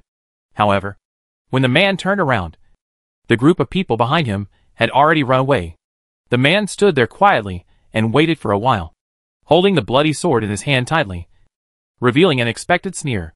There was a dangerous light in his narrowed eyes, and the curve of his mouth was full of malicious intent. But he had no time to stay. When he turned around, he saw that many beasts had gathered behind him. Instead of being afraid, he rushed forward with his sword. Wow! So brave. Ji Nemo couldn't help but sigh. Mu Gui glanced at the crowd of people who fled away with the man as a scapegoat not far away, and finally raised his hand. Now, we can start saving people. Mu Gui patted Ji Nemo on the back. Be a little confident in yourself. You can do it. Ji Nemo? Facts have proved that Mu Gui was not talking nonsense. Darkness has fallen, and the night covers the world. And at this moment, it is Jin Mo's home court. Chapter 24 Dissociative Personality. So, if you can't save a group of people, you can save one person. Right? Ji Nemo thought so. And the black shadows in front of him piled up layer by layer like a puppet. Under Mu Gui's guidance, it was easily made. He had never taken the initiative to engage in a fierce battle at night before, so he really didn't expect it. There are so many Xiaohei that can be used at night, and when they merge together, they become a huge Xiaohei. Well, he can't be called Xiaohei anymore. He has become a real black giant. The giant just took shape, and the most shocking thing was the Ji Nemo who created him. Mu Gui looked up at the big guy. Well, it looks good. The black color was sucked away, and the surroundings seemed a little white, like a faded film. A very strange vision. Originally, every one of them was dressed in black, and now their clothes have also lost color. Ji Nemo pointed to the man who was fighting below. Hey, go save him. The companions around all smiled knowingly. The two small white round eyes of the black giant were still there, and they blinked twice quickly, then turned into a black smoke and flew down. Who says big guys can't move quickly? The black shadow floated to the man's side and turned into a black giant with only an outline. He easily knocked away 3 giant leopards with one fist, picked up the man with one hand and ran away. The man seemed to be stunned for a moment, and soon began to struggle, using the bloody sword to cut the big black arm. But the arm was cut off and gathered again, like smoke in water. Dahei retracted his left fist and gently touched the man's head in his right hand to show his comfort and friendliness. Then his lower body turned into smoke and floated back to the top of the mountain. It took Dahei only a few seconds to return to their side. He squatted down very obediently. Ji Nemo praised him. Well done, Dahei. Ji Nemo turned to hold his chin and thought seriously, muttering to himself, let alone a dozen people. 100 people can be saved. Mu Gui, yes. I just asked if you can do it, not denying whether you can do it. Gu Shu said, your ability is really useful. Jin Mo's eyes lit up. Could it be that I am very strong at night? Mugui, yes. Very strong. Awesome. So, put the man down first. Jinimo waved his hand. The shadow dissipated, and the man with the sword fell to the ground. The man landed steadily on the ground, his long legs wrapped in black suit pants, and the outline of the shirt holding the leggings could still be seen. The once snow-white shirt was stained with blood. The sleeves of both hands were rolled up to the elbows. The 5 fingers of the left hand clenched the hilt of the sword. His chin was slightly raised. His eyes were narrowed, and his thin lips were pursed into a line, still keeping vigilance.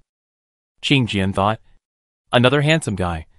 Is their team's recruitment criterion based on appearance? The man looked around and turned his gaze to Mugui. He could tell at a glance that this man was the core of the team. He raised his sword towards Mugui. At the same time, Song Jianqing's sword hit the opponent's blade. Clang. Because neither side used force, there was only a slight sound of metal collision. Song Jianqing remained silent. But the swords were against each other.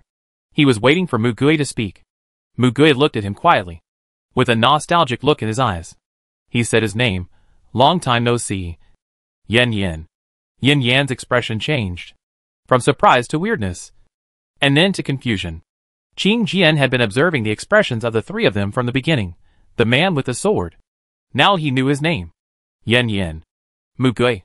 And the ghost behind Mugui looked exactly like Yin Yan, and it was estimated to be his own ghost. Their faces seemed to change together, and every inch of the arc of their expressions was almost the same, as if they were looking in a mirror. Mugui continued, I am probably the only one who knows your name, except your adoptive parents in prison and your psychologist. Yin Yan looked at him for 2 seconds, and the sword in his hand suddenly turned into red dust and disappeared. It seems that it is a sword generated by superpowers. Qing Jian saw the name of his superpower, Blood Sword, and it was indeed another VG level 1. Mugui, you look so different from when you were a child. I can't recognize you. His face was quite normal, but to others, it seemed that he had put away the sharp thorn beside him in an instant. Song Jianqing also gently put the sword back into the scabbard. Mugui smiled, but you can still remember my name. Yin Yan frowned. Did you have plastic surgery? Mugui smiled and leaned close to his ear and said a few words to him. Yin Yan, really? Mugui, do you believe it? He thought he would say more. Yin Yan replied lightly, the world has become like this. Nothing is impossible. Mugui raised the corner of his lips. I knew you would say that. Yin Yan looked at him and paused for a moment. Besides, you are the only one in the world who can recognize us at a glance. Mugui, it's just me at the moment. Yin Yan reluctantly clicked his tongue. Were you already here just now? Mugui nodded, yes. He looked at Yin Yan, and his eyes seemed to be looking through him at another person. People who won't betray will not betray even in difficult circumstances. The environment will not change a person's fundamental principles as a human being. If it changes, it proves that the person has become another person, or he was originally such a person, and you just saw the facts clearly. Feng Boming was standing aside, but he silently added in his heart, the premise of saying this is that he really saw all the facts clearly. Yin Yan sneered, I agree with your approach. I have long reminded him to pay attention to that group of people, but he refused to believe it and insisted that I protect them. He stayed there with a group of ungrateful people for so long. Only when he saw it with his own eyes could he give up. It would be easier if those burdens ran away. I can walk out of there alive without your help. Mugui smiled and said, that's because Suji is different from you and me. He is a simple and kind person. Yin Yan was about to say something, but suddenly stretched out his hand and pinched his brows. He said he wanted to talk to you. So I'll change someone. Mugui nodded. The people around them were confused by their conversation. Why did the name of a third person appear in their conversation? When Yin Yan put his hand down, his expression changed significantly. His originally cold look, sharp eyes and frowning eyebrows suddenly collapsed, and the corners of his mouth and eyebrows slightly bent downward. Qing Jian couldn't describe this weird feeling, as if the person in front of him suddenly became much more docile. Mugui, I want you to help me. Same voice, different tone. Very slowly. Jinimo suddenly got goosebumps. Mugui pressed his shoulder and asked him patiently, Suji, what do you want to do? Yin Suji said slowly, I want you to help me save them. Of course. If it puts you in danger. Don't agree to me. Sorry. His voice weakened. Everyone around Mugui was stunned. Mugui smiled. Okay. I promise you. My friends are all very strong. Saving those people is not a problem. So, before he could figure out the situation, Mugui asked Jin-mo to save people. Not fighting. Just saving people. The group of people used Yensuji as a scapegoat. And they were caught by a group of monkeys before they ran far. And many people were injured. But Jin-mo's big black giant still saved the people in time and brought them to a safe place here. Those people were still howling, thinking that they had just escaped from the clutches of the monkeys and fell into the hands of unknown monsters. Unexpectedly, a group of people saved them. The first person they saw was Yensuji. One of them ran over ecstatically and grabbed him. Tsuji, I knew you must be alive. You are so strong. Yensuji pushed him away mercilessly. He doesn't want to talk to you. And now he has been saved. Go away. It's a pity that he could tolerate you for so long. I have been annoyed with you for a long time. You? Why do you say that? We have been partners for so many years. In which competition did I not take care of you and help you with various trivial matters? Yen sneered. Really? Do you mean secretly stealing the sample sent by the brand? Embezzling most of his prize money? Or secretly canceling the competition he wanted to participate in? I didn't chop you. So you should kneel down and thank the Buddha. After he said that, he kicked him and kicked him out far away. Qing Jian. Jin-mo whispered to Ingio, is this person schizophrenic? Yen turned his head and looked at him. Grinning, it's not schizophrenia. It's multiple personalities. Jin-mo felt creepy and jumped behind Mugui unconsciously. Mugui also explained, in the terminology of abnormal psychology, it is called dissociative identity disorder. So, he is really a mental patient. Jin-mo thought about it for a while and always felt that this idea was a bit discriminatory. But looking at the person in front of him, he couldn't help but think so. What did Mugui say about this kind of person? Looks strong. But interesting? Not really. Jin-mo thought about the mutant animals that the other party couldn't kill. And he killed them by summoning a giant. He instantly gained confidence and stood up from behind Mugui again, straightening his back. In fact, in addition to suffering from dissociative identity disorder, Yensuji also suffers from severe depression and social anxiety disorder, which has not improved since he was a child. In the past 10 years, he has not met a very good person. So, just like when Mugui met him again at the same time in his previous life, he chose to reach out to him again. If you don't know where to go, just come with us. Yin reached out and slapped his palm away. Nonsense. Mugui smiled and held his wrist back. Are you hurt? Yin seemed to finally notice the bloodstain above his left elbow at this time. Oh, it was just now. It should be healed soon? The last time he met him, he was not injured. Was this also caused by the butterfly effect? Mugui's smile faded a little. And he said, Gushu, take out our bags. Their previous luggage was stored in Gushu's collection of books. And the medicine box was also in it. Gushu had just taken out his collection of books when Ai Buji spoke. Brother Mugui, do you want to try that? Mugui suddenly remembered the result of trying it with him a few nights ago, and smiled again and said, That's right. We can try it. Ai Buji ran over and held Mugui's hand. A thick dark green book immediately appeared in Ai Buji's right hand. It was his plant illustration book. The pages of the book turned quickly and stopped at a certain page. Transparent jade aloe. As soon as he read out the word, the green light on his page gathered into a small translucent aloe plant. The epidermis was translucent, like clear green jade. The whole thing looked more like an aloe-shaped jade sculpture. But the rhizome below was intact and soft. It was indeed a living plant. The wild aloe in the ordinary flower bed on the roadside was subtly changed in shape, and new characteristics were born when it was collected in the enhanced plant illustration book. After this transparent jade aloe appeared, the picture on the corresponding illustration page did not disappear, but continued to remain. Mugui let go of Ai Buji's hand and took back the enhanced supernatural power. And the aloe did not disappear. Yin raised his eyebrows. What are you doing? Mugui cut the aloe flesh with a knife and put the side where the juice was oozing on Yensuji's wound. I'll use you as an experiment. Then, Yin Yan's not shallow wound healed at a speed visible to the naked eye under the infiltration of aloe juice, leaving only a trace of blood. Everyone around saw this scene. Qing Jian exclaimed, It's really fast. Jin-mo said, Faster than on mice. Mugui had done experiments on mutant mice before. There was only a faint white scar on Yin Yan's arm. He pressed it several times, and the healing effect was very good. There was no hematoma. His eyes towards the child changed obviously. Mugue returned the rest to EP1. The aloe vera disappeared in his hand. Mugue smiled and touched his head. Well done. Yin said to EP1, thank you. EP1 waved his hands repeatedly and lowered his head in embarrassment. Nemo patted his shoulder. Look up. You did a good job.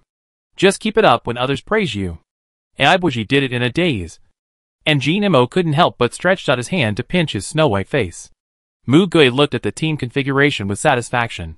He originally planned to include at least a few people he knew. But now there are more powerful cards.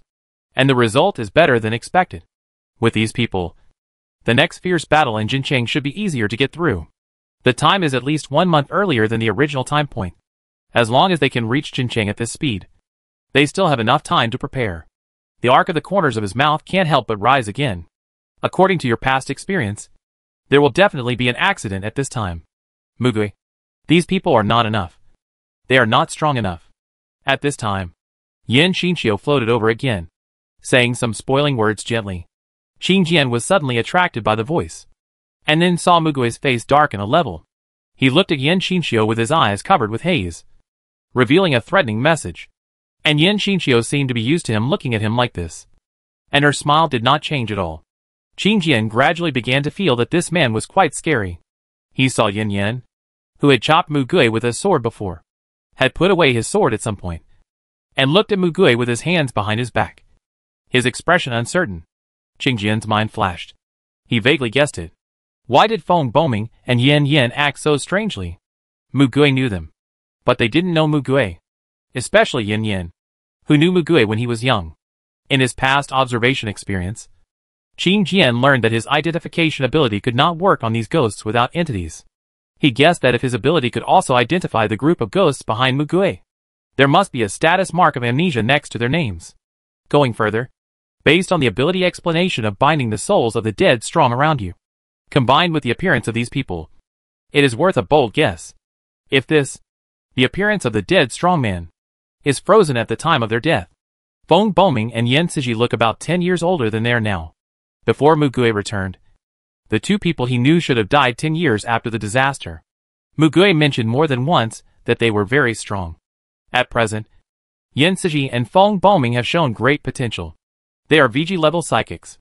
10 years later, the two people who are more mature and have more combat experience will die because of what? Once Xingjian realized this, he suddenly trembled all over. Mugue still hasn't told them what they will face in the future. Chapter 25 Fairy Tale Reality. Immediately, Xingjian thought again. What about the man who smiled so kindly and gently?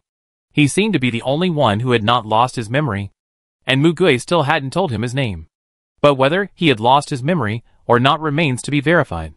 Influenced by Mugue's attitude, Xingjian also became a little wary of this seemingly kind man. Most of what he said was ambiguous. Even if he had no memory, he could guess and say something. What if the other party pretended not to have lost his memory and wanted to guide Mugue to do something? The scope of amnesia of those ghosts was also very strange. Why did they only lose the memory related to Mugue? In the end, there were too many questions in his mind, entangled together, and Xingjian almost got himself involved. They were now a team of 10 people. They stayed away from the land full of mutant creatures at night, rested for a night, and set off together when the sun rose. They still had some bacon left, so they didn't need to hunt often. So they found an open square to rest. Xingjian looked at two people during the break. Feng Boming. If he was asked, just trust him. He will definitely tell you when the time comes. This is what Feng Boming would say. So Xingjian approached Nemo. Go ask your uncle. You are also curious about what we will face when we go to Jincheng, right? At present, this question is the most urgent. Nemo smiled and raised the corner of his mouth. Do you think I haven't asked? Do you think he will tell you? Xingjian. He sighed and patted his shoulder. It's not easy for you either. Nemo jumped up. But I do have other questions for him. He did what he said. He put down his bowl and ran over. Uncle. Xingjian sat there, watching them while eating. At this time, Mugue was cutting fruit while talking to Yin Yin. Yin Yin, your personality has changed a lot. How old were you before? Mugue smiled and said, 40? Yen Yen. Mugui picked a grape and handed it to him. With a smile on her face. Yen Yen frowned and dodged. Took it with his hand and put it in his mouth. Jean Emma rushed to their side, in a blink of an eye, and opened his mouth towards Mugui. Mugui fed him a few grapes. And Jean Emma suddenly said, "What should uncle be like before?" "Well, I mean, the Mugui you know." He asked Mugui again. "Where did you meet?" "Mugui, orphanage." "Jean Emma?" Yen Yen didn't answer him right away. Looking at Mugui, the boy he first met that year instantly appeared in front of his eyes. When he first came, everyone thought he was a shady guy. The children who used to play together in the orphanage started a heated discussion when they saw him. And this is the result. He always stares at you with his eyes expressionless. Never speaking, laughing, crying, or getting angry. No one knows what's hidden in his eyes. But just seeing that look in his eyes makes people want to slap him. He is born with such a disgusting temperament. But coincidentally, he himself is an even weirder psychopath. They ended up playing together. Probably because of fate. Other children avoided him because of his multiple personalities. Yen Suji, the main personality, hid and didn't want to come out. So he had to come out. But he always had a bad temper. If anyone bullied Yen Suji, he would just beat them up. The children bullied his weak personality and were afraid of his strong personality. Only Mugui said to him, "You are so interesting. Why did you come here? Aren't you afraid of being isolated by others? Then why don't you just be my friend? I'm a mental patient, and there are many people living in my body." At this time, Yen Suji took the initiative to come out. "Oh, now the person has changed. How many people are there?"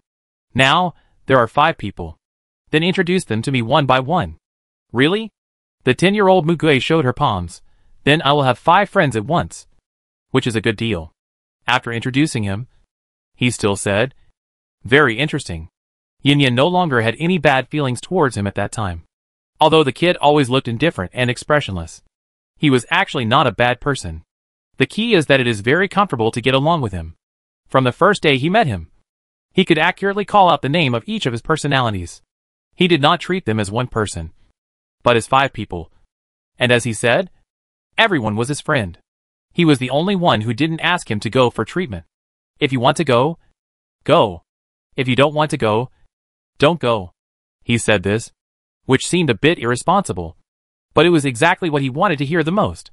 Without saying a word, Mugui only needed to see them at a glance. So far, he was the only one who could do it. He took it for granted. Ah, even a blind man can tell them apart. Then according to you, everyone else is blind. You said that. But I didn't say that. There is no deep past between them. They just live together all the time. His friend from beginning to end is only Mugui. Yen Yen suddenly said, "You didn't like to laugh so much before." Mugui's smile did not change. "Really?" He said again, "You haven't changed at all." Mugui looked at him. "Isn't it a good thing to love to laugh? Otherwise, it would be a pity to waste this face." Yen Yen raised his eyebrows. "As long as it's not forced. You can laugh as much as you want." Mugui, "No. It's rare that you can care about others frankly." Yen Yen was shocked. "Have some shame.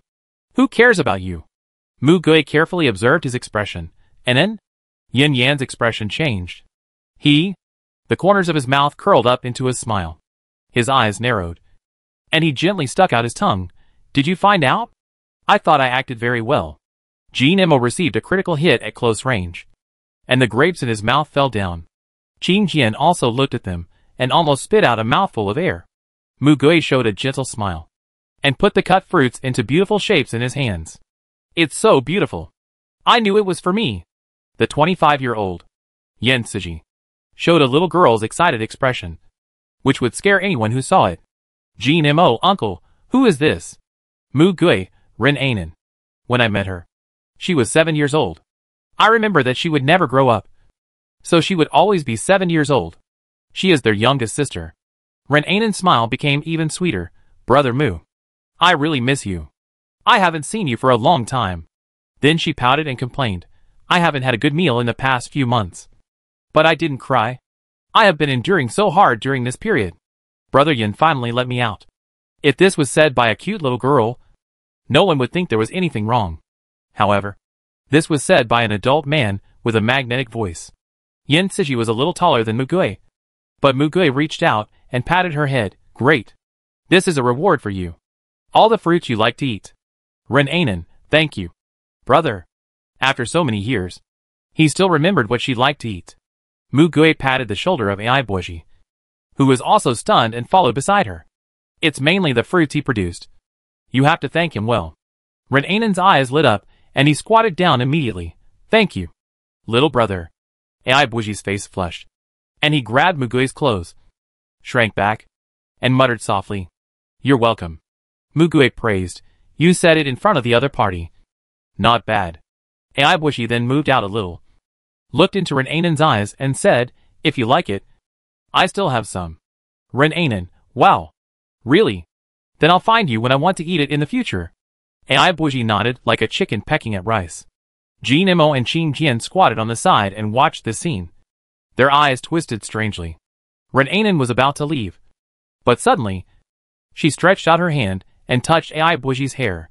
Ah! Aiboji uttered a small startled sound. Renainen, ah! Sorry, but I didn't pull your hair?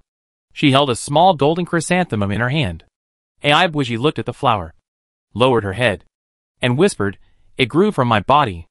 Everyone around was surprised. Mugue asked, Do you usually grow these on your head? Aiboji nodded awkwardly. It's hard to say whether it's grass or flowers growing on your head. Mugue continued to ask, Will pulling it out affect you? How long will it take for it to grow back? What will grow out? Aiboji answered confusedly, No. I don't know. The time is different each time. Fruits, flowers, leaves. I think it doesn't hurt too much. It's just like pulling out a hair, but I didn't lose any hair, really. Every time it grows, I pull it out. Mugue smiled and rubbed his head. Interesting. Renainen, this flower is so beautiful. Can you give it to me? Aiboji blushed and nodded. Renainen smiled brightly. Then you are the first boy to give me flowers. Aiboji turned around and hid behind Mugue. Unlike his half-age, his mind seemed to be much younger than the 7-year-old Renainen. Mugue, don't tease him. He is easily shy. Renainen pouted, I just told the truth. She sniffed the flowers gently, showing a satisfied smile. Then she placed the flowers on the plate as decoration, and went to enjoy her food. When Feng Boming sat down beside him, Renainen looked up and saw him, and suddenly bright stars burst out in her eyes. Brother, you are so handsome. Are you a prince? Feng Boming's eyes were about to pop out, and he froze there, as if he was struck by lightning. Renainen pulled his sleeve, and asked him his name. Jinemo burst into laughter. Qing Jian finally couldn't eat any more, and swallowed hard with difficulty. Feng Boming looked at Mugue for help. Mugue held her chin and pondered. I guess she doesn't like my face. She likes yours. Is it because he dyed his hair golden? Children who read fairy tales easily equate golden hair with princes. Feng Boming's eyes cracked conspicuously. Ingjiu, Gu Shu, Song Jiansheng, and Wang Dongqi were also watching the fun and having fun. Qing Jian saw that the two ghosts behind Mugue also had dark faces at the same time. The scene was extremely funny. But, for some reason, looking at such a scene, he would sincerely feel that it was really good. Oh my god! Fuck! Qing Jian and Jinemo couldn't help but scream at the scene in front of them. The red sticky liquid meandered to their feet. When Mugue led the others over, he couldn't help but hold his breath when he saw what was in front of him. It was a giant. As the name suggests, a giant human. Animals can become huge, and humans can naturally become huge too. Along with the blood came the stench of a rotting corpse. The two covered their mouths and quickly stepped back. The giant man was like a whale stranded on the beach. But below him were the ruins of several high-rise buildings, and many human limbs could be vaguely seen in the ruins. This is why Mugue said that you can't live in high-rise buildings. When an accident happens, the people inside basically have no way to escape except jumping off the building. The man's skull was bitten to pieces by some animal, and many fat maggots were wriggling in the remaining flesh. Bones and eye sockets. Heavy wild dogs and cats tore at his calf flesh. Various mutant birds tore at his abdomen, and his intestines and internal organs leaked out and piled up into a small mountain. Long centipedes coiled around his arms, biting and eating away at his flesh with their strong mouthparts. More unknown insects of all sizes occupied most of his body. The giant's body seemed to have become a delicious meal shared by many creatures. They turned a blind eye to the group of people passing by, including Mugue. Jinemo looked at him, and almost vomited everything he had eaten at noon. Chapter 26 What is Life? Qing Jian looked around and said to Mugue, "They are all corpses." Whenever she saw a corpse on the road, Mugue would ask Qing Jian to check if there was a living person inside. Yin Yin held the sword in his hand, and the tip of the sword was about to touch the blood. But Mugue grabbed his hand. Mugue shook his head at him. Yin Yin looked at the blood-red color covering the ground and finally put away the sword. "There is no way to go here. Let's take a detour." Mugue led everyone back expressionlessly. The giant had probably died not too long ago, and his blood was still flowing. But because the weather was getting warmer, the stench of the corpse would probably ferment quickly, and the mutant animals around were attracted by the fresh meat. Although they were having a full meal, they could not guarantee that they would not be besieged. Most of them looked unhappy when they saw such a scene. Jean Mo asked Mugue with an unpleasant expression, "Why? Wouldn't he be stronger if he became bigger? Did he encounter a mutant animal that was bigger than him?" Mugue said calmly, "Humans and animals grow in size differently. Humans generally cannot survive when they grow larger." Jean Mo still didn't understand. Qing Jian said, "Because animals are creatures without shame, while humans are social and have shame." Angio said, "Becoming so large will make him a moving target. He can be bitten by anything that comes up. He has nowhere to go. Generally, humans still have places to hide when they encounter bad weather.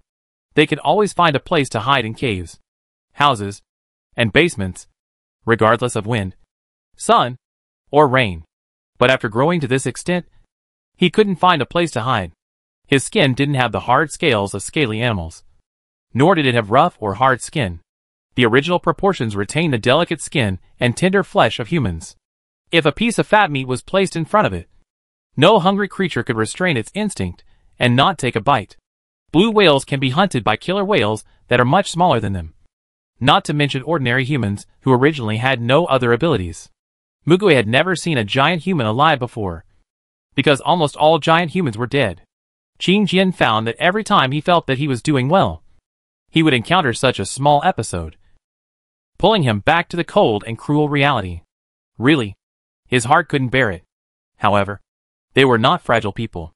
Even if they felt uncomfortable, they quickly adjusted themselves on the surface. The only child was covered by Feng Boming's eyes, and was taken away without seeing this scene. They walked towards Jincheng along the river, and the road near the river. At the end of June, they walked along the river into the mountains outside the basin, and slowed down their speed a lot. The first reason was the terrain. The mountains and forests were so dense that they had limited options. The second reason was that Ingio's body began to feel heavy. Ai Buji walked over and carefully placed her hand on Ingio's bulging belly. "Little baby?" His slightly curious and hopeful eyes made Ingio reluctant to say anything harsh. She said lightly, "Yes. There is a baby growing in my belly. It's hard to walk with this thing." Ai Buji ran back and brought a lot of fruits. "Eat more. The baby will be healthier." Ingio smiled and refused. "If you eat too much and your stomach gets too big, it will explode." Ai Buji was so scared that her hands trembled. "Ah." Feng Boming hurriedly said, "Don't lie to the child. The child will take it seriously." Ingio touched his head. "Just kidding. I'll ask you for it when I want to eat." Ai Buji also laughed, squatted beside her, and listened to the movements in her stomach for a while before leaving. Mugue handed her a clean towel and digestive medicine. Still uncomfortable? Ingio took the towel and wiped the cold sweat on his forehead and neck, and swallowed the medicine with water. She was silent for a long time, then complained, "Oh, why can't I just poop this thing out like shit?" Feng Boming's eyes widened. Mugue smiled. "It seems to be much better." Ingio pursed his lips. "Don't slow down because of me. Don't look at me like this. I can still run a marathon." Feng Boming said speechlessly, "That's too exaggerated." Mugue looked around calmly. "Not really. I calculated the time. Our journey is much faster than expected, and we won't be late even if we walk slowly on the next section of the road." Qing Jian came over and suddenly interrupted. "If something is going to happen, the earlier you arrive, the more time you have to prepare. Right?" Mugue looked at him and smiled a little deeper. "Don't always rush to get me to talk." Qing Jian. What a cunning person. Mugue, it won't help if you arrive there early. I just want to say this now. He raised his hand, and the bright sunshine fell on his face through his fingers. Just think of it as going out for a trip. Hiking. The weather has been very good recently. Relax. Don't feel guilty for slowing down. Jinmo showed a say it again expression. Who was the one who always said no time at the beginning? However, under his leadership, it seemed that everyone gradually adapted to this rhythm. No longer obsessed with walking one more mile, but unconsciously focused their eyes on the surrounding scenery. Ah, this is where I want to go. I originally decided to travel here next holiday. Jinmo stretched out his hand. They got a ride on the road and drove along the winding road to the mountainside.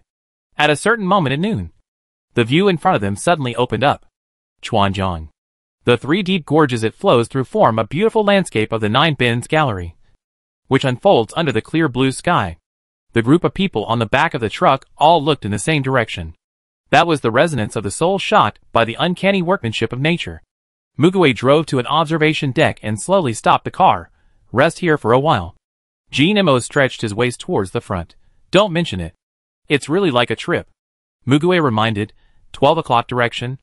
Feng Boming's beam of light pierced through the monster swooping down in front of him. And Jinmo subconsciously tied up the thing that flew in front of him with a chain transformed from black.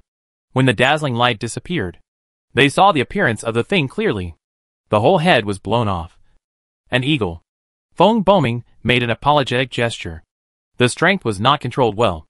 Jinmo. Although it ruined the atmosphere. Our lunch is settled. Mugue stood by the railing and blew the breeze. Squinting slightly. It's rare to have such good weather today. And the scenery looks brighter.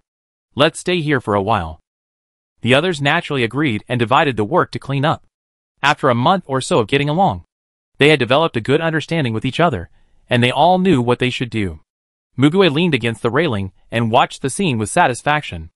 I guess they won't have to worry too much about each other as teammates in the future. They should first cultivate team spirit and then train cooperation. They are all talented people. It's amazing to think that a group of people like this can get together. Qingjian finished his part and came to Mugue. You really don't feel nervous at all. Looking back at the past few months, Mugue would spend time preparing the ingredients even when he was on the road, and even had the leisure to listen to their evaluations of the taste. When fighting, he would teach them how to use their abilities with his hands behind his back. And when riding a bike, he would point to the flowers and plants on the roadside and ask them about the various aliases of the plants. It makes people wonder if the disasters he talked about were all bluffs. He looked up at the sky so obsessed that he was almost snatched away by birds. But in the end, he easily dodged them amid their screams. He stared at the floating clouds in a daze, like a pure and innocent fool, and almost rode his bike into a ditch, and only came back to his senses after shouting several times. These are things this guy often does. From beginning to end, he was so light and nonchalant. In this world, everyone is fighting hard to survive. But he looks like he has nothing to do with it, and is detached from it. Mugue spread her arms and said, I'm very nervous. I'm nervously enjoying every moment of the good time. Qingjian, really? Mugue couldn't help but chuckle. I know what you want to say. But I find that you seem to have missed the most important point. What? No one knows when they will die. Right? Let alone 100 years. Maybe 10 years later. Maybe an hour later.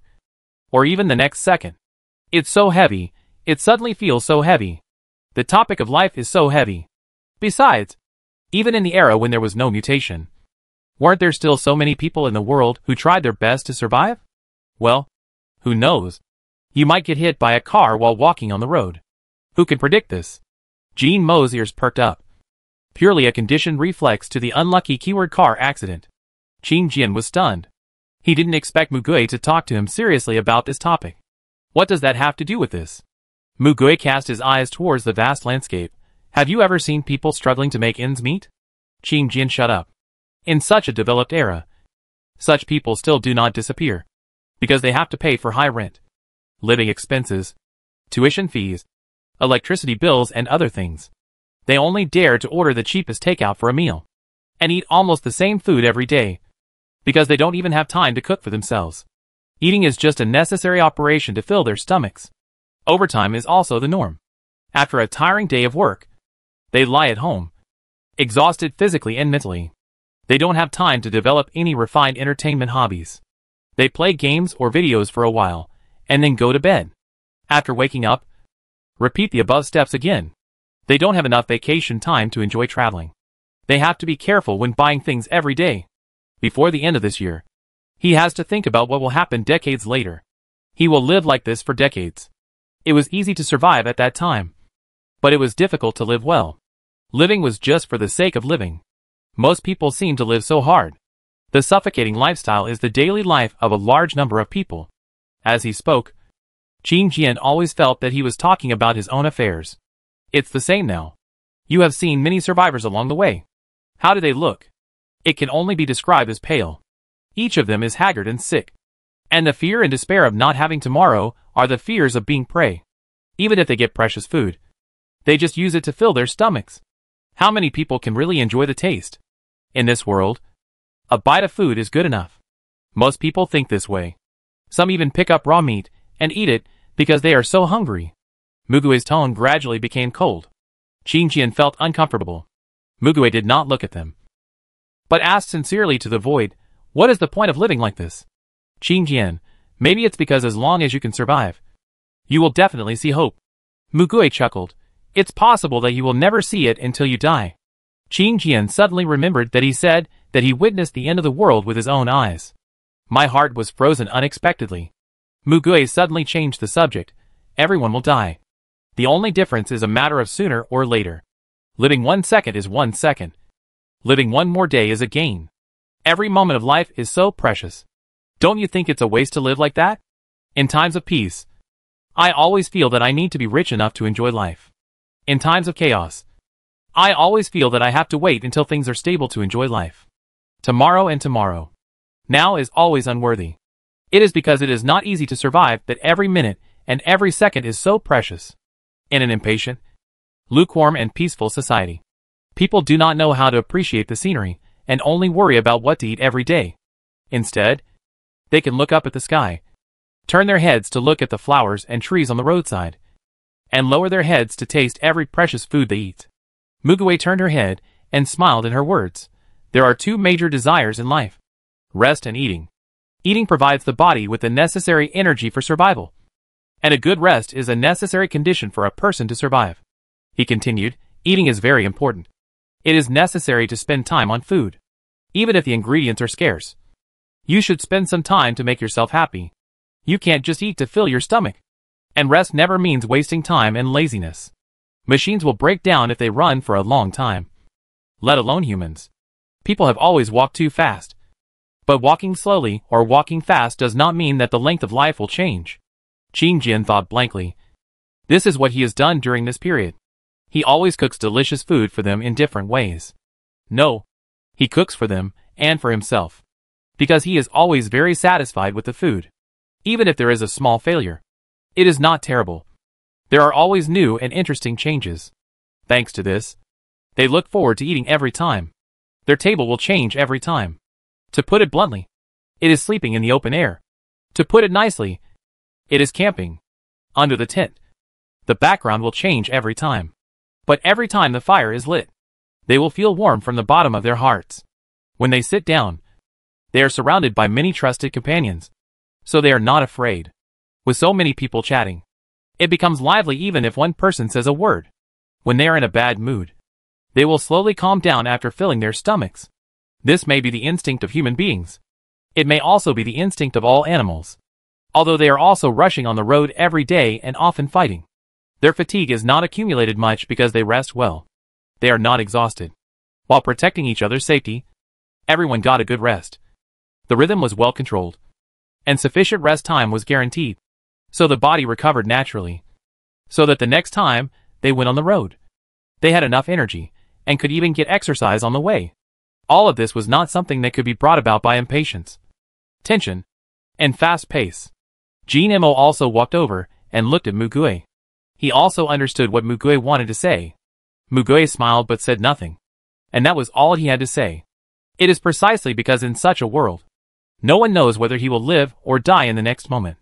So we should cherish every opportunity to eat, every inch of scenery we can see, and the people around us. The impermanence of gathering and separation is most vividly demonstrated in troubled times.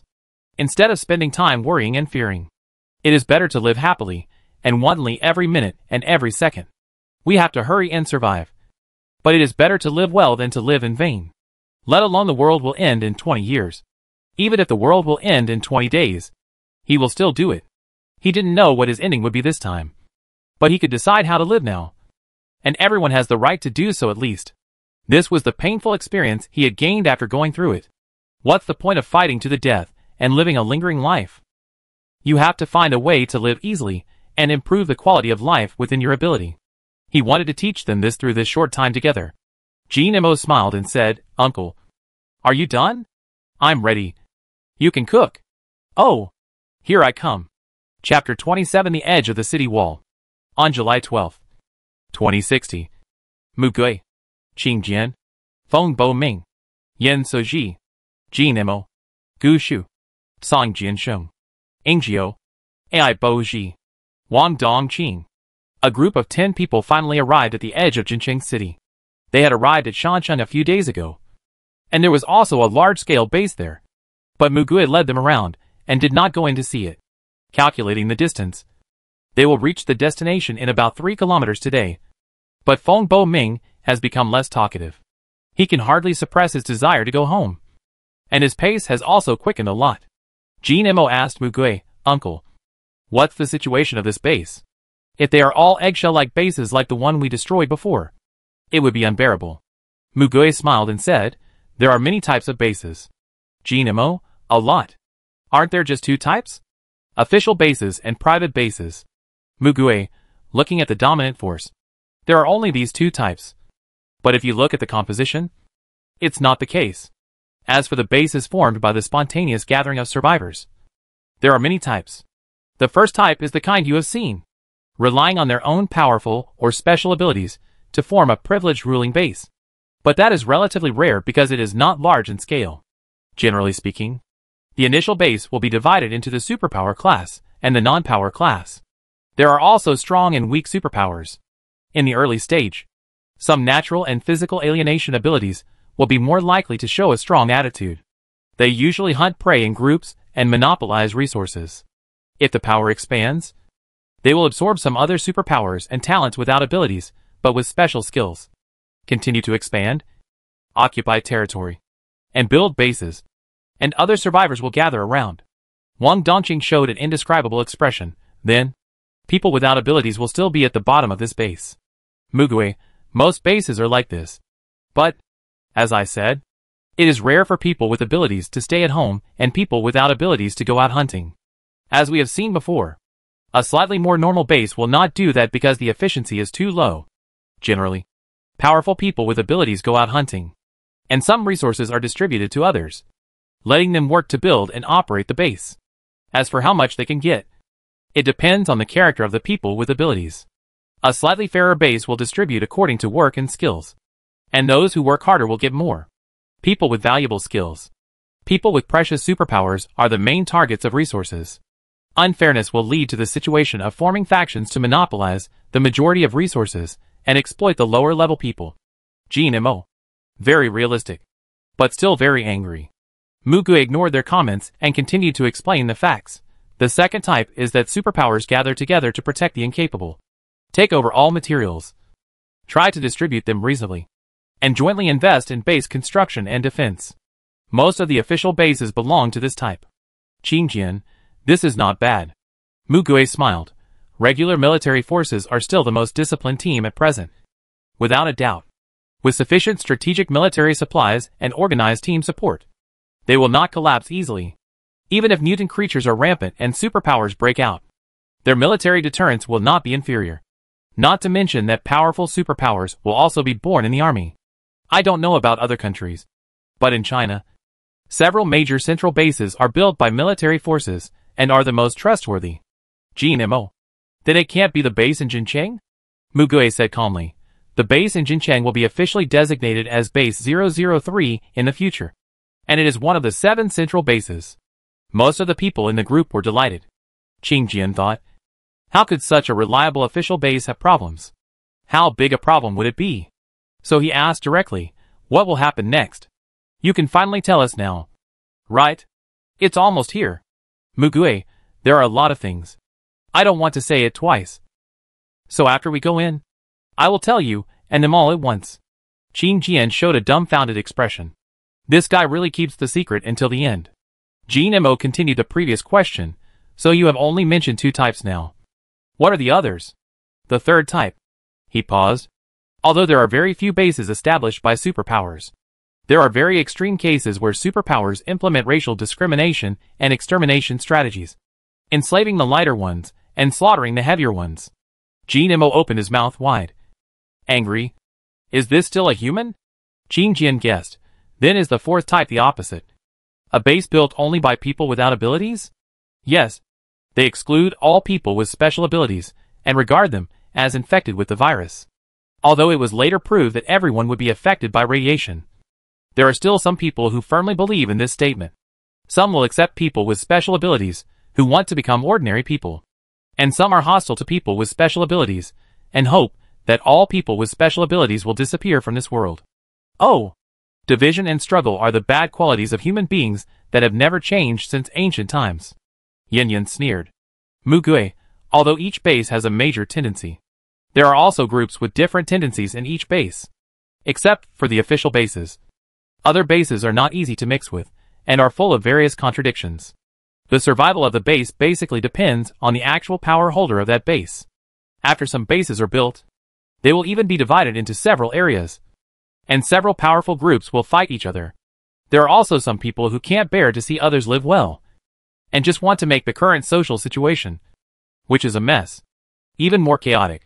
Mugui thought, and glanced at Yan Xinxiu floating beside him. Is this a wall? They slowly stopped. There was still more than 1,000 meters away, and a silver-gray metallic wall with a height of 100 meters appeared in front of their sight. Mugui, we are here. Mugui confirmed that all the luggage was put into Gu Shu's collection book, and told him, wait a minute. Go in. Follow the instructions and arrangements of the people inside. Don't speak easily, and listen to me for the rest. Mugui specifically said to Feng Bo Ming, don't be anxious. I will let you meet your parents. Feng Bo Ming bit his lip and nodded. Song Jianxing hadn't contacted his family for a while, although they reported each other's safety during the last contact. He looked a little anxious when he really got close. Within 100 meters of the high wall, a military green truck drove over. A soldier came over with a gun on his back. Are you survivors coming to the base? Mugui nodded. The young soldier seemed a little surprised, because he rarely saw such clean and energetic survivors. But his attitude was still very gentle. He said, come on, register at the door, and you can go in after the disease detection and the inspection of personal belongings. At the corners of the high wall, especially at the door, there were many military trucks parked, and a soldier with a gun stood every 10 meters. And most of the mutant animals within 100 miles outside the wall had been cleared. At least when they came over, they didn't see even a bird. It's a new survivor. Please register. The person sitting at the door was a civil servant, who was holding a pile of documents. He looked up when he heard the words, and his expression was obviously stunned. The most conspicuous blonde, pink hair, one with a tattoo on the neck, and one with 3 golden earrings, looked like a handsome young man full of social atmosphere. A boy who looked like a half-grown doll was held by a beautiful woman who seemed to be pregnant, and there was a handsome high school student standing next to them. A boy with heterochromatic eyes, a boy holding a pet that seemed to be a fennec fox, a man with a sword on his waist, a man with a book under his armpit, and a man who looked very cool with his hands in his windbreaker. A strange team. Most of them were dressed in black. The most special thing was that none of them had the same tired look on their faces as the other survivors. Nor did they have the joy of arriving at the survivors' base. Everyone seemed very calm and didn't speak easily. After a moment of surprise, the clerk quickly handed them a form. Fill in some of your basic information here. If you still have your watch, you can also show your basic personal information documents. But you still have to fill in the paper version, because a large number of surrounding base stations and electronic information data stations were damaged. They finally chose the traditional paper data retention method. They lined up to fill out the forms. When filling out the forms, the clerk specifically reminded them, for the column about superpowers, be as truthful as possible and write down the information you know about your superpowers as comprehensively as possible, which is related to the subsequent work and living arrangements. If you don't have superpowers, fill in none. The same applies to the columns about skills and work. You need to write about practical application capabilities. You don't need to fill in honors, medals, academic qualifications, and what you can do. Try to fill in as much as possible. And complete other personal information. Subsequent changes may be more troublesome. The civil servant said what he should say as usual.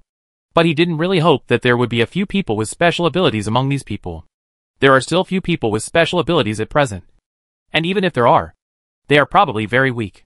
Mugue said, just fill in the name of the special ability exactly as it is. Qing Jian and others nodded. When he approached here, he made it clear to them that if they needed to fill in the special ability, they should only write the name of the special ability and the simplest known ability. For example, the plant illustration, make the plant grow faster. Or, blood sword, there is a sword that can absorb blood. They all wrote down their abilities as Mugue instructed.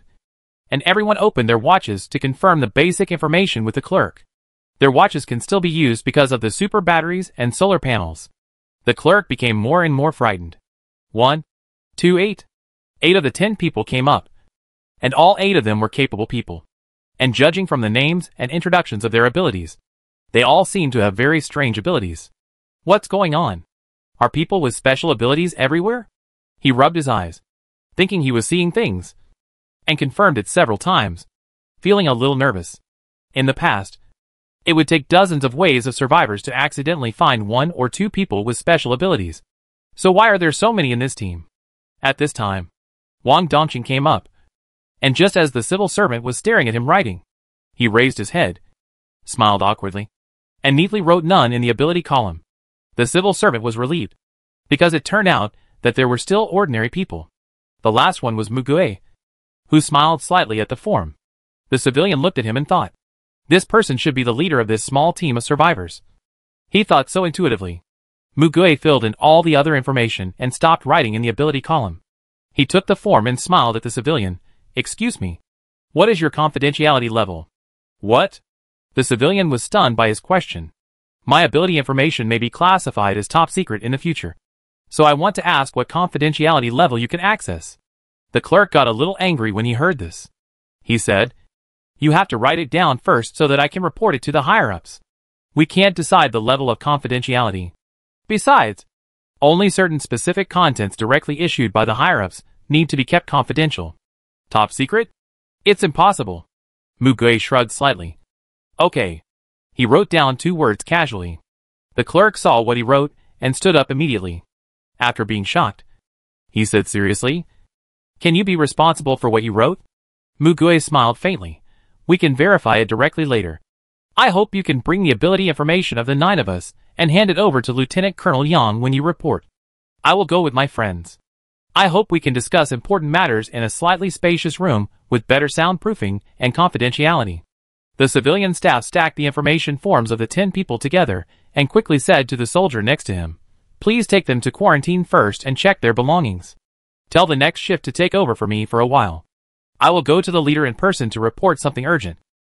One of the soldiers took out a communicator and walked a little further away, seemingly reporting something.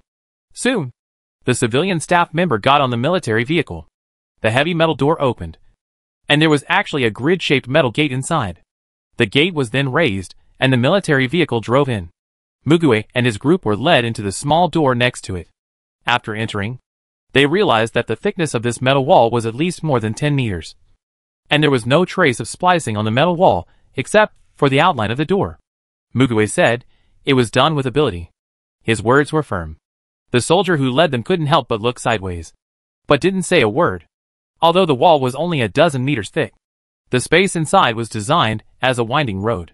They turned a few corners before entering. And then, there was a white iron house. The quarantine room. They went in one by one. And after being scanned by a precision machine, everyone passed smoothly. Only Ingjio took another route. It took her some effort to come out. After coming out, she had a bunch of test reports and a bag of medicine in her hand, because they had basically nothing on hand. The physical examination was also very quick, but it was still much stricter than the station inspection. Inside the base, by the door wall, they were still staying in the room and could not see the outside. But soon, someone came over. It seemed to be a civilian cadre with a slightly higher position than the civilian position just now. It was a woman who looked no more than 30 years old, with a straight posture, short hair, and very neat and tidy. She didn't have a file in her hand, but just stood in front of Mugue. Mr. Mugue? Right? Mugue looked at her. And it was also a familiar face. She smiled and nodded. Yes. Please follow me with you and your companions. A total of 10 people. Mugue walked in front. And the others followed without saying a word. They walked out of the room. Outside was a corridor separated by wire mesh, part of which was covered with a green curtain. They followed the civilian cadre and moved forward in a winding way. Across the wire mesh, you can see a long 2-meter-high metal fence that extends completely to the other side of the base. There seems to be a high-voltage electric coil on top of the fence. When they entered the fence, it was like they had officially entered the base. Some passers-by stopped to look at the newcomers, showing various expressions. However, they were led directly to the military truck by the civilian cadres. The military truck took them through the roads in the base. AI Bougie sat on Jean Mo's lap. And Jean Mo and AI Bougie looked out from the open back curiously. From the outside, the outer wall and basic construction of the base were completed, and most of the internal facilities seemed to have taken shape. The people in the base were quite busy. Some were busy moving things. Some were busy repairing things. And some were tying up large mutant animals and putting them in sacks to load onto trucks. In short, there was no one idle. Under unified control, everything was in good order. Although they all looked haggard, they all had things to do, and they could live safely in the base and get ration supplies and food, which was their greatest comfort at the moment. They saw few people along the way. This was the first time they had seen so many humans gathered together in the past few months. They felt an inexplicable sense of relief that they had finally returned to human society. AI Bougie, there are so many people. Jean Mo, yes. That's great. Under such a disaster, humans can always survive and gather together. Chapter 28 How to Gain Trust. Excuse me. How many survivors are currently accommodated in this base? Qing Jian suddenly asked. The female cadre did not answer. But Mugue said, 9 million. That's right. Although the female cadre did not answer, Qing Jian could see that her eyes revealed such information.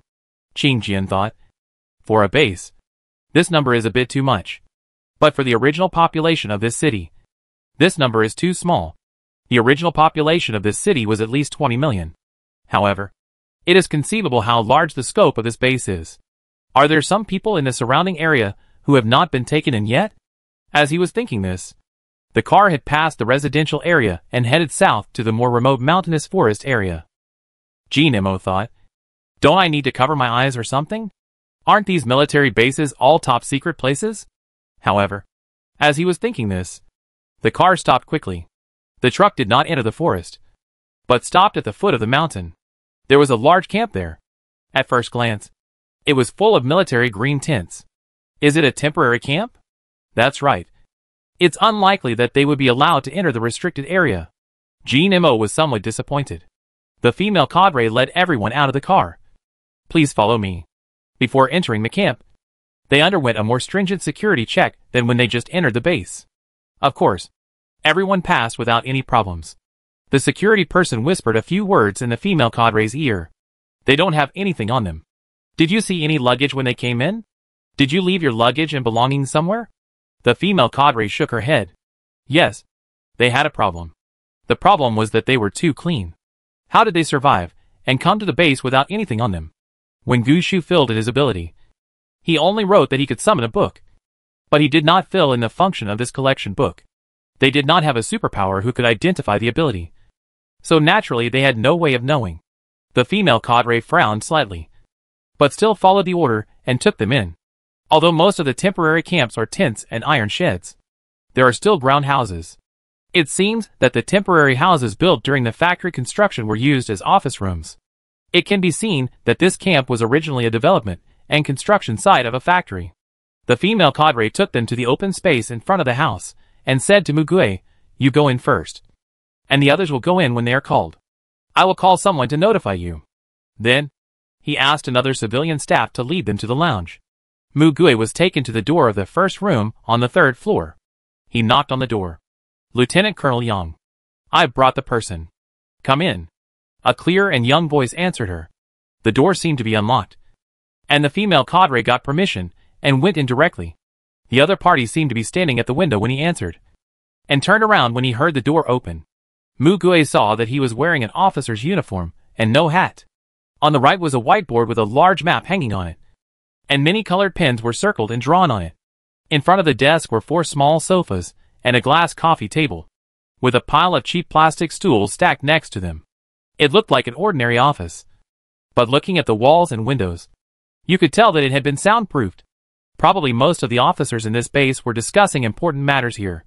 The female cadre closed the door and stood behind Lieutenant Colonel Young. For an officer of this level, Lieutenant Colonel Young was relatively young, looking less than 30 years old. But the aura he exuded was already very steady. He extended his hand and smiled. "Please sit down." Before Mugue returned, he was not very familiar with this person. He had never talked to him in person. Mugue's status and ability at that time did not allow him to meet him, but his name was deeply impressed by everyone in the base afterwards. Mugue sat down and smiled. "Lieutenant Colonel Young, it's an honor to meet you." A strange color flashed in Lieutenant Colonel Yang's eyes, and he smiled back. "I heard from Xiao Lin that you seem to know me." Xiao Lin was probably the civilian staff at the gate of the base. It is impossible for ordinary people to know the names of personnel within the army. The surname he called out and his rank were all correct. There was no name tag for him in the entire office. So how did he know? Mugue, Yan Xuanqiu. This is your full name. Am I right? Straight to the point. Lieutenant Colonel Yang's eyes froze instantly, and he said, "Knowing my name is nothing. If you want to verify your ability, you need some evidence." Mugue stretched out his hand and said calmly, "What else do you need? For example, your ability is wind." Lieutenant Colonel Yang said calmly, "There are many people who know my ability." He glanced at the table under his elbow, and the column for Mugue's ability clearly read foreknowledge. However, what he said now were all known matters. Mugue thought for a while. "Well, this is a bit difficult. The things I know are all major events, and the time span is relatively long. I can't predict what you can do in the next second, because the foreseen things can be changed." Prophecy. He did not lie about it. He did know what would happen in the future. Although it was not his special ability, it was also one of his abilities. Lieutenant Colonel Yang said, "It's okay. Just tell us the important things you know, and we will make our own judgments later." Mugue, then let's talk about something more recent first. You have sent people to Beijing, right? In about a month, Beijing will send people to come by helicopter, and there should be a very powerful special person on it, because most of the base stations here were destroyed, and there was no way to repair them. They could not communicate in real time, so they probably couldn't contact the team they sent out to find out how they were doing. Mugue directly told Lieutenant Colonel Yang the identity, name, and appearance of the upcoming superpower. If Qin Jin was there, he would see 3 ghosts behind Mugue, showing strange expressions. Mugue, as usual, ignored them at all. "I'm sorry, I can't reveal his abilities for the time being. It depends on his own wishes. But it is also possible that he is not the one who came. But he is in the future, I saw." He also revealed the identities of the other people who were traveling with him. Originally, Qin Jian should have been there. It was just that he was taken away by himself in advance. Lieutenant Colonel Yang was silent for a moment. "I don't know some of the people you mentioned." Mugue smiled, "But you should have heard of some of them. Right?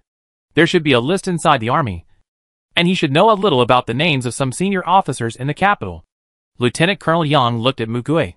The other party's words and actions were very frank, and he couldn't think of any benefit for a person of ordinary status to lie about this. Lieutenant Colonel Yang still said to him solemnly, "Whether it is true or not, it can be verified in a month. I don't believe in empty words. I only believe in confirmed facts after verification. You must be responsible for what you say and do." Mugue smiled. "Sir, the purpose of my coming here is just to inform and verify my ability.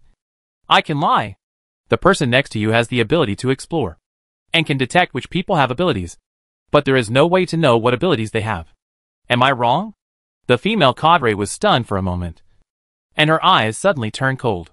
Lieutenant Colonel Yang also looked at him unexpectedly. Yin Mingsu was a civilian cadre working beside him, but he had never told anyone about her abilities, which means that only the 2 of them knew about this ability. He needed her ability to detect people with special abilities in the crowd, and keeping it secret could also test whether others lied about having abilities. Mugue leaned back on the sofa, crossed his fingers and placed them on his folded knees, and then said, It will be too late to believe what I said after a month of verification. Lieutenant Colonel Yang frowned. What do you want to say? Mugue, around August 28th. This base will be destroyed. His expression was too normal and too calm, so that the two of them did not react to this earth-shattering statement for a while. Lieutenant Colonel Yang took a breath, suppressed his anger, and slowly said, Sorry. I think I heard it wrong. Mugue interrupted him and repeated it again with certainty. You heard it right. I said it very clearly. This base will be destroyed by the end of August. This is what I foresee. Lieutenant Colonel Yang. Just now, he seemed to have a little trust in this person, but it was completely shattered at this moment. But his reason kept telling him, either this is a lunatic, or what he said is true. Although it is incredible, if this person is not a complete psychopath, assuming that what he said is true, then this is a serious emergency. He gave a definite time. Mugue exaggerated his words without changing his expression. Total annihilation is a bit absolute, with Lieutenant Colonel Yang and many soldiers sacrificing themselves to cover the rear. There are still hundreds of thousands of people who can survive. Although this number, after a long escape and long march, has become tens of thousands in the end. It is equivalent to total annihilation. If you want the other party to fully understand the seriousness of this matter, you must exaggerate. Mugue's smile is a bit creepy at this moment. More than 9 million people. All died in a few days. Lieutenant Colonel Yang. I know this is hard for you to believe, but I am definitely not kidding. He emphasized the last sentence. Why should he joke about such a thing? What good would it do him? Mugue's expression and posture fully demonstrated this. Lieutenant Colonel Yang and Yen Mengsu beside him both fell into a suppressed silence. They needed some time to digest this horrifying fact, and to struggle whether to drag the man in front of them out and put him in the mental disorder observation station. Mugue slowed down his tone at this time. I came directly to you because I knew you would eventually believe what I said and take action to protect so many people.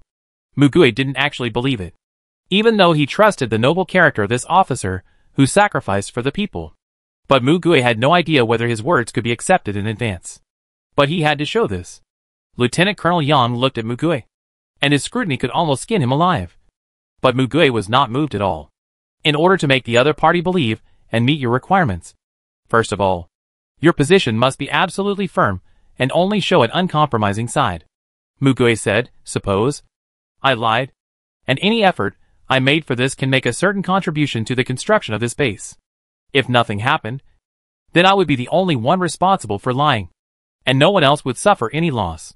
He kept his attitude very low. After I told you this, I will be listed as a key observation target. You should be confident and capable of preventing people like me from spreading rumors. The same goes for my companions. If I really had other thoughts, I should have concealed my ability the moment I entered the base and started spreading rumors. But I didn't do that. He analyzed the pros and cons with them, completely assuming that he was lying. This is also their worry. But when they find that their worries are nothing, when they find that there is actually no loss in trusting him, they will listen. They will think it is okay to listen. Lieutenant Colonel Yang, tell me in detail what you know. The corners of Mugue's mouth slightly raised. Chapter 29 The Right to Choose. There are so many cameras. Jean Imo walked around the room and came to this conclusion. Qing Jian, we still have to talk alone. It seems that we have to say it twice. They sat in the room and waited for almost an hour. Just when Jean Imo was about to pull out all the military magazines covered with dust on the bookshelf, the civilian cadre who led them here opened the door and came in. Please come together. All 10 of them stood up and were led to Lieutenant Colonel Yang's office. With 10 more people, the originally small office suddenly looked even narrower, because Yang Xuanqiu and Yen Mengsu were standing in military uniforms. They didn't dare to sit down even if the stools were put away. Only Mugue was still leaning on the small sofa, looking as relaxed as if he was at home. Mr. Mu told us about his ability to predict and the huge disaster that was about to happen. We decided to adopt his advice. For this, I need your help. Can you lend us a hand? The straight and clear sight was full of sincerity. The group of young people were speechless. They really didn't know how to respond to such a sincere request. Mugue smiled and said, If you don't want to fight on the front line, you can refuse. I have already talked to Lieutenant Colonel Yang. Qing Jian thought. What did he talk about with Lieutenant Colonel Yang? Lieutenant Colonel Yang looked at Mugue, who nodded to him and turned to Qing Jian, helped Lieutenant Colonel Yang identify his abilities and write down the details and give them to him. Yin Mingsu handed him a pen and paper. Qin Jian didn't say much, looked up at Yang Shuangqiu several times, and then quickly recorded the detailed information of the ability he could see. Yang Shuangqiu quickly got his ability appraisal report. Qin Jian also wrote one for Yin Mingsu. The two scanned it, and their sight gradually became fixed. Judging from the details, they could confirm this person's ability is absolutely genuine. Mugui said, prepare a room for him. Install a one-way mirror in the middle. Let him screen everyone. Record the details of each ability user. And provide an ability appraisal report. These data also need to be encrypted and saved. Lieutenant Colonel Yang nodded. We will be ready. Qin Jian. Are you serious? 9 million? Mugui seemed to have guessed his thoughts and said, this person can find out whether a person is capable. They will only bring capable people to you for identification. If it is fast, it can be completed in a few days. Yang Shuangqiu said, thank you for your hard work. Qin Jian. Strange. It seems that he has no right to refuse? Although he is not going to the front line. Qin Jian could only say, well, I will do it well. Yin Mingsu looked at the grade on his appraisal report. F grade. Her ability is to see whether a person has abilities, which is manifested by a faint flame smoke lingering around the person. She used to explore on her own and gradually realized that those with flame smoke are people with superpowers, and those without are ordinary people. However, the smoke has different colors, and different colors represent different grades. White P grade, blue F grade, green G grade, red VG grade, black EX grade. This is what the report says. Yin Mingsu asked, what is this grade? Qin Jian. It is similar to the cut grade of diamonds. From high to low.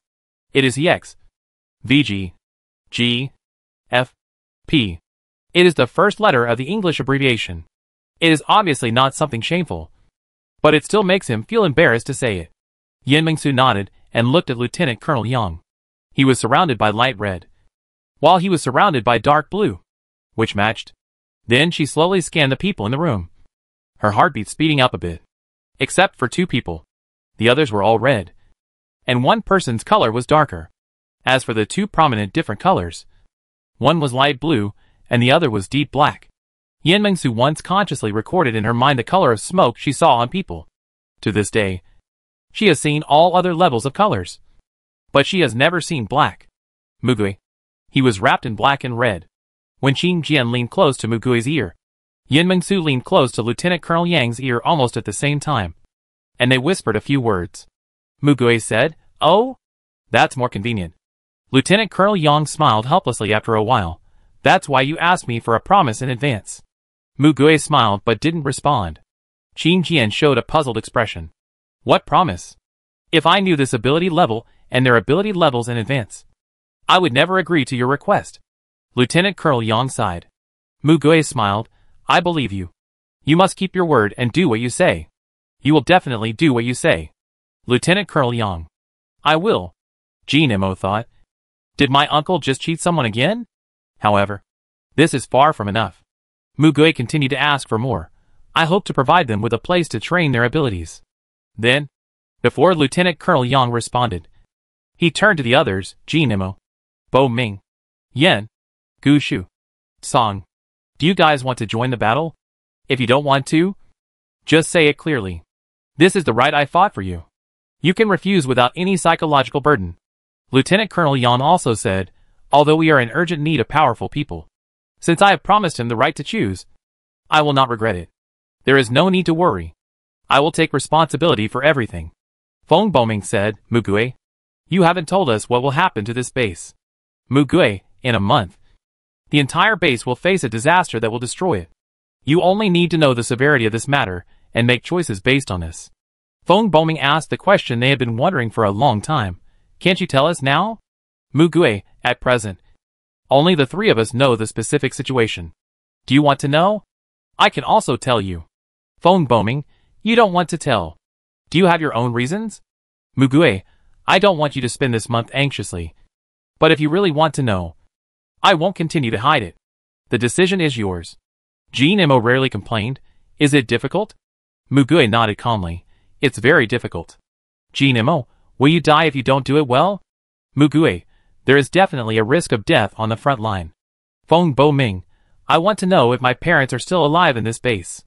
Lieutenant Colonel Yang said, Mr. Mu just told me that I have asked someone to check and it should be found soon.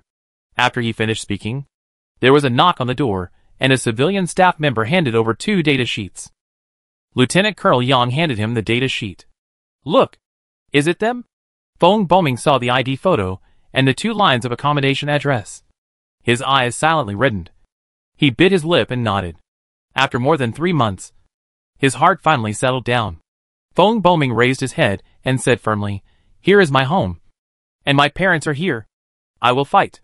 Lieutenant Colonel Yang, okay. Jean Mo looked at Mugue. Can I become stronger? Just like the countless praises along the way. Mugue repeated again, You are strong now. And you will definitely become stronger. Jean Mo, I can protect others. Right? Mugue, why? You have a dream of being a hero? Jean Mo, that's not the case. I just wonder if you came here for this matter. And we are already here. We can't just leave it alone. You look quite confident. Mugue, yes. I don't fight a battle I'm not sure of. If I feel I can't win, I will first think of running away. Jean Mo, but you said it's difficult. Mugue, you are not yet an adult. You don't need to bear such a heavy responsibility. Jean Mo, in ancient times, people went to the battlefield at the age of 13. Mugue, so this is not ancient times. The people around them looked at them. Why did they feel like they were arguing? Jean Mo, didn't you train me before just for this day? Mugue, I trained you so that you can survive better. Jean Mo, then I will fight. Try my best. If I really can't win, I will run. I will definitely survive. And the same goes for our partners here. Everyone in the group looked at him in surprise. Mugue finally smiled with relief. Good answer. Do what you want. You decide for yourself. No need to ask for my opinion. Jean Mo pouted, of course. He just informed him of his decision. He gradually sorted out the vague direction in this question and answer. He just didn't want to watch so many people die. And wanted to do his part. Since he had such power and could save people, why not lend a hand? It's a very common idea. Normal people with a social conscience would think so. As for whether he can do it, who knows? Anyway, he won't die. He will try his best to keep more people alive and keep himself alive. This is what he wants to do. Mugue turned his gaze to Yen Yen. Siji. What about you? Yen Yen has switched to Yen Siji. Jean Mo looked back and forth at the eyes of the 2 people. And still felt it was amazing. How did he see it? Facing Mugue's calm gaze. Yen Siji's melancholy face seemed to have a bitter smile. I want him to fight for me. But he wants to protect me first. Because of Yen Yen's personality. He can shrink in the dark corner of his heart and enjoy peace. But this time, they made completely opposite decisions. The secondary personality was born to protect the main personality. Yen Yen, who has a strong personality, has always been responsible for protecting Yen Siji and ignored everything else. He has no normal social moral concepts. Mugue clapped his hands and said, Why don't we vote? There are just 5 of you. So there won't be a tie. Yen Siji was stunned for a moment. Then nodded, okay. He closed his eyes for a while. And quickly replied, 4-1. He showed an unhappy expression. And Yen Yen came out again, TSK. Why do you have so many tricks in your head? Mugue, very democratic. Isn't it? And Siji has said so. You should respect his decision. Yen Yen, he is still afraid in his heart. Mugue, but he overcame his fear and made his decision clear. Yen Yen frowned and sighed. I can't win against you every time. But I am the same as that kid. Once I encounter danger, I will run away. At that time, except for you and a few others, I will not care about others. Mugue, isn't this normal? Yang Xuanxu. Yen Mingsu. I was confused. What on earth were they talking about? Mugue finally turned to Gu Shu and Song Jiansheng. Gu Shu's answer, I am a knight. Fighting is my responsibility. And I used to study in a military academy, which is equivalent to half a reserve. How could I not go to the front line? Lieutenant Colonel Yang looked at him in surprise. Where did you study? Gu Shu, then you definitely don't know. In a military academy in another world. Lieutenant Colonel Yang. What is this? Has the 2nd-year syndrome not expired yet? Since the other party had no ill intentions. He just told him not to talk nonsense and let him go. Song Jiansheng said, my ability is not very practical. but I will definitely help when it is needed at the critical moment. Moreover, my family may be here too.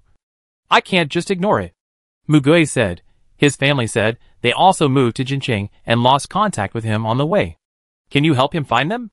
Song Jianxing told him the names of his family members. There were quite a few of them. And he specially added, they are ethnic minorities. Lieutenant Colonel Yang nodded and asked Yin Mingsu to find someone to investigate. Lieutenant Colonel Yang looked at him and nodded with satisfaction. That's all. He scanned Song Jianxing's body up and down. Do you want to? Song Jianxing decisively refused. No. Thank you. Lieutenant Colonel Yang. He didn't say anything yet. Well, what a pity. Mugui smiled and waved to Ingio, who walked forward with AI Boji. Lieutenant Colonel Yang. Is there a hospital? Is the obstetrics and gynecology department still in operation? Yin Mingsu's eyes softened a lot, of course. We have concentrated medical resources in several hospitals that have not been damaged. When the time comes, I will take this lady there to prepare for delivery. Ingio nodded at her. Thank you. Sorry for the trouble. Mugui brought AI Boji over. This child's ability can make plants grow quickly, whether they are ordinary plants or mutant plants, as long as there are seeds or plants themselves. Lieutenant Colonel Yang's eyes lit up. Really? Before Mugui asked. AI Boji spoke first. Brother, can my ability help? Mugui, of course. AI Boji said. Then can I help? Am I useful? Mugui said, as a matter of course. Everyone needs your help. Your ability can be of great use. He repeated similar words many times along the way without getting tired of it. AI Boji knew it. But he couldn't help but keep asking and repeatedly confirming it. He knew that his personality was annoying. But Mugui never showed an impatient expression, but gave him a positive answer again and again. AI Boji then looked at Lieutenant Colonel Yang and said, I want to help. I will try my best to help everyone. Lieutenant Colonel Yang smiled and said, Okay. Mugui, you don't need to destroy your body. Just work hard within your ability. AI Boji nodded and took note of his words. Then, he was honestly excited. He also had something he could do. And he could help others with his own strength. Being able to do something for others was always the happiest thing for him. Chapter 30 Exploration and Identification. Lieutenant Colonel Yang arranged accommodation for them. And most of them were directly arranged near this temporary military camp, because there was space and equipment for training. According to Qing Jian, it was like another military training. Ingio was taken directly to the hospital, and Mugui accompanied her. There was an area there specifically for pregnant women. Then Mugui saw Ingio showing an obvious expression of disgust. Can I stay with you in the military camp? She said directly that she didn't want to talk about future parenting plans with other pregnant women. Mugui said, It's more convenient here. There is a park nearby. If you feel uncomfortable, you can go for a walk. We will often find opportunities to visit you. Ingio pouted. It's like a prison for me. I will unload the goods early, and then find you. Mugui smiled. Don't worry. After settling Ingio, Mugui brought AI Boji to the production area. There were greenhouses on large fields. And there was also a complete glass greenhouse, which directly used the site of the original nursery base. As expected, AI Boji's ability was very popular in the laboratory. The cultivation and breeding of mutant plants and animals encountered many difficulties in the early stage. So the current food supply of the base is still mainly based on reserve grain and surplus grain collected from outside. Plant-related abilities are very rare, and there are a few people in the nursery base. But the growth rate of plants is very slow, and there are many harsh conditions. Most of the researchers in the laboratory like AI Boji very much, and Mugui handed him over to them for care. Put on your watch. I'll come play with you anytime. He still needs to continue to develop his abilities. AI Boji nodded and said subconsciously, Yeah. I'll be good. Mugui rubbed his head. You don't have to be so obedient. Tell others what you think. These brothers and sisters and uncles and aunts will listen to you. If you are a little willful, they will be closer to you. It was the first time that AI Boji heard someone say to be a little willful, and he nodded ignorantly. Mugui said goodbye to him, and went outside the wall with Yin Mingsu. Yin Mingsu was accompanied by an armed team of 10 people, carrying several different types of short-range and medium-range military firearms. Mugui looked at them and smiled. Really reliable. Yin Mingsu looked at him. Mr. Mu, what do you mean by you can help? Mugui, literally. He stretched out his hand. If you don't mind? Yin Mingsu looked at him strangely and didn't understand what he meant. Mugui gently placed her hand on her shoulder and said, "You said that your ability can only detect things within 20 meters. Right? In fact, her ability is not only to detect people with special abilities in the crowd, and to distinguish the levels of special abilities through different colors, similar to the function of infrared detection. She can detect all information within the scope of her ability, including biological heat sources, and even some subtle traces, etc. However, her ability is not affected by various heat sources and sunlight sources, and can be used well during the day." Although Yin Mingsu didn't know why he did this, he frowned and resisted the urge to bend his hand and said, "Yes. This is the range limit. I tried to train, but it didn't work." Mugui smiled and said, "Now, try to activate your ability. I'll give you 10 seconds to remember how many people are in which direction." Yin Mingsu? However, his words seemed to turn on the switch of her ability. 2 colors of flame suddenly ignited in front of her eyes. Red and black. She had seen it before. Mugui was not only wrapped in black flame smoke, but also red. There was only one possibility for this situation to happen. Before she could think deeply, she found that her vision in her mind suddenly expanded. In an instant, the original detection range of more than 20 meters expanded to hundreds of miles and thousands of miles. She was still speechless because of this huge change. Mugui pressed her shoulders, exerted a little force, and began to count. 10, 9. Yin Mingsu didn't dare to slow down. In order to reduce the interference of her vision, she closed her eyes and carefully observed the vision in her mind. She really found more than a dozen groups of people within 1,000 miles. There was only one person at the least and dozens at the most. Different levels of orange-red constant temperature human heat sources were scattered in various directions within 1,000 miles. She quickly memorized the directions of these places and the surrounding marked buildings. 3, 2, 1. Mugui withdrew her hand. Yin Mingsu opened his eyes and immediately asked, "What is your ability?" Mugui made a silent gesture. "Keep this secret for me for now." Yin Mingsu realized that he was a little anxious, and there were still many people around him. "Mugui, well, have you written it down?" Yin Mingsu turned on her watch and pulled up a nearby map, accurately marking the location of the humans detected by her ability. Her shorthand was quite good. Yin Mingsu sent the marked local map to the team. The team leader sent everyone to the car. "Okay. Let's start searching for survivors according to the signs on the map." Mugui sat next to Yin Mingsu and said, "Let's search in one direction first, so it will be faster." Yin Mingsu nodded in agreement, and at the same time, he used his ability to explore. And the red and black flame smoke rose fiercely on Mugui's body. She had seen it before. He was not only wrapped in black, but also red, which puzzled her. Yes, this means that this person has 2 abilities at the same time. One is EX, and the other is VG level, according to the level standard of that student. The first and second most powerful abilities are evaluated. One is foreknowledge, and the other is a power similar to enhancement. Both are very practical auxiliary powers. At this time, Yin Mingsu suddenly noticed the prompt light on his watch and reminded him, "Your watch." Mugui raised his hand and saw the health warning sign on it. Neural pain level exceeds 42 degrees. No abnormal blood flow rate is detected. Please seek medical attention for internal injuries in time. Mugui raised his hand and glanced at it, raised his eyebrows in confusion, and didn't take it seriously, and said casually, "Maybe this function is broken." Yin Mingsu saw that he was fine and didn't take it to heart. Mugui silently memorized this value and compared it with her own body feeling. She felt that a high pain threshold really has considerable benefits.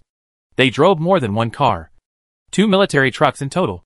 One for the team and 1 empty truck for the survivors received.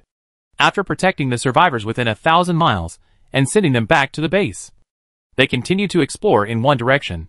Mugui and Yin Mingsu worked with the survivor search team for 3 or 4 days. Most of the places outside the base were searched clean, and most of the survivors they found were very cooperative and entered the base after the procedures. The efficiency was much higher than before. When Mugui returned to the base after the last exploration mission, he saw another batch of vehicles transporting a large amount of wire out. "Do we really need to set up an outer ring of high-voltage fences?" Mugui just mentioned it casually. After all, the workload was huge. Yin Mingsu said, "We must take all possible measures, and this can be regarded as a disguised expansion of the actual scope of the base." She continued, "Next, we will also disinfect some towns outside." Mugui said lightly, "The effect will not be too great. Do you have enough medicine in stock? Yan Mingsu, anyway. There are no people living outside for the time being. And there are not many towns. Mugui suddenly said, why not just burn them all? Everyone around looked at them in unison. Mugui smiled and said, I was just joking. But even if it doesn't burn now, it will be unrecognizable by then. It's almost the same. So, Mugui went into the base and found Lieutenant Colonel Yang. Yang Xuanqiu stretched out his hand and rubbed his eyebrows. Excuse me. Can you say it again? Mugui said again, lay mines and bomb circles. Lieutenant Colonel Yang's temple veins jumped. Where do these high-risk items come from? Mugui, some raw materials from chemical plants should be left. And there should be technicians in the team who can make bombs. Right? The enemy is a monster. Even if it is not buried so concealed, it can still work. Lieutenant Colonel Yang, what if other people mistakenly enter? Mugui, put up signs to clearly indicate that people outside the circle cannot enter. And tell people in the base not to go out. Otherwise they will enter the mine and bomb area. If you are not a fool, you will not take risks. Even if you do so, people who want to enter the restricted area can only bear the responsibility themselves. After all, bugs and rats don't read signs. Lieutenant Colonel Yang was speechless for a moment. You want us to spend time on this? Even if it's not a tide of insects and rats. Other powerful and difficult to fight mutant creatures can be defended with this. Right? Lieutenant Colonel Yang exhaled. I'll think about it. They had never considered how to deal with disaster-level mutant creatures before. And now it seems that it is indeed inappropriate. Mugui left directly after saying that. And the rest was not something he needed to consider. In order to ensure that there were no survivors in the large circle outside the base, they conducted another quick search. After these survivors entered the base, the ability screening phase began. Qing Jian sat in the room prepared for him. An empty room. 2 chairs. A table. 2 cameras pointed at him. And a monitoring microphone. No windows. And only a one-way mirror in front. Qing Jian knew that only he could see the other side. And the other side could not see here. But after entering, he was still a little nervous. Mugui followed Lieutenant Colonel Yang and stood in the monitoring room, where he could see the scenes of the 2 rooms. Lieutenant Colonel Yang asked Mugui, why do you need a one-way mirror? Mugui, it is to prevent brainwashing and memory tampering. Lieutenant Colonel Yang suddenly realized, and said, you seem to know a lot about abilities. Mugui smiled and said, after all, I have the ability to predict. And a lot of information is absorbed naturally. Lieutenant Colonel Yang did not ask more questions. The next step is to notify everyone to line up for inspection. Of course, a group of superpowers who have been screened by Yan Mingsu first. The number is about 2,000. The person being identified does not need to do anything. Just sit in that room. And then Qing Jian identifies and writes on paper, while a special person uses an AI machine to enter the electronic data behind him. Of course, it is mainly the machine that enters, and the person will watch and manually correct any errors. The machine's input accuracy is very high, and basically there is no need to correct errors. So he spends most of his time staring at people and screens. It took Qing Jian 5 days to identify more than 2,000 superpowers. Except for eating and sleeping. He basically spent these 5 days in that room. His hands are almost useless. Although there are many people, most of them are not very high level. And there are very few above G level. When the last person was identified, he fell asleep on the table. Before he fell asleep, he gave the monitor a middle finger. Everyone in the monitoring room couldn't help but laugh. Mugui held his chin and murmured, sure enough, there is no one. He also did other things during this period. On the last day, he came to quickly look at the portraits that appeared in the surveillance and compared them with the list he collected at the beginning. The 2 were consistent. But as expected, there was one person missing. He turned around and confirmed with Yan Mingsu again, are all the superpowers in the base here? Yan Mingsu looked at the list. Yes. I have confirmed it several times. And they should all be here. She asked, what do you mean by no? Mugui waved her hand. Well, there is no one I know. Yan Mingsu only regarded this as someone he knew in advance.